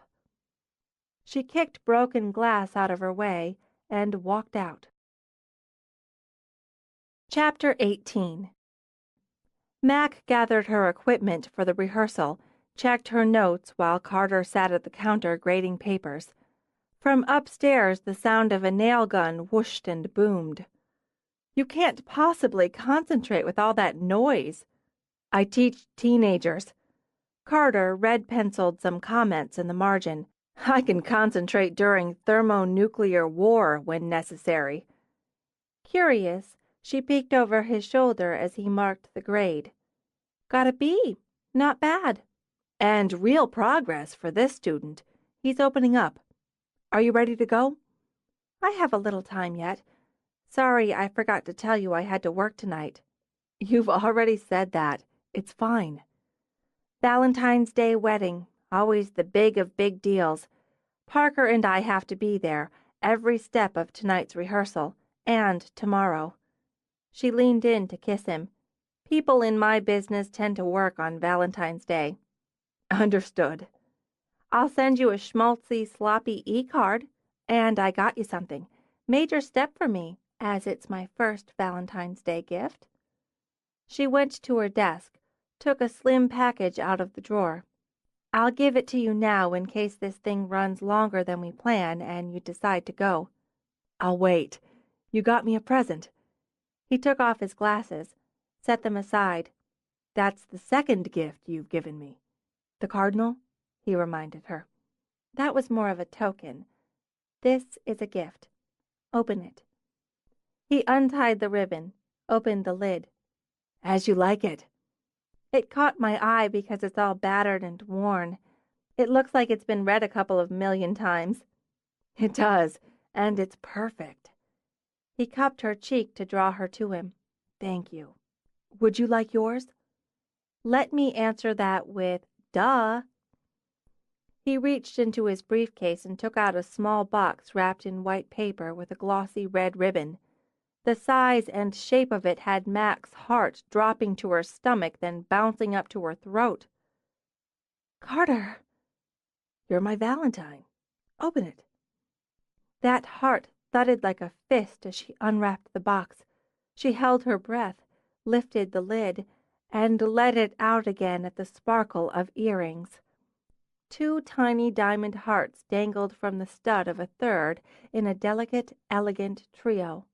My God, Carter, they're gorgeous. Wow. I can't take full credit. Sherry helped me pick them out. They're amazing. I love them. The words tangled on her tongue. Unable to say them, she threw her arms around him instead. Thank you. I am definitely your Valentine. Oh, I have to try them on.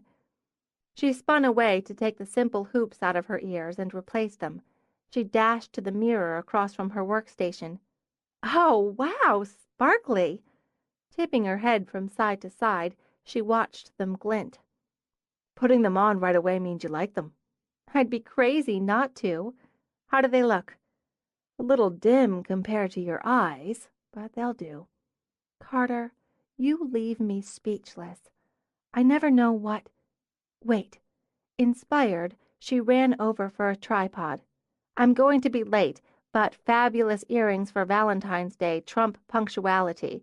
Even Parker would give me a buy on this. What are you doing? It'll take 2 minutes. Just stay right there, she told him as she dug her camera out of her bag. You want to take my picture? Watching her set up, he shifted on the stool. I always feel so stiff in pictures. I'll fix that. Remember, I'm a professional. She smiled over the camera as she fixed it to the tripod. You look really cute. Now you're just making me self-conscious. She set the angle, framed it in. Light's good, I think. We'll try it. Palming the remote, she walked to him. Now, Happy Valentine's Day. She linked her arms around his neck, laid her lips on his. She let herself sink in, let him draw her a little closer. She captured the moment, and when she eased back, looked in his eyes, captured another. Now, she murmured, turning so her cheek rested against his. Smile. She pressed the remote, then again as backup. There. She turned to him again, bumped noses. That wasn't so bad. Maybe we should try that again. He cupped the back of her neck with his hand. I think I blinked. I've got to go, she said with a laugh. Pulling away, she went over, checked her shots before taking the camera off the tripod. Aren't you going to let me see? Not until I'm finished fussing with them. Then you can consider the print the second part of your present. I was hoping I'd get that when you finished work. Why, Dr. McGuire. She repacked her camera. All right, we'll call it a 3-parter. He rose to help her on with her coat. Mac hefted her equipment bag. Now you have to wait. I'm good at it, he said, and opened the door for her. Apparently he was, she thought, and set off for the main house at a lope. I don't know how to get out of it, but there has to be a way. Mac. Parker held the champagne flute up to the light to check for spots before setting it on the table in the bride suite. It's just dinner. It is not. You know it's not just. It's meet the parents' dinner. Family dinner. You've been seeing Carter for about 2 months now. It's time. Where is that written down? Mac demanded. I want to see where that's written down in a rule book. She flopped the napkins down in a way that had Parker sighing, then arranging them properly. You know what it means when a man takes you home to meet his mother? Yes, I do. It means he wants 2 women who are an important part of his life to get to know each other. He wants to show both of them off. I don't want to be shown off. I'm not a poodle. Why can't we just keep things the way they are? Him and me. It's called a relationship. Look it up. Laurel came in on the tail end with a plate of fruit and cheese. If you're going to be such an ass about it, Mac, why didn't you just say no? Hello, diamond earrings. Mac lifted both hands, pointed her fingers at the dangling hearts. I was blinded by the sparkle. Plus, he was sneaky, and he asked oh so casually after I said we had an early event today and we should do something together after. He trapped me into it. Ass, Laurel said. I know. Do you think I don't know that? Knowing it, even knowing the ass is rooted in mother phobia doesn't make it less real. No, it doesn't, Parker agreed. You could have said the same to him. It's important to him. I could see it through the oh so casual. He deserves someone who'd go to family dinner and meet his mother. I wish it was later, or that it had happened last week and was over, but they were in Spain last week, apparently. Not that it matters, because if it had been last week, I'd wish it was the week before. We know her too well, Laurel decided, because I know both of us followed that. Every time I think I have a handle on this and one on myself, something new crops up. And you know they're all going to be checking me out, talking about me. Personally, I think it's good to get it done in one big splash.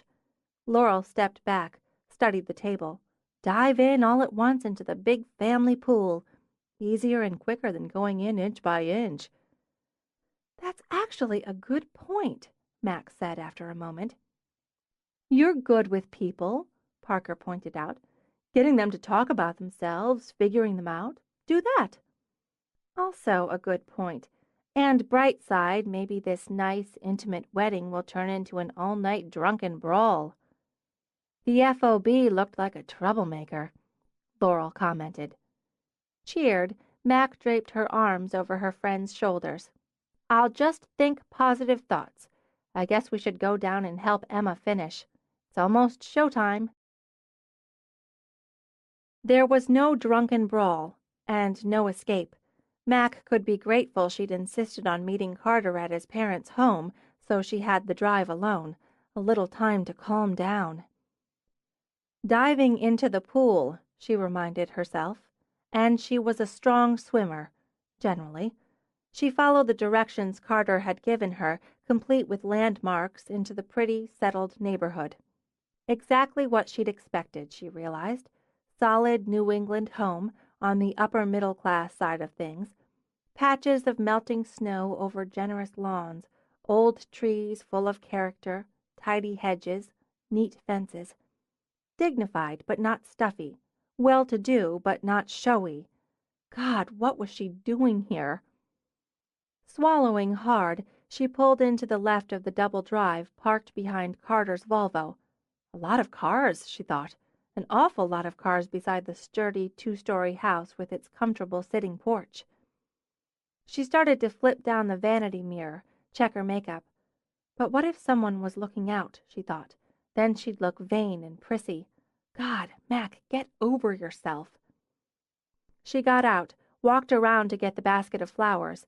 She'd second-guessed that simple gesture a half-dozen times. Leftover wedding flowers as a hostess gift. Was it tacky? The vote had been for sweet and thoughtful, but too late now. She climbed to the porch, wished fleetingly she'd checked her makeup after all, and knocked. It took only seconds. She wasn't prepared, but she felt a trickle of relief when she saw Sherry's familiar face. Hi! Oh, wow! Look at those! Mom's going to flip. Welcome to McGuire Madness. She bustled Mac right in. She continued, gesturing toward the shouts. The game? We got it for Dad for Christmas. Nick and Sam, my brother-in-law, are taking on the kids in baseball. Here, let me hold that while you get out of your coat. Most everybody's back in the great room. Oh, you're wearing the earrings. Aren't they fabulous?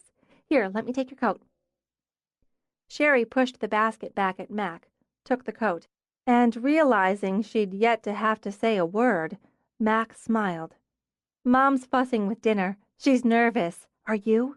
When I first met Nick's family, I was so nervous I hid in the bathroom for 10 minutes. It never occurred to me, Georgia, that's Nick's mom, it never occurred to me she'd be nervous, too. Later, she told me she'd changed her outfit 3 times before I got there. It made me feel better. So, Mom's nervous. feel better." "Thanks, I do." As Sherry whisked her in, Mac had an impression of people, of movement inside a bright, open space, of Carter laughing with a handsome man with white hair and a trim beard, of the good aromas of home cooking. A moment was all Mac could think. Easy family moment. She'd never once had one of her own, but she recognized it. "Hey, everybody! Mac's here." Then the movement stopped. Freeze frame, Mac thought, as the attention shifted to focus on her. Carter moved first, pushing off the counter where he'd been leaning to come to her. "You made it." He kissed her lightly over the fragrant white lilies and Bianca roses. Since her hands gripped the basket, he brushed a hand over her shoulder as he turned. "Mom, this is Mackensie." The woman who walked over from the stove had a strong face, clear eyes. Her smile was polite with a hint of warmth. And, Mac thought, a hint of reservation. "It's nice to meet you, at last." "Thank you for having me, Mrs. McGuire." She offered the basket. "These are from today's event. Emma, you know Emma, does the flowers. We thought you might like them." "They're stunning." Pam leaned in to sniff. "And delicious." "Thank you. Sherry, put these on the coffee table, will ya? We'll all enjoy them. How about a glass of wine?" "I'd love one." "Diane, pour Mac some wine." "My sister Diane," Carter said. "Hello. Cabernet or Pinot? We're having chicken." "Ah, Pinot, thanks." "My father, Michael McGuire. Dad." "Welcome." He gave Mac's hand a strong shake. "Irish, are you?" Some of me." "My grandmother had hair like yours, bright as a sunset. You're a photographer." "Yes, thanks," she said when Diane handed her a glass of wine. "My partners and I run a wedding business. Well, you know that, as we're doing Sherry's wedding." He shot out a teasing grin. "As father of the bride, I just get handed the bills." "Oh, Dad." He winked at Mac as Sherry rolled her eyes at him. "We sent a flask along with the final invoice." His laugh was full and rich. "I like your girl, Carter." "So do I." By the time they sat down to the meal, Mac had a good sense of who was who. Mike McGuire liked a laugh, adored and was adored by his family. While he might have been the doctor, it was his wife who had her finger on every pulse. She'd have said they worked as a team, and it appeared to be a strong one, but when nitty met gritty, Pam ran the show. Sherry was the baby, a bundle of energy and fun, secure, loving, and in love. Her fiancé behaved like and was treated like a son. She imagined his obvious delight in Sherry earned him major points. Diane, the oldest, leaned toward the bossy side. Motherhood suited her, and the kids beamed bright, but she came off vaguely dissatisfied. Not young and starting her life as Sherry was, not content and secure in her position like her mother. Her husband was easygoing, a joker with his kids. Mac sensed his unruffled nature often irritated his wife. She understood dynamics and personalities, how they formed and reformed images. Here was tradition for them, conversation over a Sunday family dinner, bits and pieces of their lives passed around like the mashed potatoes. She was the X factor, the outside element that, at least for the moment, altered the image. "Weekends must be your busiest time," Pam commented. "Generally, we do a lot of weekday evening events." "A lot of work during the week, too," Carter pointed out. "All the planning. It's not just showing up with a camera. Then there's after the event. I've seen a couple of the packages, the albums Mackenzie's done. They're works of art." "Everything's digital now," Diane shrugged, poked at her chicken. "Primarily, I still work with film now and then. This is a wonderful meal, Mrs. Elliot. You must love to cook." "I like the production and drama of big meals. And it's Pam. I also like the idea of 4 women, 4 friends, forming and running a business together. Running your own company takes a lot of stamina, a lot of dedication, along with the creativity. But it's such a happy business, Sherry put in. It's like an endless celebration. Flowers and beautiful dresses, music, champagne. Weddings keep getting more elaborate. All that time, that stress, that expense for one day. Diane lifted a shoulder even as her mouth turned down in a frown.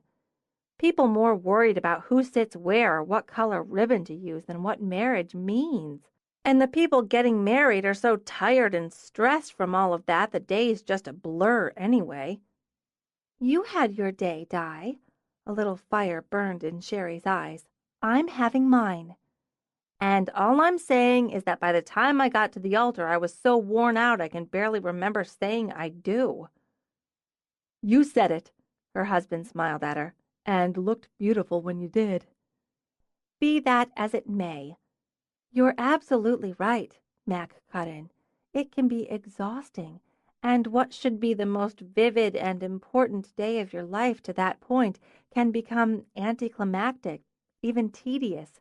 That's what we're there to prevent. Believe me, if you'd had my partners when you were planning your wedding, the day wouldn't have been a blur. I don't mean to be critical, really, of what you do. I'm just saying that if the people involved didn't feel obliged to put on such a production, well, they wouldn't need companies like yours to handle everything. Probably true, Max said easily.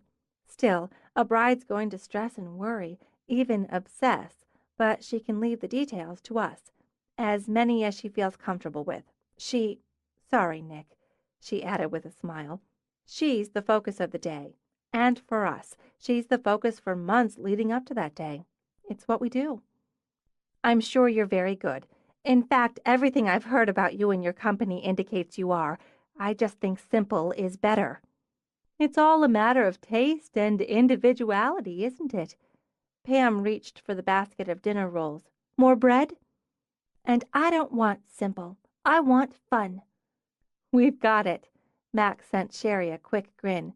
But simple can be better, depending on that taste and individuality. Even simple takes an eye for detail. We did a small, simple wedding today. Late morning ceremony. The bride's sister was her only attendant. She carried a small, hand-tied bouquet and wore flowers in her hair instead of a veil. We had a champagne brunch after and a jazz trio for dancing. It was lovely. She looked radiant, and I'd estimate Vows put about 150 hours in to make sure it was perfect for her. I'm pretty sure she'll remember every moment of it. When the evening was done and they went to Carter's, he waited until they were inside and hugged her. Thanks. I imagine it's nerve-wracking to meet a horde like that and to get the 3rd degree. Let me just say, phew, do you think I passed the audition? Definitely. She bent down to pet the cat who came to greet them. You have a very nice family. I figured you would. You love each other. It shows. We do. Should I apologize for Diane? She likes to pull off the silver lining to find the clouds inside. No, I get her because I often do the same. I just internalize it more. I liked them. Even her. They're all so normal. It gives me family envy. You can share mine. And I wish I could say that without putting that look in your eyes. So do I. It's my fatal flaw, not yours. That's bullshit. Her jaw dropped. He rarely swore. You don't have any fatal flaw. What you have is an ingrained habit of looking at marriage for yourself from one angle only. And from that angle, all you see is failure. That may be true. It's probably true. But I've shifted that angle more for you, with you, than I have with anyone. I don't know if I'm capable of more. I'm not going to push you, but I won't lie and say I haven't thought about it, that I haven't thought about making a life with you. It's difficult to look inside myself and know, without a single reservation, that's what I want, and to look at you and know it's not what you think you can have. I don't want to hurt you. I don't know if you can understand I'm more afraid of that than being hurt myself. I don't need your protection. He reached out, tapped the dangle of diamonds she wore. You thought when I gave you these there might be an engagement ring in that box. You looked stricken. Carter, what would you have said, I wonder, if there had been? I'm not asking. We'll call it a rhetorical question. I'll make you a promise right here and now which may put your mind at ease. There won't be a ring or a question until you ask for them. You're too good for me. I'm forced to repeat myself. That's bullshit. It's not. And I actually think quite a bit of myself. What I should be, Carter, is on my knees asking you if you'd have me. And I can't get it out. It's stuck. It's stuck right here. She pressed her fist to her chest. And every time it starts to loosen just a little, something slams it back down. You're so much better than I deserve. Don't do that to me. He took her by the shoulders. Don't put me somewhere I don't want to be. I don't know what I'd have said if there'd been a ring in that box, and that scares me. I don't know, and I can't see if whatever I'd have said would have been the right thing or the wrong thing for both of us. I have to see. I know the angle's wrong. More, the lens is defective, and I know it. She stepped back from him. I want to change it, and that's a first. That's a start. I'll settle for that, for now. You shouldn't settle for anything. That's my point. Don't tell me what to do or who to love. You're the one.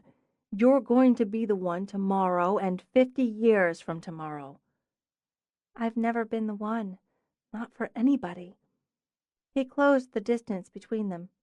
You'll get used to it. He tipped her face up to his, kissed her. Why? Why am I the one?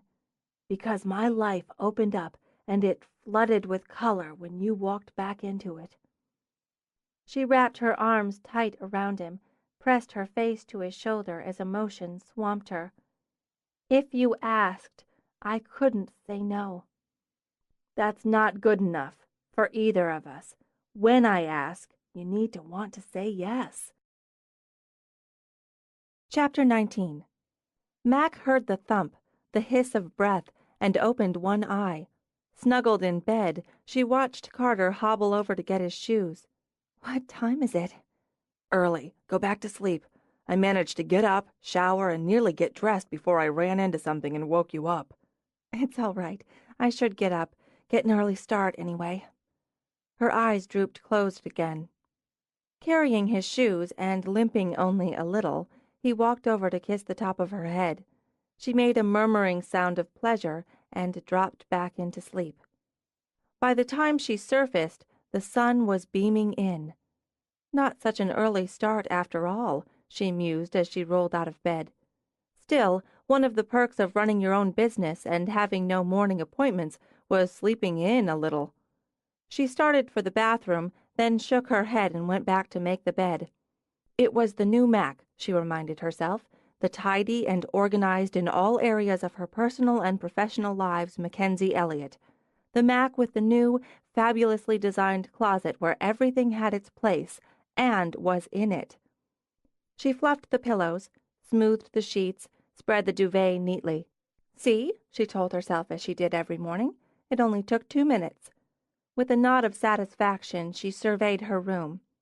No clothes tossed anywhere, no shoes kicked under a chair, no jewelry carelessly scattered on the dresser. This was the room of a grown-up, a woman of taste, and a woman in control. She showered, then reminded herself to hang up the towel. In the bedroom, she gave herself the pleasure of opening her closet and just standing there, looking at it. That's what I'm talking about.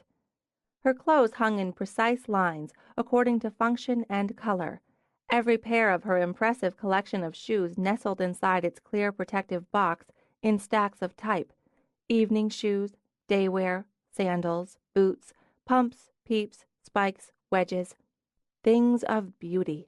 Handbags, again by function and color, sat easily accessed in generous cubbies. Inside the glossy white drawers of the built-ins lived scarves, once doomed to tangled knots or jumbled piles, neatly folded, as did her dressier sweaters, her hosiery. It made getting dressed an absolute stress-free pleasure. No more hunting, no more cursing, no more wondering where the hell she'd put that blue shirt with the French cuffs, then having to settle for another blue shirt when she couldn't find it. Because the blue shirt with the French cuffs was right there, where it belonged. She pulled on a white tank, a navy V-neck with jeans, suitable wardrobe for the morning's work and the early afternoon shoot. Satisfied and smug, she strolled back in to stuff her pajamas in the hamper. She walked downstairs just as Emma came in the front door. "I'm out of coffee. Help me." "Sure, I was just about to—" "Oh, Carter must have made some before he left." "I don't want to hate you for having someone who'll make coffee while you sleep, but I need caffeine for my altruistic side to wake up."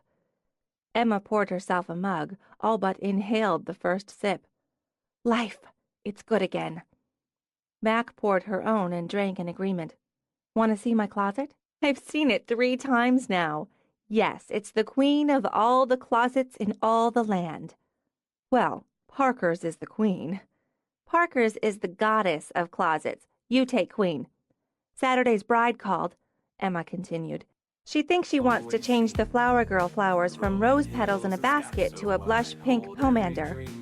"I thought she changed from the pomander to the basket." "Yes, and from crescent bouquet to cascade and back again." Emma closed her big brown eyes, circled her neck. "I'll be glad when this one's over." "She's the kind who makes Carter's sister right." "Sherry?" "No, his older sister who says weddings are too stressful, too elaborate, and basically too big a deal. It's just one day." "It's the day. Plus, our livelihood." "Agreed. But Saturday's bride is going to be a handful right up to the walk down the aisle. She called me yesterday and faxed a shot she found in the magazine, which she wants me to duplicate on Saturday. Hey, no problem, except for the fact her dress is completely different, as is her body type, her headdress, her hair. And we don't happen to have the stone archway from an ancient Irish castle for her to pose in. At least not right handy. It's just nerves, the nerves of a control freak. I needed another hit, then I've got to get to work." Emma topped off the mug. "I'll bring it back." "That's what you always say." "I'll bring the entire collection back," Emma promised and scooted out. Alone, Mac turned to open a cupboard. Some sugar and preservatives, she thought, along with her coffee. When she opened the cupboard, she found a shiny red apple in front of the box of Pop-Tarts. The note propped on it read, "Eat me, too." She snorted out a laugh as she took the apple and laid the note on the counter. Sweet boy, she thought, taking a bite. Funny boy. What could she do for him short of marrying him at this stage? She destroyed him with La Perla. She'd cooked an actual meal. The photograph! She dashed to her workstation to boot up her computer. She hadn't forgotten about Phase 3 of the gift. She just hadn't been able to decide which shot and how to present it. Should be working, she mumbled. But it'll only take a minute. It took her more than 40, but she selected the shot, one of the post-kiss, cheek-to-cheek images. He looked so relaxed and happy, and she, right there with him. She mused as she studied the final result. Tweaked, cropped, printed, and framed. To do it right, she boxed it, tied it with a red ribbon, and tucked a sprig of silk lily of the valley in the bow. Delighted, she printed out another of the shots for herself, selected a frame. She put the finished photo in a drawer. She wouldn't set it out until he had his. She turned music on, clicked the volume down to background. She worked, happy with the world in general, until the timer she'd set beeped, telling her it was time to set up for her studio shoot. Engagement portrait. She a doctor, he a musician. Mac had some ideas for them and had asked them to bring his guitar. Medium gray background, bride and groom sitting on the floor, and... She turned, a fat floor pillow in her hands as her door burst open. Her mother all but exploded into the room, wrapped in a new jacket of shirred silver mink. "Mackensie, look!" She did a twirl, ending in a hip-shot runway pose. "You can't be here now," Mac said flatly. "I have clients coming."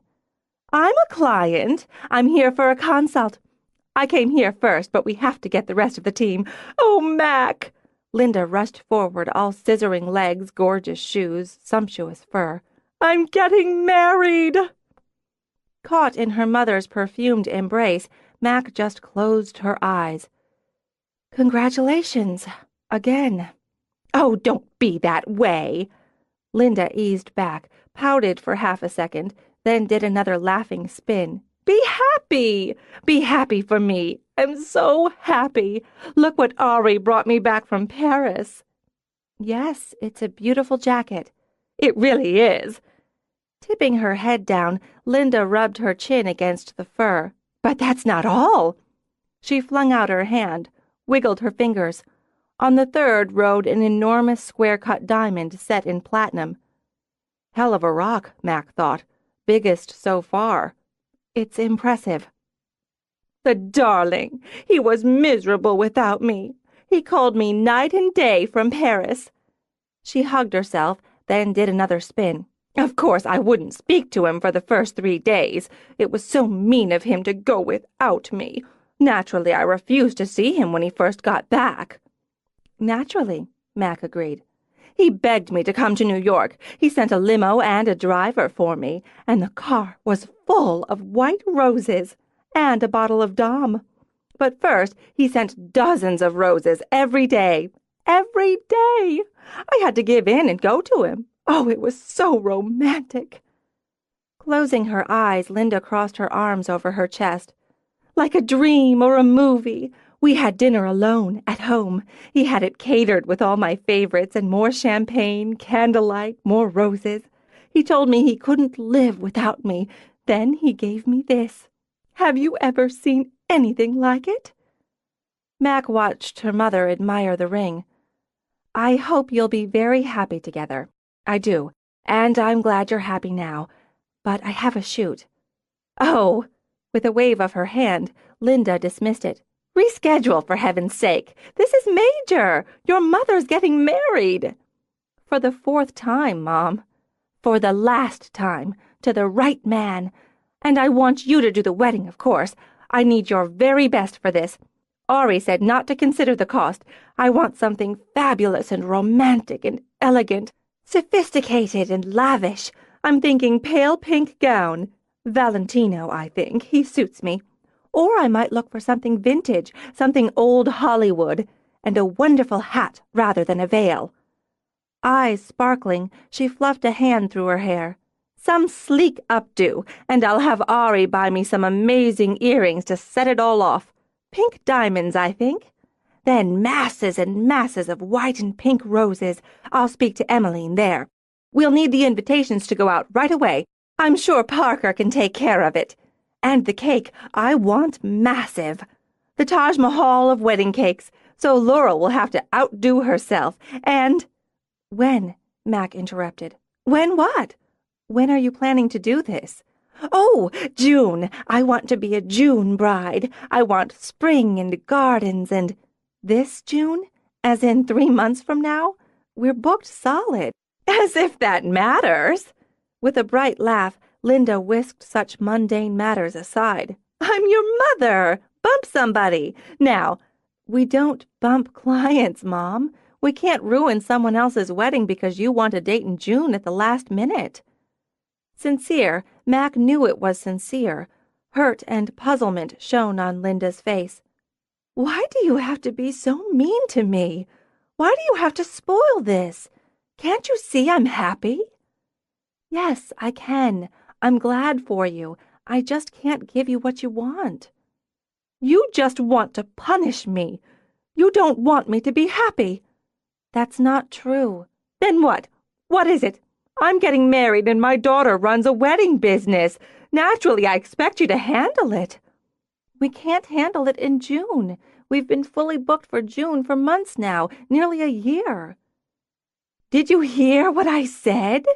Money is no object. He'll pay whatever you ask. All you have to do is change something around." "It's not a matter of money, or nearly as simple as changing something around. It's a matter of commitment and integrity. We can't give you what you want when you want it, but the basic reason is because someone else already has it." "And they're more important than me? Than your own mother?" Somebody else has already booked the date, ordered their invitations, made their plans. So, yes, in this case, they're more important. We'll see about that. Temper sharpened her voice. Her eyes turned them both into hot little knives. Everyone knows it's Parker who runs this business. She's the one who calls the shots. You'll fall in line when she tells you to. Linda stormed to the door, spun back. You should be ashamed for treating me this way. Weary, Mac walked to her workstation, picked up the phone after her mother slammed out. I'm sorry, Mac said when Parker answered. I want to say I'm sorry first. My mother's on her way over to see you. I'm afraid you're going to have to deal with her. All right. She's getting married again. Well, I'm shocked. Mac laughed even as tears stung her eyes. Thanks. She wants it here, this June. She can't have it. We're booked. I know, I told her, but apparently you're the boss of me, of all of us. I'm always saying that. I'll deal with it. It's no problem. It's my problem. Seeing as I'm the boss of you, I'm making it mine. I'll call you back. In her office at the main house, Parker rose, walked to a mirror. She checked her appearance, smoothed a hair back into place, freshened her lipstick, and smiled because it felt like girding for battle. She looked forward to it. She took her time walking downstairs, even when she heard the bell ring insistently, repeatedly. She paused to adjust a rose in the vase on the foyer table, then, fixing a cool smile on her face, opened the door. Hello, Linda. I hear congratulations are in order. She didn't waste any time. Linda breezed in, took a quick glance around. It must be odd opening your home to strangers for money. Actually, I find it very satisfying. Parker gestured toward the drawing room. We can sit in here. Shrugging out of her jacket, Linda crossed to a sofa. She tossed the fur negligently over the arm, sat, then leaned back, crossed her legs. I realize I should have come to you first, but sentiment took me to my daughter. I wanted to share my happy news with her. Of course.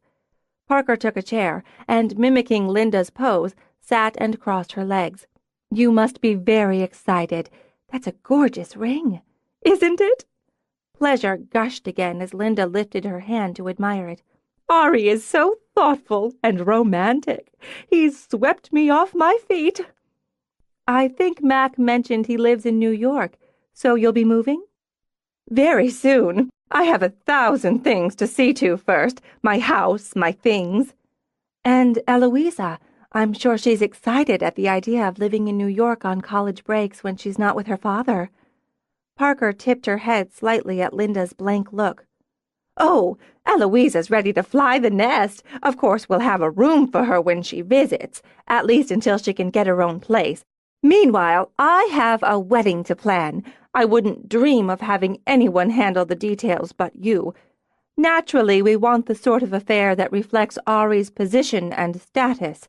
He's a very important man, and, since we're talking business, has the means to afford the very best. I'll want to talk to the other girls about their end of things, but while I'm here I can give you a sense of what I'm looking for. Vows isn't going to be able to handle or host your wedding, Linda. We don't have any dates open in June.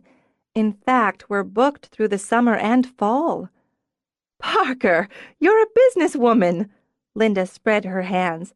I'm offering you a major event, the sort that will bring this business of yours a great deal of attention and certainly future clients. Ari knows important people, so I mean major clients. As I've got my heart set on having the wedding here, in the home of an old friend, one I still miss, we'll compensate you for the short notice. How much do you estimate it would take to have a date open up in June? Say the 3rd Saturday. You're right. I'm a businesswoman. Parker watched Linda smile in satisfaction. I'm in the business of providing services for our clients. We have a client for the 3rd Saturday in June. We've signed a contract with that client. When I give my word, I keep it. You really should consider having your wedding in New York. I can, if you like, give you names of other wedding planners. I don't want names. I said I wanted my wedding here. It's important to me, Parker. I want to be married somewhere I feel at home, where I have a connection, to have people I love and trust looking after the details. I want— Tears won't work on me. Parker's voice turned cold as Linda's eyes filled. And I don't care what you want. You're not getting married here. So, she got to her feet. If that's all, I'm busy. You always thought you were better than us, looking down like you're so much more important. A Brown of Connecticut. What are you now, renting out your big house, scrambling around serving drinks and running other people's errands? I'm a Brown of Connecticut, following a time-honored family tradition and earning a living. She picked up Linda's coat, offered it. I'll show you out. When I tell Ari how you've treated me, he'll put you out of business. You won't be able to run a kid's birthday party in this place. We'll ruin you. Oh, Linda, you have no idea how happy it makes me to hear you say that, because it allows me to say something I've wanted to for years. All the years I've watched you undermine and emotionally manipulate my best friend. All the years I've watched you alternately smother her or ignore her as it suited your whims. Shock leached color from Linda's cheeks. You can't speak to me that way. I just did. Now I'll finish. You're not welcome in this house. Actually, you've never been welcome here, but tolerated. That ends now. You'll only be permitted to walk in this door again if Mac wants it. Now get out of my house, get in your car, and get off my property. And to think I wanted to do you a favor! Parker stood in the doorway, watching while Linda slid into her car. By the time she'd driven halfway home, Parker estimated, she'd believed that she'd tried to do them a favor. She waited until the car gunned down the drive, then grabbed a jacket for the walk to Mac's studio. Mac met her at the door. Parks, don't apologize to me. You'll piss me off. She glanced at the studio space, noted the backdrop, the floor pillows. You've got the engagement shoot, soon. She realized with a glance at her watch. I'll be quick. How'd the consult go? We didn't get the job. Did she cry or yell? A little of both, with bribes and insults. It's amazing. She's amazing. She really believes everyone's world should revolve around her.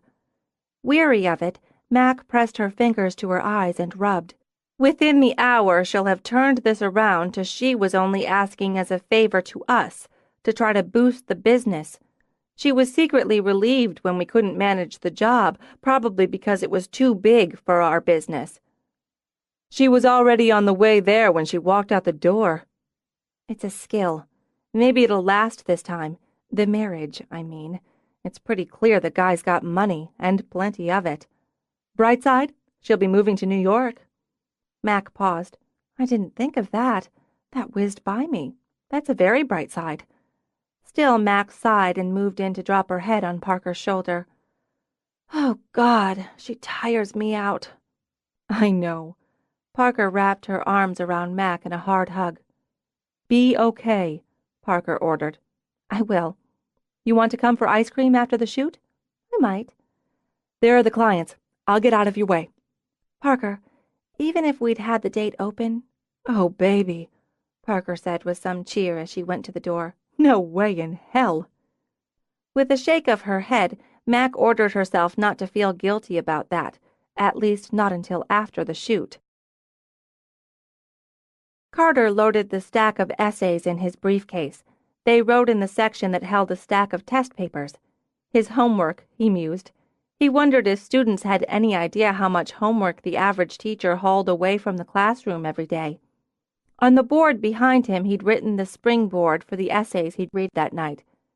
Explore and compare the attitudes and philosophies of Rosalind and Jacques on love, and why you think each holds them. The optimist and the pessimist, Carter thought. The melancholy and the joyful. His goal in the in-depth study of the play had been to guide his students under the surface of what might appear to be a light romantic comedy full of jokes and clever banter to the currents beneath. Under all that, Carter supposed, his goal was to make his students think. "Excuse me, Dr. McGuire?" He glanced over at the woman in the doorway. "Yes, can I help you?" "I'm Suzanne Byers, Garrett's mother." "Mrs. Byers, it's nice to meet you. Come in." "I hoped to catch you before you left for the day. I won't take up much of your time." "It's no problem." "I couldn't make parents' night. I was down with the flu. I'd wanted to come, especially to speak to you. I guess you know Garrett didn't have a strong start at the academy last year, and he didn't come out of the starting gate with a bang this year either." "He's made considerable progress, I think, finding his stride. He's bright. His participation in class has taken an upturn, and so have his grades and test scores this last semester." "I know. That's why I wanted to speak to you. His father and I had been discussing taking him out of the academy." "Oh, I hope you won't. Garrett—" "Had been," she interrupted. "We worked with him, threatened him, bribed him, tried private tutoring. Nothing got through, and we felt we were tossing away the tuition. Until a few months ago, it was like a light went on. He talks about books. He actually studies. He was genuinely disappointed when he got a B on his last paper in your class. I couldn't speak for 10 minutes when he told me, with some heat, he was going to ace the next one." "He could. He has the potential." "He talks about you. Dr. McGuire says, Dr. McGuire thinks. His grades in his other classes are improving, not by leaps and bounds, but they're better. You did that." "Garrett did that." "You engaged him so that he could do that, would do that. He's talking about taking your creative writing course next year. He thinks he may want to be a writer." Her eyes filled. "Last year he barely passed. We had to meet with the dean, and now he's telling me about Shakespeare, and he thinks he may want to be a writer." She blinked at the tears while he stood, speechless. "Dr. McGuire, according to Garrett, is pretty cool for a brainiac. I wanted you to know that whatever he does, whatever he becomes, he's never going to forget you. I wanted to thank you." Carter walked into Mac's studio with a large pizza and a light step. She sat on the sofa, her feet propped on the coffee table.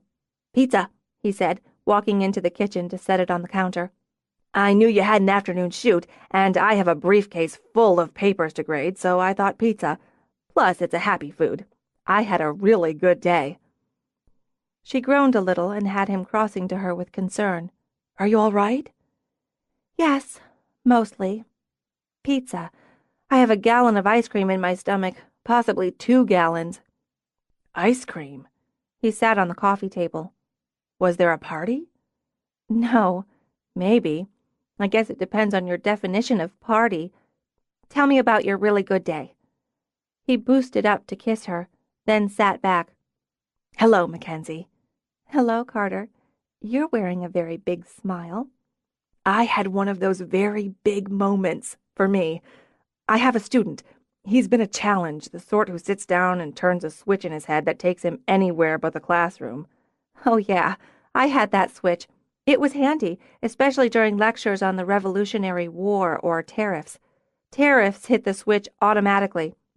Did your challenging student do well today?" "He's been doing well. It's about finding another switch, the one that turns on interest and ideas. It shows in the eyes, just like the turn-off switch." "Really?"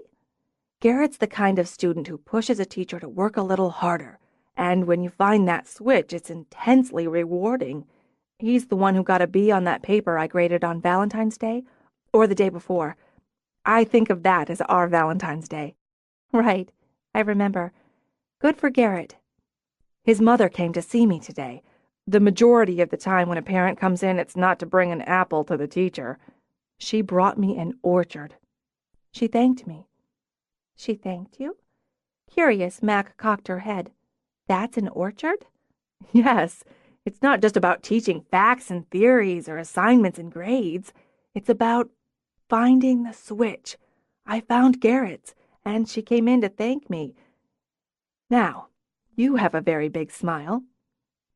You changed a life. You change lives.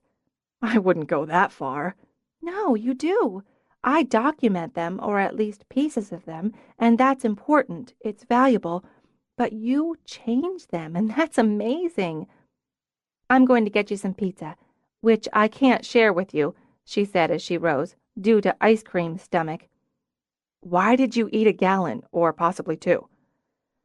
Oh, she shrugged as he followed her into the kitchen. Greed. You told me you turned to ice cream in times of emotional upheaval. She glanced over her shoulder as she got down a plate. I sometimes forget how well you listen. Let's just say I didn't have a really good day. Or maybe I did, she considered. It depends on the point of view. Tell me. It's not important. And you have Garrett pizza. Do you want a glass of wine with that? Only if you're having one when you tell me. We can spend the next few minutes circling around it, or you can save time and just tell me. You're right. Circling around it makes it more important than it deserves to be. Another bad habit to break, she decided. My mother's getting married again. Oh. He studied her face as she poured the wine. You don't like him? I have no idea. I've never met him. I see. No, you don't. She laid a hand over his briefly. You can't see how a mother could be getting married without her daughter at least being able to pick the guy out of a lineup. I doubt Eloisa's met him either, or that it's occurred to Linda either of us should. Anyway, the Elliot/Myers/Barrington... God, I don't know what her last name's going to be this time. The Elliot/Myers/Barrington/name-to-be-determined connections don't have family dinners, so meeting this new one isn't a priority. I'm sorry it upsets you. I don't know what it does. I don't know why it surprises me. The last time I saw Linda was when she called here, hysterical at midnight, and I drove over there in a damn ice storm thinking she'd been raped or attacked or God knows. What? When was this? He turned his hand over to grip Max. Was she hurt? Oh, it was that night of the parent thing at the academy, and no, she wasn't hurt. Except in Linda universe. She was curled up on the floor dying because Ari, that's the new fiancé, had to fly to Paris on business and didn't take her. I was about to call the police and an ambulance. Then she's all boo-hoo Paris. I turned around and laughed. Points for me because the usual MO would be for me to resentfully calm her down, get her into bed. Why didn't you tell me this before? I don't know. With a shake of her head, she blew out a breath. I really don't. It wasn't one of those proud mother-daughter moments, so I guess I tried not to think about it afterward. I walked out and told her I wouldn't come the next time she called. I said very hard things and left. They needed to be said, and you needed to leave. You're right. Both counts, Mac agreed. And today, she whirls in here in her new fur and refrigerator box-sized diamond as if none of it happened. Talk about flicking switches. She's getting married in June. Ari is forgiven due to fur, diamond, and proposal. And she expects us to do the wedding. June is like a parade of brides around here. We're booked. Much fury and anger ensues. Then she took on Parker. That was the good part. Parker shut her down, showed her the door. Then there was ice cream. She took a sip of wine. I like your day better. She had to know you'd be booked. No, not really. Honestly, that wouldn't have entered her mind. She doesn't see outside her own wants. Nothing else exists. And her anger and shock, even hurt when those wants aren't met, are sincere. They're genuine. She has the emotional maturity of a fruit fly, encouraged by a mother who indulged her every whim and taught her she was the center of the universe. She's a product of that. It doesn't mean she's allowed to treat you this way. She is. She's allowed to do as she pleases. I'm responsible for my reactions, and I'm working on them. Garrett and I are showing some improvement. She didn't get what she wanted. That's not the point, only a result. She'll repeat this cycle. She'll come back and hurt you again. And when she does, she'll have to deal with me. Carter, You don't want to take that on. It's sweet, but It's not sweet. She'll deal with me. she remembered him taking a punch from an angry drunk. I know you can handle yourself, but she's my mother, and I need to handle her. Sharing some DNA doesn't make her your mother. Mac said nothing for a moment. No, she agreed. It really doesn't. Chapter 20. The snow started late morning, and by noon the world outside the studio was a storm of white. It fell, thick and fast, obliterating the brief end-of-February thaw. March, Mac thought, was coming in with the lion's fangs and claws. The steady spinning snow, the howl of wind that kicked it toward fury, made her want to curl up under a throw with a book and a pot of hot chocolate close at hand. Except for the fact that they had a rehearsal scheduled at 5. Apparently, Saturday's control-freak bride hadn't been able to work her will on Mother Nature. Knowing the drill under such circumstances, Mac prepared to bundle herself and her equipment in protective gear and trudge over to the main house. She packed her notes, opened a drawer for extra memory cards, and found the photo of her and Carter, along with his, framed in the box. Yet to deliver on part 3, she said aloud, and to please herself she set the photo she intended to keep on her workstation. Reminder, she decided. She headed upstairs to change into rehearsal clothes, then had to dash to answer the ringing phone. Hey, Professor, where are you? Home. They canceled afternoon classes. It's nasty out there. I needed to stop by here, get a few things, including the cat. I don't want to leave him here in case I can't make it back tomorrow. Don't.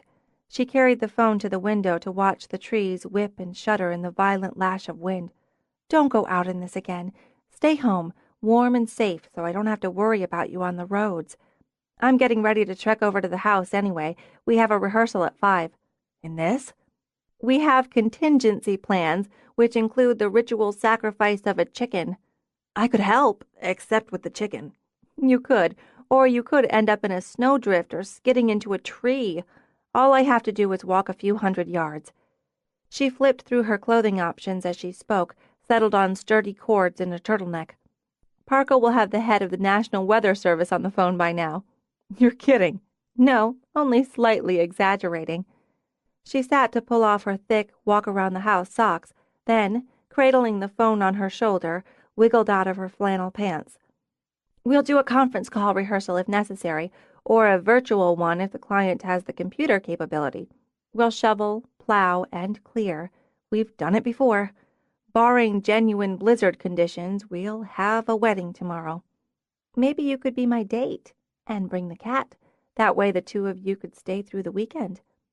We'll be there. I'd rather be with you tonight than here grading papers. She yanked up her cords. I'd rather be with you than dealing with an hysterical, anal-retentive bride. I think you win. Try to stay warm. Maybe you could call me later, after you're done with everything. You can tell me how it went. I will. Oh, wait. Are any of those papers you'll be grading Garrett's? As a matter of fact. Hope he gets an A. See you tomorrow. She hung up the phone, then pulled off her sweatshirt, pulled on the sweater. She grabbed her makeup bag and a pair of dress boots should the bride insist on braving the elements. 5 minutes later, she hunched against the frigid blast of wind to trudge through the snow.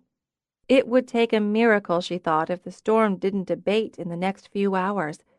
Even with a miracle, the guest attrition rate would soar. It would take all her skill to pull any glowing bride shots of the client, or possibly liquor. She dumped everything in the mudroom, stomped and shook away snow. She checked Laurel's kitchen. Her friend stood, coating the second of 3 tiers with pale pink fondant. Wait, I have down the marquetry cake, white icing, pink and lavender flowers, traditional B&G topper. Changed to pleated pale pink with nosegay of English violets topper. I guess you didn't get the memo, or honestly, by the time we got to this, I probably didn't send one. No problem. I'll put it in my notes. Mac dragged them out to do just that. How many guys do you figure she changed her mind about before she's stuck with the one she's marrying tomorrow? One shudders to think. Forecast is for 12 to 18. We can handle 12 to 18. We can. I'm not sure about the bride. She moved on to the last tier. Parker's been dealing with her almost since the first flake fell. Emma's in her shop, dealing with the flowers. Is it still a pomander for the flower girl? As of now. My mission was to match the fondant to the color of the roses. Laurel paused to pick up the bud Emma had given her, held it by the fondant. I think mission accomplished. Now scram. I still have a couple acres of pink and white sugar paste to deal with before I even assemble this baby. I'll go help Parker. In her office, Parker lay on the floor, eyes closed, talking in calm, soothing tones into her headset. I know, Whitney, it's just so unfair, but no, I don't blame you a bit. I feel the same way. I do feel the same way. She opened her eyes, looked up at Mac, closed them again. I'm here for you. We all are, and we have a few ideas that may... Whitney, I want you to stop. Listen to me now. Stop and breathe. Breathe. Now just listen. The weather is out of our control. Some things in life just are. It's what we do about them that counts. And one of the things you're going to do is marry the man you love and start a wonderful life together. The weather can't change that. Listening with half an ear, Mac opened Parker's cabinet and got her friend a fresh bottle of water. Don't cry, honey. Here's what we're going to do. We're going to worry about today. At 5, we're going to do a conference call with you and Vince and the wedding party and your parents. We're going to go over every step of what's going to happen tomorrow. Wait, just wait. Today first. We're going to go over every step as long as it takes. I know how much you were looking forward to the rehearsal dinner tonight. With her eyes closed, she listened for several moments. Yes, Whitney, but I agree with your mother and with Vince. It's not worth risking the roads to try to get everyone here or to the restaurant. But I've arranged, if you agree, for one of the caterers I know to deliver a wonderful meal to you. She only lives a couple of blocks away. She'll deliver it, and she'll set it all up. You can make this a party, Whitney, or a tragedy. I've talked to your mother, and she's thrilled with the idea. Bending down, Mac tapped the bottle against Parker's hand. Parker took it, just held it. She'll have a houseful and host a party with her daughter. You'll have dinner, wine, family, friends, a sleepover, a fire in the hearth.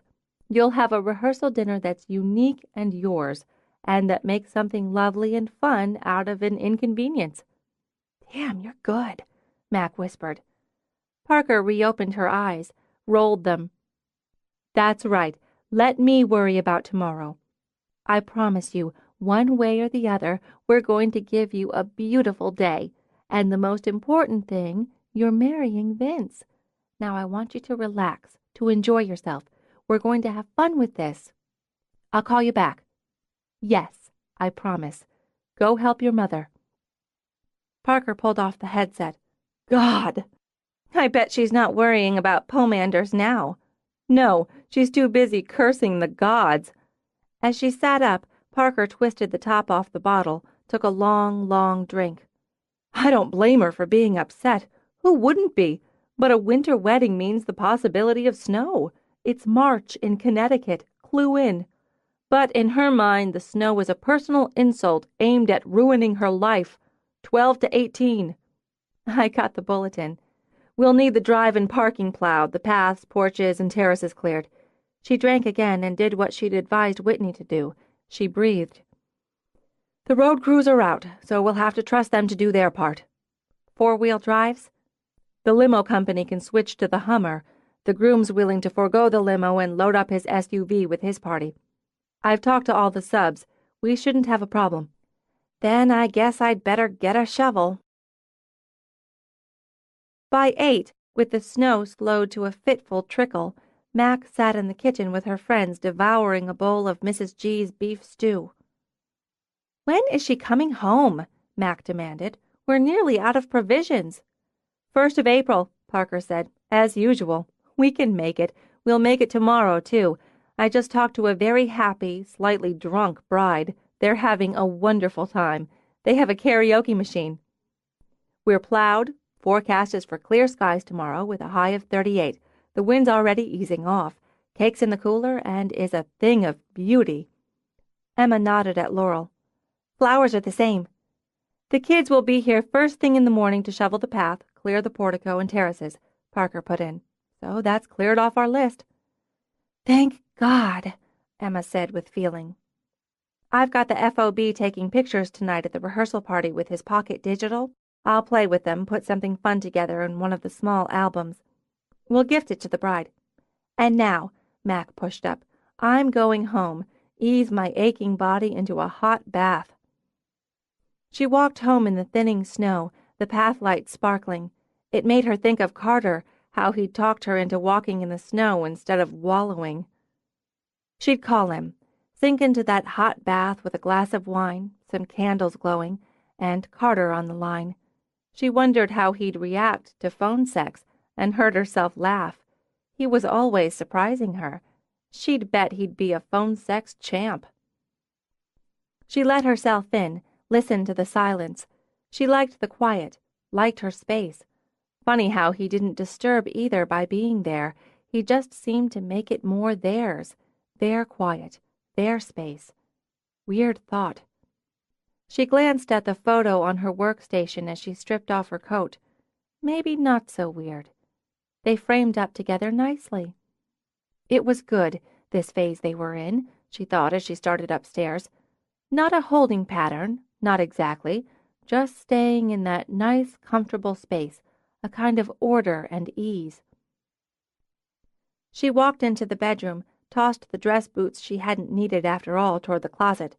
She took off her earrings, dropped them on the dresser, then stopped, hissing out a breath as she looked around. She hadn't made the bed that morning. She'd tossed clothes on the chair. She'd dropped socks there, too. Her beautiful closet. It wasn't a disaster, she thought, but why had she put the gray shirt with the white ones? And the black skirt belonged in the skirt section, not in the jacket section. And that was Carter's jacket. She'd fallen back into old habits, she thought in disgust. She had a place for everything now, so why couldn't she put it there? Control her own space, her own things, her own life, she thought. Because she was messy, she admitted. Because life was. Because Carter's jacket was hanging with hers, and what did it matter? Socks got lost. Beds got rumpled. Your mother was a selfish woman. Your father was careless. And sometimes it snowed on your wedding rehearsal. What had Parker said? Some things in life are out of your control. You can make it a party or a tragedy.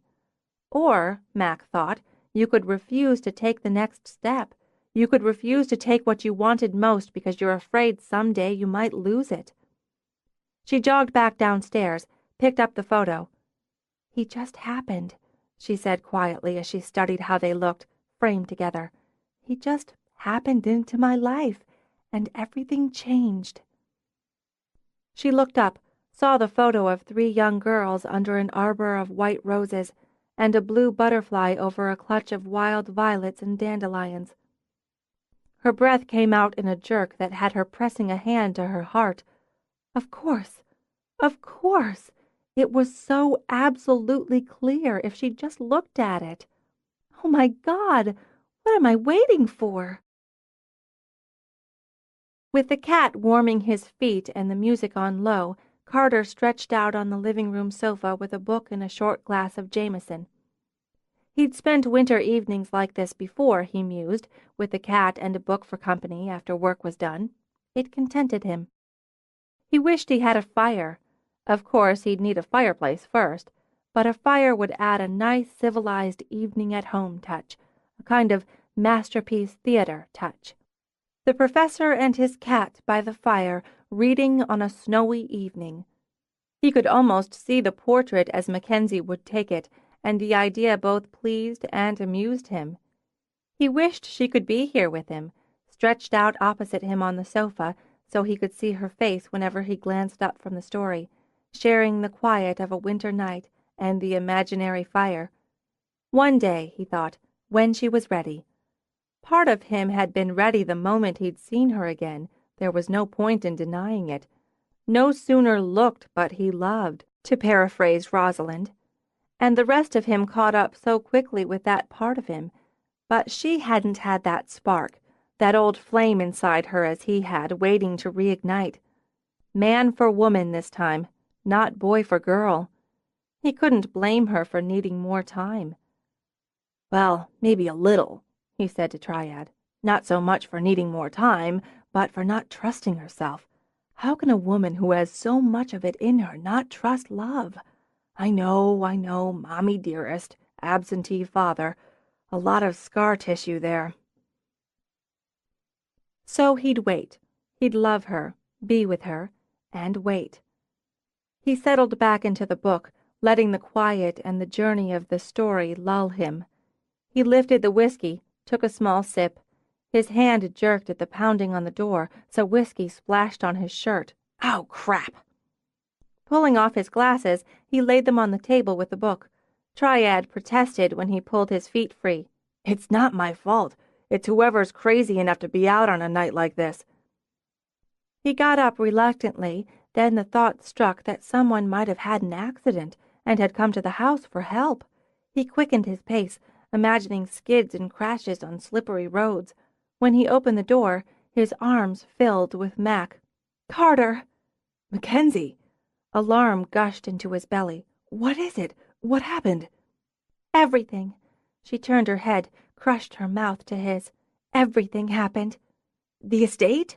Fire leaped into his mind again. "Was there a fire, or—" "No." She clung. "You found me." "You're cold. Come in where it's warm. You need to sit down. Whatever happened, we'll—" "I forgot my gloves." She laughed and kissed him again. "I forgot to turn on the heater in the car. I forgot to make the bed. I don't know why I thought that was important." "Did you hit your head?" He pried her back to look into her eyes. They didn't seem shocky to him, but they were a little wild. "Have you been drinking?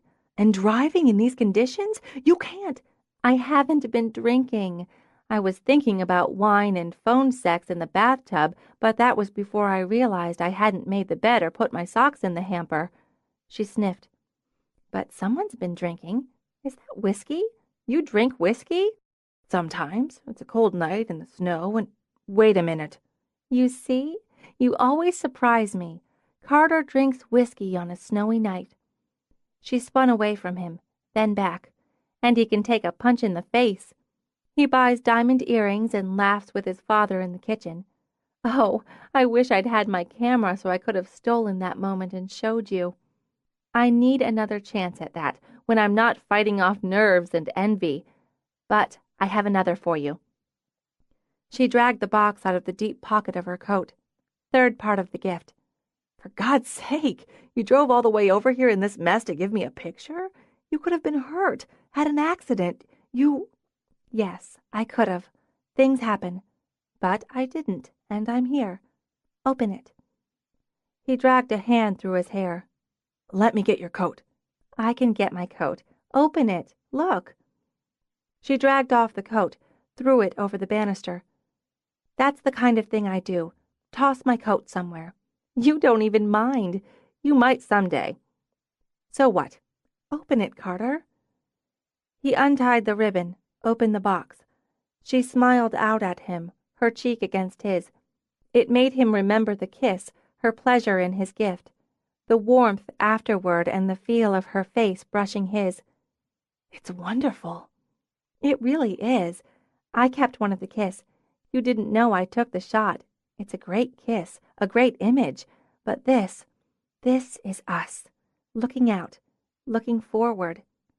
Tonight, after the work and the dealing with things that can't be controlled, can't be predicted, good or bad, happy or sad, and then the closet. I'd messed up my shirts, and your jacket was in there." "Oh, I must have put it there when—" "It doesn't matter. That's the point. It doesn't matter that my mother is my mother, or that things don't always work exactly the way you thought they should. Moments matter. I know that better than anyone, but I never let it apply to me. Not to me. People matter, how they feel, how they connect, who they are alone and together. All that matters, no matter how quickly the moment passes. Maybe because it passes. What matters is you're the blue butterfly. I'm what?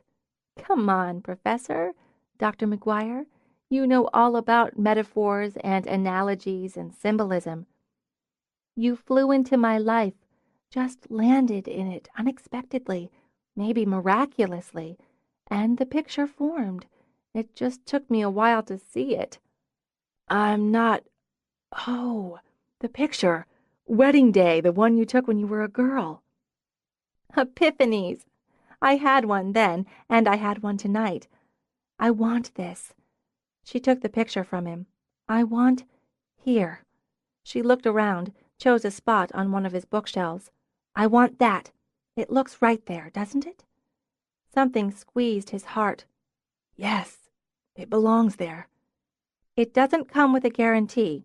Why should it? It's not a car or a computer. It's life, and it's messy, and it breaks down. It's a promise to try. I want to promise to try, Carter. She walked back to take his face in her hands. Carter McGuire, I love you. As the fist around his heart clenched and released, he lowered his brow to hers. Say it again, would you? It's the first time I've said it to anyone. This way, I mean. I don't know why I thought it would be so hard. It's not. I love you. I love who we are together. I love who I think we might be. I'll screw up. So will you. You're not perfect. We'll hurt each other and make each other laugh. We'll make love and we'll fight. I want us to promise to try not to let each other go. Trying's all we can do. He met her lips with his. There was the promise, he thought. There was everything he'd waited for. There was Mackenzie, and she loved him. I'm so glad you didn't make the bed. Her laugh muffled against his lips before she tipped her head back. That was one element of many that coalesced into a moment of absolute clarity. And I needed to tell you. I couldn't wait. You're the one who waits so well. It was worth it. Look what I've got. I want to tell you something. On Valentine's Day, our Valentine's Day, when it wasn't a ring in the box, part of me was disappointed. That's what scared me. I'm not scared now. His eyes focused on hers, and what he saw in them had his heart leaping. I want a life with you, Mackenzie. I'm asking you to ask me. Gently, he brushed his lips to her forehead. I love your face and your hands. He took them in his to press a kiss to her palms. The way you look when you hold a camera or hunch at the computer. I have dozens of images, pictures, and moments of you in my head, in my heart. I want a lifetime more. Marry me. Yes. Yes. He drew her to him, held on. She said yes. Let's get married in June. She pulled back. June? We're booked solid. That's... When he grinned, she narrowed her eyes. You're a funny guy, Carter. Laughing, he wrapped his arms around her once more. I'll take the first open date if that suits you. That's a deal. Speaking for my partners, let me say Vows is thrilled to provide its services and promises to give you a perfect wedding. I've got you. It's already perfect. She held him, strong and close, through the kiss. Then she laid her head on his shoulder with a sigh. From the bookshelf their faces smiled out at her. Moments came and went, she thought. It was love that bound them together into a life. She had love. This book is over, but the story continues. Keep listening after the credits to hear the beginning of Bed of Roses, Book 2 in the Bride Quartet series, free.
free preview of Bed of Roses, Book 2 in the Bride Quartet series. Prologue. Romance, in Emmeline's opinion, made being a woman special. Romance made every woman beautiful and every man a prince. A woman with romance in her life lived as grandly as a queen because her heart was treasured. Flowers, candlelight, long walks in the moonlight in a secluded garden, just the idea brought on a sigh. Dancing in the moonlight in a secluded garden, now that reached the height of romantic on her scale. She could imagine it, the scent of summer roses, the music drifting out of the open windows of a ballroom, the way the light turned the edges of everything silver, like in the movies, the way her heart would beat, the way it beat now as she imagined it. She longed to dance in the moonlight in a secluded garden. She was 11. Because she could see so clearly how it should be, would be, she described the scene, every detail, to her best friends. When they had sleepovers, they talked and talked for hours about everything, and listened to music or watched movies. They could stay up as long as they wanted, even all night, though none of them had managed to, yet. When they had a sleepover at Parker's, they were allowed to sit or play on the terrace outside her bedroom until midnight if the weather was okay for it.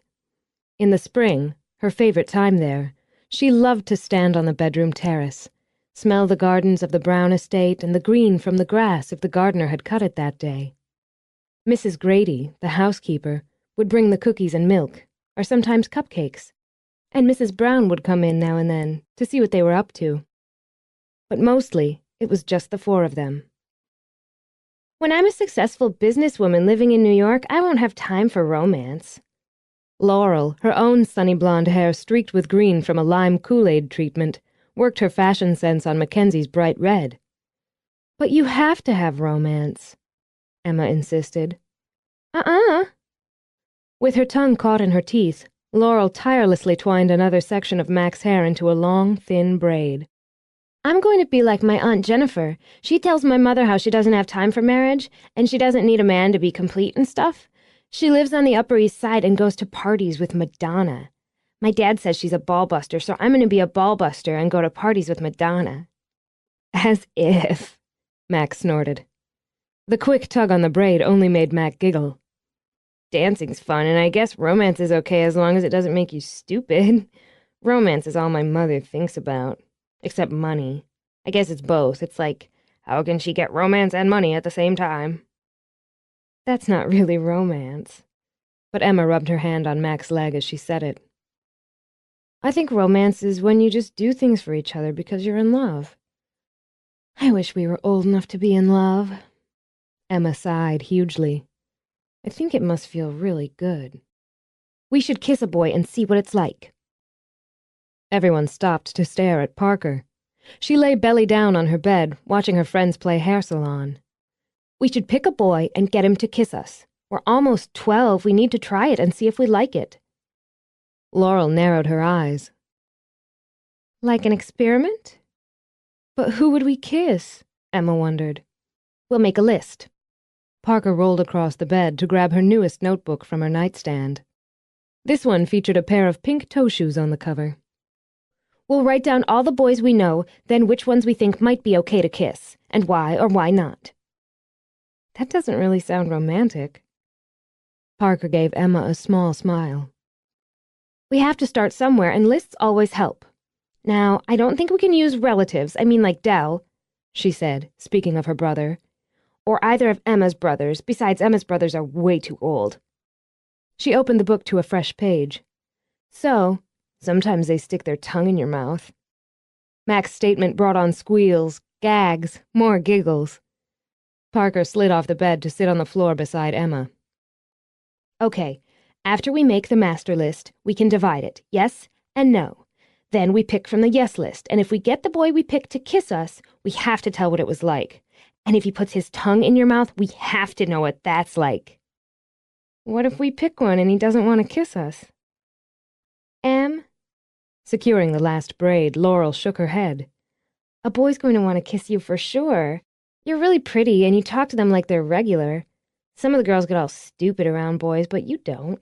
Plus, you're starting to get breasts." "Boys like breasts," Max said wisely. "Anyway, if he won't kiss you, you just kiss him. I don't think it's that big a deal anyway." Emma thought it was, or should be. But they wrote down the list, and just the act of it made them all laugh.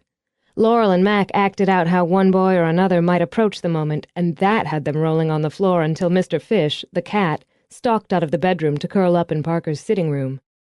Parker tucked the notebook away when Mrs. Grady came in with cookies and milk. Then the idea of playing girl band had them all pawing through Parker's closet and dressers to find the right pieces for stage gear.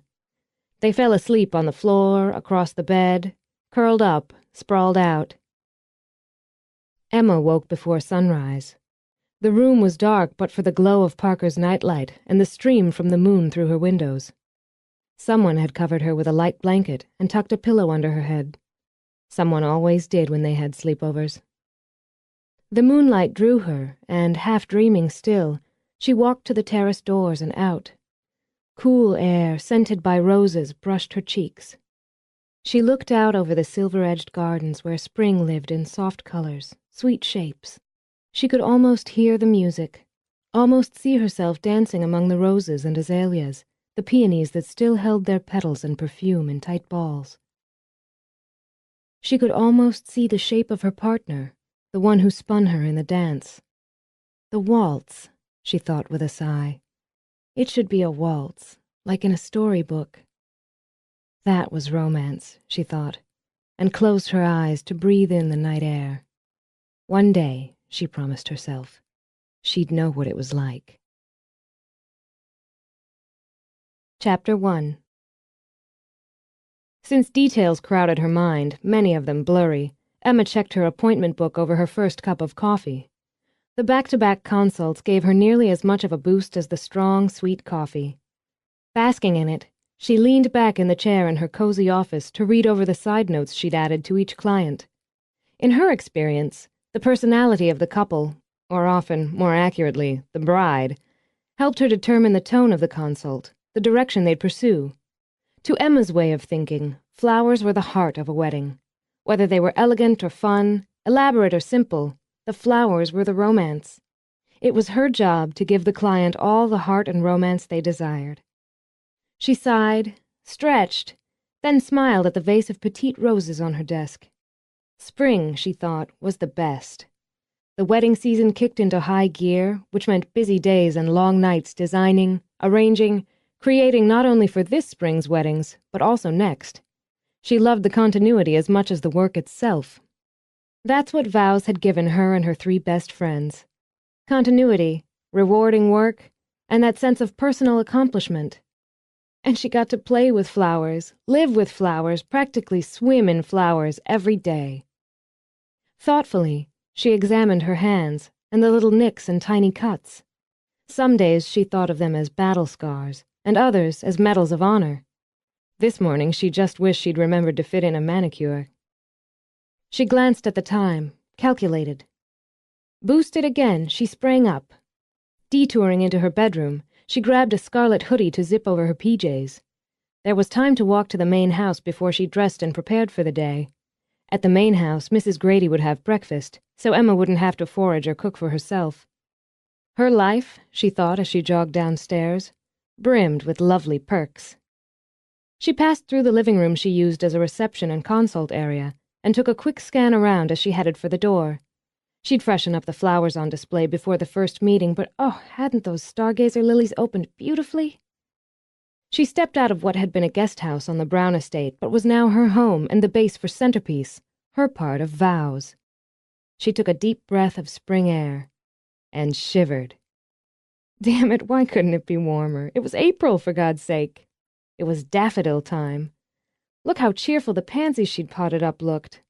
She refused to let a chilly morning, and it was starting to drizzle on top of it, spoil her mood.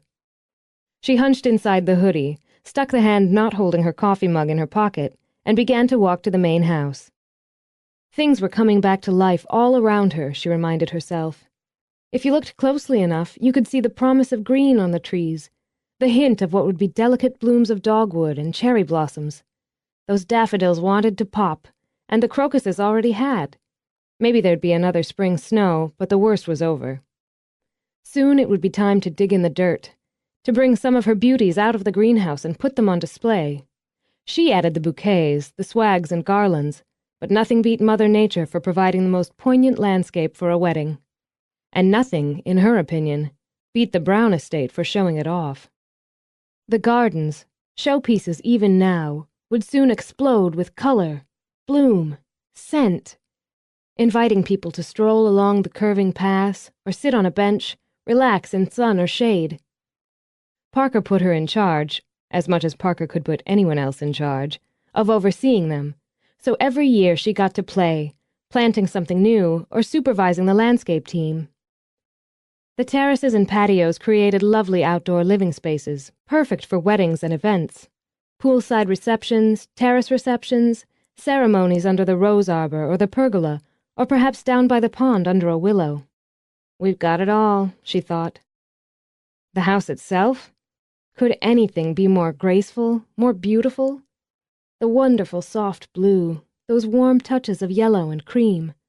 All the varied roof lines, the arching windows, the lacy balconies added up to elegant charm. And really, the entrance portico was made for crowding with lush greenery or elaborate colors and textures. As a child, she'd thought of it as a fairyland, complete with castle. Now it was home. She veered toward the pool house, where her partner Mac lived and kept her photography studio. Even as she aimed for it, the door opened. Emma beamed a smile, shot out a wave to the lanky man with shaggy hair and a tweed jacket who came out. "Morning, Carter." "Hi, Emma." Carter's family and hers had been friends almost as long as she could remember. Now, Carter McGuire, former Yale prof and current professor of English Lit at their high school alma mater, was engaged to one of her best friends in the world. Life wasn't just good, Emma thought. It was a freaking bed of roses. Riding on that, she all but danced to Carter, tugged him down by his lapel as she angled up on her toes and kissed him noisily. "Wow," he said, and blushed a little. "Hey." Mackensie, her eyes sleepy, her cap of red hair bright in the gloom, leaned on the door jamb. "Are you trying to make time with my guy?" "If only. I'd steal him away, but you've dazzled and vamped him." "Damn right." "Well," Carter offered them both a flustered smile. "This is a really nice start to my day. The staff meeting I'm headed to won't be half as enjoyable." "Call in sick." Mac all but purred it. "I'll give you something enjoyable." "Huh. Well, anyway, bye." Emma grinned at his back as he hurried off to his car. "God, he is so cute." "He really is." "And look at you, happy girl." "Happy engaged girl. Want to see my ring again?" "Ooh," Emma said obligingly when Mac wiggled her fingers. "Ah." "Are you going for breakfast?" "That's the plan." "Wait." Mac leaned in, grabbed a jacket, then pulled the door closed behind her. "I didn't have anything but coffee yet, so..." As they fell into step together, Mac frowned. "That's my mug. Do you want it back now?" I know why I'm cheerful this crappy morning, and it's the same reason I haven't had time for breakfast. It's called Let's Share the Shower." "Oh, happy girl is also bragging bitch." "I'm proud of it. Why are you so cheerful? Got a man in your house?" "Sadly, no, but I have 5 consults booked today, which is a great start to the week, and comes on the tail of the lovely end to last week with yesterday's tea party wedding. It was really sweet, wasn't it? Our sexagenarian couple exchanging vows and celebrating, surrounded by his kids, her kids, grandchildren. Not just sweet, but also reassuring. Second time around for both of them, and there they are, ready to do it again, willing to share and blend. I got some really great shots. Anyway, I think those crazy kids are going to make it. Speaking of crazy kids, we really have to talk about your flowers. December may be far away, she says, shivering, but it comes fast, as you well know. I haven't even decided on the look for the engagement shots yet, or looked at dresses, or thought about colors. "I look good in jewel tones," Emma said, and fluttered her lashes. You look good in burlap. Talk about bragging bitches. Mac opened the door to the mudroom, and since Mrs. Grady was back from her winter vacation, remembered to wipe her feet. As soon as I find the dress, we'll brainstorm the rest. You're the first one of us to get married, to have your wedding here. Yeah, it's going to be interesting to see how we manage to run the wedding and be in the wedding. You know you can count on Parker to figure out the logistics. If anyone can make it run smoothly, it's Parker. They walked into the kitchen, and chaos. While the equitable Maureen Grady worked at the stove, movements efficient, face placid, Parker and Laurel faced off across the room. It has to be done, Parker insisted. Bullshit, bullshit, bullshit! Laurel, this is business. In business, you serve the client. Let me tell you what I'd like to serve the client. Just stop. Parker, her rich brown hair sleeked back in a tail, was already dressed in a meet-the-client suit of midnight blue. Eyes of nearly the same color flashed hot with impatience. Look, I've already put together a list of her choices, the number of guests, her colors, her floral selections. You don't even have to speak to her. I'll liaise. Now let me tell you what you can do with your list. The bride is an asshole. The bride is an idiot, a whiny baby bitch who made it very clear nearly 1 year ago that she neither needed nor wanted my particular services. The bride can bite me because she's not biting any of my cake now that she's realized her own stupidity. In the cotton pajama pants and tank she'd slept in, her hair still in sleep tufts, Laurel dropped onto a chair in the breakfast nook. You need to calm down. Parker bent down to pick up a file, probably tossed on the floor by Laurel, Emma mused. Everything you need is in here. Parker laid the file on the table. I've already assured the bride will accommodate her, so you design and bake a 4-layer wedding cake between now and Saturday, and a groom's cake, and a selection of desserts to serve 200 people. You do that with no previous preparation, and when you've got 3 other events over the weekend, and an evening event in 3 days. Her face set in mutinous lines. Laurel picked up the file and deliberately dropped it on the floor. Now you're acting like a child. Fine, I'm a child. Girls, your little friends have come to play. Mrs. Grady sang it out, her tone overly sweet, her eyes laughing. I hear my mom calling me, Emma said, and started to ease out of the room. No, you don't. Laurel jumped up. Just listen to this. The Folk Harrigan wedding, Saturday, evening event. You'll remember, I'm sure, how the bride sniffed at the very idea of icings at vows providing the cake or any of the desserts. How she sneered at me and my suggestions and insisted her cousin, a pastry chef in New York who studied in Paris and designed cakes for important affairs, would be handling all the desserts. Do you remember what she said to me? Ah. Emma shifted because Laurel's finger pointed at her heart. Not in the exact words. Well, I do. She said she was sure, and she said it with that sneer. She was sure I could handle most affairs well enough, but she wanted the best for her wedding. She said that to my face. Which was rude, no question, Parker began. I'm not finished, Laurel said between her teeth. Now, at the 11th hour, it seems her brilliant cousin has run off with one of the cousin's, clients. Scandal, scandal, as said client met brilliant cousin when he commissioned her to design a cake for his engagement party. Now they're MIA and the bride wants me to step in and save her day, which is what we do here. Laurel, I'm not asking you. She flicked her fingers at Parker, zeroed in on Mac and Emma. I'm asking them. What, did you say something? Mac offered a toothy smile. Sorry, I must have gotten water in my ears from the shower. Can't hear a thing. Coward. Em? Breakfast. Mrs. Grady circled a finger in the air. Everybody sit down. Egg white omelets on toasted brown bread. Sit. Eat. I'm not eating until... Let's just sit. Interrupting Laurel's next tirade, Emma tried a soothing tone. Give me a minute to think. Let's just all sit down and... Oh, Mrs. G, that looks fabulous. She grabbed 2 plates, thinking of them as shields as she crossed to the breakfast nook and scooted in. Let's remember we're a team, she began. You're not the one being insulted and overworked. Actually, I am, or have been. Whitney Folk puts the Zilla in Bridezilla. I could relay my personal nightmares with her, but that's a story for another day. I've got some of my own, Mac put in. So your hearing's back, Laurel muttered.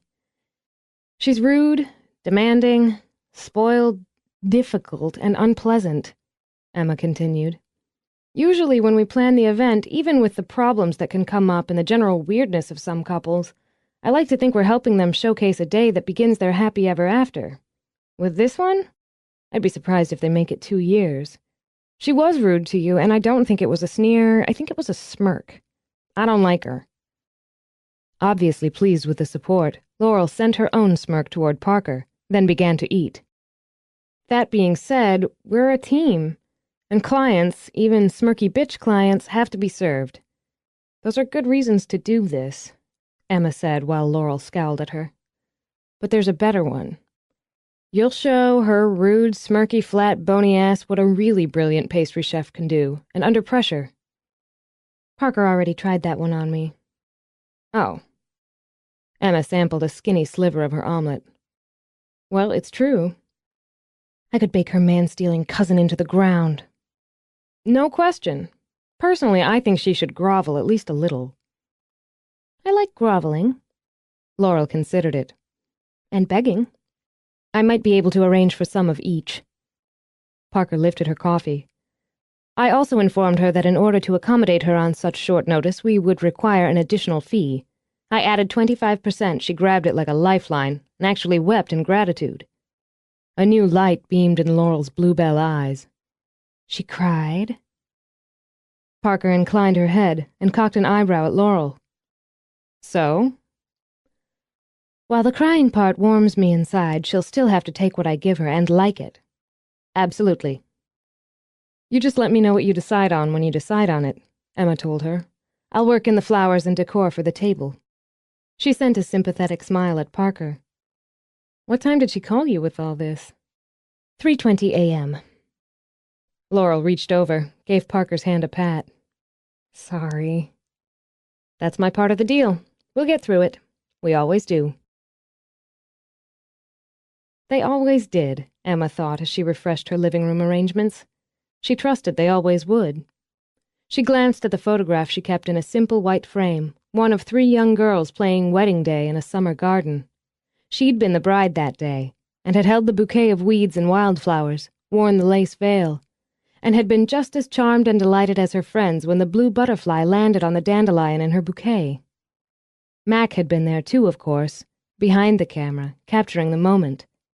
Emma considered it a not-so-small miracle that they'd turned what had been a favored childhood game of make-believe into a thriving business. No dandelions these days, she thought as she fluffed pillows. But how many times had she seen that same delighted, dazzled look on a bride's face when she'd offered her a bouquet she'd made for her? Just for her. She hoped the meeting about to begin would end in a wedding next spring with just that dazzled look on the bride's face. She arranged her files, her albums, her books, then moved to the mirror to check her hair, her makeup, the line of the jacket and pants she'd changed into.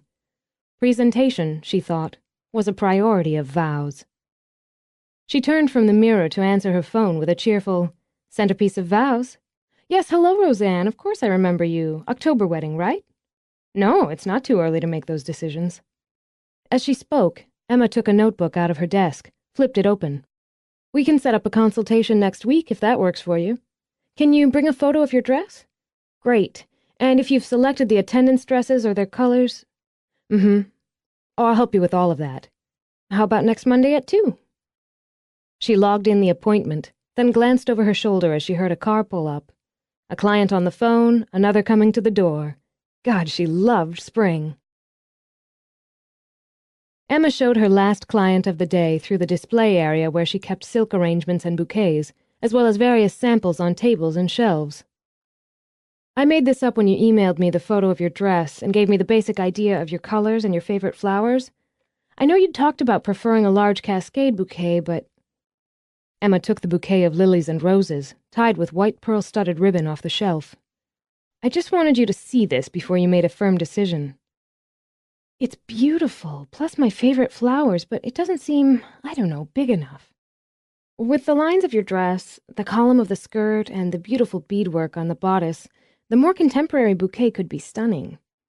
I want you to have exactly what you want, Miranda. This sample is closer to what you have in mind. Emma took a cascade from the shelf. Oh, it's like a garden. Yes, it is. Let me show you a couple of photos. She opened the folder on the counter, took out 2. It's my dress, with the bouquets. My partner Mac is a whiz with Photoshop. These give you a good idea how each style looks with your dress. There's no wrong choice. It's your day, and every detail should be exactly what you want. But you're right, aren't you? Miranda studied both pictures. The big one sort of, overwhelms the dress, but the other, it's like it was made for it. It's elegant, but it's still romantic. It is romantic, isn't it? I think so. The lilies with that blush of pink against the white roses and the touches of pale green. The trail of the white ribbon, the glow of the pearls.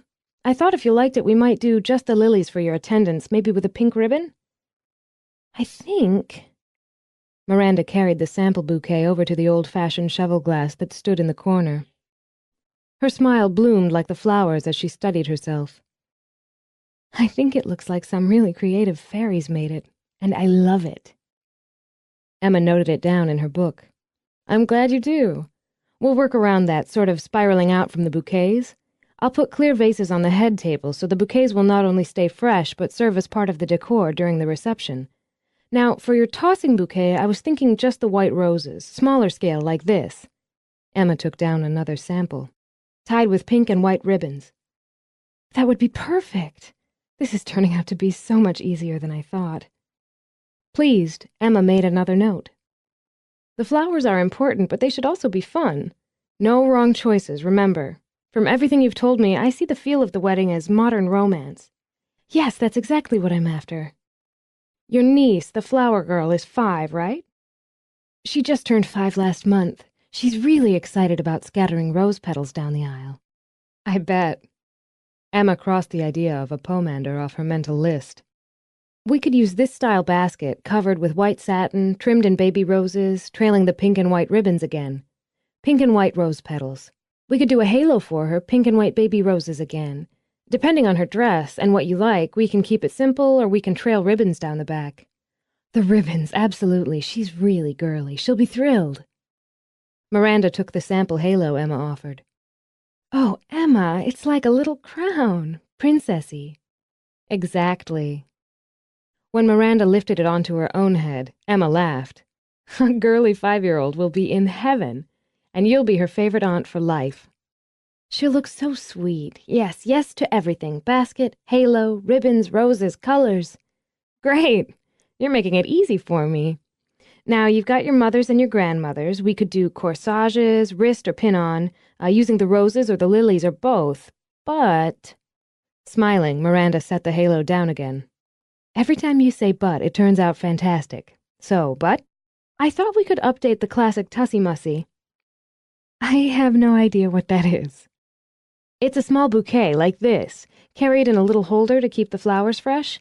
We'd put display stands on the tables by their places, which would also dress up their tables, just a little more than the others. We'd use the lilies and roses in miniature, but maybe reverse the colors. Pink roses, white lilies, those touches of pale green. Or if that didn't go with their dresses, all white. Small, not quite delicate. I'd use something like this very simple silver holder, nothing ornate. Then we could have them engraved with the wedding date, or your names, their names.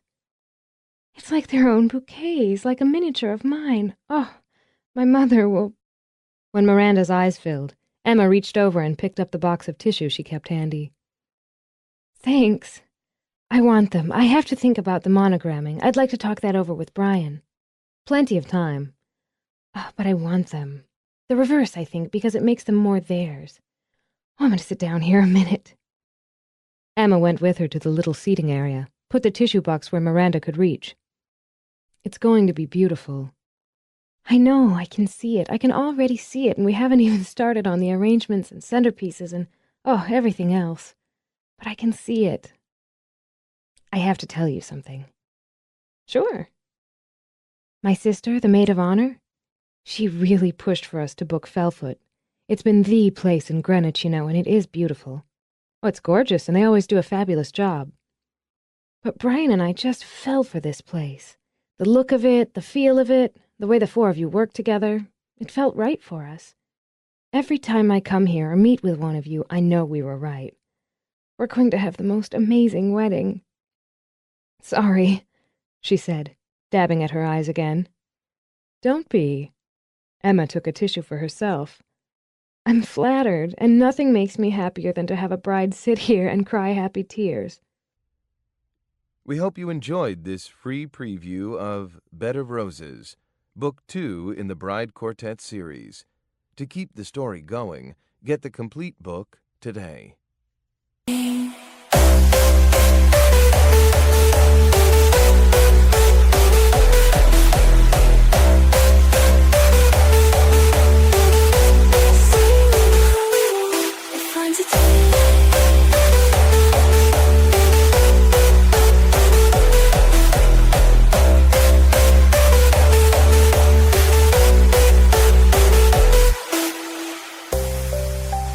Seaweed crumble on the rice's bed. A touch of sea where flavor spread with every pinch of savory delight. Seaweed crumble in the diamond light. As the meal ends. Presentation, she thought, was a priority of Vows. She turned from the mirror to answer her phone with a cheerful, "Centerpiece of Vows. Yes, hello, Roseanne. Of course I remember you. October wedding, right? No, it's not too early to make those decisions." As she spoke, Emma took a notebook out of her desk, flipped it open. "We can set up a consultation next week if that works for you. Can you bring a photo of your dress? Great. And if you've selected the attendance dresses or their colors? Oh, I'll help you with all of that. How about next Monday at 2? She logged in the appointment, then glanced over her shoulder as she heard a car pull up. A client on the phone, another coming to the door. God, she loved spring. Emma showed her last client of the day through the display area where she kept silk arrangements and bouquets, as well as various samples on tables and shelves. "I made this up when you emailed me the photo of your dress and gave me the basic idea of your colors and your favorite flowers. I know you'd talked about preferring a large cascade bouquet, but..." Emma took the bouquet of lilies and roses, tied with white pearl-studded ribbon off the shelf. "I just wanted you to see this before you made a firm decision. It's beautiful, plus my favorite flowers, but it doesn't seem, I don't know, big enough.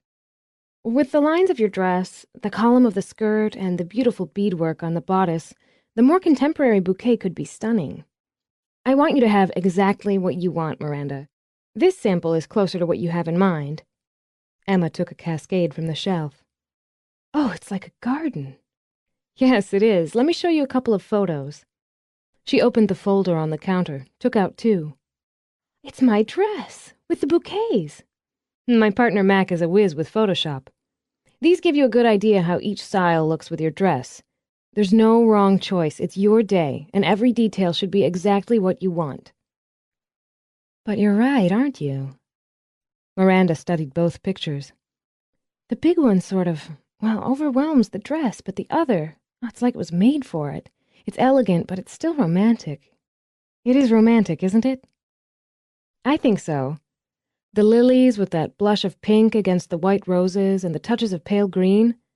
The trail of the white ribbon, the glow of the pearls. I thought if you liked it, we might do just the lilies for your attendance, maybe with a pink ribbon. I think... Miranda carried the sample bouquet over to the old-fashioned cheval glass that stood in the corner. Her smile bloomed like the flowers as she studied herself. I think it looks like some really creative fairies made it, and I love it. Emma noted it down in her book. I'm glad you do. We'll work around that, sort of spiraling out from the bouquets. I'll put clear vases on the head table so the bouquets will not only stay fresh but serve as part of the decor during the reception. Now, for your tossing bouquet, I was thinking just the white roses, smaller scale like this. Emma took down another sample, tied with pink and white ribbons. That would be perfect. This is turning out to be so much easier than I thought. Pleased, Emma made another note. The flowers are important, but they should also be fun. No wrong choices, remember. From everything you've told me, I see the feel of the wedding as modern romance. Yes, that's exactly what I'm after. Your niece, the flower girl, is 5, right? She just turned 5 last month. She's really excited about scattering rose petals down the aisle. I bet. Emma crossed the idea of a pomander off her mental list. We could use this style basket, covered with white satin, trimmed in baby roses, trailing the pink and white ribbons again. Pink and white rose petals. We could do a halo for her, pink and white baby roses again. Depending on her dress and what you like, we can keep it simple or we can trail ribbons down the back. The ribbons, absolutely. She's really girly. She'll be thrilled. Miranda took the sample halo Emma offered. Oh, Emma, it's like a little crown. Princessy. Exactly. When Miranda lifted it onto her own head, Emma laughed. A girly 5-year-old will be in heaven, and you'll be her favorite aunt for life. She'll look so sweet. Yes, yes to everything. Basket, halo, ribbons, roses, colors. Great. You're making it easy for me. Now, you've got your mother's and your grandmother's. We could do corsages, wrist or pin-on, using the roses or the lilies or both. But... Smiling, Miranda set the halo down again. Every time you say but, it turns out fantastic. So, but? I thought we could update the classic Tussie-Mussy. I have no idea what that is. It's a small bouquet, like this, carried in a little holder to keep the flowers fresh. We'd put display stands on the tables by their places, which would also dress up their tables, just a little more than the others. We'd use the lilies and roses in miniature, but maybe reverse the colors. Pink roses, white lilies, those touches of pale green? Or if that didn't go with their dresses, all white. Small, not quite delicate. I'd use something like this very simple silver holder, nothing ornate. Then we could have them engraved with the wedding date, or your names, their names. It's like their own bouquets, like a miniature of mine. Oh, my mother will... When Miranda's eyes filled, Emma reached over and picked up the box of tissue she kept handy. Thanks. I want them. I have to think about the monogramming. I'd like to talk that over with Brian. Plenty of time. Oh, but I want them. The reverse, I think, because it makes them more theirs. Oh, I'm going to sit down here a minute. Emma went with her to the little seating area, put the tissue box where Miranda could reach. It's going to be beautiful.